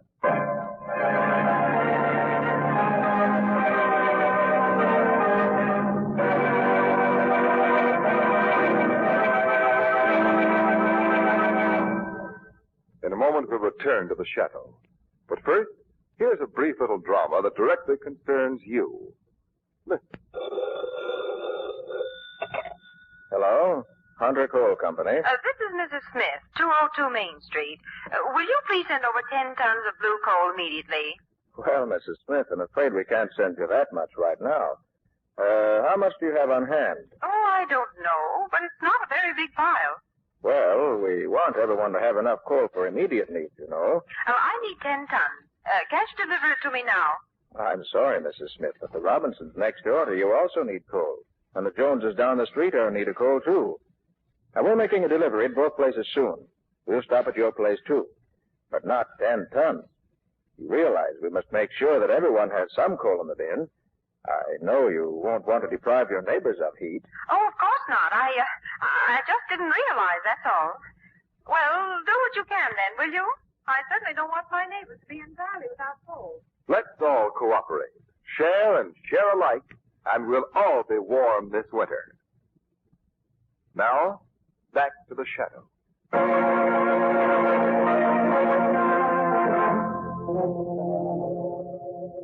I'm relying on this hunch of yours that it's murder, Cranston. Cardona's rounding up the 3 people who found Bryce dead. Who are they, Commissioner? A neighbor named Carter, the gardener, Muller, I think his name is, and the widow. Now, if you get any ideas, Lamont, speak up. I will. Tom? Oh, come in, Mr. Carter. Miss Lane, Mr. Carter, Mr. Cranston. How do you do? Down, please. Oh, thank you. You were with Mrs. Bryce when she found the body, I believe. Why, she called him in, asked me to come over. You live nearby? Next door. I just happened to be standing talking over the hedge with Mr. Bryce's gardener when she called. And you both ran to the house? Yes. Mrs. Bryce said she'd heard something that sounded like a shot from the library. Did you yourself hear that shot? No, I can't say that I did. All right, sir, that'll be all. Just a moment, Mr. Carter. Yeah. Aren't you an actor? Yes, I am. Weren't you supposed to play the lead in Bryce's show, which opened Thursday night? Well, I read that you were in rehearsal, and then that Bryce had dropped you at the last moment. Is that true? I resigned. I wasn't fired. That's all. You may go. But don't leave town, understand? But that's all. Very well. It could be a motive for murder, being fired. It was a good part, and its successor made a hit. I see. Tom? Come in, Muller.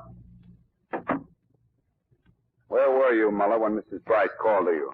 Why, in the garden, working, sir. And talking to Mr. Carter. How far is the garden from the house, Mr. Muller? It's different in different places. The lot is an odd shape. My cottage is at the back. I see. I've just been sketching a ground plan of the house and gardens. Will you check on it and see if it's right, please? May I see it, sir? Yes. No, that is wrong. It should Right, go... take my pencil and correct it, if you will. Thank you, sir. Now, it goes like this. Uh-huh. And, Did you hear that shot, Muller? Huh? Oh, the shot. Pardon me, I was absorbed in this drawing. And no, I heard no shot. But I was some distance off, at this spot in the plan. I see. Was there any difficulty about opening the library door? Well, yes and no. Yes and no. What do you mean? Well, Mrs. Bryce was in the house when she heard the shot, and she ran to the library, but she couldn't get the door open. And then she came and called to Mr. Carter and me. Did you and Carter have any trouble opening it? No, sir. What time was it when Mrs. Bryce called to you and Carter? About 4 o'clock. Because I noticed the clock in the library said 5 minutes after 4. We have a common interest. A common interest. Flowers. Those from your garden are magnificent. Oh, yes. This year the garden was particularly lovely.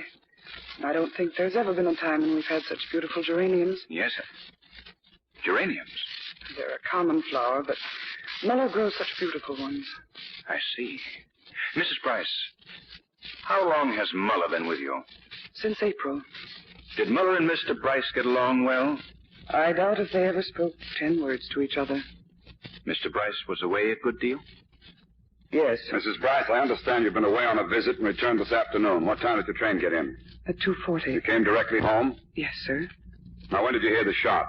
just as I opened the front door. Mrs. Bryce Muller told me that you didn't call him until a few minutes after 4 o'clock. Well, I don't It see... would take a taxi about 20 minutes to cover the distance from the station. So if your train arrived at 2:40, you'd be entering the house about 3 o'clock. Yes, but I... Why, after hearing the shot, did you wait an hour before you called the Carter? I wasn't sure it was a shot. I thought it was a door slamming somewhere. I thought my husband was at home. Oh, so you didn't pay much attention to it then? No, sir. I decided it was just... And then about an hour later, you went to the library. Yes, I found the door was stuck, so I called to Mr. Carter. Why didn't you call your husband? I didn't know he was at home. A moment ago, you said you thought he was home. Yes, but Mrs. Bryce, isn't it true that you and your husband have been separated for the past 6 months? Hasn't he been living in an apartment downtown? Yes, but he does come home occasionally. He comes when I'm not around. He has a picture in the library. He comes to look at it. A picture? A painting of a woman. A woman all dressed in black. He used to sit there at his desk sometimes and stare at it for hours. He was in love with it. He was in love with that woman just the same as if she were a real flesh and blood person. That's what caused our quarrel. Mrs. Bryce, you're nervous and upset, naturally. We'll postpone this talk till some other time. Thank you. Thank you, Mr. West. Well. Goodbye. Bye, Mrs. Bryce. Goodbye. Hey, what kind of a nitwit does she think I am? You were right, Lamont. It's murder. And she's the one who killed him. No, Weston. She's telling the truth. Lamont, Mrs. Bryce is really jealous of that painting. And yet she doesn't know that it's a picture of Diane Morrow. Miss Lane, Diane Morrow and Albert Gurner, too, are dead. Yes, the lady in black is dead, Commissioner. But sometimes the dead don't remain in their graves.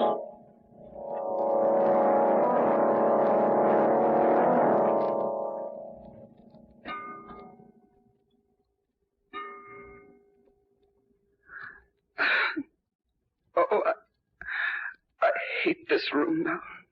The smell of the flowers. Oh, Norman. Norman, what made you kill yourself? If only the dead could speak to us. Norman. Norman, why did you marry me when all the time you loved the woman in black? I hate her. Why, the canvas is cut already.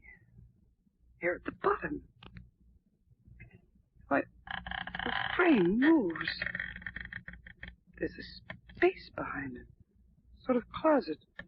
And what's this? It looks like a gas mask with a tank attached. Who's there?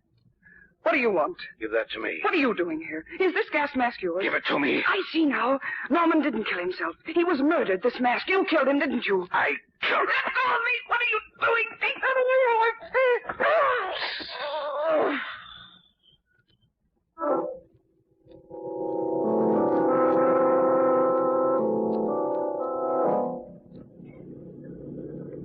What time is it anyway, Lamont? 2 o'clock, Mother. 2 o'clock in the morning. It's a fine hour for a country drive. You didn't need to come out to Bryce's. Well, I'm too curious to stay at home and be left out of it. Lamont, this case haunts me. There's something evil about it. That smile on the face of that painting. What about the smile on Bryce's face? A smiling corpse, Margot. Yes. A horrible criminal is loose and doing murder. And the murderer may strike again. Oh, here we are. Quiet now. Don't talk. Let's walk in the grass beside the walk. Come on. Who's there? What do you want? It's Cranston, Cardona. Oh, Miss Lane. What in time are you doing here? Has anything happened? Perfectly quiet. The actor next door went up to bed at 11. Light in the library a few minutes ago. Mrs. Bryce, I guess. But didn't you make sure? She's the only one in the house. Must have been her. How about Muller, the gardener? Light's been out in his cottage for a couple of hours. Everything's serene. What was that? A shot. From the library. Come on in there. Hurry. It's Mrs. Bryce. Shot to death. Oh, and that smile on her face. It's the same smile as in the painting. Oh, it's horrible. Suicide again. Hey, look, Mr. Cranston. This gun ain't no new kind. Must be 15 to 20 years old. Yes, I know. Bryce's gun was at headquarters, so he had to use this one. What do you mean, he? The woman shot it off. I don't want to go phone Weston quickly. Yeah, I'd better. Mont, what does it mean? Margot, don't leave the house. I won't be long. Where are you going? The shadow has work to do.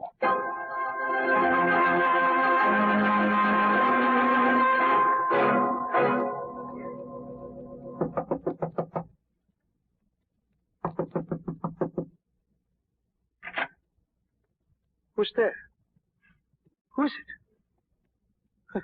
I must have imagined someone knocked. My nerves are playing tricks on me. This won't do. When they come to tell me, I've got to be calm. I'll go to bed. Wait a moment, Albert Gurner. What? Who spoke? Where are you? It's no use to try to locate me with your flashlight. I am the shadow. Huh? You cannot see me, Gurner. Why do you call me Gurner? My name is Muller. I work here. I'm the gardener. Yes, a gardener with a remarkable knowledge of chemistry. You were a chemist, Gurner, as well as a painter, weren't you? I'm no chemist or painter. Then why did you slash the picture of the lady in black to pieces? Mrs. Bryce did that. She was jealous of the lady in black. How did you know that the picture was slashed, unless you were there? I won't stay here and... Get away from that door. No, you don't. Get back. No. Let me alone. Let me alone. That face in the picture has haunted you all the years. Albert Gurner, the lady in black, was your wife. You murdered her. Yes, I am Gurner. But I didn't kill Diane. She committed suicide. You murdered her with a poisonous gas that you invented. It leaves no trace except a horrible smile on the faces of its victims. I tell you, she shot herself. No, you shot her, Gurner. Then later, when you and the butler heard the explosion, it was a time bomb you had set. And someplace in this cottage, you have a mask for administering gas. You're very strong. You clasp it to the victim's face, and when they become unconscious, you shoot them and leave a pistol by them. And the murder is called suicide. But I love Diane. Why would I kill her? Because you suspected her of being in love with Bryce, her manager. You knew Bryce loved her, and you couldn't be sure of her any longer. All right. It drove me mad, the uncertainty. And you killed her. Yes, I did kill her. Then Bryce saw the picture. I told him once about my experiments. He suspected me. He was going to the police. So I ran away. Then, as years passed, you wanted to return and kill the man you thought had ruined your life. The man you were jealous of even after Diane Morrow was dead. Yes. And I did kill him. No one can take that away from me. But tell me, why did you kill Mrs. Bryce? She had done nothing. She found the mask. I had to kill her. Well, Gurner, Commissioner Weston will soon be here. You will take the mask and give yourself up to him. Very well. I'll do as you say. I'll go. Gurner, wait. Put that down, man. No.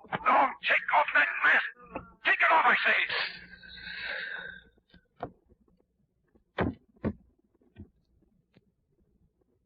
He's gone. Dead from the gas. With that same smile on his face.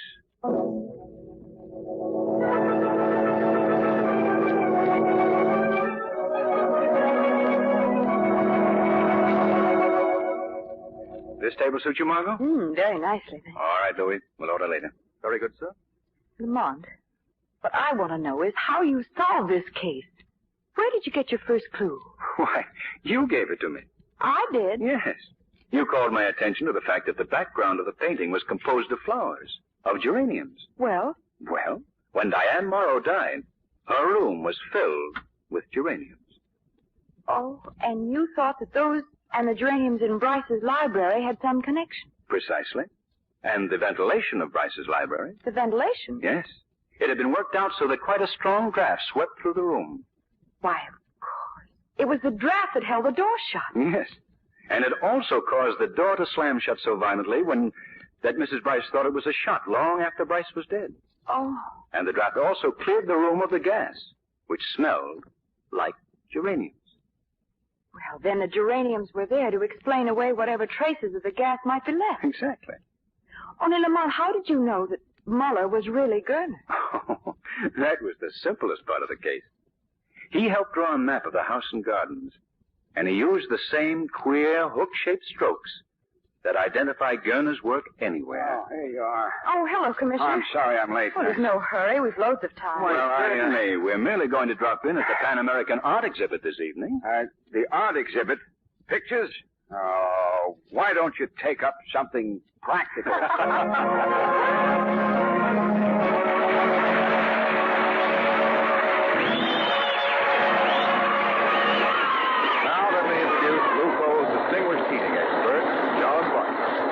Thank you, Ken Roberts, and good evening, friends. Today I want to say a word on behalf of your neighborhood blue coal dealer. You know, folks, there are 3 ways in which you can help yourself and help him. First, don't order more than enough coal to keep your home comfortably warm for 60 days in advance. Second, don't waste heat. Don't waste coal. Ask your blue coal dealer for the free John Barkley firing chart. This will give you many valuable hints on correct firing methods and how to save money on fuel bills. The third way you can help your dealer is to accept delivery of the available home sizes he recommends. You see, friends, tests have proven that any of the home sizes, egg, stove, chestnut, or pea, may often be interchanged with perfectly good results. In fact, it's a good plan to always order 1 ton of pea coal to 3 of your regular size and use the more economic pea coal for banking. This holds down the fire, helps save coal. Now, ladies and gentlemen, if you'll cooperate with your blue coal dealer in these 3 ways, I'm sure you'll have enough coal to keep your home healthfully and comfortably warm all this winter. And so will your neighbors. I thank you. The Shadow program is based on a story copyrighted by Street and Smith Publications. The characters, names, places, and plot are fictitious. Any similarity to persons living or dead is purely coincidental. Again next week, the Shadow will demonstrate that the weed of crime bears bitter fruit. Crime does not pay. The Shadow knows.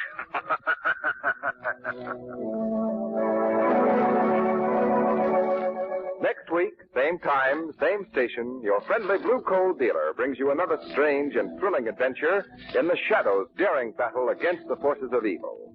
Be sure to listen. This story produced by the DL&W Coal Company, distributors of blue coal. This is Mutual.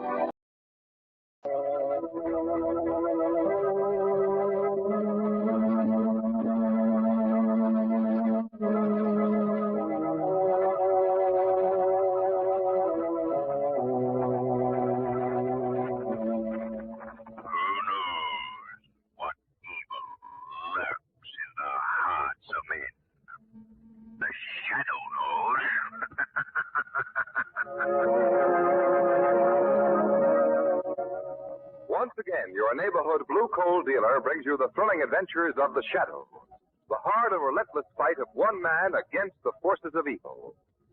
These dramatizations are designed to demonstrate forcibly to old and young alike that crime does not pay. We all know the government is attempting to conserve rubber for the war effort. One way of accomplishing this important objective is by rationing gasoline. Another is the recommended 25% cut in truck mileage. The success of this plan depends greatly upon you. It means that as a consumer, you must cooperate with the man who delivers merchandise to your door. It means, in connection with coal deliveries, that you can get good service if you notify your blue coal dealer in advance, so that he can set up a schedule to fulfill your heating requirements for the entire season. In this way, he'll be able to plan his trip. He can make one trip do for several homes, and everyone will be warm and comfortable this winter. The Shadow, mysterious character who aids the forces of law and order, is in reality Lamont Cranston, wealthy young man about town. Several years ago in the Orient, Cranston learned a strange and mysterious secret: the hypnotic power to cloud men's minds so that they cannot see. Cranston's friend and companion, the lovely Margot Lane, is the only person who knows to whom the voice of the invisible Shadow belongs. Today's drama, Death Shoots an Arrow.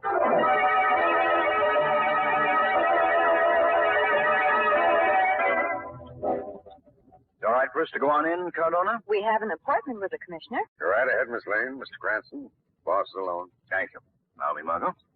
You? Pardon me, Commissioner, but my name is Cranston. Miss Lane and I thought we had a dinner engagement with you. Yes, and don't look now, but it's almost 8:30. Oh, I'm sorry. Sorry, I forgot. I've been studying this letter that just came by special delivery.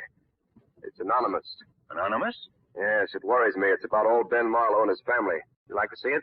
Yes, I certainly would. Well, words cut out of newspapers and pasted on common stationery. Well, read it, Lamont. All right. Dear Commissioner, a great danger now hangs over the home of Benjamin Marlowe. The blow may fall at any moment. You can do nothing to stop it. A friend. Probably some crank. Or a criminal, tipping you off and defying you. You know, criminals like to feel wise and superior. Who is Mr. Marlowe? I seem to know that name. Oh, Marlowe's a grand old guy. Used to be rich, but he's broke now. Sick, too. Hasn't been able to walk for the last year. He lives in his old house with a grandson and granddaughter, I think. Wow. He's had a lot of fun in his time anyway. Tried every hobby there is, from archery to yacht racing. Well, it's late now. I'll go out and see him in the morning. Nothing will happen overnight. I wouldn't be too sure, Commissioner. Nonsense, Cranston. Well, come on, Miss Lane. Where shall we go for dinner?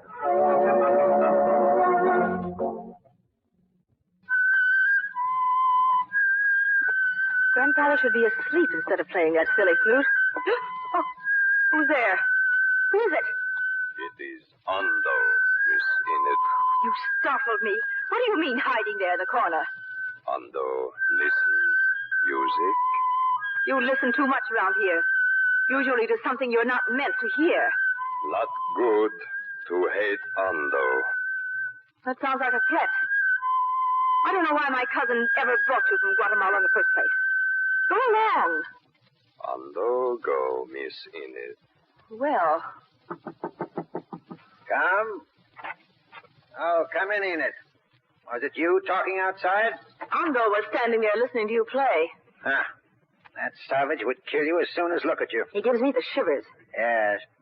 I've been practicing on my flute. Was getting a bit rusty. Grandfather. Now, what's the matter? How did you get the flute? I left it on the mantelpiece. You can't walk. Who got it for you? Why, no one. It's right here beside me. I'm sure it wasn't, Grandfather. Oh, nonsense, child. Very well. I came to say good night, Grandfather. Then it must be 8 o'clock. As you always come right on the dot. I believe in doing things on schedule. I suppose you have to when you do all the work in a huge house like this. How about your cousin lending you a hand? Howard's busy hunting a job. He should have held on to the one he had in Guatemala. Oh, it wasn't his fault they let him out. Maybe. Oh, are you and Howard having your usual game of chess tonight? Yes, we are. Like a couple of old fogies promptly at 8:30. In the library as usual? I suppose so. A young girl like you staying at home every night. Now, you ought to be gay, having a good time.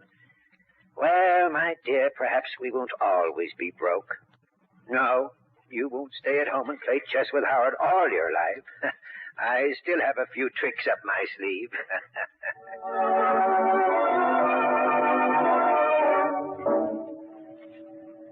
Howard? What is it, Enid? Did you give Grandfather his flute tonight? No, I didn't. Why? Oh, nothing. Are you ready to play, Howard? I have the chessmen all set up. I suppose so, Enid. But would you think it's silly if I asked you to change seats with me? Why, Howard, changing seats won't... No, it's not that. It's just that with my back to the French windows, I can't get my mind on the game. Enid, I have a constant feeling that someone is standing behind me outside in the orchard. Oh, how silly of you. Of course I'll change chairs if it'll make you feel any easier. Thank you. There. I don't know what's the matter with you, Howard, just because you lost your job in Guatemala. Enid, I wasn't fired. I ran away. Ran away? To keep from being murdered. That's ridiculous. I don't expect you to believe it. Nobody up here would believe it. Wouldn't believe what? Enid, when you're down there, the jungle lies all about you, dark and slimy and full of evil. You hear faint voices, whispers, the barest echo of mocking laughter. But you never know where they come from. You never see the people who make them. Howard, for goodness sake, try to talk sensibly. Now, what is all this about? Have you ever heard of the Mariposas? They're a strange cult. Strange and sinister. Like a fool, I wouldn't believe there were regions sacred to them. I sent men in there to cut mahogany. And then I received the death warning. The death warning? The mark of a cloven hoof in the earth just outside my window. A cloven hoof. Oh, Howard. Honestly, you're funny. That was probably made by a cow. One cloven hoof mark. Only one. No other marks around it. All right. Then someone was playing a joke on you. I wish it were a joke. Well, and even if it were true, you're 1,000 miles away from there now. 1,000 miles, 10,000 miles, it would make no difference. They have their own way of tracking you down. Tracking you down and killing you. Nonsense. I tell you, you can't escape them ever. Only this morning I saw it again. The mark of the cloven hoof outside my window. Howard, don't talk like this, or people will think you're insane. I know. I've tried to keep it to myself, but... Now, let's start the game. It's 8:30. Enid! Great heavens, look outside! Enid, look out! Oh! Howard, what is it? It's in through the window. An arrow. Sticking in the wall. They're here, Enid. They're after me. They'll kill me. Howard! Howard! Oh, he's fainted. Grandfather! Grandfather!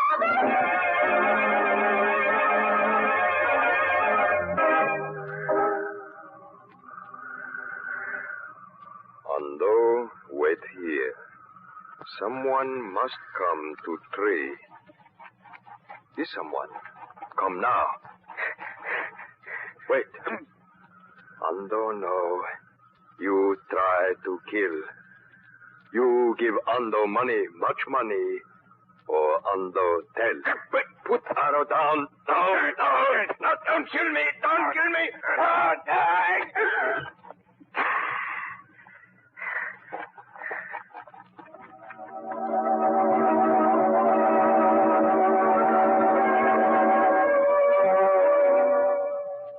Well, Miss Lane, find anything on the menu you'd like for dessert? Anything? Oh, goodness, I find too many things. And all fattening.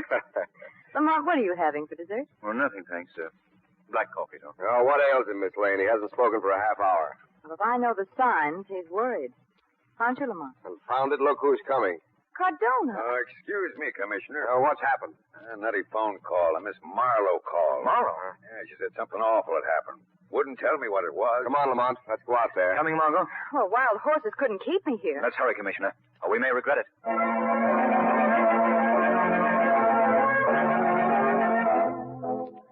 Mr. Williams, you're not seriously suggesting that these, what do you call them? Mariposas, Commissioner. Yeah, you can't believe they followed you all the way from Central America to shoot an arrow through your library window. They meant to kill me.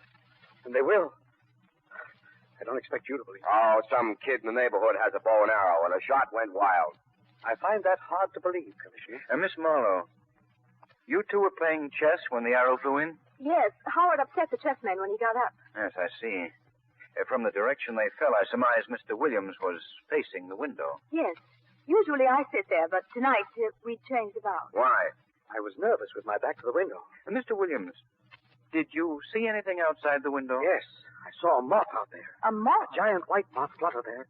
And beyond it, Yes, go on. a dark face seemed to float just beyond the glass. A man? They're not really men, I tell you. You mean the Mariposas, Mr. Williams? Yes. Miss Marlowe, what did you do after the arrow appeared? I went and phoned you, Commissioner. What did Mr. Williams do? Oh, he had... If you must know, I fainted. Yes. He regained consciousness just as your car came up the drive. You went right to the phone? No, first I went and knocked on Grandfather's door, but he didn't answer. I thought he was asleep. So I went to the extension phone in the upstairs hall and put in my call. You didn't look in to see if your grandfather was sleeping? The door was locked on the inside. Miss Marlowe, if your grandfather can't walk, how could he lock his door on the inside? I believe that he can walk a little, though he won't admit it. I see. Then you can't swear that Mr. Marlowe was in his room. Why, he must have been. There's no one else in the house besides you three? There's Ondo, an Indian servant I brought back from Guatemala. He could have shot the arrow. But he's always been so faithful. I despise him, and so does Grandfather. Oh, I see. Miss Marlowe, what's beyond the French windows? The old orchard. Let's go out by the window and take a look, Lamont. You coming, Margot? Yes, indeed. Now, be careful, Margot. It's dark out here. All right. Whew, it's windy, too. Storm coming up, Lamont. Yes. Well, I think we ought to round up that servant and ask him a few questions. Right. But let's take a look outside here first. An Indian and arrows, they go together. But if you insist on wandering around an orchard, I'll humor you. Here, flash your light on the ground there. There you are. No footprints. No human footprints, but what do you make of this? Well, a couple of triangular marks. What is it? The mark of a hoof, Weston. A cloven hoof. Oh, cloven hoof, my eye. Next thing you'll be saying it's a death warning. Perhaps it is. Lamont, do you mean that Howard Williams is really in danger? Grave danger, Margot. Well, maybe that Ondo is stalking him. Hey, where are you two going? Down into the orchard, Weston. Oh, wonder. Lamont, this place gives me the creeps. What are you looking for, anyway? A certain tree. Must be in this direction. There's plenty of apple trees here, and the probably... Margot, what is it? Oh, I stumbled over a body. Steady, Margot. What's wrong? What have you found? The Indian. He's dead. Look at the arrow sticking in his chest. Yes, Margot. He was stabbed with this arrow. Stabbed through the heart.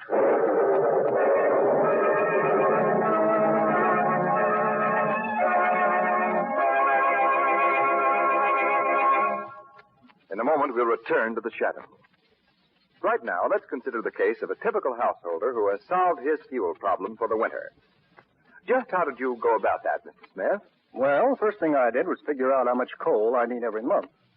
I did that by looking up the bills for last year and working it out according to months. That's fine. The coal dealers tell me that even if you can give them a fairly close idea without being absolutely accurate, it will help a lot. Well, the closer the better, I figured. But I went down to the basement and estimated how much coal I had on hand. I had about half a ton at the time. That's not a great deal. Were you worried about running out? Yes, I was. But after I talked to my blue coal dealer, I felt a lot better. I gave him all the information, and he said he'd see that I was taken care of. And how has it worked out, sir? Fine, first rate. The blue coal dealer sees that I always have enough on hand to keep the furnace going, and that's good enough for me. The way I look at it, we're all in this together. Back to the shadow.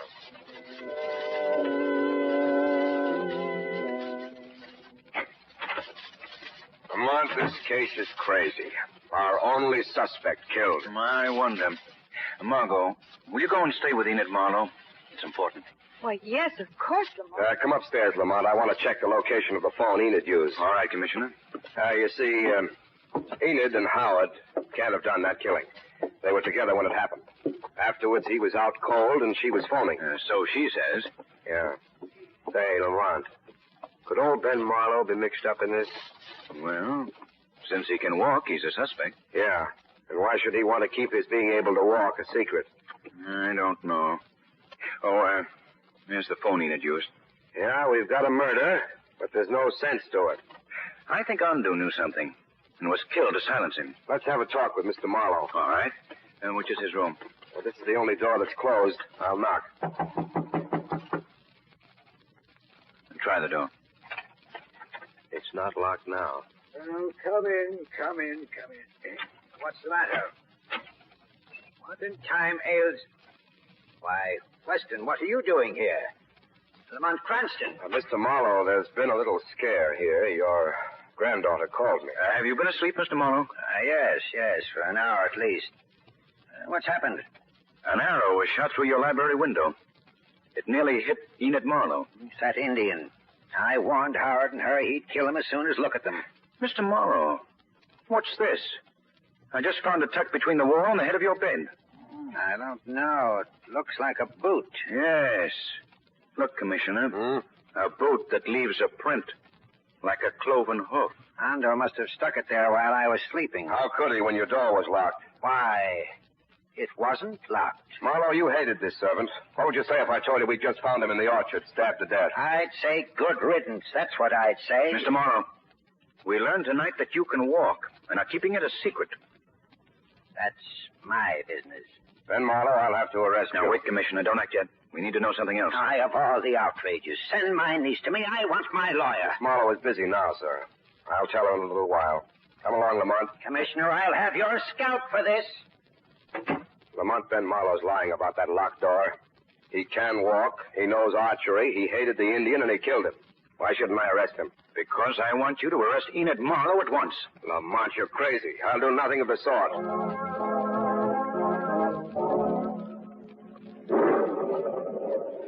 police are gone, Enid? Yes, Howard. All of them? I believe so. I'll go up to bed. I'm exhausted. I'm going to sit here and read a while. I'm not sleepy. Well, don't stay down too long. Only another half hour. That's long enough. Good night. Good night, Enid. Now, where's my book? Oh, here it is. What's that? Oh, someone's at the French windows. Who's there? Don't be frightened, Miss Marlowe. It's Lamont Cranston. Oh, I couldn't imagine who would... Sorry to break in on you like this, Miss Marlowe, but... I thought you'd gone to the police. No, Miss Marlowe, I was too uneasy about you to leave here. Really, I'm able to take care of myself, Mr. Cranston. Quite a storm we've had. Yes. Say, here's something unusual. You know what it is? Well, it's some sort of tom-tom Mr. Williams brought back from Guatemala. A very special kind of tom-tom. This, bowl-shaped thing is part of a human skull. The membrane is a serpent skin. Well, what of it? They say if you beat on it in the correct rhythm, you can reach the soul of the listener and control it. Oh, what nonsense. Yes. Well, it might be amusing to see what we can do with this skull and snakeskin drum. Let's try. If you like. Oh, it's all in fun. I'll snap off the ceiling lights and, there. One dim light to help create the mood. And, let's move your chair back a foot. Like that. Well, that's interesting. You're not in front of the window anymore, and yet your shadow falls in the same place. How strange. Listen. You're supposed to begin quite lightly, so as not to stir the soul of the hearer too deeply. Hear the tempo quicken? I wish you'd stop. What's the idea of this farce? Hush, don't get excited. Just listen. The idea is to lull the mind of the listener, to waken the soul, to bring both mind and soul under the power of the one who beats the drum. It's so silly that it's what? Of course, it's merely what we call hypnotism. Now, you're asleep, Enid Marlowe. You will sleep until I waken you. You'll not know that I've hypnotized you. You will sit here in this chair until the arrow breaks the window. Then you will rise. You will shriek in agony, and then faint. You will shriek and faint. Shriek and faint. You will lie unconscious for 5 minutes. 5 minutes. And then you will rise and walk past the window. Walk past the window. Past the window. Now, wake up, Miss Marlowe. Wake up. What? What are you saying? You seem drowsy. I spoke to you. I'm not the least drowsy. Well, that's good. Now, will you please excuse me for a few minutes?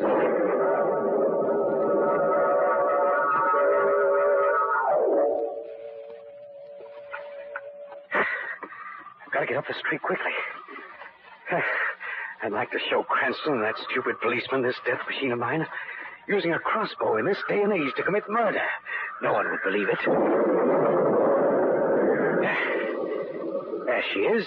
Enid's in her chair. I can see her shadow. My bow is aimed directly at it. Now, to wind up the bowstring. All ready. Now, go. I hit her. She fell. She's dead. What's that? I thought I heard... There's no one. Oh, yes, Howard Williams. I am here. Right at the foot of the tree. I can't see anything. I am the Shadow. The Shadow? I've heard of the Shadow. Many criminals have.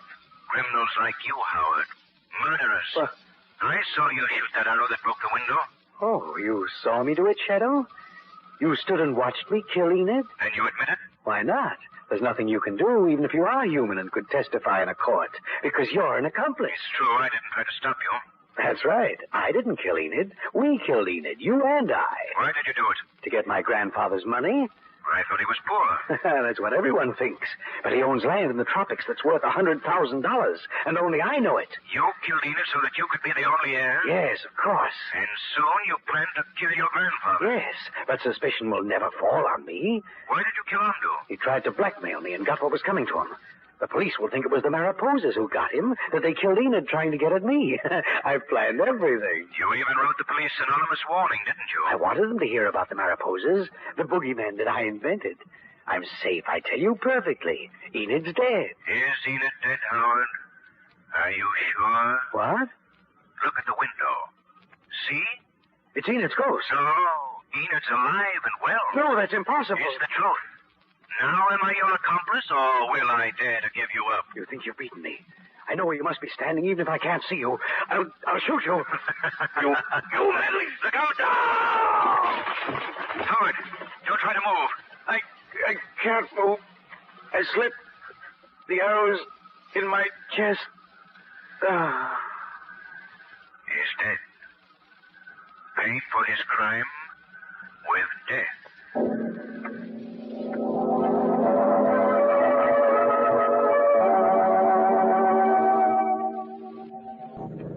Well, yes, Lamont, but I don't see how Howard Williams could have fired that first arrow at Enid.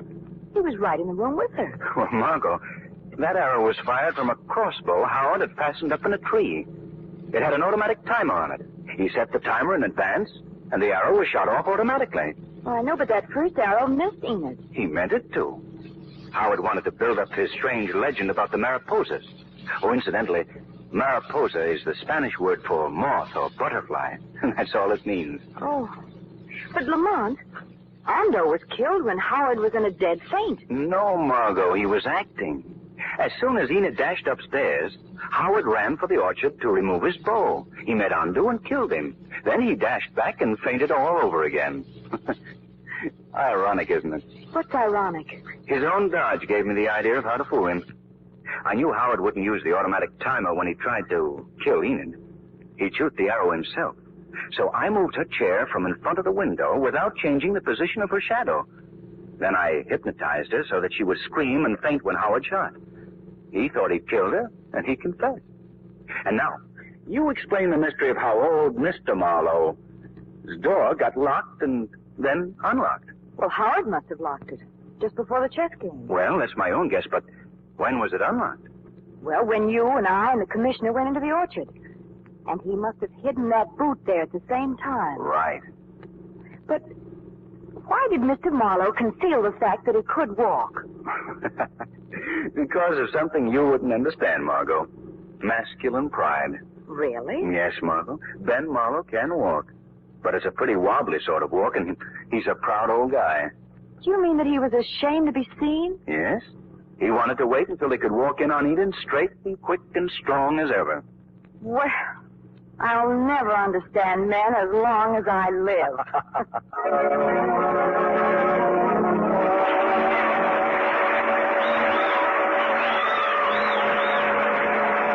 Now let me introduce Blue Coal's distinguished heating expert, John Barclay.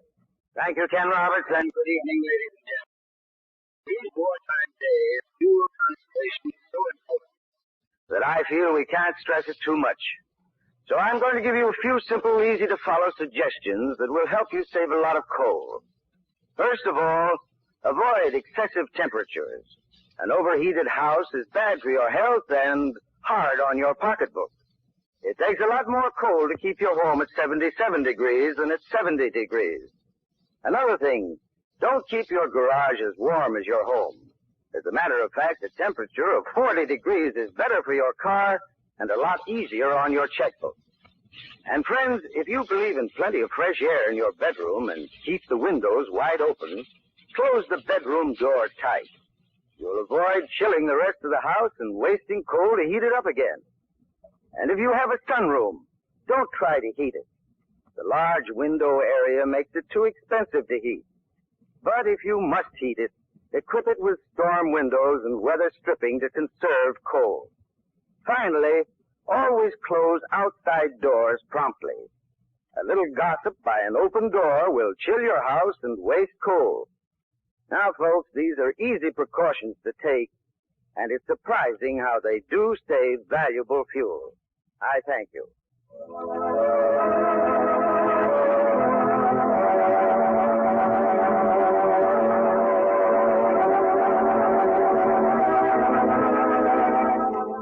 The Shadow program is based on a story copyrighted by Street and Smith Publications. The characters, names, places, and plot are fictitious. Any similarity to persons living or dead is purely coincidental.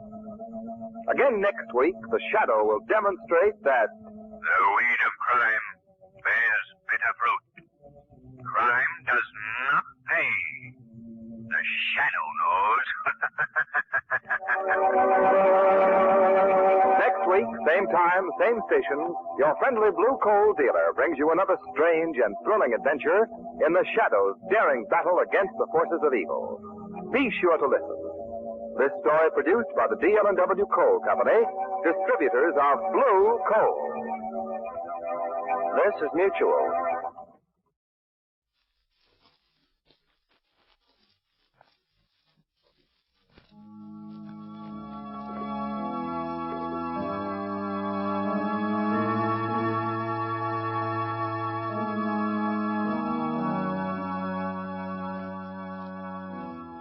Who knows what evil lurks in the hearts of men?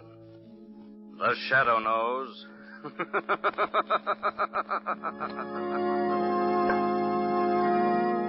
Once again, your neighborhood blue coal dealer brings you the thrilling adventures of The Shadow, the hard and relentless fight of one man against the forces of evil. These dramatizations are designed to demonstrate forcibly to old and young alike that crime does not pay.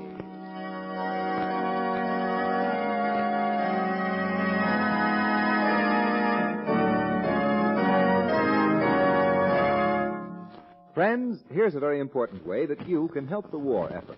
You know, it's coal that keeps our war plants humming. Coal that keeps our trains moving. Coal that heats our soldiers in army camps. Yes, coal that supplies vital power and heat to countless wartime activities.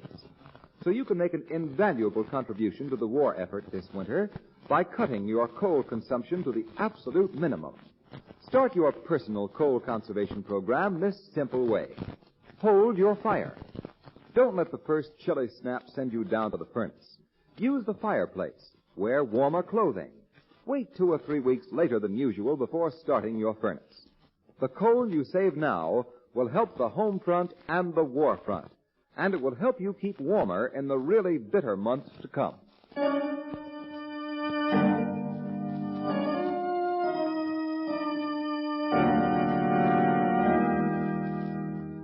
The Shadow, mysterious character who aids the forces of law and order, is in reality Lamont Cranston, wealthy young man about town. Several years ago in the Orient, Cranston learned a strange and mysterious secret, the hypnotic power to cloud men's minds so that they cannot see him. Cranston's friend and companion, the lovely Margot Lane, is the only person who knows to whom the voice of the invisible Shadow belongs. Today's drama, The Gibbering Things.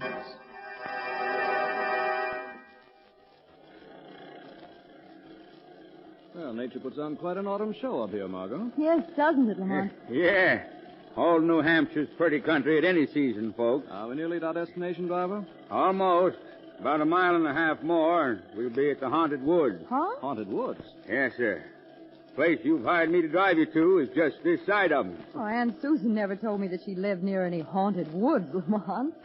Miss Susan Prentice, your aunt, ma'am? Yes, Mr. Cranston and I are going to spend the weekend with her. Oh, that'll be a fine rest for you. Well, those haunted woods don't sound quiet or restful. Well, they won't bother you none. Leastwise, I've never been bothered in them. Neither was your aunt or Professor Surgoff, who lives smack in the center of them. Why are they called the Haunted Woods? Well, it's said that quite a few fellas have gone into them woods and completely disappeared.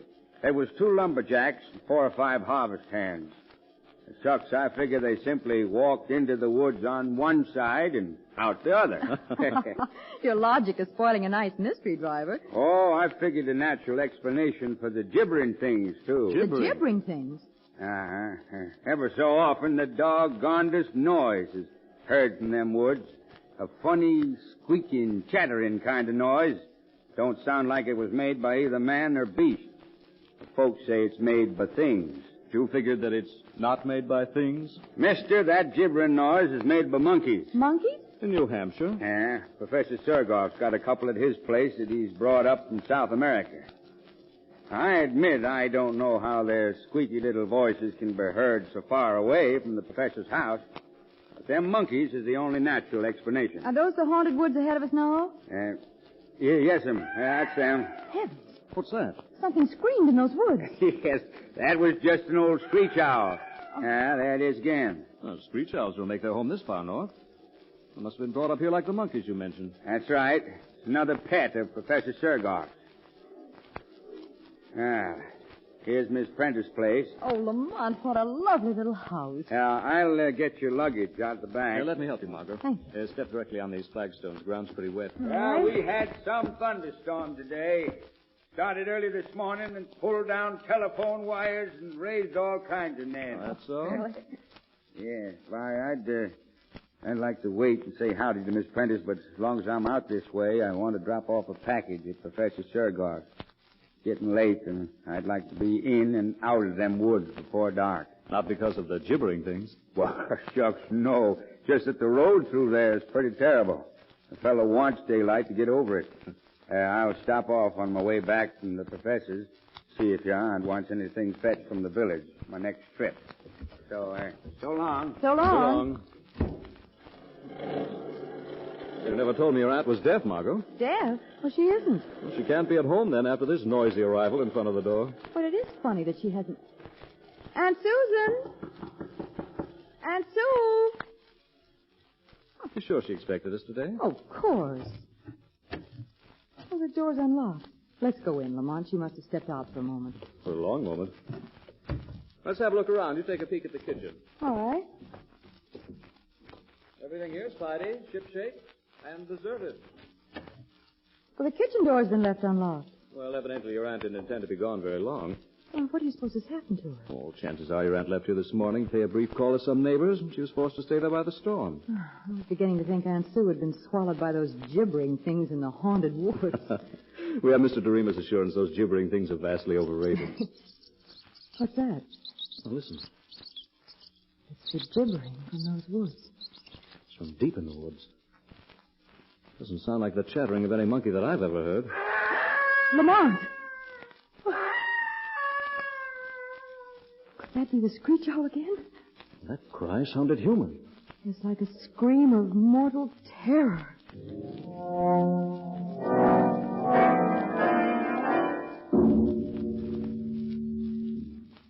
Lamont, we've been waiting almost half an hour now for Aunt Sue. She'd be here by this time if she were all right. Phone's still dead. The cab driver hasn't come back yet, and it's nearly dark. Let's go outside again and watch for him. All right. He said he wanted to be out of those woods before dark. Come on, that gibbering again. It's much closer than before. Seems to come from just the edge of those woods. And the professor who keeps monkeys lives nearly a mile from here. It's growing fainter now. Traveling away. Margot, look here. What? In the earth of this flower bed. Tiny footprints. Why, they've been made by a barefoot child, a baby. Since the rain. How did the baby get out here? These prints were made since I was looking around this garden only a few minutes ago. And their sole resemblance to a baby's is their size. Look closer. No child could walk upright on feet that left these impressions. They're deformed. Yes, I see now. So whatever made the footprints didn't walk upright very far. Here it dropped on all fours. Those are prints of little hands. But only 2 fingers are outlined. And what horrible thumbs. These tracks were left by some animal. But what kind of an animal? I never saw a spoor like this before. Oh, neither have I. Look, they disappear here in the grass. Margot, someone's coming out of the woods. A man? What's he got on his head? It's getting so dark I can hardly see. I think it's a helmet of some sort. He's carrying a net. A net? It looks like it. Seems to be hunting for something. Hello there. Hello. Who are you? We're about to ask the same question. My name is Sergoff. Alexander Sergoff. Lamont, he may know. I'm Margot Lane, Miss Prentice's niece, Professor. Miss Prentice's niece? Yes, and this is Mr. Cranston. We just arrived to spend a few days with Aunt Susan, and she's not here. I have not seen Miss Prentice for several days. Was she expecting you and Mr. Cranston? Yes, she was. Professor, if I'm not too inquisitive, what do you hunt with a net at this time of night? I keep a small zoological collection, Mr. Cranston, and one of my little animals escaped this afternoon, and I was searching for it with my net. Dangerous animal? I see you're wearing heavy gloves. It was a small ape with sharp little teeth that can, what you call, nip very painfully. Perhaps you heard it chattering in the woods a while ago. We heard something gibbering in there. That was my little pet. Is it malformed hands and feet, Professor? Does it leave tracks like this? You did not see it leave those tracks? No, we found them by accident a few minutes ago. The creature I'm searching for is not a perfect specimen. These tracks are fresh, which means that it is close by, and I'm most anxious to recapture it, so if you will please excuse me. Good night. Good night. Good night. Well, at least we've learned what's behind those footprints and that gibbering. I'm still wondering if that was a screech owl we heard soon after Doremus left his house. What for, Lamont? I'm going to get a gun and flashlight out of my bag and do a little hunting of my own in these woods. But... where's the light switch? Here.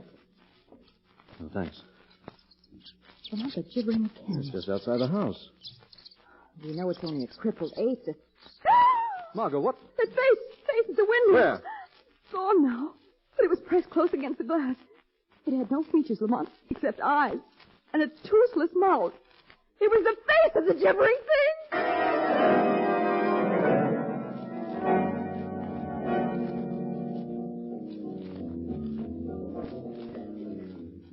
Lamont, turn your flashlight on those trees as well as on the road.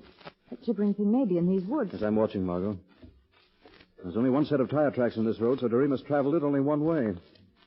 You sure, Margot, that the face of the window had no features? It was just pink, bald flesh with tiny pig-like eyes and grinning, toothless gums. What could it have been? If you weren't having a nightmare, I don't know. Good Lord, look there. Doremus's cab turned on its side. Come on. There's Doremus. Oh! He's been thrown from his cab against that rock. His head's all crushed. Oh, Lamont. Strange. There's no blood around the wound. No blood? Someone or something has washed it absolutely clean. Look at his throat. Big bruise mark. His fall from the cab didn't do that. No. Looks as though some terrific suction had been applied by something like a giant leech. That thing with the toothless mouth. Lamont, you've got to find out what that gibbering monster is. It may have killed Aunt Sue as well as Doremus. Come on back to your aunt's house.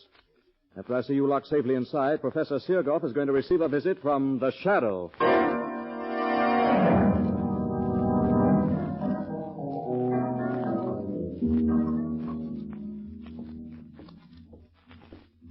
Why are you so worried, Professor? What? Who is speaking to me? I cannot see anyone. I'm the Shadow. The Shadow? An invisible man? A little secret I learned in the Orient. What do you want here? I shall ask the questions. First, did you find the small ape you were hunting for? You know that I was hunting... The Shadow overheard your conversation with a Miss Lane and a Mr. Cranston a while ago. Did you find the ape? Yes. What did you do with it? I visited the cages where you keep your pets and found no crippled monkey there. I was forced to shoot the animal. I buried it in the woods. After it had gorged itself on the blood of Doremus? Doremus? You didn't know he was lying dead in the woods? No, I swear I did not, Shadow. I had nothing to do with it. But you know what killed him? No. Don't lie. You also know the reason for Susan Prentice's disappearance. I do not. Her absence will cause an intensive search. She will not be found here. This is a small house. Nothing could be concealed in it. Search it yourself. Luck has been with you so far, Professor. If telephone service hadn't been disrupted by the storm, the authorities would already have been notified and the search begun. The luck of criminals is never good for long. Your time is running out. The police will find the body of Doremus, and they'll be told about a squealing monster with a horrible toothless mouth. What? The gibbering thing has been seen tonight. Now you must think and act fast, Professor. You must think and act faster than the Shadow.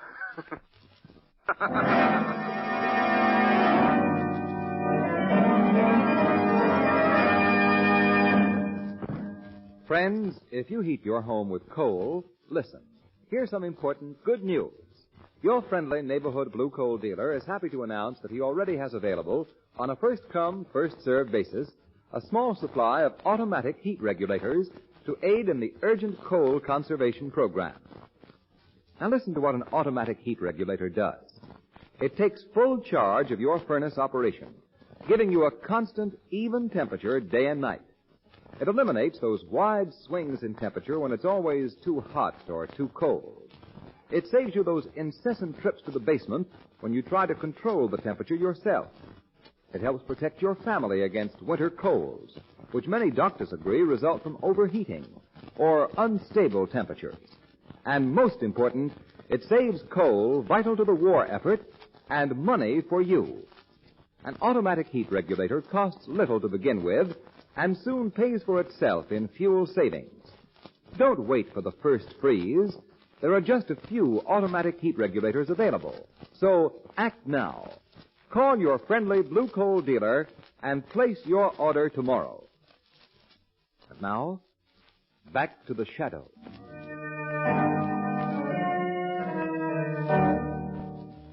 Lamont, did Professor Seargolf tell you anything when you visited him as a shadow? I didn't expect him to, Margot. The shadow's purpose was to force Sergoff into some revealing action. I'm confident that he'll make that action before morning, but I'm taking no chances. I'm going to leave you again now and go back into those woods. Why? Professor Seargolf doesn't confine his activities within the limits of his small home. I'm going to discover, if I can, where he carries on his major studies. Let me go with you, No, Lamont. I want you to stay here.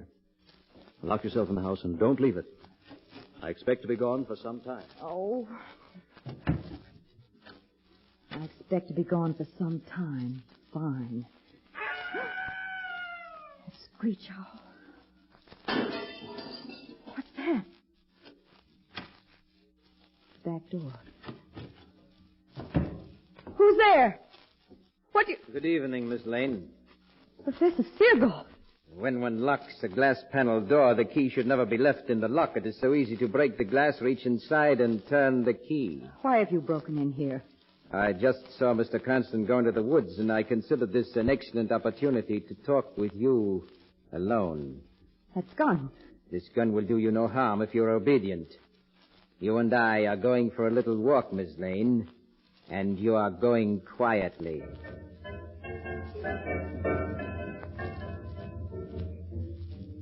Where are you taking me through these woods? You'll soon learn. Here's our stopping place. There's nothing here but trees and that big rock. Yes, watch that rock. It's swinging out like a door. It is a door to a very secret natural cave below. Ladies first, Miss Lane. I won't go down to that darkness. You need not go in darkness. We have electric light here. Step in, Miss Lane. I wish to close my bulky door. No, I... Do not try my patience. Go. Oh. Now, down these stairs. And you can see my little refuge. Shivering cries. A little welcome for you. And hideous things that make them are behind that door. Hideous things? So you saw the little creature that escaped tonight? It pressed its awful face against the window. Don't make me look at it again. You won't see anything to frighten you when I open the door. There's nothing in this chamber except those steel cabinets around the walls, that iron water pipe above, and this heavy rope that dangles from the pipe. You will find the rope of special interest. I call your attention to the snap hook on its loose end. No, let me go. As soon as I lock these handcuffs on your wrists behind your back like this, No. hook the rope to your cuffs like this. Now, I let you go, nicely tethered. What are you going to do to me here? I shall satisfy your curiosity about the gibbering things. You have seen but one. I have many such children. Children? Yes. I am their father, their creator. I am their God. I have discovered the secret of life. Of life? I have evolved a complex life form from the single cell. Nature required 1 billion years to do what I have done in 10. I am greater than nature. You're a madman. Am I? You shall see. The steel cabinets you see around these walls are really insulated soundproof covers for my children's cages. This lever opens the apparent cabinets. Watch. Before you saw the handsomest of my little beauties. Now you can look at them again and 30 of his brothers. Hear them squeal their greetings to you. No, let me out of here. Do not be afraid. Their cages are strong. They cannot get at you now. Please, they're so horrible. Well, I admit that I have not as yet achieved perfection in their appearance, but I progress. Now, here is my first experiment. It resembles a shapeless sponge, but it's alive. It moves and breathes. Oh, please. And here is a little creature that lacks arms and legs. See it bounce its way about? Its brother in the next cage has twice the usual number of limbs. This one has 8 hands. That one has no eyes nor ears. And there's one with no head. And here's one without a body. Stop it! But they're all alive, Miss Lane. All can move and fast. All have mouths and appetites, Miss Lane. For human blood. Their only diet. Human blood? Yes, I keep human cows, Miss Lane, and you are to become a human cow and feed my children. Oh, no. That is why you're tethered here. This chamber is their dining room. No. I shall pull a lever that opens their cages as I go out this door to safety. They're very greedy, but I will not let them drink too much of your blood, Miss Lane, for now you're a cow and valuable to me. I leave you now to pull the lever. Ah! My throat! You feel the shadow's hands upon you, Seagoff. The shadow. Oh. The shadow is a man would like to close his fingers tight about your neck. As a respecter of the law, he lets you live. Oh, Shadow. Unlock your handcuffs, Seagoff. Don't touch me again, I will. Be quick. There. Oh, I'm free.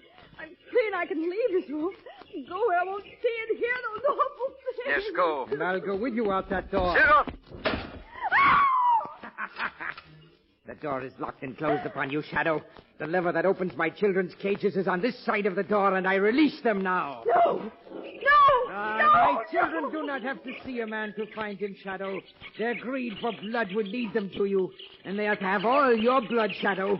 You will be dead before this door is opened. Dead!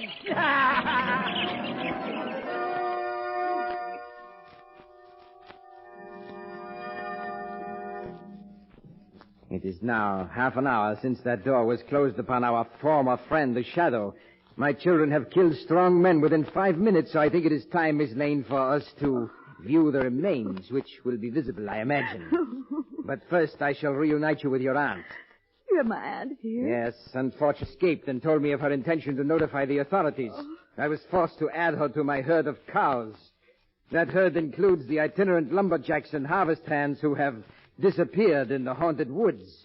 When fools hear their screams of pain, they think they hear my little screech owl. Oh, there's nowhere to catch you. Before I can safely view the dead body of the Shadow, my children must be returned to their cages. And my cows take care of that. Your aunt's stall is behind this door. Aunt Sue. Aunt Sue. I will let her out. Margot. Oh, Margot. What a touching reunion. You shall see a great deal of each other from now on, for you will be stable together. My male cattle are in here. Come out, beasts. And don't forget that I hold the usual loaded revolver. Oh, poor men. Yes, my male cattle aren't as healthy-looking as you and your aunt, Miss Lane, but they have been here a long time. They're walking skeletons. They still manufacture blood. That's all that matters. Fall in line, beasts.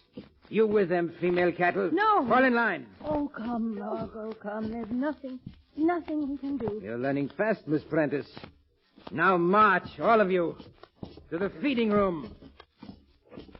You ought to have an easy time tonight. My children have been fed and well. You need only pick them up and return them to their cages. Pick up those things? Yes, Miss Lane, and tenderly. Unlock the door. Go in and do as I've told you. Now, you see how tame my cattle are, Miss Lane? You will soon be like them. Hurry in there. Get my pets behind their bars. I'm anxious to come in and pay my last respects. Your children are in their cages, Master. Now we shall see. I thought the Shadow would be visible in death. His mental power is gone, but I do not see him. Can you feel him, Seagoff? Shadow! Yes, I'm not an easy victim, Seagoff. Pick up that gun he dropped, Miss Lane. Something we cannot see has got him. Give Seagoff to us. Be back, you men. I know how you must hate this devil, but I promise you he'll get justice. Now, everyone leave this room. Everyone but Seagoff. Everyone but me. You're going to be left alone here. Alone as you've left the others. No. Do not put those handcuffs on me. Oh, yes. They're locked behind your back. Now. No, not that tether rope. Do not hook me to that. The way you fastened others. Yes, we can do to him what he's done Get out of to us. this room, you men. We're leaving Professor Seagoff with his children. We'll turn the vampires loose on him. No, do not open those cages. Do not turn them loose on me. Please, Shadow, please. You're safe, Seagoff. The cages won't be opened. Did you say, Shadow, that those cages won't be opened? That Seagoff is safe? He's safe from those things he created. That room will be Sirgoff's prison until the police arrive to take him to another. Police? Prison. Shadow, you promised us that devil would get justice. He will. But the law must fix his punishment. We've been Sirgoff's slaves. His cattle. Those things he made have fastened on our flesh. They drank our blood. We want no police. We want no law.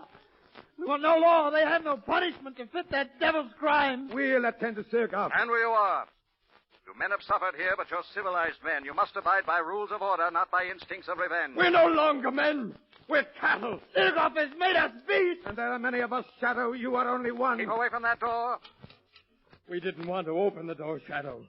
We only wanted to lock it. And we have locked it. We have the key. Pull the lever that opens those cages. No. You're too late, Shadow. Listen. Sirgoff's children move fast. They've already reached their father. We've given Sirgoff the justice he deserves.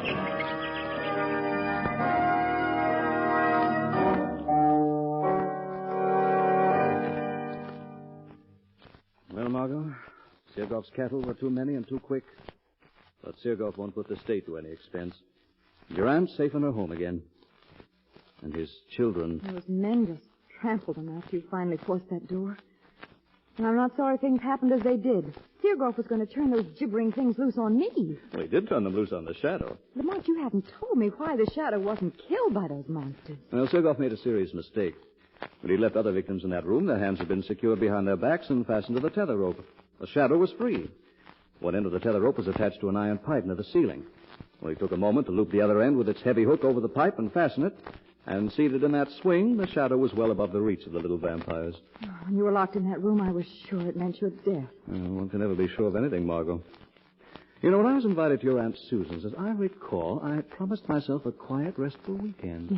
Yes, I remember.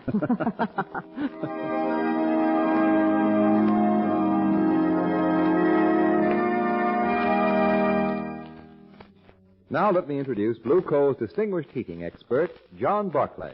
Thank you, Ken Roberts, and good evening, friends. I'm glad to be back with you again. And this year, with fuel so vitally needed for the war effort, I hope to bring you special information that will help you to heat your home more efficiently and economically. Thousands of tons of coal can be conserved if everyone will give special thought to the efficient operation of their furnace.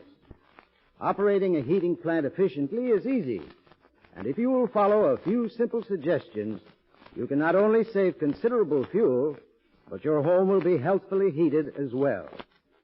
A clean furnace is number one on the list of important things that will result in conserving fuel. So put your heating plant in good working order. It's easy to clean a furnace. For tools, all you need to do a good job is an inexpensive wire brush and a scraper.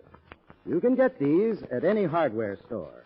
Buy a small can of asbestos furnace cement.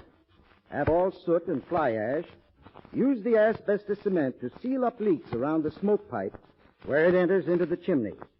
Make sure that the dampers are in good working order and that all furnace doors fit tightly.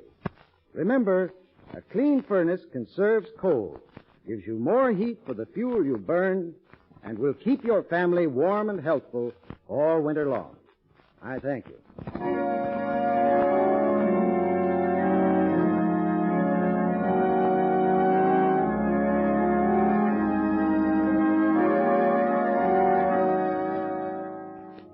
The Shadow program is based on a story copyrighted by Street and Smith Publications. The characters, names, places, and plot are fictitious. Any similarity to persons living or dead is purely coincidental. Again next week, the Shadow will demonstrate that the weed of crime bears bitter fruit. Crime does not pay. The Shadow knows.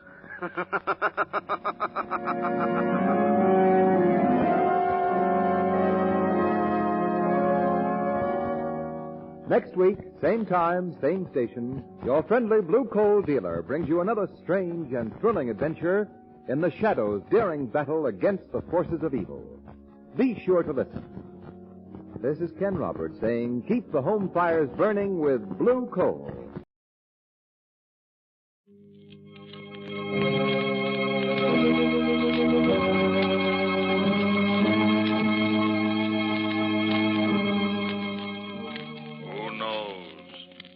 evil lurks in the hearts of men. The shadow knows. Once again, your neighborhood blue coal dealer brings you the thrilling adventures of the Shadow, the hard and relentless fight of one man against the forces of evil. These dramatizations are designed to demonstrate forcibly to old and young alike that crime does not pay.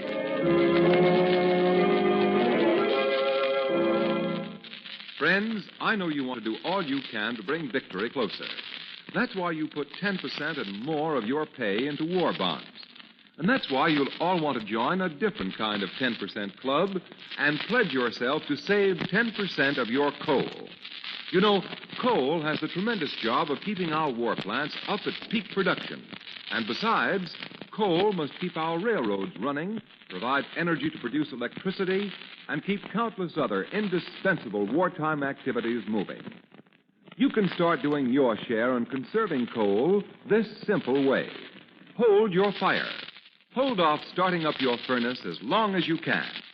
Remember, if everyone will do this, thousands of tons will be saved. Normally, we burn about 250,000 tons of anthracite per day for heating. So if we all save, we will be well on the way towards that all-important 10% saving of wartime fuel. The Shadow, mysterious character who aids the forces of law and order, is in reality Lamont Cranston, wealthy young man about town. Several years ago in the Orient, Cranston learned a strange and mysterious secret, the hypnotic power to cloud men's minds so that they cannot see him. Cranston's friend and companion, the lovely Margot Lane, is the only person who knows to whom the voice of the invisible shadow belongs. Today's drama, The Crystal Globe. Look closely into the crystal globe, Neil Redmond. Look deep into its murky depths. What do you see? But I see nothing of it. Look deeper, my friend. Concentrate. The eyes are but the windows to the secret within. The picture is there to see, and it is plain. Well, tell me, Ahmed, what do you see? What I see is not good, Neil Redmond. What I see is misfortune. Misfortune? Yes. Well, tell me, Ahmed, I've got to know. I see a man. A tall man with blonde hair and blue eyes. He is holding your wife in his arms at this very moment. It's Anderson. Charles Anderson, my lawyer. The picture has faded, Redmond. But now, another has come in its place. Another? Yes. I cannot give you the details because the second picture is blurred. But this I can tell you, Redmond. Yes, Ahmed. You are going to kill yourself. I am going to...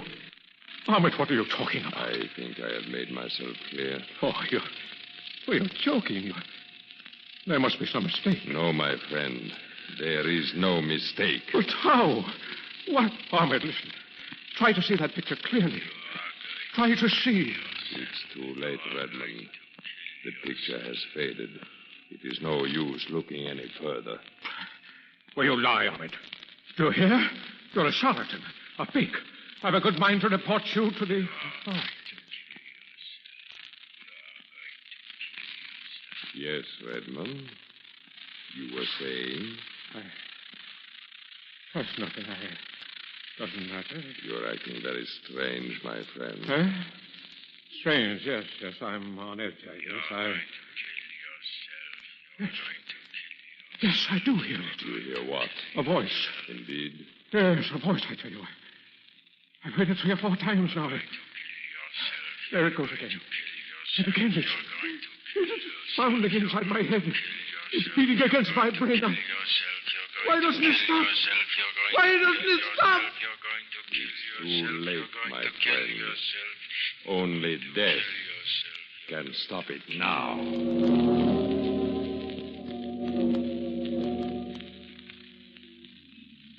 So this cab driver hits this jaywalker, you see, and he gets out of his hack, and the jaywalker is stretched out in the road stiff. Well, so the cab driver says, too bad, buddy. You hadn't ought to been jaywalking. I'll be seeing you in the morgue. So the stiff, the dead guy, you understand, mister, he opens one eye and he says, okay, cabby, but don't kill yourself to get there. What? What did you say? Why, I said, I guess... Hey, I don't get it. What was what I said? Something about killing yourself. Oh, sure, mister. That's the gag. More, Huh? kill yourself. You get it? The gag. Hey, mister, what's the matter? You don't look so good. Not so good. Kind of pale, like you had the pip. Driver, if you'd pay more attention to the road and less to what I look like, I... Oh. There it goes again. There what goes? That voice. Voice? What voice? Driver, Yeah? do you ever hear voices when there's no one else around? Oh, sure. I hear them all the time. All the time. Hey, what am I saying? How can you hear a voice when you're alone? Unless you're talking to yourself, you're talking. Hey, look, mister, if I may presume to advise... What? If I may presume to advise, maybe you ought to see a psychiatrist. You know what I mean. Get your head examined. Yes, I'll be all right, Driver. I guess. It's gone now. Well, here you are. Kensington Apartments. Yes, here we are. Oh, how much do I owe you? 6 bits, 75 cents. Just a moment, I'll see if I've got the change. You better go in and take it easy, mister. I think I'll be all right now, Driver. I feel much better. You're going to kill yourself. Hey, mister, you forgot to pay me. Hey, come back here and pay off. 6 bits. I ain't hauling no deadbeats today, not today. Hey, come back and pay off.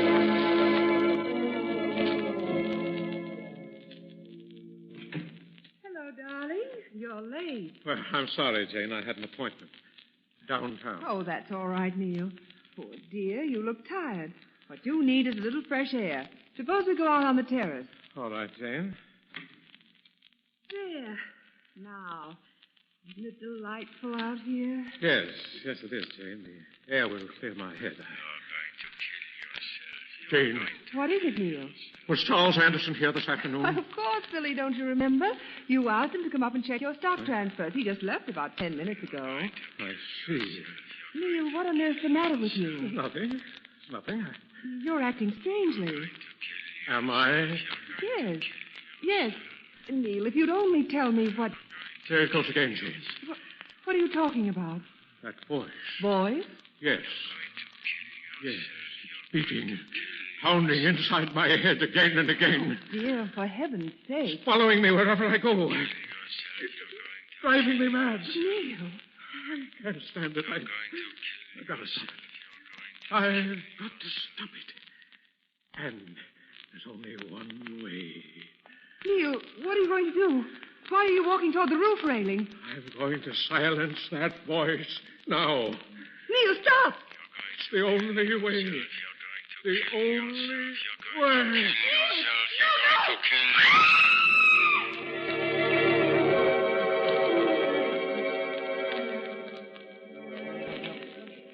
So I am standing here in front of the apartment waiting for this here deadbeat, Mr. Cranston. I'm waiting for this deadbeat, you see, to come out, when all of a sudden he does. But from the roof. Landed in the street right next to my hack he landed. Oh, Shrevey, how horrible. Oh, to my dying day, I will not forget it, Miss Lane. To my dying day. Oh, come on, let's have a look. Why, it's Neil Redmond, the banker. Oh. Hey, Mr. Cranston, he ain't quite stiff yet. Lamont, he's trying to say something. Yes. What is it, Redmond? What is it? Ahmed was right. He said I would kill myself. The voice beat in my head, tortured me. Now it's gone. Now it's gone.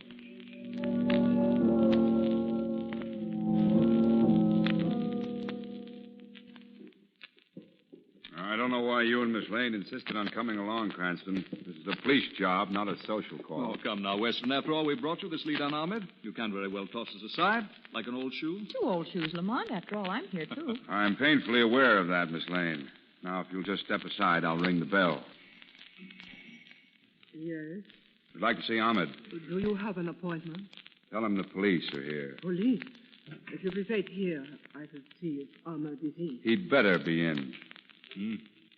Exotic-looking place, isn't it, Margot? Like something out of either the Arabian Nights or the movies. Incense burning, dim light, crystal globe, heavy drapes. Sure. All the regular trappings of the phony. Maybe, Commissioner, but I can tell you one thing. This stuff never came out of any bargain basement. Well, he can well afford it, Margot. They say his fees are tremendous. Here he comes now. Good afternoon. I am Ahmed. I am Police Commissioner Weston.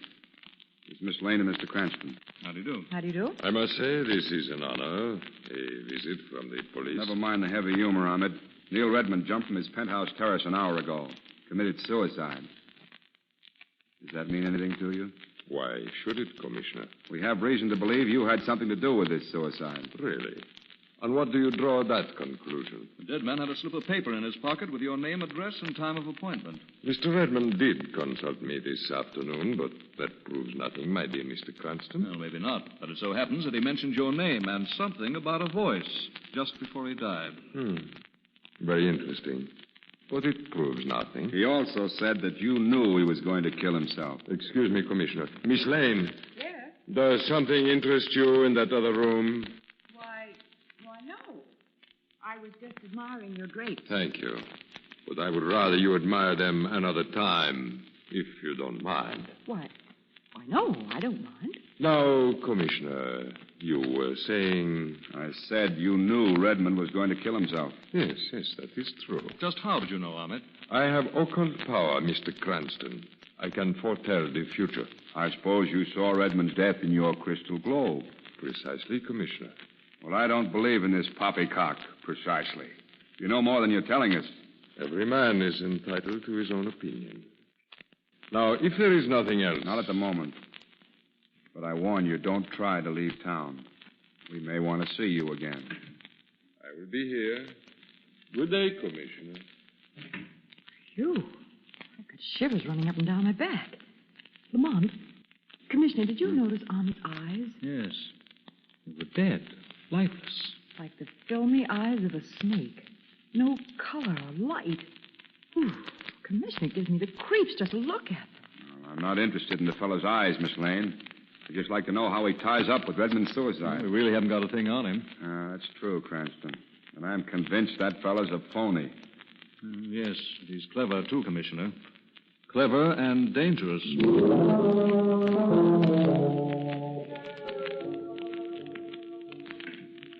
Ah, Mrs. Redmond, it was good of you to come. Why did you insist on my coming down to your studio, Ahmed, on the very day of my husband's death? I was so shocked to hear the news. Believe me, Mrs. Redmond. Here, please, sit down. No, thank you. Let's drop this act. You know very well why you're here. Now, did you bring the money? Money? Yes, $20,000. Remember, we made a bargain. I was to drive your husband to suicide so that you could inherit his fortune and marry another man. And the price was and is $20,000. I'll give you $10,000, no more. The price is $20,000, Mrs. Redmond. Don't be a fool, Ahmed. You'd better take what I offer you or you'll get nothing. You have no way to collect and you don't dare go to the police. I see. Well, Mrs. Redmond, you win. I might as well accept your offer in good grace. I knew you'd be reasonable, Ahmed. My dear lady, I have no choice. Well, I must be going. I'll send you the money in the morning. Oh, no. Don't go yet, Mrs. Redmond. I want to make amends for my rather rude behavior. Let me read your future while you're here. No, thank you. It will take but a moment. The crystal globe is lighted. Here, Mrs. Redmond. Look into its depths. No. Look deep into its depths, Mrs. Redmond. No, I won't look. Oh, yes, you will. You cannot help yourself. Look now. Look deep into the globe. There is a picture there. No, you're not going to do to me what you did to my husband. Yes, there is a picture there, Jane Redmond. A picture of your death. You're lying. Your future is clear. You are going to kill yourself, Jane Redmond. You are going to kill yourself. No.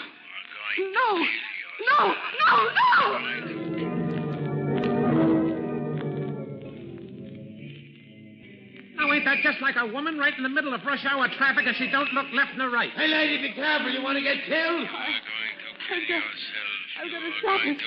I'm going to stop that boy. Look out, lady. You're walking against the traffic light.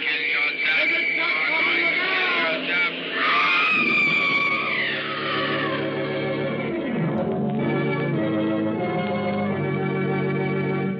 Friends, your patience and cooperation in ordering coal is so necessary this year.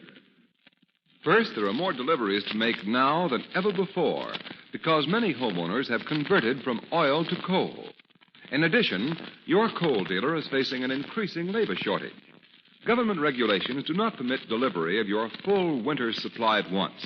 So do not ask or expect it. Rest assured your dealer will see to it that your immediate needs will be taken care of right through the season. And remember, when placing your order, our government urges you to be a 10%er and save at least 10% of your coal for victory. Here's a tip on how to do it.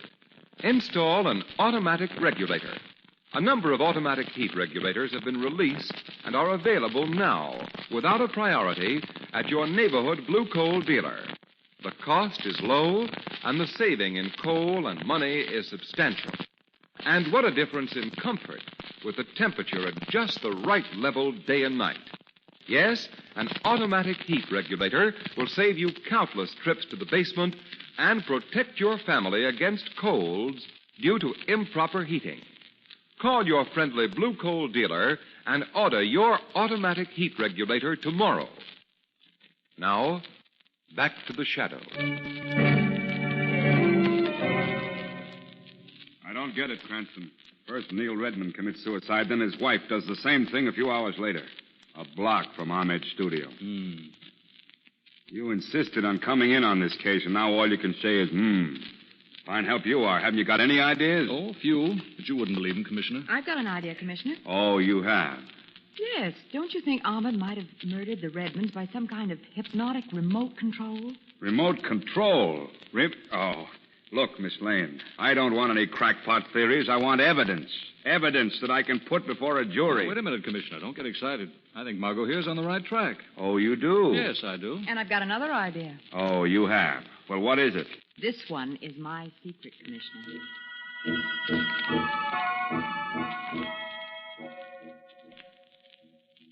I came back to look at the drapes you have here in the studio, Ahmed. They're beautiful. Thank you, Miss Lane. Oh, I'm so sorry I spoke to you so sharply the last time you were here. Oh, I didn't mind. Now then, what can I do for you? Well, I'm doing my house over, and I'd like to get a set of these drapes, if it's at all possible. Well, Miss Lane, you see, these drapes are imported from Iran. Oh. Naturally, with the war, I'm sure you understand, Miss Lane. Oh, of course. I knew there'd be a catch somewhere. Well, I must be going. You've been very kind. Oh, just a moment, Miss Lane. Yes. While you're here, why not let me tell you your future? I don't mind if you do.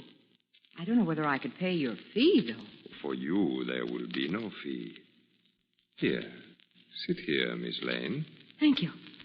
Now, look into the light of the crystal globe. Look deep. What do you see? Nothing. But you know, I have the strangest feeling. I see nothing. And yet I can't look away. Look deep, Miss Lane. Look deep into the crystal globe. This is the first time I've had my future told. I guess I'm a little nervous. And with good reason, eh, Miss Lane? What? What did you say? Oh, come now, Miss Lane. Let us be frank. You came to spy on me. No. Yes, yes. Mr. Cranston sent you, didn't he? No, he had nothing to do with... With what, Miss Lane? With my visit here. Now, my dear lady, there's no need to be frightened. I wouldn't harm you for the world. You see, it's Cranston who's going to get hurt. Lamont? Yes. You see, Miss Lane, you are going to kill Lamont Cranston. No. Ahmed, no. Yes, you are going to kill Lamont Cranston. Kill Lamont Cranston. Kill Lamont Cranston. No. No, I can't. No, I can't!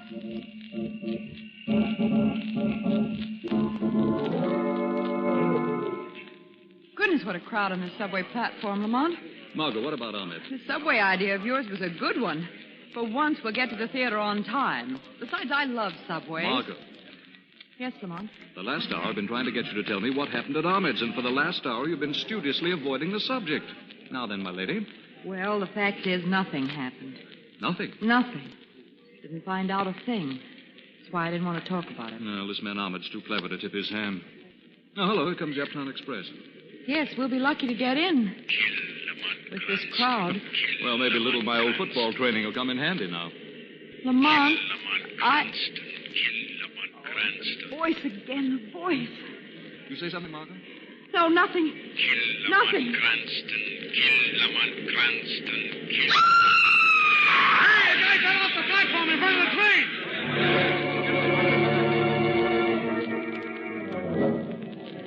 All right now, mister? Yes. Yes, I'm all right, officer. Oh, you sure had a narrow escape. That train stopped about 6 inches away from your body. Lucky the motorman jammed on his brakes in time. Oh, Lamont, how did it happen? Someone in that crowd pushed me off the edge of the platform, Margot. Someone tried to kill me.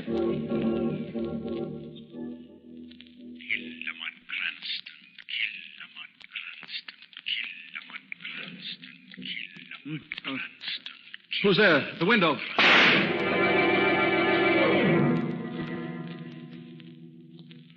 This is the second attempt on my life in 24 hours, Margot.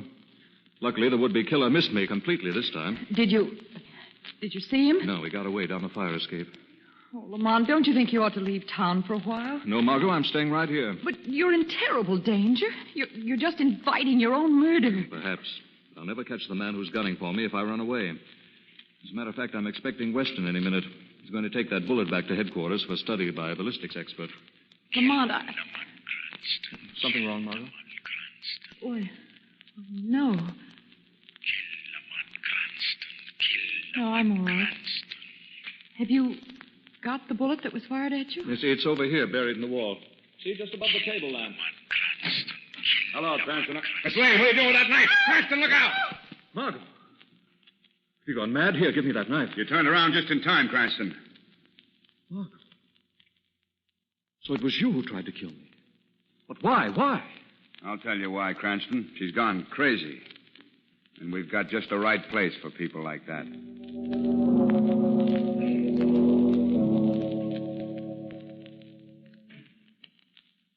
Dr. Chandler, how is she? In all my years as a specialist, I've never seen a stranger case. It's evident that Miss Lane has gone mad. She babbles about hearing a voice constantly. Well, Cranston, that settles that. Doctor, did you say she keeps hearing a voice? Yes, it seems to be an obsession with her. See. Neil Redmond heard a voice, too. What'd you say, Cranston? Nothing, Commissioner. Nothing. Well, wait a minute. Where are you going? I'm going out, Commissioner, to take care of a little unfinished business.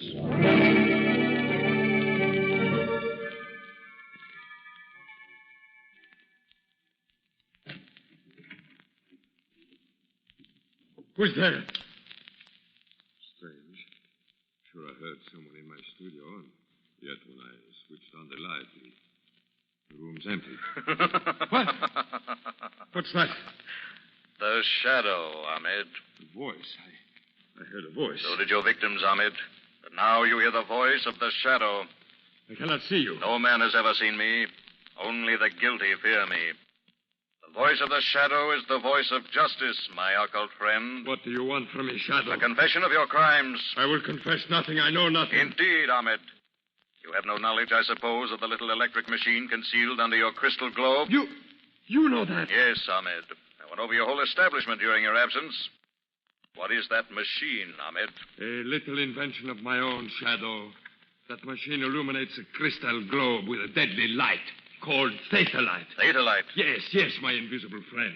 This light paralyzes the onlooker's brain through the nerve centers of the eye. I see. From that point on, the brain will hold the last normal conscious impression of the onlooker, the last words I speak. And the brain magnifies these words, makes them a driving impulse to the subject. Yes. Clever, eh, Shadow? Fiendishly clever. Thus you drove Neil and Jane Redmond to suicide and drove Margot Lane to make several attempts on Lamont Cranston's life. Yes, Shadow. And now I'm going to drive you to your death, invisible though you are. It won't do you any good, Ahmed. That drawer is empty. Empty? Yes. It was thoughtful of you to protect your own eyes from the theta light by wearing polarized crystal lenses to which the deadly light could not penetrate. You could look on in perfect safety while your victim's brain was paralyzed. Those lenses, where are they? I'm wearing them now, Ahmed. You wearing them? Shadow, what are you doing? Look deep into the crystal globe, Ahmed. Look deep. I can't take my eyes away. I can't. Shadow, turn off the machine, I beg of you. Turn off the machine. Try to make a murderess of Margot Lane. You poisoned her brain with a theta light. Turn it off, please. Not until you give me the antidote, Ahmed. I tell you... The antidote, Ahmed. All right, I tell you. There's only one cure.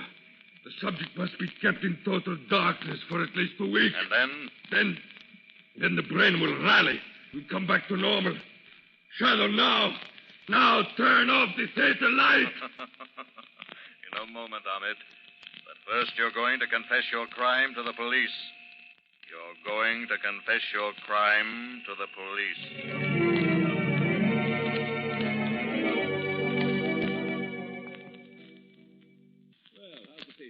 Oh, I'm fine, Mama. Never better. Well, what's so funny? Oh, it's Commissioner Weston, Margot. I've just come from headquarters. I haven't stopped laughing since. Why? What about him? There's a little baffled, you might say.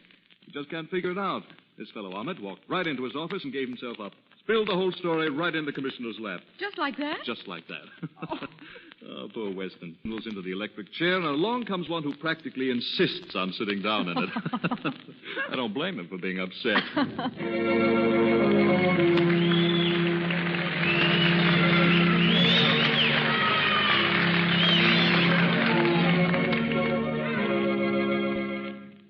Now let me present Blue Coal's distinguished heating expert, John Bartlett. Thank you, Ken Roberts, and good evening, friend. Most people want to conserve fuel. So this evening, I'm going to tell you 3 easy ways to save coal. First on the list, of course, is a clean furnace. That's most important.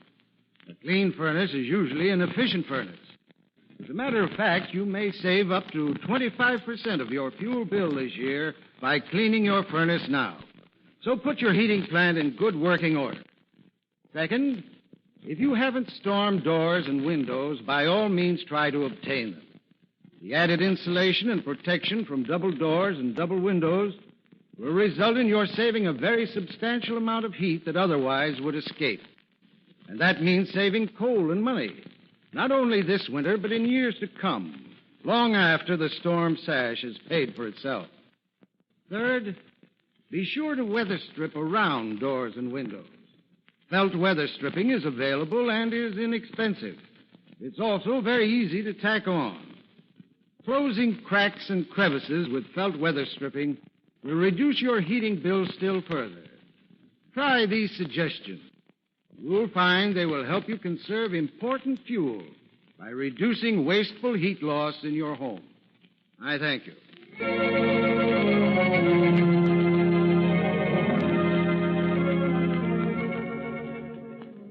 The Shadow program is based on a story copyrighted by Street and Smith Publications.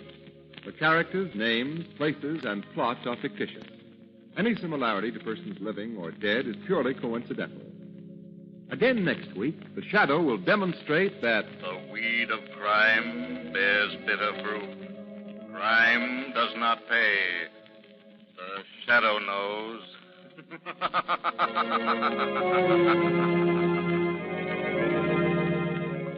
Next week, same time, same station, your friendly Blue Coal dealer brings you another strange and thrilling adventure in the Shadow's daring battle against the forces of evil.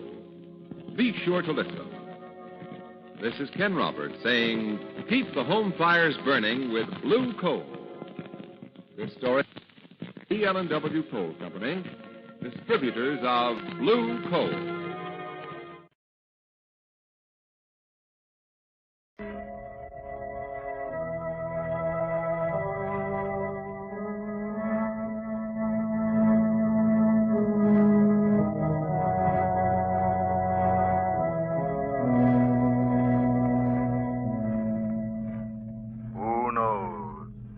What evil lurks in the hearts of men? The Shadow knows.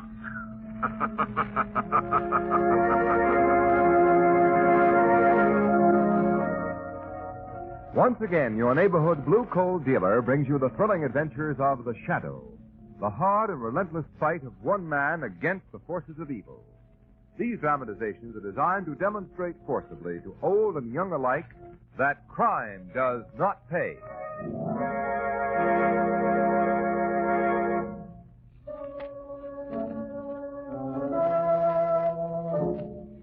The Shadow, mysterious character who aids the forces of law and order, is in reality Lamont Cranston, wealthy young man about town. Several years ago in the Orient, Cranston learned a strange and mysterious secret, the hypnotic power to cloud men's minds so they cannot see him. Cranston's friend and companion, the lovely Margot Lane, is the only person who knows to whom the voice of the invisible Shadow belongs. Today's drama, Bubbling Death.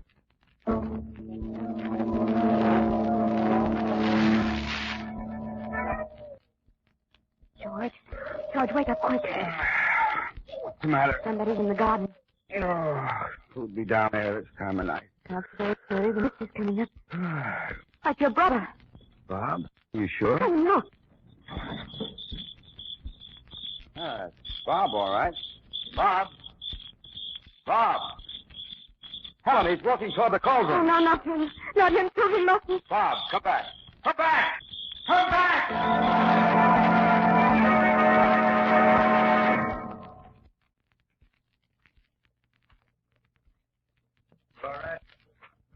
Florette, where are you? Florette!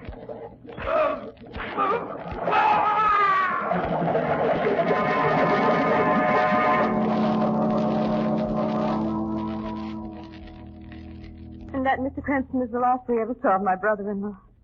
By the time my husband got out to the cauldron, Bob had disappeared into that hideous sea of mud. Oh, how awful. You were a friend of Bob's, Mr. Cranston. There's no one else I can turn to. Tragedy's affected my husband's mind. You've got to help me, Mr. Cranston. I've got to know what terrible secret is wiping out the Legrand. I'll do my best, Mrs. Legrand. There were 3 brothers, weren't there? Yes. The oldest brother, Jonathan, went the same way a few months ago. Walked into the cauldron in the middle of the night. Were you and your husband there at the time? No. My husband's an engineer. We were in South America with our little boy, Tommy. When we got Bob's cable, we hurried back home. Where is your home, Mrs. Legrand? In the bayou country of Louisiana. When we got there, we found Bob gloomy and depressed. Couldn't get a word out of him for weeks. First, Jonathan and Bob were sensitive and moved in. George is the same way. This cauldron you spoke about, exactly what is it? It's an old lye pit in the woods back of the estate. The lime has eaten away the soil around it. It's full of mud and decline now. The gas underneath it.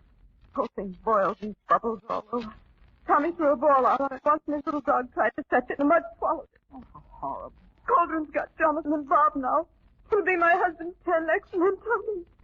Oh, Mr. Cranston, you've got to come down to the estate and find out what's making the Legrands walk to their death.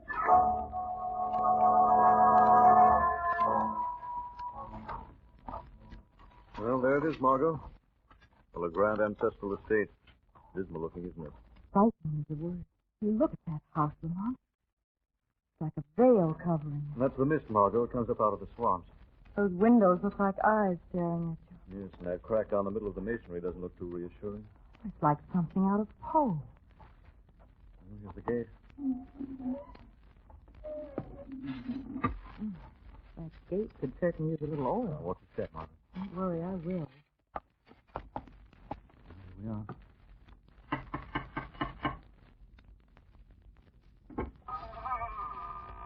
Yes? I'm Lamont Cranston. Miss Lane. Mrs. Legrand is expecting us. Yes, come in. My name is Keith. I'm the caretaker. Mrs. Legrand told me to show you to your rooms. I'll take your things. Thank you. Right this way to the living room. Even gloomier in here. Caretaker, Margot. I seem to remember. What, Lamont? No, nothing, Margot. Oh, Lamont, look. Look at that painting over the fireplace. Why, she's lovely. Probably a family ancestor. Well, she is beautiful. I see you're admiring the picture. Yes. Who is she? That's Florette Legrand, the first owner of this house. You wouldn't think to look at her that she was a murderess. A murderess? You mean that beautiful girl actually killed somebody? Oh, I could tell you things about this family. that they're better left unsaid. On the contrary, Keith, we'd like very much to hear them.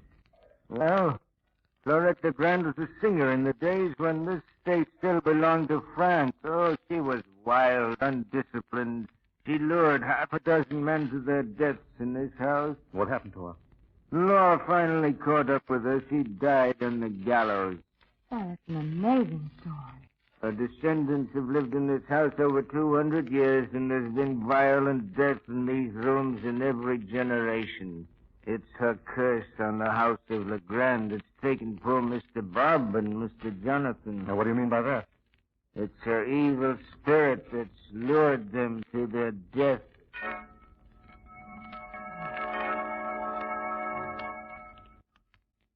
Come on.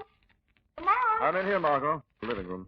Oh, I wish you wouldn't leave me alone in this place. Oh, sorry, Margot. Just outside having a look at the cauldron. Did you find anything out there? Come over here by the window, Margot. I want to show you something. Well, what is it, Lamont? I'll just pull back these drapes. Now, look over there, over that lye pit. I don't see anything but a lot of mist. Keep looking. Why, that's the strangest thing. The mist seems to be taking shape. Yes, Margot. Vague, unreal shapes. Ooh, it's like a floating, headless body. Illusion caused by the fog that hangs over the low swamp. I've never seen fog like this before, Lamont. That haze out there looks like it's crawling with evil. I almost get the feeling that it's alive. It is alive. You shouldn't have opened those drapes. This house is in mourning. Oh, we're terribly sorry. I don't believe we've met you. I'm Melinda, the house. Mrs. Legrand said to tell you she and the doctor will be down soon. Thank you, Melinda. Hello. Hello. Who are you? I'm Margot Lynn. And this is Mr. Cranston. Hello, son. You must be Tommy Legrand. Uh-huh. Mommy told me you were coming. Do you know when game? Well, I know a few. Gee, that'll be swell. Melinda won't let me play with a pretty lady anymore. We had such fun together. Her dress made a funny noise and she had bells on her That'll do, Tommy. Run along upstairs. I won't. I want to stay down here. Past your bedtime. Come along. Don't touch me. What, Tommy? What's the matter, son? She never lets me have any fun. I hate her. I hate her.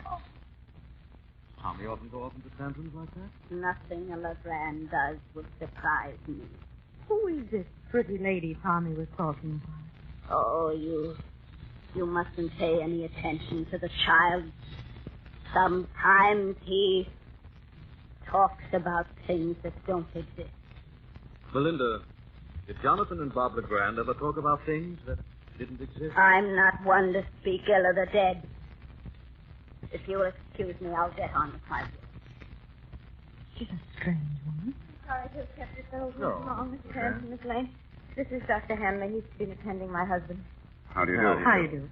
Doctor, do you mind if I ask you a few questions about George? That is, if you don't mind, Mrs. Legrand. Of course not. With this ailment George is suffering from, mightn't it be just shock brought on by the loss of his two brothers? It's more than shock, Mr. Cranston. The man seems to be constantly listening for something. Looking toward the door as though he were expecting something to happen. That's what's so horrible. If only we knew what it was. If only we could get George to tell us. Well, I'm afraid it'll be a long time before your husband will be able to tell us anything, Mrs. Legrand. He's either seen or heard something that has left a terrific impression on him. Whatever it is, it's frozen him into a silence from which I can't move him. One more question, Doctor. This thing that's affecting him, would you say he was afraid of it? No. The strange part about it, Mr. Cranston, he doesn't show any symptoms of fear, only a terrific anxiety, as if he couldn't wait to see or hear this thing again.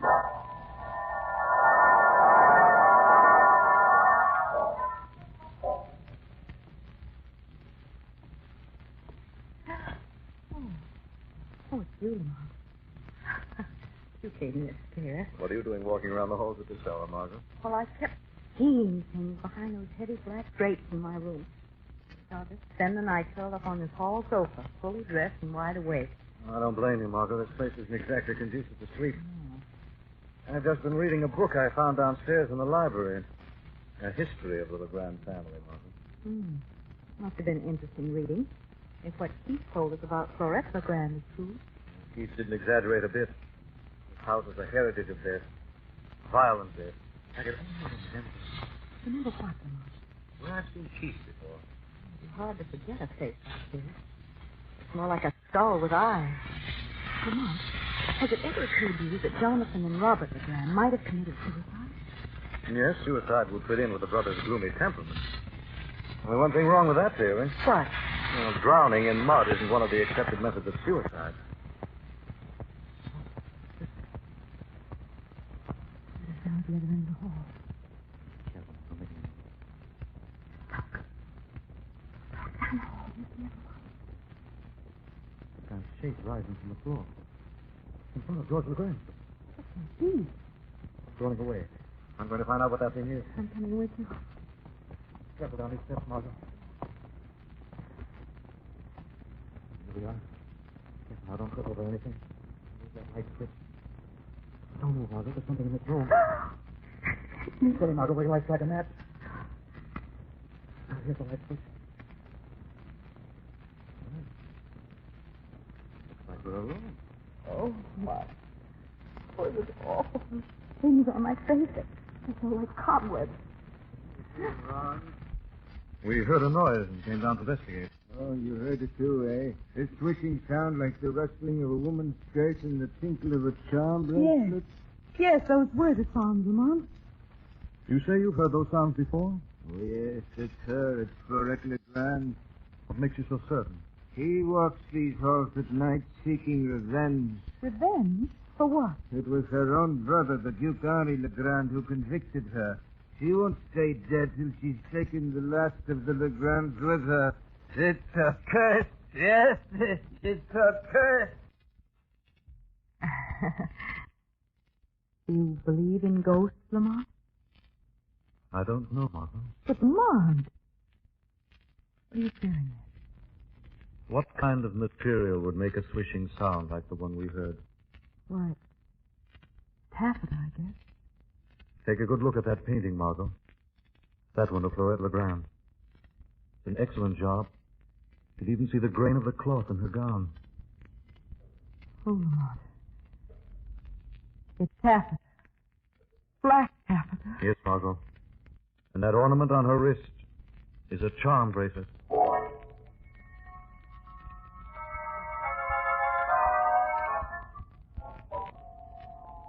Lamont, I don't mind telling you, this place gives me the creeps. What's the matter now, Margot? The picture over the fireplace, this living room, even the furniture seems to be hiding things. I know, Margot, but we've got to stick it out. 2 members of the family have walked to their death in the cauldron. Until we find out what got them out there, George LeGrand, his wife and child, are in danger of being murdered, too. Then you're certain it was murder? Yes, Margot. Cunning, diabolic murder. It's this ghost business that's got me on edge. That thing we saw in the hall last night wasn't a ghost. But... Quiet, Mark. There's a storm coming up. I'd better fasten the shutters. Oh, there's bad things brewing. I've seen many things in this house, heard things. Why do you stay on if you don't like it here? Well, they gave me a home. It's little enough I can do to stay on when all the other servants have left. What about Melinda? She's still here? It's one of the reasons I stayed. I wouldn't trust her alone in the house with Mrs. LeGrand and the boys. Good heavens! What's the matter, Mr. LeGrand? It's George. He's out there walking towards it. Good heavens, no. He's going toward the cauldron. You've got to stop him. Take care of Mr. LeGrand, Margot. Going out. Oh, Lamont, be careful. There he goes, the way his brothers went out into the dark. It's her evil spirit that calls them. Stop him. Stop him.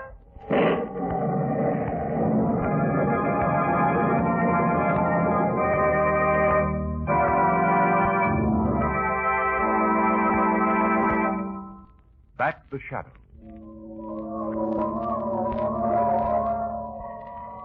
Now here are his footprints. Right up to the edge of the cauldron. I'm afraid we're too late. No one could have saved him. He was doomed to go. How deep is this live pit? It has no bottom. I've tried filling it in. It's a murder spot to left open like this. Why wasn't it fenced off? I tried that too, but the storms around here uproot the fencing. We can't do anything out here. Let's go back to the house. A nasty job killing Mrs. LeGrand. I'd better close the storm doors around back.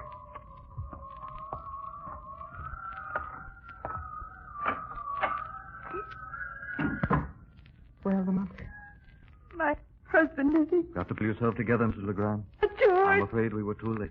Oh, George. George. came to his room to say goodnight. The door was wide open. He was gone. Oh, Mr. Cranston, what horrible thing has taken them all? My suspicions are correct, Mrs. Legrand. I can promise you we'll know before this night is over. Don't worry. Lamont, there go the lights. Mr. Cranston, I'm afraid. Some candles, Mrs. Legrand. I have the matches here. Margot! Margot, where are you? There are 2 candles on the mantelpiece. Oh, wait. There, I've got them. There, that's better. Margot! Margot's disappeared.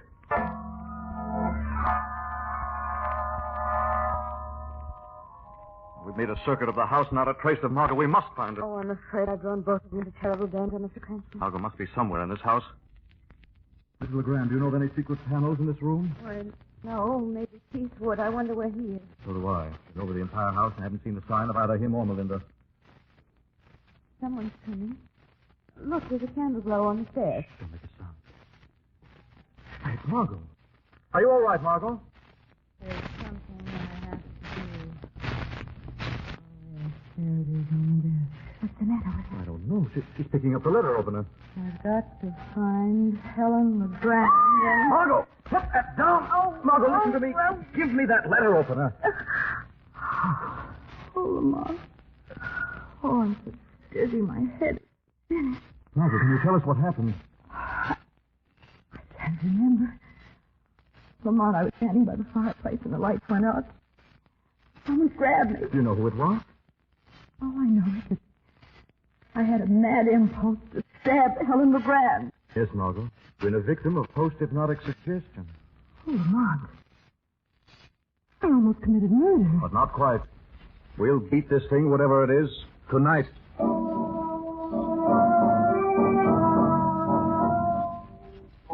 Somebody in this house has been on wholesale murder, Margot, and it's no ghost. What do you mean? I didn't want to tell you until Mrs. Legrand went up to her room. When Keith and I went out to the cauldron, I noticed another pair of footprints beside George's. Tiny footprints like those made by a woman's slipper. Woman's slipper? I don't understand. I found something else. Wasn't the storm that put out the lights. How do you know? While we were looking for you, I noticed the fuse box in the hall was ajar. One of the fuses has been removed. Lamont, do you think Keith could have... Keith, if I could only remember... Keith. Hypnotism. I've got it. I know where I've seen him before. Look, Margot, go on upstairs, stay in your room, and lock the door. Well, what are you going to do, Lamont? I think it's about time the shadow took a hand in this game. I've got a hunch that old caretaker isn't the superstitious fool he seems.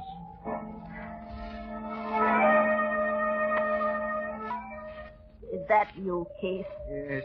Why did you ask me to meet you out here? I was afraid to talk in the house with those 2 meddlers around. We have nothing to fear from them. I'm not sure. Miss Lane has been questioning me. What was that?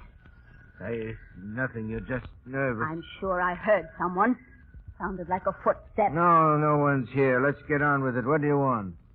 An understanding, Keith. I've already told you there's nothing to share until we get rid of the whole family. It's taking too long.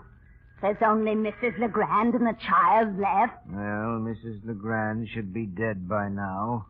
Murdered by Miss Lane. Oh, that's good. That's rich. Only a Legrand could plan things so cleverly. Now, what about the child? You'll have to wait. I'm tired of waiting. Something may go wrong. You want to spoil everything? Remember, Melinda, I've got a better claim on this estate than you, and if I wanted to be uncharitable, I needn't give you anything. You wouldn't dare. I'd go to the police. Oh, no, you wouldn't. You're what the law calls a partner in crime, Melinda. They'd find you just as guilty as I. Maybe you're thinking of getting rid of me, too. But remember, Keith, I'm not a Legrand. Your ghost can't lure me into the cauldron.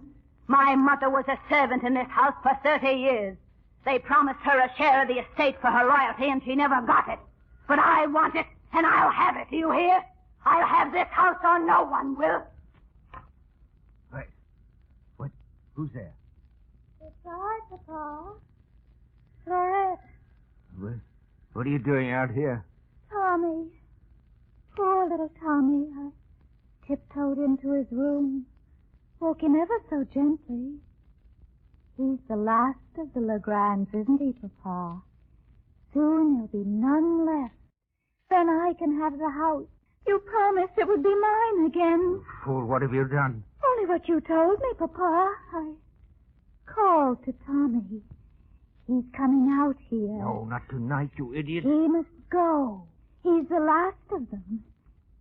He's coming to play a game with me. Go back to the house. That won't be necessary, Keith. Who spoke? It's the shadow. Where are you? Standing right in front of you. I can't see you. I've clouded your mind. What do you want here? I'm here to make you confess your crimes. You murdered the Legrand brothers. You can't prove they were murdered. There are no bodies. Yes, that was clever of you, Keith. Cauldron leaves little evidence. They were murdered, all right. Lured to their death by that mad woman over there. I'm Florette Legrand. This house is mine. All mine. Quiet, you fool. No use, Keith. The shadow knows the truth. Years ago, you toured the country with a carnival, giving exhibitions of hypnosis. Tonight, you kidnapped Miss Lane, gave her the post-hypnotic suggestion to murder Mrs. Legrand. It's not true. That mad girl is your daughter. You persuaded her that she's the notorious Florette Legrand, that she has the power to lead men to their graves. She's the one who lured the Legrand brothers to the cauldron. You have no proof? Oh, yes, I have. I overheard your little talk with Melinda. What? That footstep. That was you. Yes. You knew all the brothers were sensitive, moody. You kept feeding their morbid imaginations with your ghost story. And you let your mad daughter loose. She bore an amazing resemblance to Florette Legrand's picture. That and the mist down here did the rest. They'd have followed her anywhere. All right, yes, Shadow. It was my plan. I'm a Legrand, too. My brother cheated me out of this estate so that his sons could inherit it. They didn't know that I was their uncle. And I knew things about this house that they never knew. Secret doors, a hidden room where I concealed my lovely mad daughter. And with her help, I got rid of my nephews. You committed your last crime, Heath. I'm going to turn you over to the police. You'll have to catch me first. I know every inch of this land, Shadow. It's treacherous land. You wouldn't dare follow me through these swamps. No, but I'm going to stop you. Put your arms behind you. Papa, who's speaking? You won't get me so easily. Florette! Florette! Yes, Papa. He's got my arms. I'm going to force him back toward the cauldron. You push him in. Papa, I don't see anyone but you. He's back of me, you fool. He's got my arms. There. I've got him at the edge of the cauldron. Now, push him in. Like this, Papa. Now, you fool. You're pushing me into the cauldron.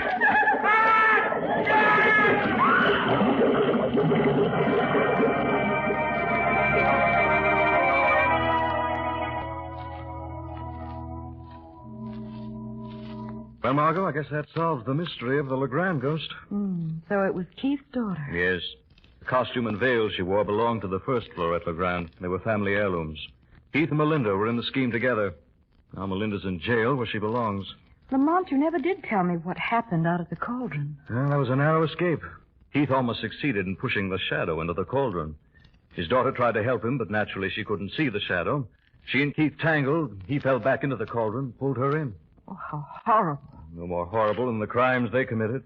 Oh, by the way, Lamont, here's a little folder I thought you might be interested in. Visit the historic Bayou country where old world charm and romance make for restful vacationing. Oh, Margot.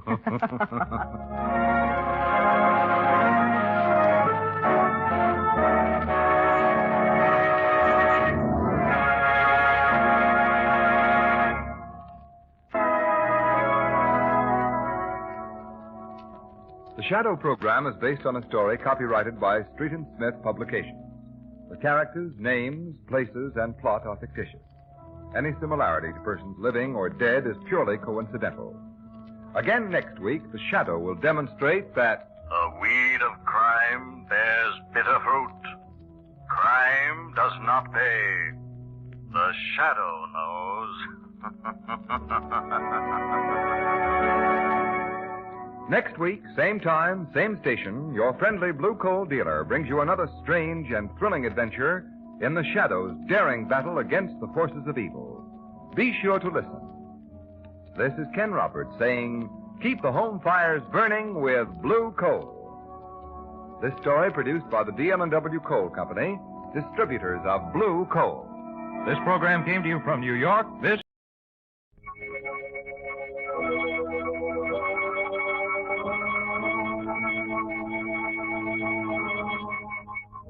Who knows what evil lurks in the hearts of men? The shadow knows. Once again, your neighborhood blue coal dealer brings you the thrilling adventures of the Shadow, the hard and relentless fight of one man against the forces of evil. These dramatizations are designed to demonstrate forcefully to old and young alike that crime does not pay.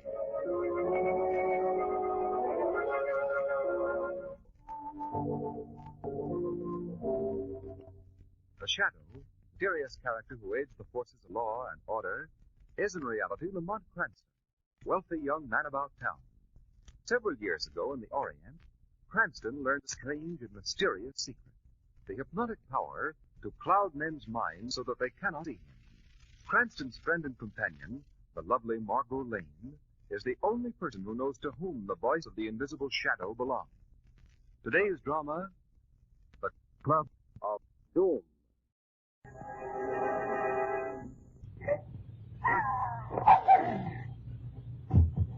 Helen. Helen. Good Lord. I've killed it.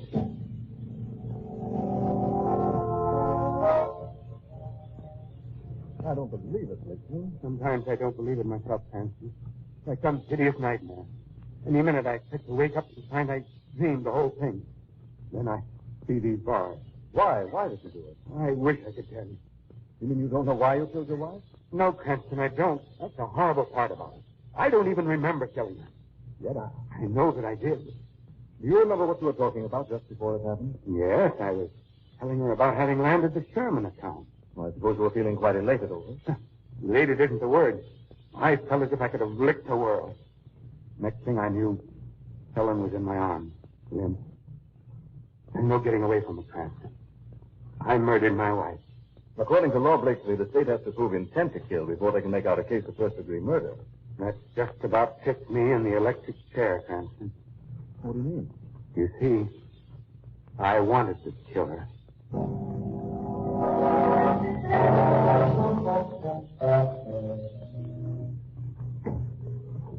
Well, I hope you didn't get a ticket, Treevy. No, Mr. Cranston. But I gotta admit, I was worried, I gotta admit. Parking in front of a jail ain't too healthy. Lamont, how did you make out?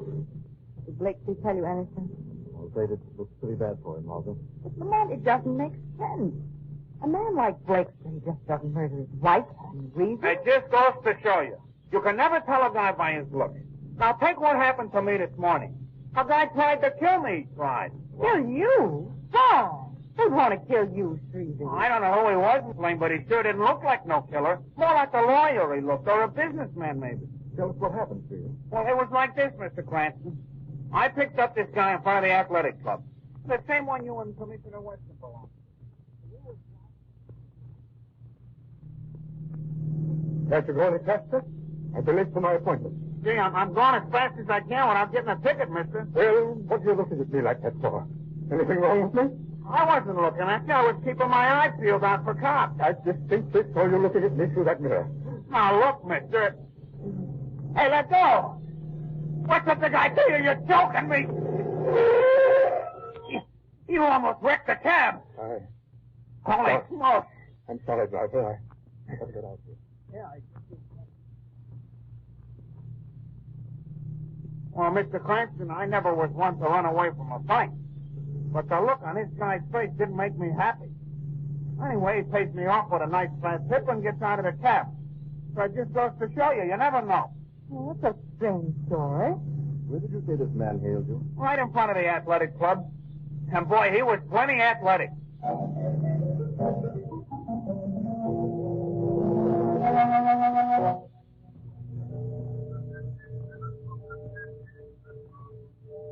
Yes, that's funny. The light's on in Mr. Randall's office. I'd better see who's in there. Oh, sorry, Mr. Randall. I didn't know you was working late. Yes, I have to catch up on some work. It looks like it might rain. I'd better close the windows if you don't mind. Sure, go ahead. I won't be long. We've been getting a lot of rain lately, haven't we? Well, I won't be bothering you any longer. I've got to be making the rounds. Mr. Randall, what's the matter? Mr. Randall, you choked me.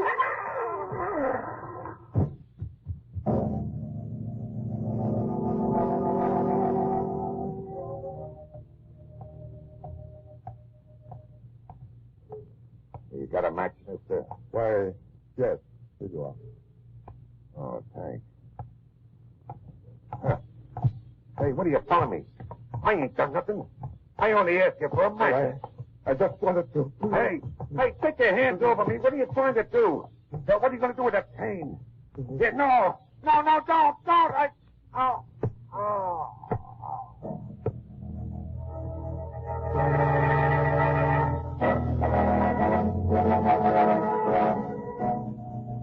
And now, ladies and gentlemen, I want to present our president, Gordon T. Shrewsbury. Thank you, Mr. Chairman. Friends, this is a big moment in my life, but it wouldn't be fair to let it pass without my giving credit to the man who has been the guiding hand behind our organization. I'm referring to the gentleman seated on my right, my partner and best friend, Joe Osborne. Thank you, Gordon. Joe and I have been together for a long time. Oh, look, Sid. You grabbed hold of We've the had our ups. Why is he raising it? Down. Well, he's going, Gordon. What are you doing?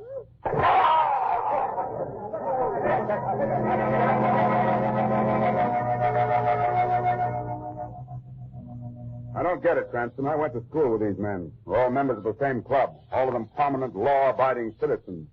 Suddenly they go berserk. One of them murders his wife. Another kills the night watchman. Third one clubs a hobo to death with his cane. Last night, Shrewsbury splits open his partner's skull with a water pitcher. What's gotten into them? Maybe it's an epidemic. You can't be more helpful than that, Miss Lane. Margot may have something there, Congressman. Are you serious? An epidemic of murder? Not as fantastic as it sounds. Only that's not exactly what I have in mind. Oh, then you have something in mind. Would you let a very much concerned friend in on it? Gladly, Commissioner, as soon as I get a few more of the facts straight. The facts are clear enough, Cranston. It's the motive for these crimes that's keeping me up nights. You mean the lack of motive, don't you? Yes, that's what I mean. Special delivery for you, Commissioner. Oh, thanks. Yeah, it's probably another headache. No, there's some mistake with that omelet, Commissioner. I deduced that that's a wedding invitation.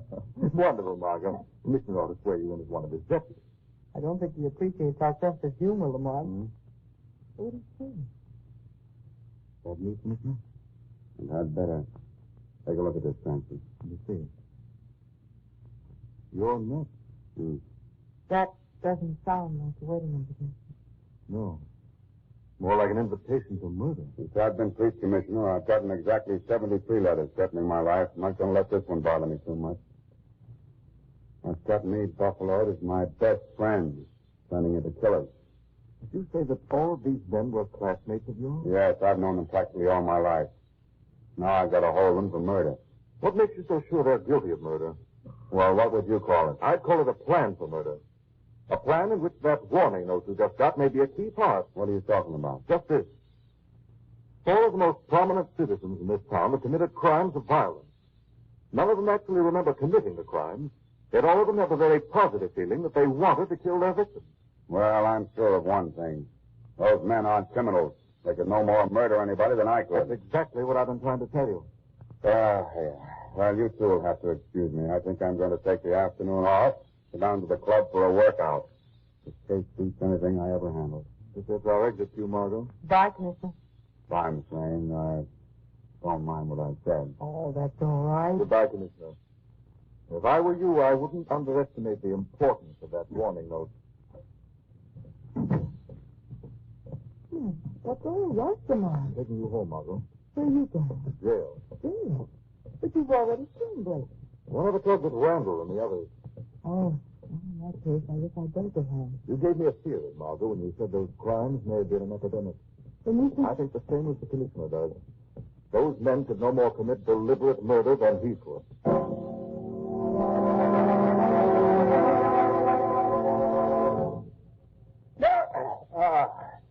That straightens out the kinks, eh, Commissioner? Yeah, that's fine, Joe. Thanks. I'll get the towel. Oh, never mind, Joe. Never mind. I'll get it. You've been walking around too much on that leg of yours. Ever thought of having it operated on? I'm afraid I'll have to let it go. It's gone too long now. You look worried, Commissioner. I am worried, Joe. If I can throw some light on these things, I'm going to have to send 4 of my best friends to the electric chair. Yes, I've been reading about it in the papers. What about those murders? They all took fine men. Got the screen cabinet today, Commissioner? Oh, yes. Yes, you may as well give me the work. Yes. Well, boy, that feels good. Too bad about Mr. Blake slinging the others. I wonder what made them do it. Yes, you and me both, Joe. Wasn't a nicer, friendlier person than Mr. Randall. He always asked about my leg. Then he even offered to pay for an operation. He was kind to everybody. Yet he killed the night watchman. Uh-huh. So was Mr. Sousa and the others. All big-hearted, generous men. You see, Commissioner, I think there's a bit of madness in each of us, waiting for a chance to spring up. Don't you think so? Hmm? Oh, yes. Yes, Joe. Very interesting. Hello, Winston. Hello, Bob.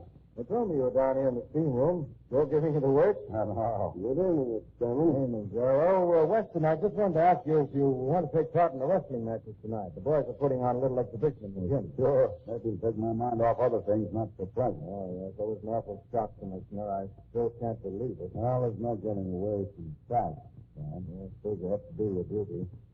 So why don't you join me for dinner up in my rooms when you're through? Thanks. I don't mind if I do. And, Joe, will you tell the other boys about the matches, and while you're at it, suppose you pair them off? All right, Mr. Chairman.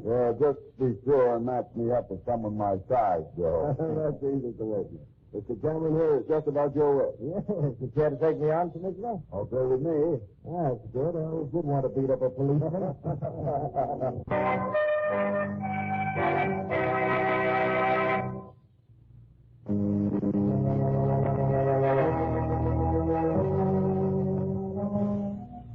Suppose you tell me just how it happened, Commissioner. Horrible, Cranston.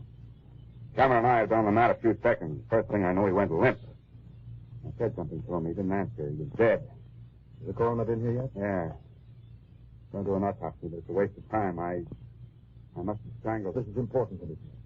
Tell me where you were and what you did from the time you got to the club until you went on the mat with Cameron. Yes. First thing I did when I got here was to go down to the steam room. Cameron joined me there and asked me if I wanted to take part in the wrestling matches. Then he invited me to have dinner with him in his room. You spent the evening with Cameron until the time you both went down to the gym for the matches. Is that right? Yes. That threatening note you got this afternoon, Commissioner, do you have it with you? Yes, here it is. I had photostat copies made before I left the office. My man was trying to locate the typewriter on which it was written. Have they checked all the machines here at the club? Yes, doesn't check with any of them. May I hold on to this note? Hmm? Oh, yeah, sure. But you're wasting your time, Cranston. I've been at this game too long not to know when I'm licked.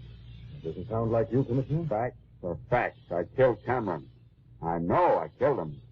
What makes you so sure? Because just a few seconds before it happened, I distinctly remember wanting to kill him. I'd have killed anybody I got my hands on.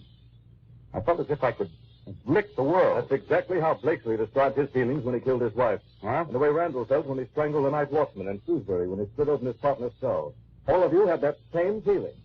That's right. They did tell me that. But why, Cranston? What got them into us all? I'm not quite ready to answer that question, Commissioner. Whatever it is, it doesn't change things much. I still killed Cameron. Maybe you didn't. What do you mean? Smell this tube of toothpaste, Commissioner. Funny odor, like burnt almonds. Where'd you get it? I picked it up in Cameron's dressing room. He brushed his teeth before he went down to the gym with you, didn't he? Yes, he did. I think you'd better phone the coroner. He might have something of interest to tell you. You didn't kill Cameron. He was poisoned.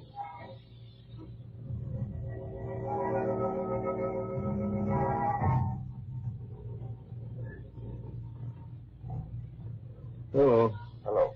Mr. Cranston? Yes? You know a young lady by the name of Marco Lane? Yes, what's the matter? Has anything happened to her? She's been hurt. Where is she? She's in a private hospital.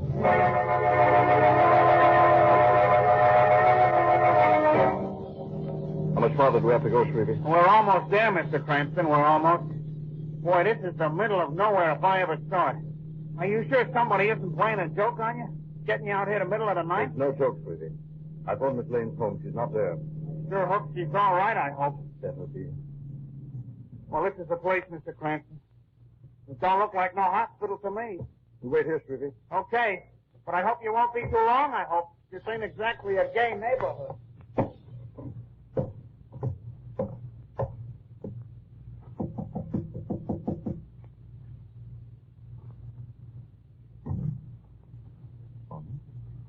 Door's open. Lights are on. Margot! Margot!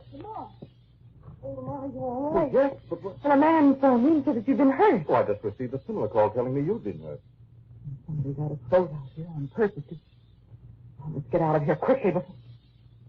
He's outside that window. Where? Don't turn around. Caught the glint of a gun. Oh, Lamar. He walked into a trap. We've got to act as if we didn't see him. It's our only chance. We're perfect targets with the light on. Now I'm frightened. Work your way over to that light switch, and I'll walk toward the clock. We'll pretend to be looking around. When I say the word good time, you turn out the light. Well, Margaret, this place is nicely furnished, isn't it? Yes, it certainly is, you know. Look at that old grandfather's clock. Interesting looking antique, isn't it? Must be at least 100 years old. Yes, but it probably keeps good time. Keep down there! I'm going after him. Oh, be careful, Lamar. Getting into a car. Mr. Cranston! Mr. Cranston! In here, sweetie. You all right, Margot? Mr. Yes. I heard shooting, I heard. What's going on? Quick, Sugar, let's get out to the cab. Maybe we can still catch him. I heard a car starting, but I didn't hang around to see which way it went when that gun started popping. I beat it right in here, I beat it. Oh, no point going on a wild goose chase. See what we can find in here. Turn on the light, Margot. Are you all right, Miss Lane? Yes, Susie. I'm more than a little scared. Not you realize that we might both have been murdered just now? I'm afraid I was the intended victim. I You don't... and Trudy wait for me in the cab, Margot. We'll never look around this place. All right, Lamar, but please be careful. Our unknown friend didn't count on my coming out of this trap alive. That's an oversight likely to sit him right in the electric chair.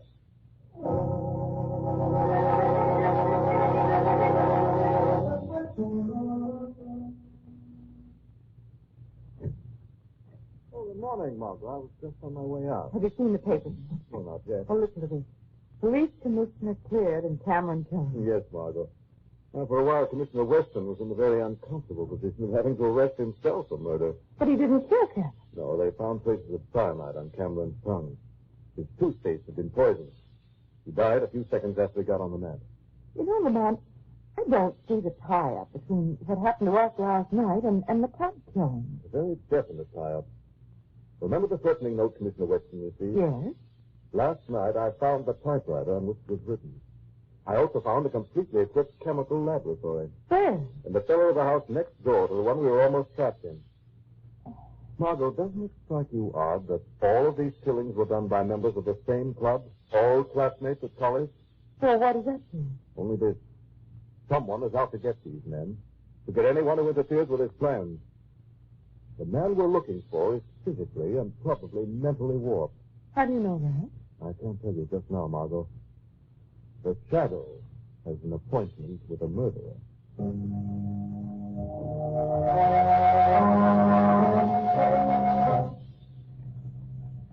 That's fine, Joe. Now, massage my neck a little to the left, eh? That's the spot. Only not quite so hard. Sorry, Mr. Drake. That better? Yeah, that's fine. Hey, you've got a bit much steam on, Joe. Right? Yes, I feel a little dizzy. I think I've had enough of the cabinet today. Oh, no, you haven't. Not half enough. Why, what are you talking about? I've been waiting a long time to get you into this steam box. Hey, what kind of a joke is this?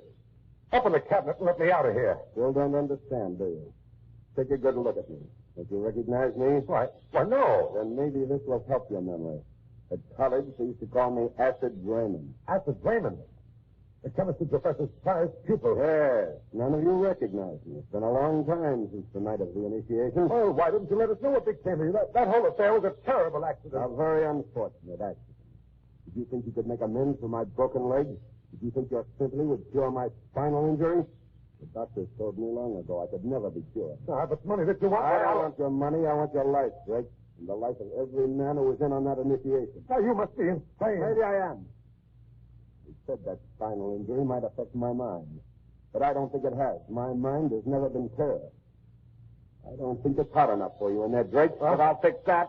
Joe, listen to me, Why do you think I took this job? Not for the glory of rubbing your thick hides? No. And every member of this club who was in on that initiation will pay with his life. Only you won't go the way the others will. You were the ringleader of the hazing. I've got a special way to take care of you. You're crazy, Joe. You'll burn for this. I'll burn. That's a good one. You'll burn, Drake. You'll roast alive in that steam box. Oh, no, he won't. That's his Raymond. Who's that? The steam. It went off by itself. No, it didn't, Raymond. The shadow turned it off. Oh, thank heaven. Somebody's come. Mr. Faraday, Mr. Drake, leave this room. I'll deal with that, Raymond. You won't get out of this room alive. Quickly, Mr. Drake. Out that door. Now, Joe Raymond. Who are you? The shadow. Shadow? What do you want with me? Confession of your crime. You can't prove anything. Nobody can. They did the killing. You can't get away from that. You convicted yourself, Joe Raymond. Confess that you injected those club members with a powerful drug while they were in the steam cabinet. A drug that gave them birth to terrific physical energy and caused them to commit murder. Yes, I did. I did it. Killing them off was too easy. I wanted to pit one against the other, have them murder each other, kill their wives, everything they loved. At school, I majored in chemistry. I made good use of that knowledge.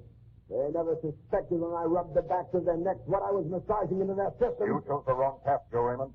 You tried to wipe out the accidental wrong that was done to you with crime, but you can't get away with it. Oh, yes, I can. Because you won't live to tell any tale, Shadow. There, Shadow. I've locked you in. I'm going to open all the steam valves, Shadow. The heat will take the skin right off your body.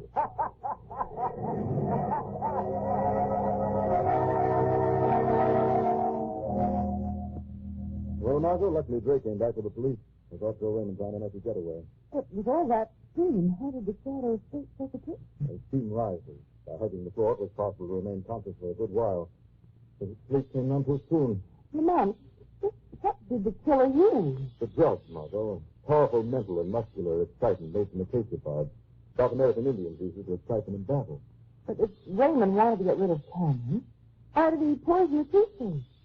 Why didn't he just let the drug take its natural effect on Commissioner Webster and let him kill Cannon during the wrestling match? He wasn't taking any chances.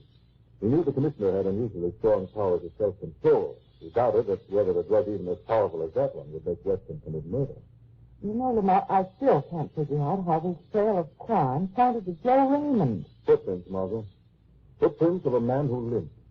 I found them outside that window last night. There were similar prints around the back of the adjoining house. Oh, I see. He used the house next door as a trap. Yes. Belonged to a friend of his who was away. Raymond had the keys. He's become the homicidal maniac, Margot. He became...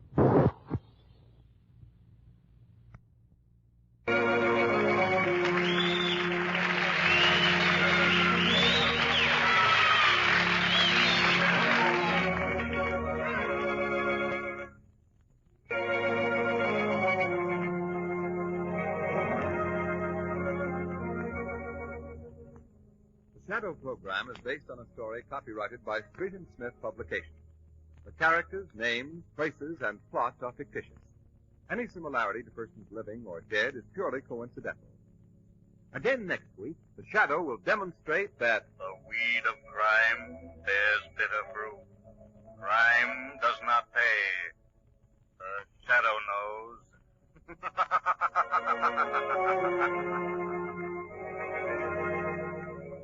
Next week, same time, same station, your friendly blue coal dealer brings you another strange and thrilling adventure in the Shadow's daring battle against the forces of evil.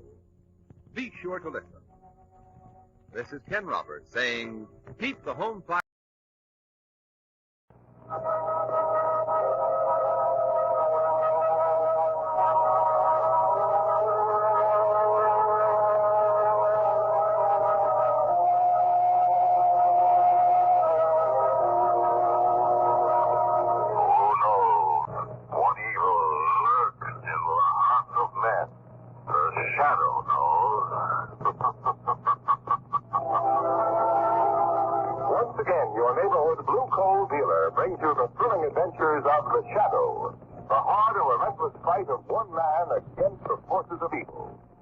These dramatizations are designed to demonstrate forcibly to old and young alike that crime does not pay. The shells from the sinking Jap gunboat were blasting the water nearer and nearer the American submarine that had just rammed her. A few seconds more, and the Jap gunners would have the range. Commander Howard Gilmore, rushing to follow his men down the hatch, was cut down by Jap machine gun bullets. Badly wounded, he knew the time needed to rescue him might mean the loss of his ship. Without a moment's hesitation, he ordered, "Take her down." And down she went. The submarine to safety, a gallant commander to his death. Keep that picture in your mind, friends. And when you're asked to buy an extra $100 war bond now in the fourth war loan drive, buy it. Put every dollar not needed for absolute necessities into bonds now. Not just because they're sound, profitable investments, but because they'll bring victory sooner, bring more men home.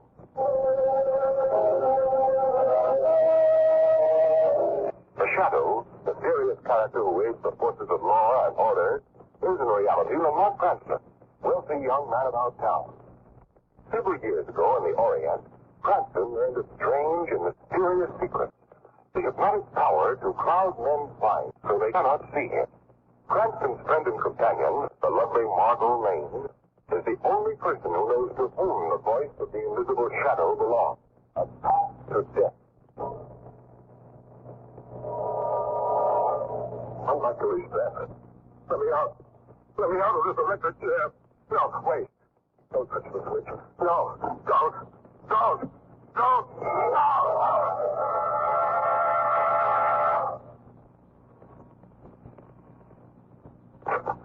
Yeah, hello. And right on time. Oh, it's the slaughter, Michael. No end. Come in. Thanks, Margot. There's me, please, and mothers-in-law can be kept waiting, but the cook, never. Besides, I'm hungry. Well, we'll eat in a minute. First, I want you to meet someone. Not into the living room. All right. Peter, here's the gentleman you've been so anxious to meet. Is this Mr. Cranston? Yes. Come on, you remember Alice Wentworth, don't you? Yes. Well, this is his son, Peter. Really? Well, hello, Peter. I knew your mother quite well before she moved south. She still talks a lot about you and Miss Lane. Oh, is that so? That's why I've been so anxious to meet you. What mother tells me, I've gathered you're quite something in the field of crime detection. Well, outside of being a headache to the police commissioner once in a while, Peter, I don't think you could call me more than an interested amateur. That isn't what the commissioner calls you. Good job, aren't you? Oh, thanks, Margaret.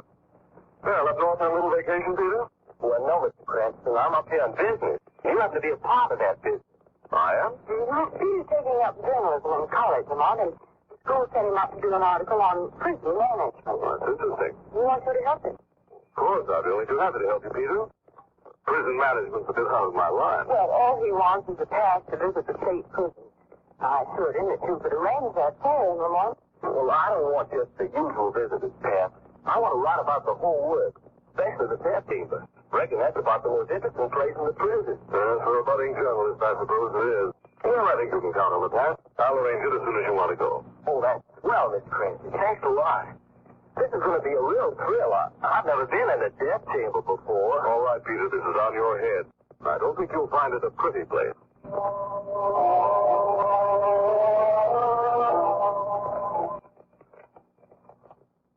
Oh, this is your first visit to the state prison, young man? Well, this is my first visit to any prison. I see, then it should be doubly interesting. Oh, it is. Say, when do we see the death chamber? I especially want to see that. You'll be in the death chamber soon enough. I guess I must seem pretty anxious to you. But you see, I'm studying journalism. Journalism? Did you say journalism? Yes, I'm preparing an article for the college paper. A student of journalism should know who I am. Take a good look at my face. Ever see me in the papers? No, I can't say that I have. Never mind, you're young. It was before your time. Well, I guess you've been working here in the prison a long time. Those drops on your sleeve. Each of those stripes have been sewed on for every 5 years I've served the state. 5 years? God, that's 5, 10, 52 to be exact. 52 years inside prison walls? Connor, doesn't it give you the willies to be on? I'm proud of my service. I only wish I could serve again as I have in the past. But I should say, hold on. Just a minute now. Oh, what's this? Step in, please. So it's dark in here. Yes, this is the death chamber. What? The death chamber? Switch on the light. There we are. There's nothing to be afraid of. No, of course not. Excuse me. Now, here's the room you've been so anxious to see. The last sight on your trip. It's kind of spooky in here. Spooky? Why, this is one of the best kept rooms in the institution. And that's electric chair over there? Yes, it's not quite as sinister looking as you expected, I suppose. That depends on the way you look at it. But I think of the men that have died in that shell. Why, my dear boy, death is nothing. Nothing. The most majestic experience of life. Nothing has greater nobility than death. Yeah, I suppose so. Hey, it's getting warm in here. I guess we better be going, huh? Going? Why, I haven't told you anything about the death chamber yet. Oh, I know. You see that door over there? Well, the pre-execution cells are just beyond. There are 10 men in there now waiting to sit in the seat of the fallen. Seat of the electric chair, of course. When they're brought in, the executioner will stand here at this panel, his hand on the switch. The men are strapped in. The warden gives the signal. The switch is thrown in like this. Oh, don't be alarmed. The chair is quite harmless until those wires are plugged in. And they're the electrodes that carry the power through from the powerhouse. Oh, that's very interesting. Now, I guess I got more material than I need for mine. But you wouldn't go without sitting in the chair. What would I want to do a thing like that for? Why, every visitor sits in the chair. It's something to tell your friends. Come, sit down. If you don't mind, I'd rather know. This is an experience you'll never forget.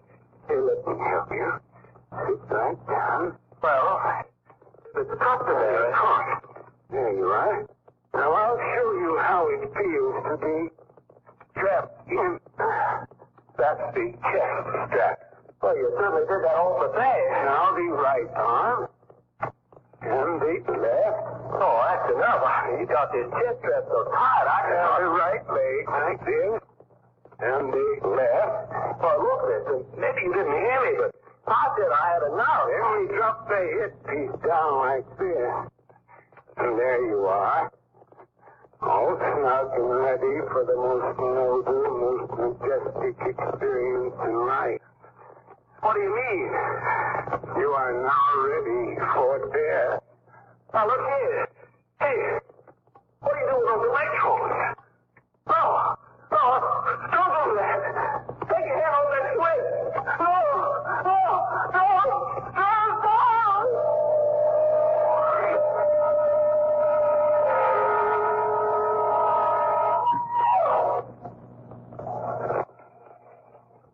Don't you see, Commissioner? No, I don't. Just a minute, Cranston. Hold it. Hello? Yes, Commissioner Weston. Who? Oh, yes, Nancy. How'd you make out? That's so. Well, that's just what I thought. I just banked the medical examiner report back here. There you are, Cranston. You're barking in your beard. That was Clancy. Down at the medical examiner's office now. Medical examiner got Peter Wentworth's body? Yeah, I had it picked up this morning. There's not a mark or a burn on it. No evidence whatever of violent death. Does he know the cause? He suspects heart failure, ready to release the body for burial. Without performing an autopsy? You going to let him do that? Oh, look, Cranston, I got to have a little more than your suspicions before I can put the state to the expense of an autopsy. See? All come in, Cardona. Thanks, Chief. How'd you make out? See the warden? Yeah, I noticed around the prison a bit everybody was very cooperative. But when I hinted that the Whitcliffe kid might have been given a skid, why, they just showed me a lot of teeth. See, Cranston, you're the only one that suspects foul play in this case. Talk to the warden, Cardona? Yeah. He was the one that laughed the loudest when I asked him if the kid might have gotten a nut. Then I talked with a guy named Ardice. Who's Ardice? Oh, he was the last to see young Wentworth alive. He's an old codger, been in the prison long enough to be part of the foundation. They just bedded him down on account of he's too old to work anymore. So I had to troop out to his home. Where does he live? Far out on the coast as he could get. His shack is perched down on a rock ledge like somebody had dared to build it to see if he could balance his way up. Yes, never mind about that. Just tell us what Ardice had to say about young Wentworth. Well, he says the death house is no place for people with bum hearts. Well, Cranston, I guess you ought to be satisfied by now. You have the word of it. I'm not satisfied. Now, look here. I'm thankful to you for what you've done, but I intend to do a little more digging before I'm satisfied. Oh, Miss Lane. Well, come on in. Make the party complete. How'd you make out, Margaret? Did you talk to Peter's mother? Yes, I just talked to her on the phone. What did she have to say? There will be no autopsy. What? He did have a heart attack. You don't say. What do you think of that, Cranston? He was rejected for the Air Corps and last month. Well, that settles it. Now let's go out and have a bite of lunch and pick up some... Who's this Lane? And I have very personal stake in this case. Peter Wentworth's mother's an old friend of Margot's family, and I gave the boy his pass to death. But hang it all, man, don't you see? I see only one thing. Peter Wentworth was murdered. Now, look, I want to straighten you out on one thing. If you think Peter Wentworth was electrocuted in that chair, I can wipe that idea out of your mind right this minute. How, Commissioner? Because there's no power flowing to the electric chair except during a legal execution. When a man is to be executed, the fuse has to be turned on in the main powerhouse. Then the electrodes are plugged in near the chair. In other words, the contact has to be made at both ends. Do you get that? Yes, we get that, Commissioner. Now, you get this. Did you know that a man died in that death chamber only a few weeks ago? Right. And under very similar circumstances? Well, that's news to me. Right, Commissioner. And it'll be news to you, too, when it's proven conclusively that Peter Wentworth was murdered.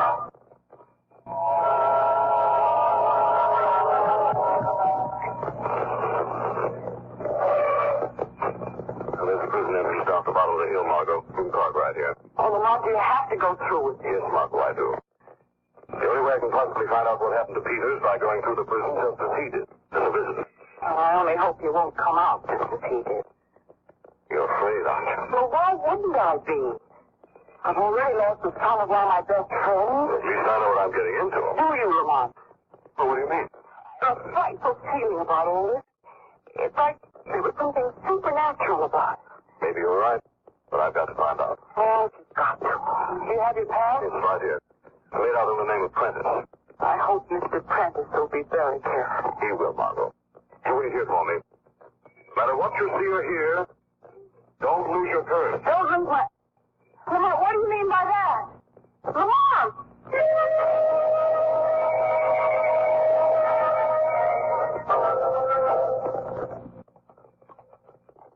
Oh, this is the death chamber. Yes, Mr. Prentice. Of course. Excuse me a moment.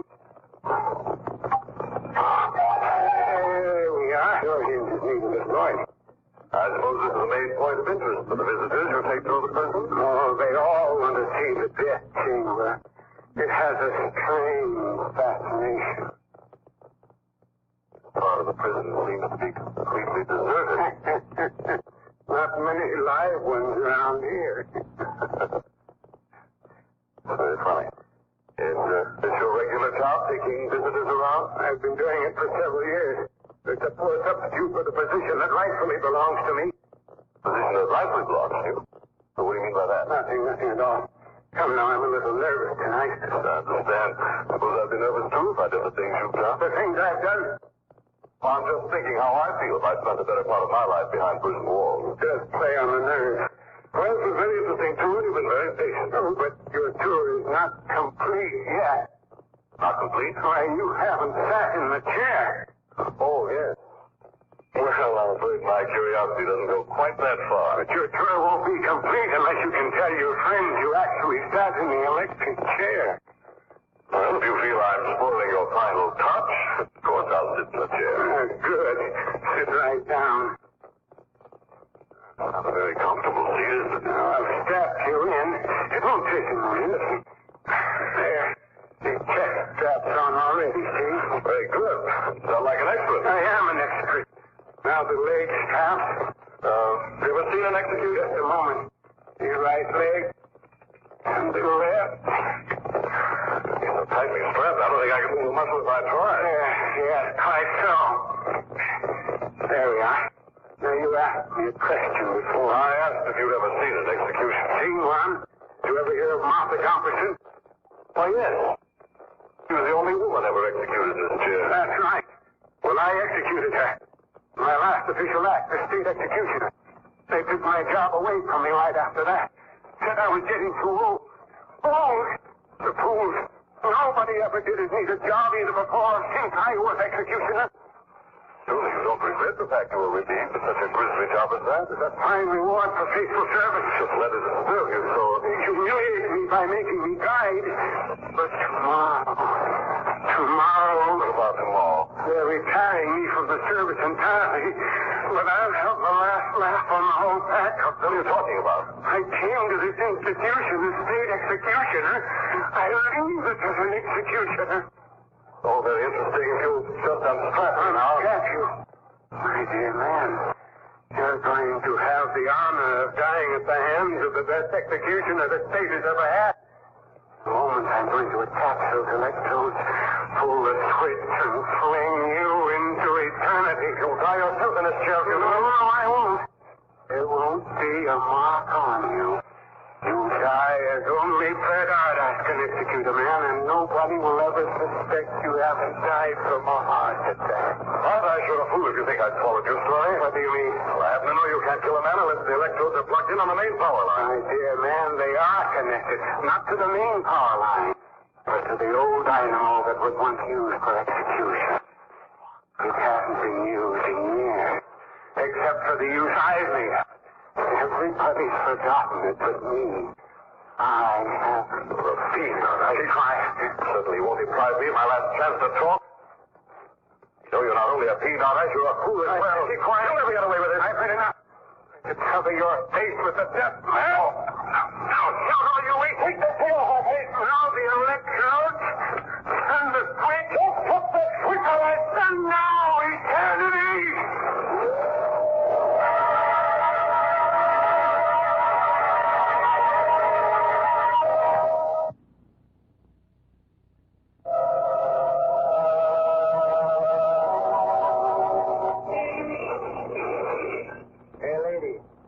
Do you expect to park here? I've slept an hour and a half on you now. Why, after I'm waiting for friends. Well, now that explains everything. Oh, it shows well, that's good. No, it don't explain anything, and I wouldn't go so far as to say it's good.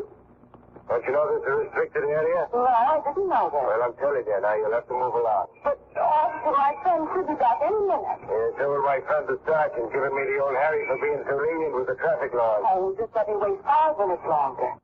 Well, where is this friend of yours? Well, he went to visit prison about an hour and a half ago. What's the matter, officer? The visitor, did you say? Yes. And he went into the prison about an hour and a half ago? Yes, that's right. Was he a good friend of yours? Was he? What do you mean by that? Well, if it's the same man I'm thinking about, you're going to have a long wait, I'm afraid. Why do you say that? Because, lady, that poor fellow just died in the death chamber.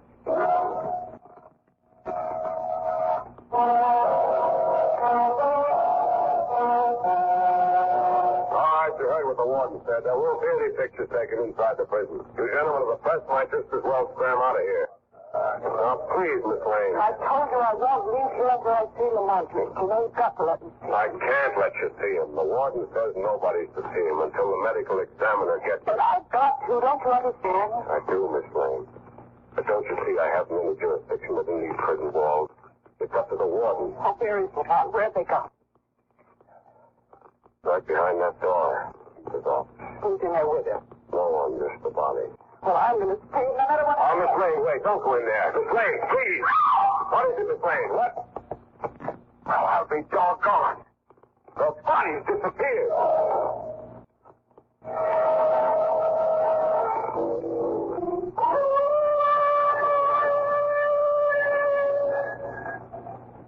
Hey, Mr. Argyle! Mr. Argyle! Hey, Mr. Argyle, you there? Oh, who's that? It's me, my friend again. You all right? Of course I'm all right. What are you yelling like that in the middle of the night for? We're worried about you. It's all right. That hound dog of yours been yelling most all night. What's unusual about that? Don't see any reason for you wearing yourself out climbing up this cliff. Well, it ain't right when a hound dog yells like that. Folks say it means somebody died. Somebody's dying all the time. Now get on back to your cabin. Leave people alone. You hear that? Enough to make a buddy's skin creep. You reckon he sees something? What makes you think he's seeing something? Because I thought I saw something myself a while ago while I was setting out my lobster traps for the night. What did you see? A man climbing the rocks along the shore. He was coming this way. Well, then I heard the doggy yell. That's your imagination. Now go on home, go to bed. Well, all right, Mr. Aldice. I'll get along. I need to find out you're all right. Oh, what a soul-filling night this is, anyway. Well, good night, Mr. Aldice. Good night. Rick, here, come on, into your kennel with you now. Go on, go on. Lie down now, lie down. Chicken-hearted old hound. Yowl like that every time I've executed somebody all through the years. And suppose he's yelling for the fool I sent to eternity tonight. He's afraid of death, just like a human. Just like the one I sent away a few hours ago. He didn't want to die. None of them want to die. But he's gone. And once again I wielded the power to take life. But not the power to give it, Arthur. You don't have that power. What was that? Who said that? Who's out there? You back again, Mark? No, Arthur. Mark is well down the cliff by this time. We're alone. Just the two of us. Who are you? Where are you? I'm right here in the room with you. That's a lie. I know where you are. You're hiding in this... Huh? You see, I'm not in the closet. I'm beside you. Very close to you, aren't I? Who are you? What do you want? You, aren't I? Your crimes have caught up with you. I've come for you. Go away. Don't come near me. Why do you cower in the corner like that? Surely you're not afraid of death? Yes. One who has the power to take life should not be afraid to die himself. Get out. Get out, I say. Get out before I kill you. You hear? Get out, get out. See, Ardice, it's useless. You can't kill what you can't see. Might as well put that knife away. What have you come here for? To end your criminal career, to bring you to justice. I committed no crime. I'll admit you did your job with fiendish cleverness, but you'll not escape. The police are on the way here now. I can't prove anything. Nobody knows what happened in the death chamber. You're wrong, Ardice. I know what happened. Your victim sat in the chair just as you're sitting in that armchair now. You buckled the straps around them until they were held even more tightly than I hold you now. You touched me. You're not just a voice. What are you? Who are you? You're at the end of your rope, Ardice. Your only hope is to confess and clear your soul. I'll admit nothing. Yes, you will. I'm going to make you confess. Make me confess? How can you do that? Look, Ardice. This corner of the room, right over here. That's it. Keep your eyes right where they are. Now I'm going to show you somebody who you met only a few hours ago. Someone over whom you exercised your power of death. A man who would kill in cold blood. Look, Ardice, what do you see? You recognize me now? No, it can't be. You're dead. You're dead. Then face, Ardice. You're dead. Go away, go away. Who killed me? Who killed me a few hours ago? Who killed Peter Wentworth? I don't know. Leave me alone. Unface, Ardice. No, I won't go away. Unface. No. Unface. All right. I did it. I killed him. But I'll never be taken alive. They'll never execute him. All right.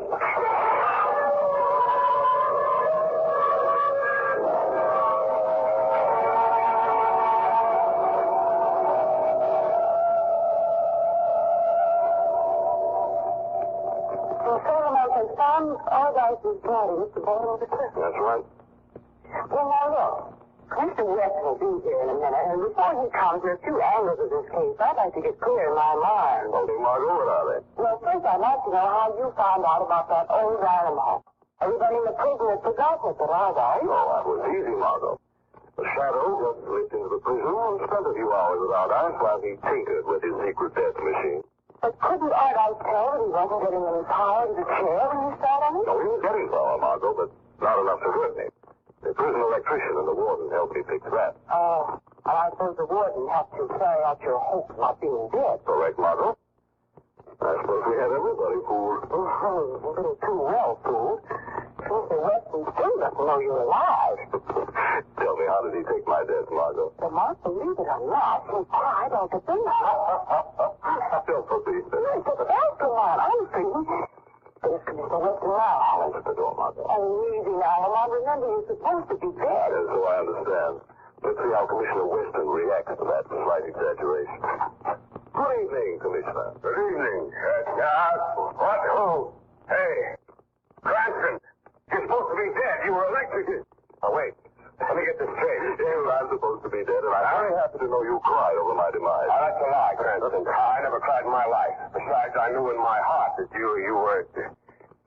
Say, how did you come back to life? I mean, we know what you mean. Now, come on in and shake hands with a real live corpse.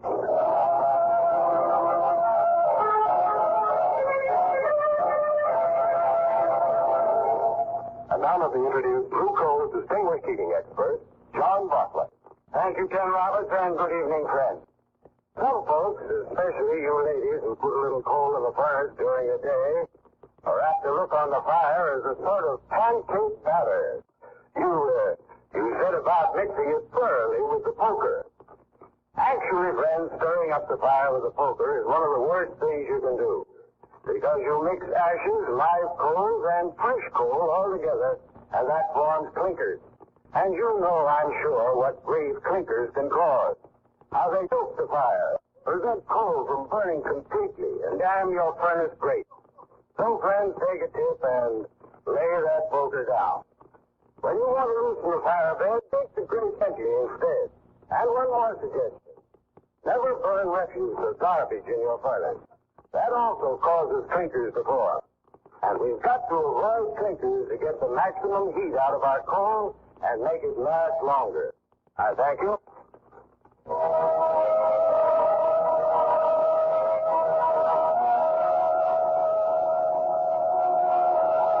Shadow program is based on a story copyrighted by Street and Smith Publications. The characters, names, places, and plots are fictitious. Any similarity to persons living or dead is purely coincidental. Again next week, the Shadow will demonstrate that the weed of crime bears bitter fruit. Crime does not pay. The Shadow knows.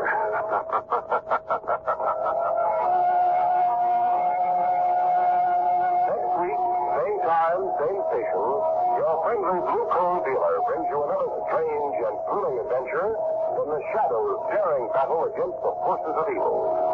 Be sure to listen. This is Ken Roberts saying, keep the home fires burning with Blue Coal. This story produced by the B&W Coal Company, distributors of Blue Coal. This is Mutual.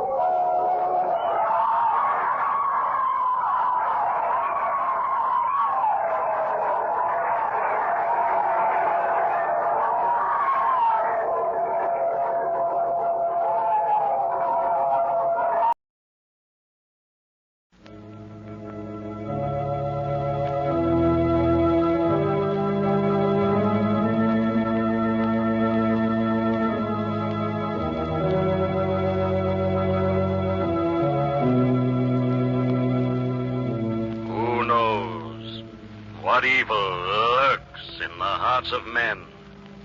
The Shadow knows.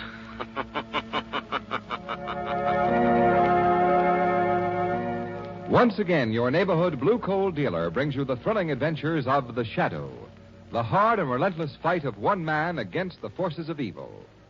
These dramatizations are designed to demonstrate forcibly to old and young alike that crime does not pay. Friends, the war increased the demand for anthracite coal to an all-time peak overnight. Huge new emergency demand sprang up suddenly on all sides. For example, when coke was diverted from heating homes to making steel vital for all our weapons, from battleships to blockbusters, homes cut off from coke had to have anthracite. A city twice the size of Buffalo might have frozen if anthracite hadn't been quickly supplied. Yes, 300,000 homes needed anthracite and got it. And this tremendous emergency heating job is just one of 5 big, extra wartime heating jobs anthracite has taken over since Pearl Harbor. These increased demands explain the restriction limiting you to 87.5% of last year's coal, friends. And of this you can be sure. By getting along with less anthracite, you're helping bring victory sooner.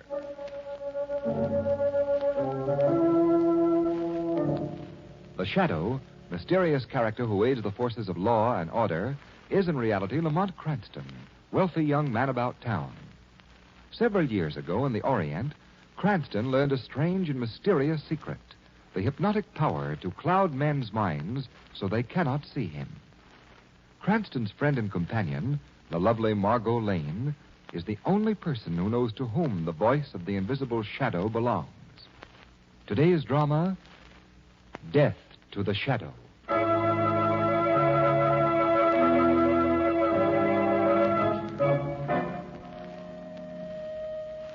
Well, Professor Petro, your new television apparatus doesn't seem to be living up to your boasts. In fact, it doesn't seem to be working at all. But one moment, Mr. Crane. A little difficulty. There. It is fixed. Now, what shall my television machine show to you? You really mean that with this radio device you can tune in on some place in the city and show it to me on that little screen? Any place. Inside buildings, inside locked rooms, down in the subway. Wherever there is even a tiny bit of light, my new television rays will go. Name the place, Mr. Crane. All right. You know the Gordon Trust Company building? But, yes, a few blocks from here. Dan Gordon is an old pal of mine. Let's peek into his office. Very well. I turn the dial. So. Now this dial. So. And on the screen. By George, it is the Gordon building. The office. Which is it? The 5th floor, those big windows. So. Adjust this dial. Why, it's as if we were sailing right up to the window. And now we see inside the office. I'll say we do. There's Dan Gordon at his desk, talking to his confidential secretary. Now you shall hear them speak. Listen. Got all the bonds there, Wilson? Yes, Mr. Gordon. And let's get them in the safe fast. They're worth $500,000 and good as cash. $500,000? Should I put them in the safe? I wish you would.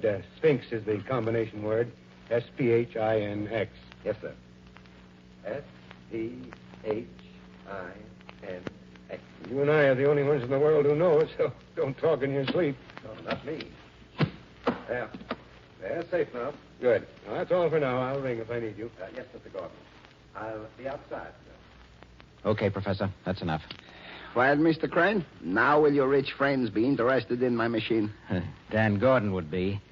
But I'd like to see the machine work some more, Professor Petro. As you wish.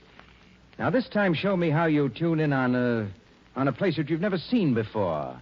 I'll just pick one from the phone book. All places are the same to my machine.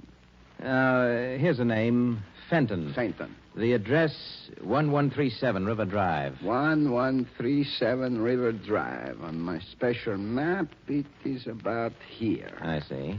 I turn this dial to the distance marked. So.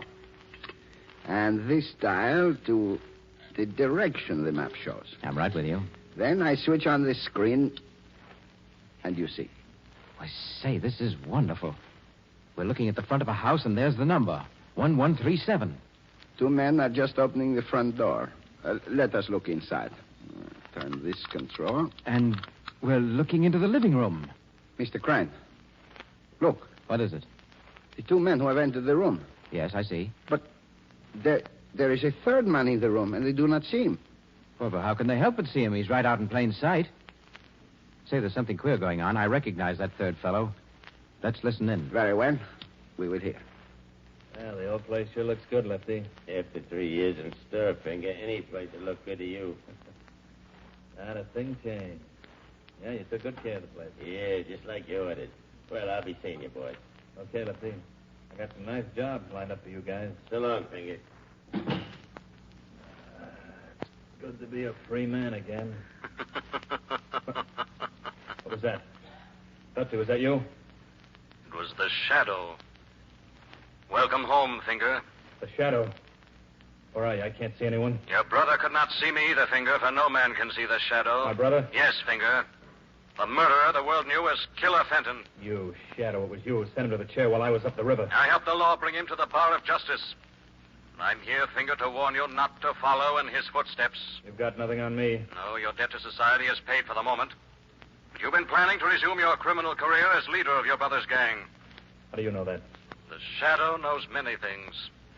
So follow the path of law, Finger, or suffer the consequences. You can't scare me, Shadow. I'm going to get you, do you hear? I'm going to get you and revenge my brother. Shadow, where are you? He's gone. All right, Professor. Shut the machine off. But I do not understand. This Shadow, the other could not see him, yet on the screen he was... That's it. Fenton must have been hypnotized. That's why he couldn't see the Shadow. But you can't hypnotize a machine. What do you say, Mr. Crane? Forget it, Professor. Let's talk about this invention of yours. Ah, then you are satisfied. Your rich friends, Mr. Gordon, Mr. Jennings, Mr. Dexter, they will back me, no? I'm afraid you're making a mistake. Gordon, Jennings, and Dexter are no friends of mine. Not your friends, but... In fact, I hate them. They ruined me once, and I'll never rest until I get revenge. But, Mr. Crane, you make the joke, no? Yes, Professor, I make the joke. Very funny joke, but only I will laugh. I don't understand. Why, you poor fool, you don't see the possibilities of your machine. Why, already your little gadget has not only shown me how to put my hands on a cool $500,000, but it's actually told me the true identity of the Shadow. A secret of fabulous value to the underworld. You mean you would use my instrument for criminal purposes? How discerning of you, Professor. No, I won't allow it. You can't do it. You can't do it. Can't I, Professor? A gun? Yes, Professor. No! A gun.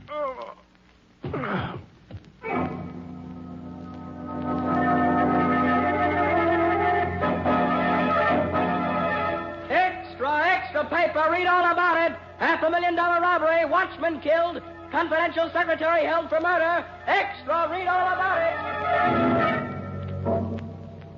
Cranston, I don't care a thing about your hunches. The guy that knocked off the watchman was the old gent's secretary, this Wilson guy, and that's all there is to it. But, Commissioner, I know Arthur Wilson didn't do it. I've known that family for years. I went to school with Arthur's sister. Very nice, Miss Lane. That'll be Exhibit A for the defense. All right, Commissioner, but don't say I didn't warn you. Warn me? Yes, Commissioner. Don't look surprised when Wilson is proven innocent. Now, Cranston, if you got any ideas about snooping in this case, forget it. You're a nice guy, Cranston, for some of these screwy mysteries. But this is an open and shut case. Yes, Commissioner, just as you say. Cranston, I want you to promise you'll keep your nose out of this. Yes, Commissioner. But Lamont. I promise, Commissioner. But Lamont. Well, Commissioner, we have to be getting along. Come on, Margot. But Lamont. Goodbye, Commissioner. Goodbye. Oh, Lamont. You know Arthur Wilson is as innocent as I am. Of course, Margot. Well, then why did you make that silly promise to Commissioner Weston? Oh, I don't know, Margot. But you didn't hear the Shadow promise anything, did you?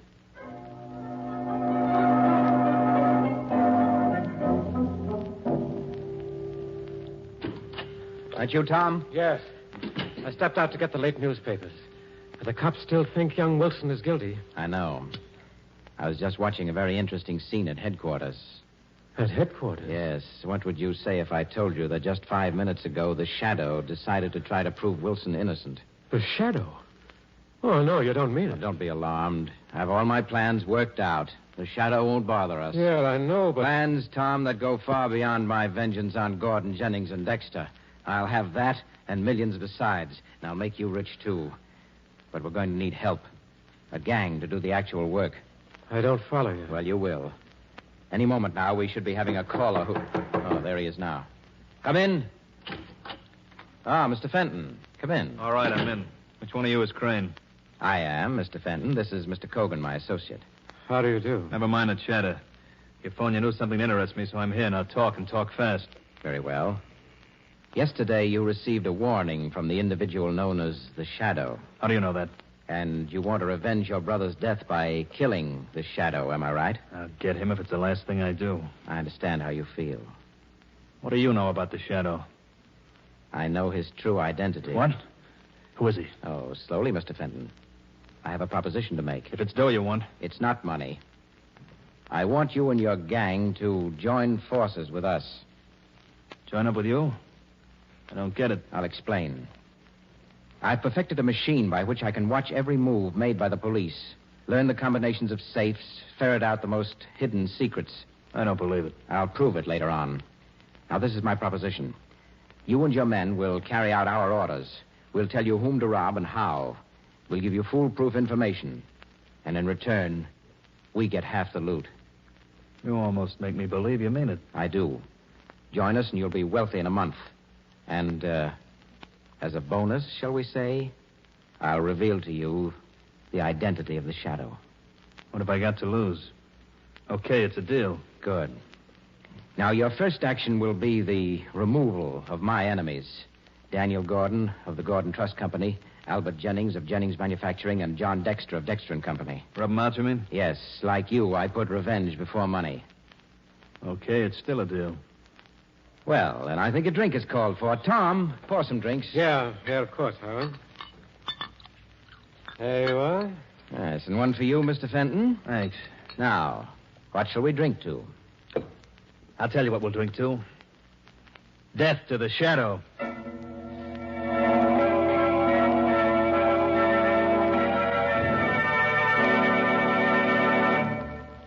Whatever inconvenience the wartime coal situation has caused, give it credit, folks.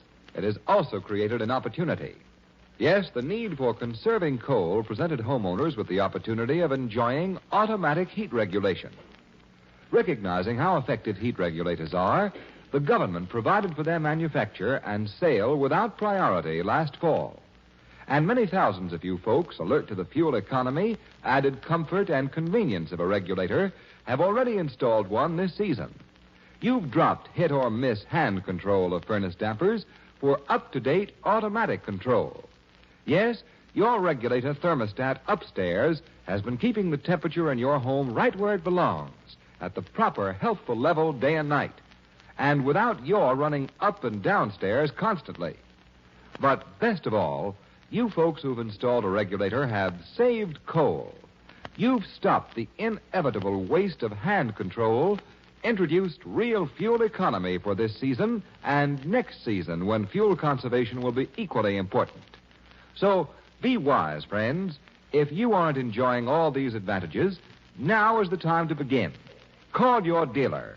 Order your automatic heat regulator tomorrow. And now, back to the shadow.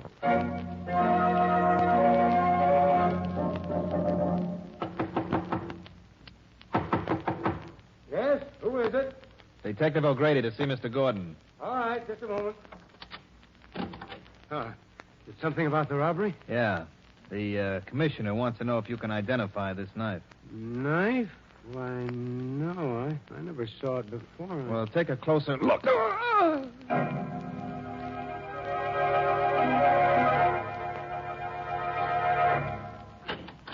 Yes, what is it? Package for you, Mr. Jennings.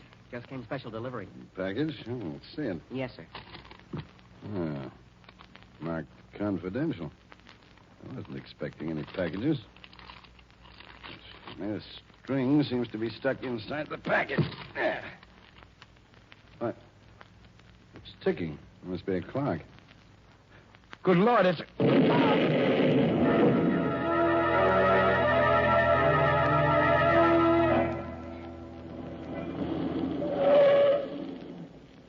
Well, here you are, Mr. Dexter. Thanks, John. I'm glad to be home. Been a bad day. Reading about the deaths of poor Gordon and Jennings. Now, Mr. Dexter, look out. Hey, what's that the car matter? across the street. A man with a machine gun. He's gonna...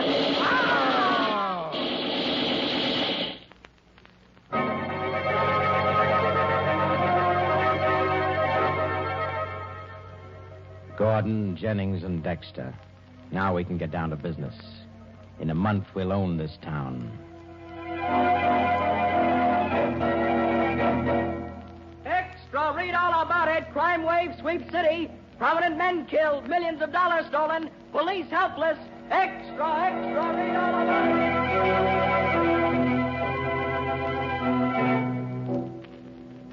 Lamont, you mean the police haven't any clues? They haven't any idea who's committing these crimes? I'm afraid that's about the size of it, Margot. And you haven't learned anything either? I'm afraid I failed as utterly as the police. Margot, it's as though some superhuman gang were at work in this city. They not only fail to leave clues, they also seem to have advance information on every move the police are going to make. Oh, no wonder they've been so successful. Yes, that's not all. There could be spies inside the police department. But the gang even knows in advance what I'm going to do. Oh, Lamont, you're joking. No, I'm not. Yesterday, I made a secret appointment with a petty crook who wanted to sell me some information. Before I ever saw him, he was murdered. Oh, how horrible. A dozen other similar incidents have happened. I'm checkmated at every turn. Why, it's as if they were able to watch everything you do. What? I said it's as if they were able to watch everything you do. Yes, I know. You just reminded me of something. What, Lamont? Seems impossible, and yet... Margot, some time ago, there was a foreign scientist, a Professor Petro, who tried to get me interested in a remarkable television machine he claimed he'd invented. Television? I wonder whatever became of him and his invention. Oh, do you think... I think it's something I ought to check on. I have something else to do first. You see, Margot, at 10 o'clock, I have an appointment at apartment 9D, the Riverdale Arms. Someone there who claims to know the leader of the gang. Oh, that's wonderful, Lamont. It's only 8 now. You mind if I turned out the light, took a little nap in this chair? Why... I know. Of course not. Oh, that's fine. There. Margot, listen, we've got to speak in whispers. I thought you were up to something, Lamont. I have an idea I want to test. I am going to the Riverdale apartments. I keep a room there for business purposes. Then your appointment. I made that up. Perhaps someone will meet me there after all. I'm going to slip out the back way. What do you want me to do? Stay here till I get back and leave the lights off. Yes, of course. Good girl. Oh, wake me at 9:30, will you, Margot? Yes, of course, Lamont.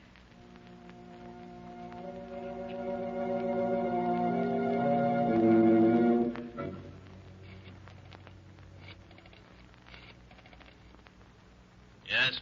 This is Crane. Send Lefty to the Riverdale Apartments, number 9D. A man who knows something lives there. Have Lefty eliminate him. Rub him out. Right. Then go to the apartment of Miss Margot Lane. The address is in the phone book. Margot Lane. What's the job there? Bring her here. Bring along a man you'll find asleep in the living room, too. But be sure to knock him out before he can wake up. And bind them both tightly. There must be no slip-up. Don't worry, there won't be. But listen, Crane. What? It's time you spilled the dope in the shadow. I'm beginning to think you're bluffing. I'm just as anxious to be rid of the shadow as you are. He's becoming dangerous. But before the night is over, you'll have the pleasure of personally delivering him to the morgue.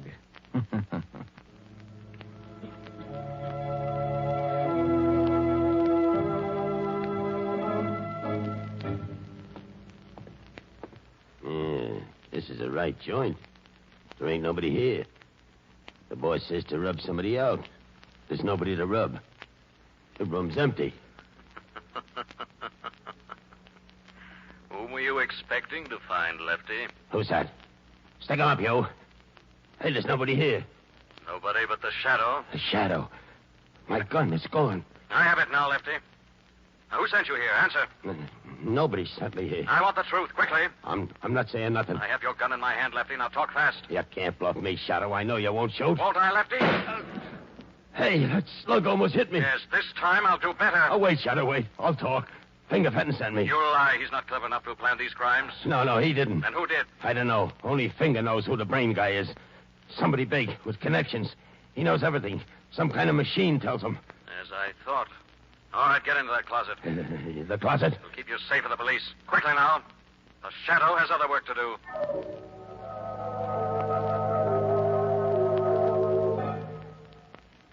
Crane, I'm getting tired of this runaround. Now it's time you talked. Who is the shadow? You'll know very soon, Fenton. I'm beginning to wonder. You slipped me 2 bum stairs tonight.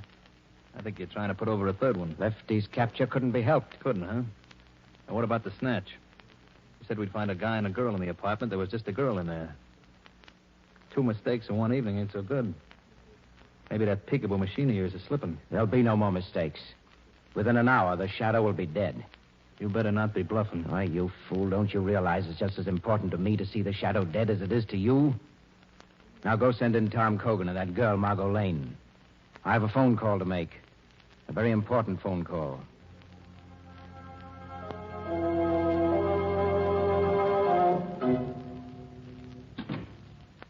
Margot? Margot, where are you? Margot? She's not here. The apartment's empty. The rug crumpled. The lamp knocked over. There's been signs of a struggle. Telephone. Hello? I see you've discovered Miss Lane is missing. Who's this calling? That hardly matters, does it? I just want to tell you that if you hope to see Margot Lane alive, you'll obey very carefully the orders I'm about to give you. Trying to make me believe you kidnapped her? You doubt it? No, I believe you. All right, what do you want me to do? As soon as you hang up the telephone, walk straight out of the building and get into your car, which is parked at the curb. Go on. Drive by the most direct route to where Highway 19 crosses the city limits. Then park beneath a streetlight there and wait. Park and wait. Then what? Presently, 4 men will pull up beside you in another car.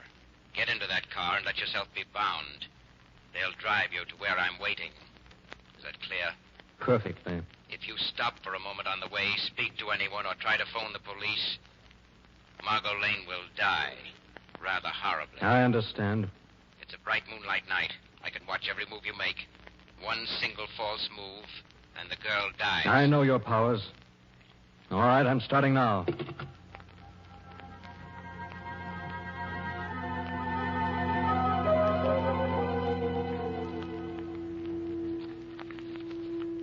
Ah, he's coming. He's almost reached the point where our boys are to pick him up. I wish I knew if you were lying. Well, this time I'll let you look for yourself. You see this small screen here in front of me? What does it show? It's a car. A guy driving it. He's wearing a soft, dark hat.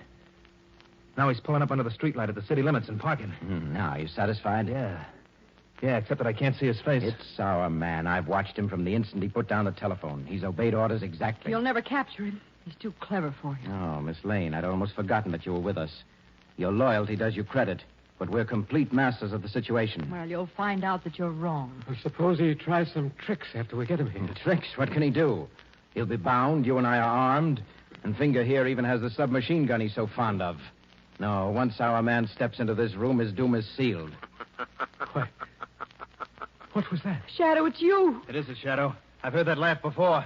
He's in this room. He can't be. He's still waiting in his car for our men. I can see him plainly. Perhaps the Shadow can be in two places at once.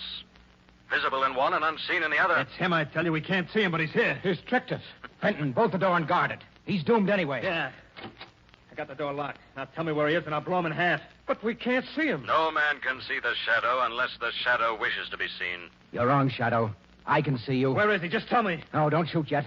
I want to find out how much the police may know about us. But cover the space just 1 foot to the left of the mantel. That's where he's standing. You're very clever, Crane. I suppose you've now focused this television machine so that it shows you this room. Exactly. And on the screen, you're perfectly visible. Make a move, Shadow, and you die. I told you I'd get you, Shadow, for sending my brother to the chair. In a minute, you'll be saying hello to him. Shadow, be careful. You're all so sure of yourselves. Why don't you go ahead and shoot? I'm gonna. We're wasting too much time. Crane, I'm gonna let him have Of course, the police at the window might try to stop you. The police? Where? Quick, shoot! It's just a trick. Why, you dirty... Take that. You're dead now. You gotta be. Quick, feel around on the floor for his body. He must be dead, but I can't see him. The screen doesn't show him anymore. Because I'm directly behind you now, and it's time for me to disable that machine, I think. No, stop him! I'll get him. He's not gonna get away this time. I'll get him. We're gonna kill him. You shot me. I'll take that machine gun, Fenton. What? You've killed Crane, your partner in crime, not the Shadow. You wanted to follow in the footsteps of your brother. And as soon as the law has judged you, you're going to. Straight to the chair.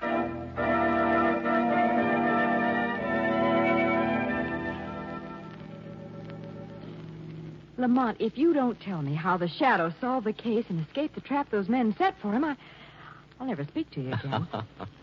Well, it was really you who solved the case, Margot. I did. Of course. If you hadn't said that it was as if someone was watching every move I made, I'd never have remembered Professor Petro and the television machine he once made such great claims for. Oh, and then when you slipped out of my apartment in the dark. And I was trying a little experiment which proved to me I was being watched. Then I knew some form of television had made all the recent crimes possible. But after Crane phoned you at my apartment, he was watching you on the television screen every second. How was it possible to trick him then? He wasn't watching me. He was watching a decoy. When you're being spied on, it's good strategy to have a double. A double? Before I returned to your apartment, I arranged with Commissioner Weston to have a detective who strongly resembles me stationed in the dark entranceway to your building. Oh, and when you left the building? It was my double Crane saw, not me. I stopped just an instant there in the dark hallway and whispered instructions to him. Oh, I see. My double got in the car and drove off.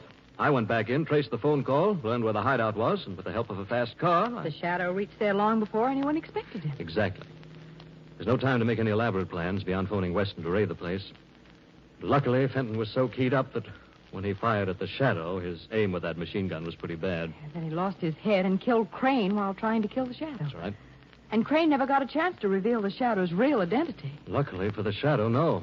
So it was easy when the police got there for the Shadow to slip out unseen and for Lamont Cranston to come puffing in a minute later to be twitted by Commissioner Weston. Oh, poor Commissioner Weston. Lamont, you know what he said when you arrived? No, Margot, what? He said that's just like Lamont. Always late when there's any excitement.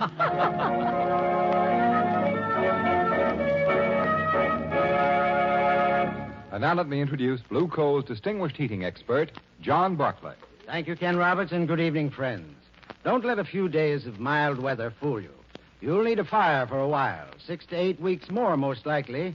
So, folks, in order to continue efficient firing right down to the last, give your furnace a cleaning now. And here's what I mean. Get the fly ash off the heating surfaces where it's been accumulating all season. That's the main thing. You know, fly ash gradually coats the heating surfaces and hampers them in carrying heat upstairs because it insulates them. Yes, even better than asbestos would. So get rid of all fly ash. It's the simplest thing in the world to do. Don't disturb the fire. Just open the clean-out door.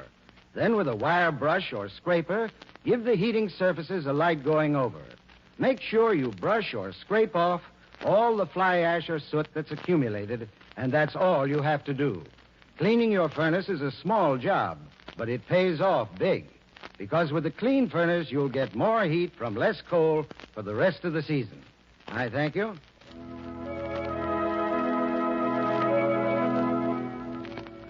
The Shadow program is based on a story copyrighted by Street and Smith Publications. The characters, names, places, and plot are fictitious. Any similarity to persons living or dead is purely coincidental. Again next week, The Shadow will demonstrate that The weed of crime bears bitter fruit. Crime does not pay. The Shadow knows.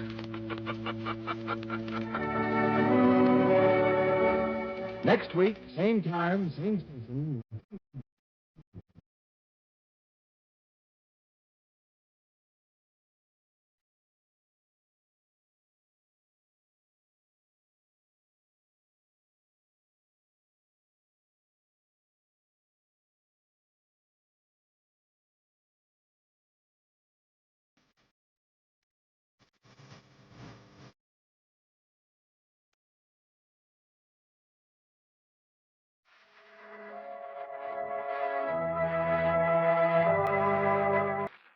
That's right, friends. Wood, cordwood, was an important peacetime fuel. But suddenly it disappeared. All over rural America, wood piles vanished. The cutters were off to war or to work in war plants in the city. 544,000 homes faced bitter cold weather without fuel unless anthracite was immediately supplied. But you can bet it was supplied, friends. And not just to meet this missing wood emergency, but to meet other wartime demands, too. To fill Uncle Sam's huge new military coal bin. To replace oil shipped to Africa. And Coke now making steel in Pittsburgh mills. True, to meet these tremendously increased demands, you have been limited to 87.5% of last year's coal. But knowing how vital the coal thus made available is to victory, we know you are accepting this war limitation cheerfully.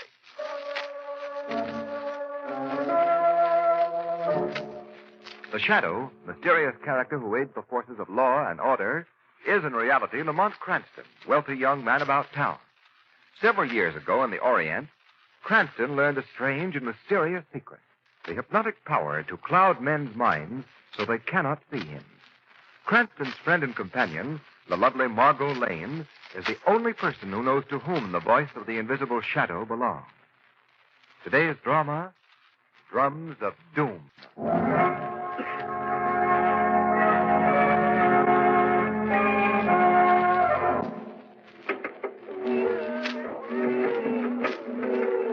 Lamont, have you ever seen such dancing? She's wonderful. Unbelievable, Margot. She's all over the stage at once. Oh, her tom-tom's giving the shivers. The most amazing bit of interpretive dancing I've ever seen. A high spot in Louise Rinaldo's career, all right. This is the Macumba number, isn't it, Lamont? Yes, based on a native sacrificial dance of Haiti. According to the program, no white man's ever seen it before. Look, Lamont. She's actually frozen in the middle of the stage, staring up as though she were hypnotized. Heavens! Something's wrong, Lamont. The curtain's coming down. Yes, I wonder what it... Oh, Lamont, what could have happened? Ladies and gentlemen, I regret to announce that due to a sudden indisposition, Miss Ronaldo will be unable to continue her performance. Oh, what a pity.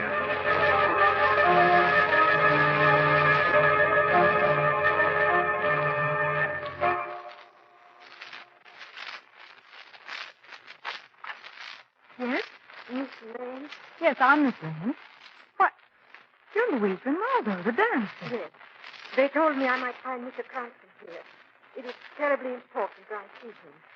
Oh, well, I'm expecting him shortly. Won't you come in? Thank you. Why, that was a brilliant performance you gave last night. I hope your sudden illness was nothing serious. Illness? There's that unfortunate interruption in your performance last night. Oh, yes. Yes, it was most unfortunate. In the midst of life, there is always death. What? It is nothing. An old proverb. Oh, that's probably Mr. Cranston now. Excuse. Will you excuse me? Of course, Miss Lane. Hello, Margot. Lamont, Louise Rinaldo, the dancer's here to see you. She wants me? Yes, and she seems terribly frightened about something. Well, let's go and find out what this is all about. Hello, Miss Rinaldo. Miss Lane tells me you wanted to see me. Oh, yes, Mr. Cranston. It is very important. Could I speak to you alone? You can speak freely in front of Miss Lane. Oh, very well. I wanted to show you this.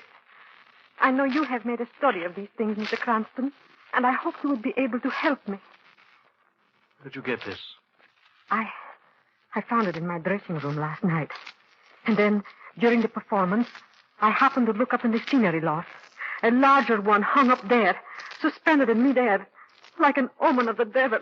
And that's when I screamed. Oh, Mr. Cranston, you've got to help me. I'm in terrible danger. Why, it's just a piece of black satin cut out in the shape of a little hand. Do you have a scissors, Margot? Wait, yes. Just a minute. Oh, Mr. Cranston, I don't know what to do. They are after me. Come now, Miss Rinaldo. You've got to pull yourself together. Oh, thanks, Margot. I will cut open this hand. Just as I thought. A bone and dust inside. I'm afraid I don't follow all this. What is this queer-looking black hand? Margot, it's a symbol of something that reaches into the heart of our most civilized places. In the black jungles of Haiti. Sounds menacing. It is. This little black hand is a voodoo. Voodoo? Yes, Margot, the black magic of Haiti. This little black hand is the calling card of the voodoo. Whoever receives it is marked for death.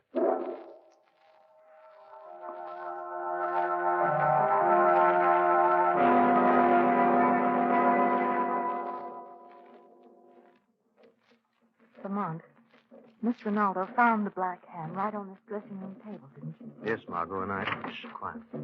Oh, I didn't know Mrs. Rinaldo had visitors. Well, she asked us to wait in her dressing room until the performance was over. I am sorry, Mrs. Rinaldo said. I come to get castanet for her next number. Sarah, have you been with Miss Rinaldo long? 6 months. I must go. Mrs. Rinaldo waits for castanet. Not very talkative, is she? See the look on her face, Margot, when she saw this little black hand? Yes, it was either fear or guilt. Margot, I think we'd better watch the rest of this show from the wings. Come on.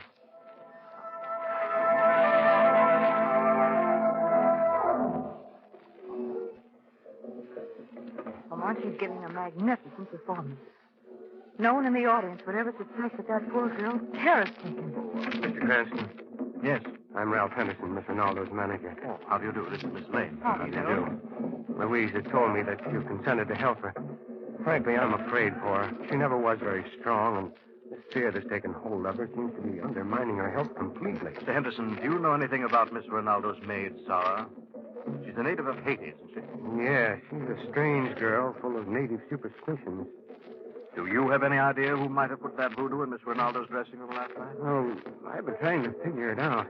You see, I know a bit about Haitian folklore myself. Perhaps Louise may have unwittingly antagonized the natives on her trip to Haiti. Well, the arm of the voodoo is long, Mr. Cranston. Zara? Well, she'd be the most likely suspect, but she seems so devoted to Louise. Good heavens, the sandbag's fallen. He's been hit. Get a doctor, quick. Was it Miss Rinaldo? I can't tell. There's so much confusion out there. Bill, ring down the curtain.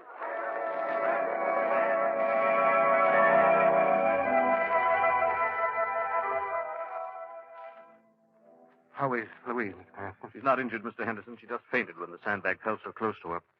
She's still unconscious. We'll need some water. Oh, Zara, get some water. Oh, yes, Mr. Henderson. That other dancing girl was killed, wasn't she, Lamont? Yes, it was a terrible death.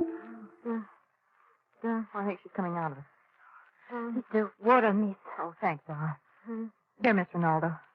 Try to swallow a little of this. There. That's fine. Drum. The drum. What is she talking about? Shh. I want to hear what she's saying. Grave. Tombstone. Bracelet. It is them. It is them. Papaluva. What are you gibbering about? Listen to the drum. A voice. It is zombie. A voice of walking dead. Zombie. Yes? It is zombie. Miss Ronaldo needs quiet. Do you mind taking Zara outside? Miss Ronaldo? Oh, all right. Zombie. Come on, Zara. Zombie. Zombie. I wanted to get them out of here, Margot. I think this may be a chance to find out some things we want to know. Lamont, she seems to be in a trance. Yes, I know. It'll help. What are you going to do? I'm going to try hypnotism. Louise Ronaldo, listen to me. You're going to tell me everything. Everything that has frightened you from the beginning. Yes, from the beginning. It began hiding. We were walking through the woods one day. Oh, Ralph, this Haitian countryside is beautiful. It has been fun exploring it, but it's getting dark, Louise. I think we ought to be starting back. Oh, Ralph, look over there. Those tombstones. Why, it is a native burial ground. Louise, come back here. Oh, Ralph, come and look at the exquisite trinkets on these graves. Don't touch them, Louise. Those ornaments are put on the graves by the natives to ward off evil spirits. The natives are very superstitious. And... Listen. Tom-toms in the hills. Oh, it is just a ceremonial dance, Ralph. Oh, look. Here's a curious-looking bracelet on this headstone here. Hey. Why, that must be centuries old. A relic of the old slave trading days. I want it. No, Louise. I'd stir up trouble with the natives. I don't care. I want it for my collection, and I'm going to take it. Louise, we'd better get out of here quick. There's someone watching us from behind that tombstone. All right. There is no one behind that tombstone, only under it. And he will never miss the bracelet. What was the beginning? From the moment I took that bracelet from the grave, I had no peace. I did not sleep. And always I hear the tombstones throbbing. It almost drives me mad. Finally, my husband suggests we cut our visit short and return to the States. Her husband. I didn't know she was married. Well, your husband? Yes, Ralph Henderson. Ralph Henderson. Why, that's her manager. Let her go on, Margot. The trip back was uneventful. The symptoms disappeared. I thought I was cured. After we got here, I began rehearsing for my recital. And then it started again. What started again? Visions in the night. I would wake and see a figure standing by my bed, pointing at me. And then the drums would begin. Oh! She's coming out of it. Quiet, Margot. Where am I? Oh, Mr. Cranston, Miss Lane. Telling us a very interesting story, Miss Ronaldo. What did I say? A good deal. Why were you keeping your marriage to Ralph Henderson a secret? Oh, did I tell you that? He thought it would interfere with my career if it were known.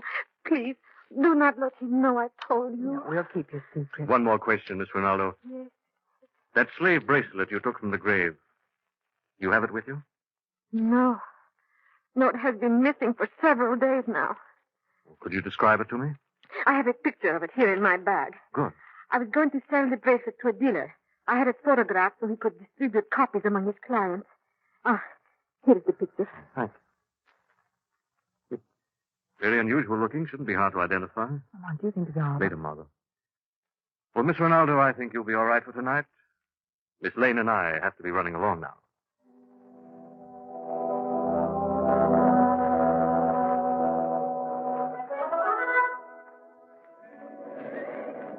Miss Lane, Mr. Cranston, I'm over here. Oh, there's Shreve's cab, Lamont. Hey, where have you two been?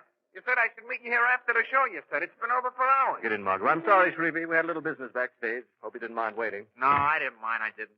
I had the meter running the whole time. You know, Lamont, I'd say that Dora is the most likely suspect. Maybe one of her ancestors was buried in that No, grave. Margot, I've got a hunch there's something more diabolic than that behind this case. You see, Margot, that sandbag didn't fall by accident. The rope holding it was cut.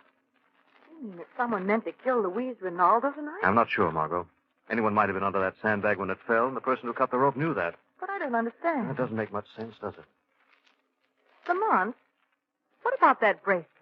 If we could find out who stole it. Margot, I've been thinking about that. Maybe we'll locate that bracelet through Doc Bronson.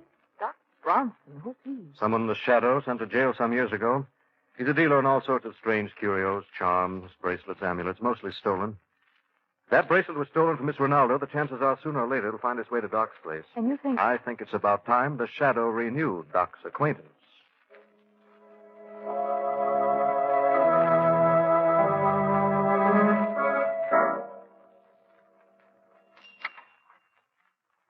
Yes. What can I do for you? Well, that's fine. There's no one here. I could have sworn I heard the door open. Who's that? You forgotten your old friend, Doc? That voice. It's the Shadow. So you do remember me. What do you want with me this time, Shadow? I ain't done nothing. Little black hand I've just thrown on the counter. Do you recognize it? No. I never saw it before. Haven't you, Doc? What about that bracelet you're fingering so nervously? Where did you get it? Oh, a friend gave it to me. That bracelet was stolen from Louise Rinaldo, the dancer. It's a collector's item worth a fortune. Worth even murder. I know what you're talking about. You're lying, Doc. I remember receiving stolen goods is one thing, murder is another. Murder? I ain't mixed up with no murder, Shadow. Where did you get that bracelet? All right, I'll tell you. Nobody's going to pin a murder rap on me.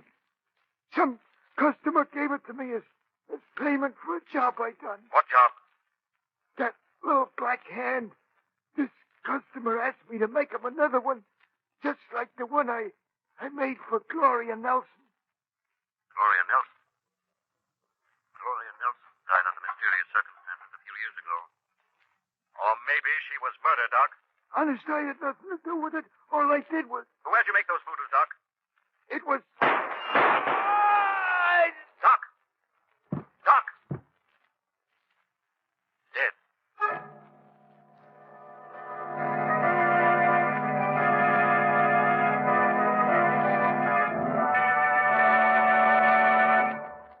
March winds roaring around and over your home as they do, friends, have an effect on firing your furnace you don't want to overlook. Yes, high winds inevitably increase the pull of the draft in your chimney and accelerate the rate at which your fire burns. What can you do? Well, close the turn damper as far as possible, for one thing. But the best thing to do is install an automatic heat regulator now. Do it now for two reasons. First, to save precious coal. At this season particularly, hand control of furnace dampers is inefficient and wasteful. Trying to keep up with changes in wind velocity makes correct hand regulation practically impossible. So install a heat regulator and let it control those dampers for you efficiently, automatically. Your regulator will keep the temperature in your home right on the beam without any attention from you and protect your family from spring colds due to uneven heating. And remember, heat regulators are quickly available now. They may not be next fall. So be safe, friends. Call your dealer and order your automatic heat regulator tomorrow. And now, back to the shadow.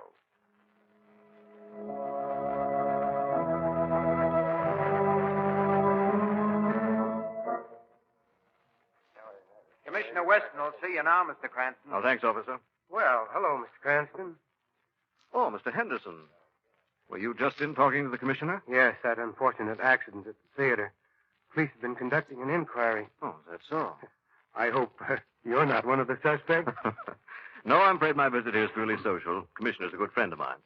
Well, how is Miss Rinaldo? Well, Mr. Cranston, I'm afraid her health won't stand up under the strain. Her heart isn't too strong.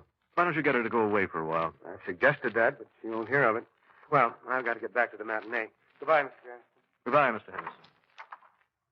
Oh, hello, Cranston. What's on your mind? Hello, Commissioner. I wonder if you'd do me a favor. What is it? Remember the Nelson case about 2 years ago, I think it was? Nelson? You mean Gloria Nelson, the heiress? That's right. That's one I won't forget. She was found dead in her home. Someone in the department got the bright idea it was murder. We investigated thoroughly, and there wasn't anything to that theory. Gloria Nelson died of a heart attack. But what's that favor you were going to ask? Well, I'd like the name of Gloria Nelson's nearest living relative. You probably have it in the files. What's on your mind, Cranston? You haven't found out anything, have you? Come, Commissioner, you know I have no interest in crime. Pardon me, Commissioner. I just got this report from the 9th Precinct. Old Doc Bronson's been found dead in his curio shop. Doc Bronson, huh? Looks like the underworld is settling accounts again. Well, think I'd better go down and have a look myself. Oh, but Commissioner. Huh? The file on Gloria Nelson, remember? Now, Cranston, you can't have it. It's against regulations. Yeah, you'll find it in that first filing cabinet. Good old Weston.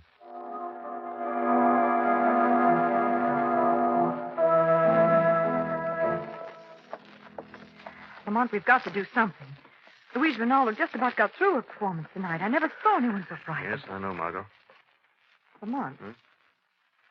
My door. It's open. Margot, wait out here. Be careful, Lamont. There's no one here. It's all right. Come in, Margot. Now, what do you suppose? I'm sure I locked the door. Look, Margot, on that chair.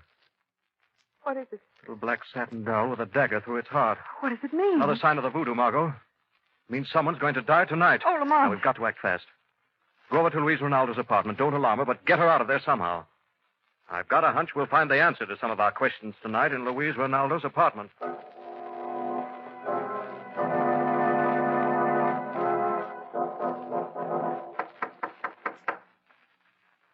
Good. Margot, get on the way. Take this lock. Someone's opening the door. Help me. Zara, what happened? You're hurt. No, Miss Cranston. Hurry. Miss Rinaldo. Miss Lane in danger. Theater. Hurry.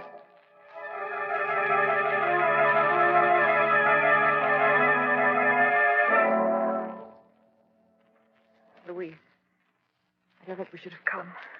But you heard the voice on the phone. It said I must come here to the theater at once if I wanted to end this horror. I'd like to know who made that call. There's nothing so menacing as a dark, empty theater. If only we could put on a few lights. No. Well, the voice said, from darkness the terror came. From darkness, let's go.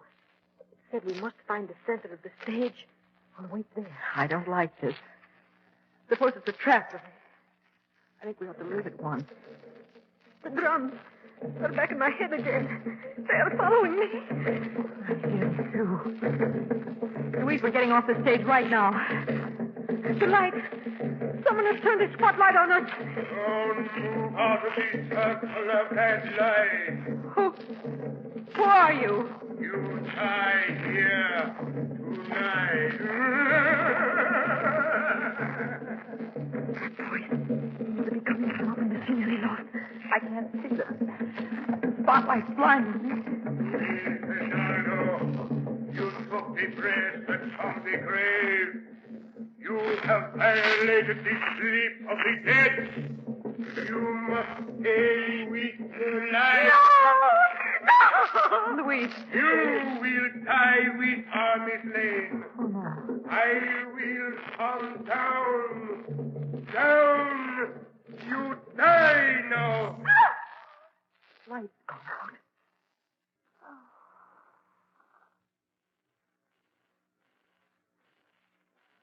Oh, Shadow. Oh, thank heaven you've come. Yes, Shadow, I will.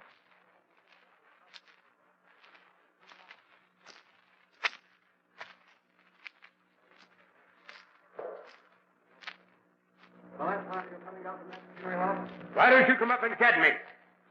All right, I will.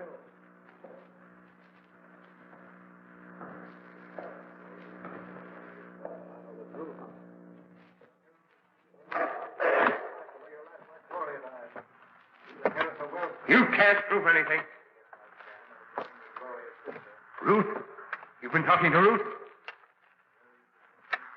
She lied. Whatever she told you, she lied. Gloria's death was due to natural causes. The police said so. No, it's not true.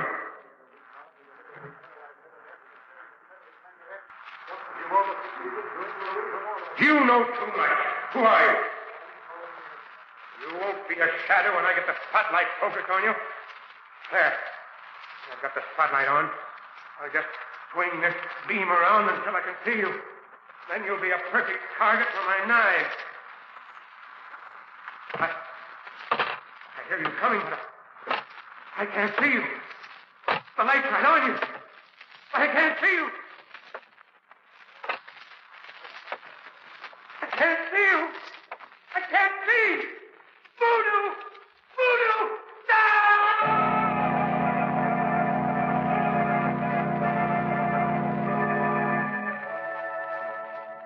But, Lamont, I still don't understand what made him do it. And you see, Margot, Henderson, alias Nelson, was a psychological murderer. Took fiendish delight in literally frightening his victims to death. Oh, how horrible.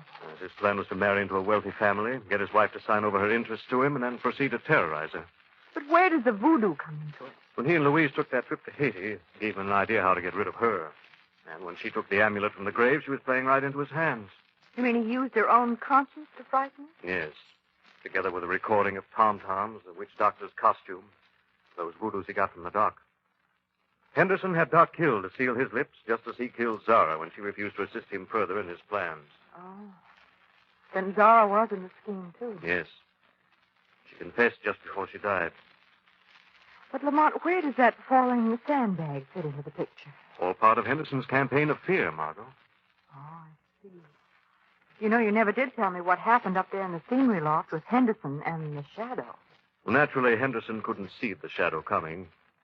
He must have fallen a victim of his own power of suggestion. Thought the shadow was some kind of black magic that had finally caught up with him. And as a result, he jumped to his death from the catwalk.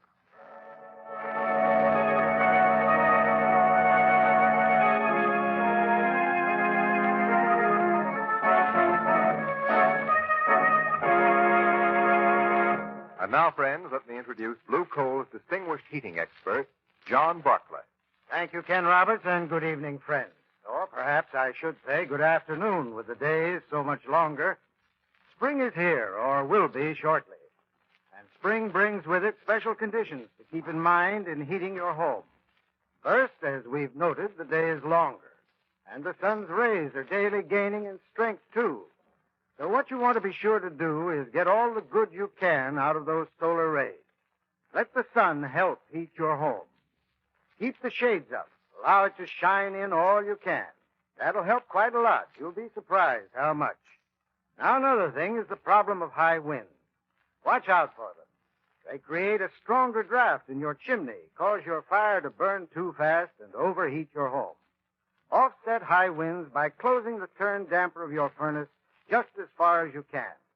And I'd like to repeat an earlier warning about carrying a deep fire even in mild weather.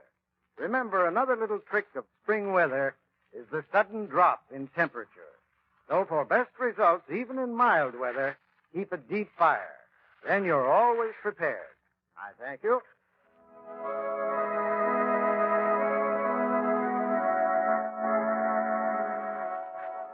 The Shadow program is based on a story copyrighted by Street and Smith Publications.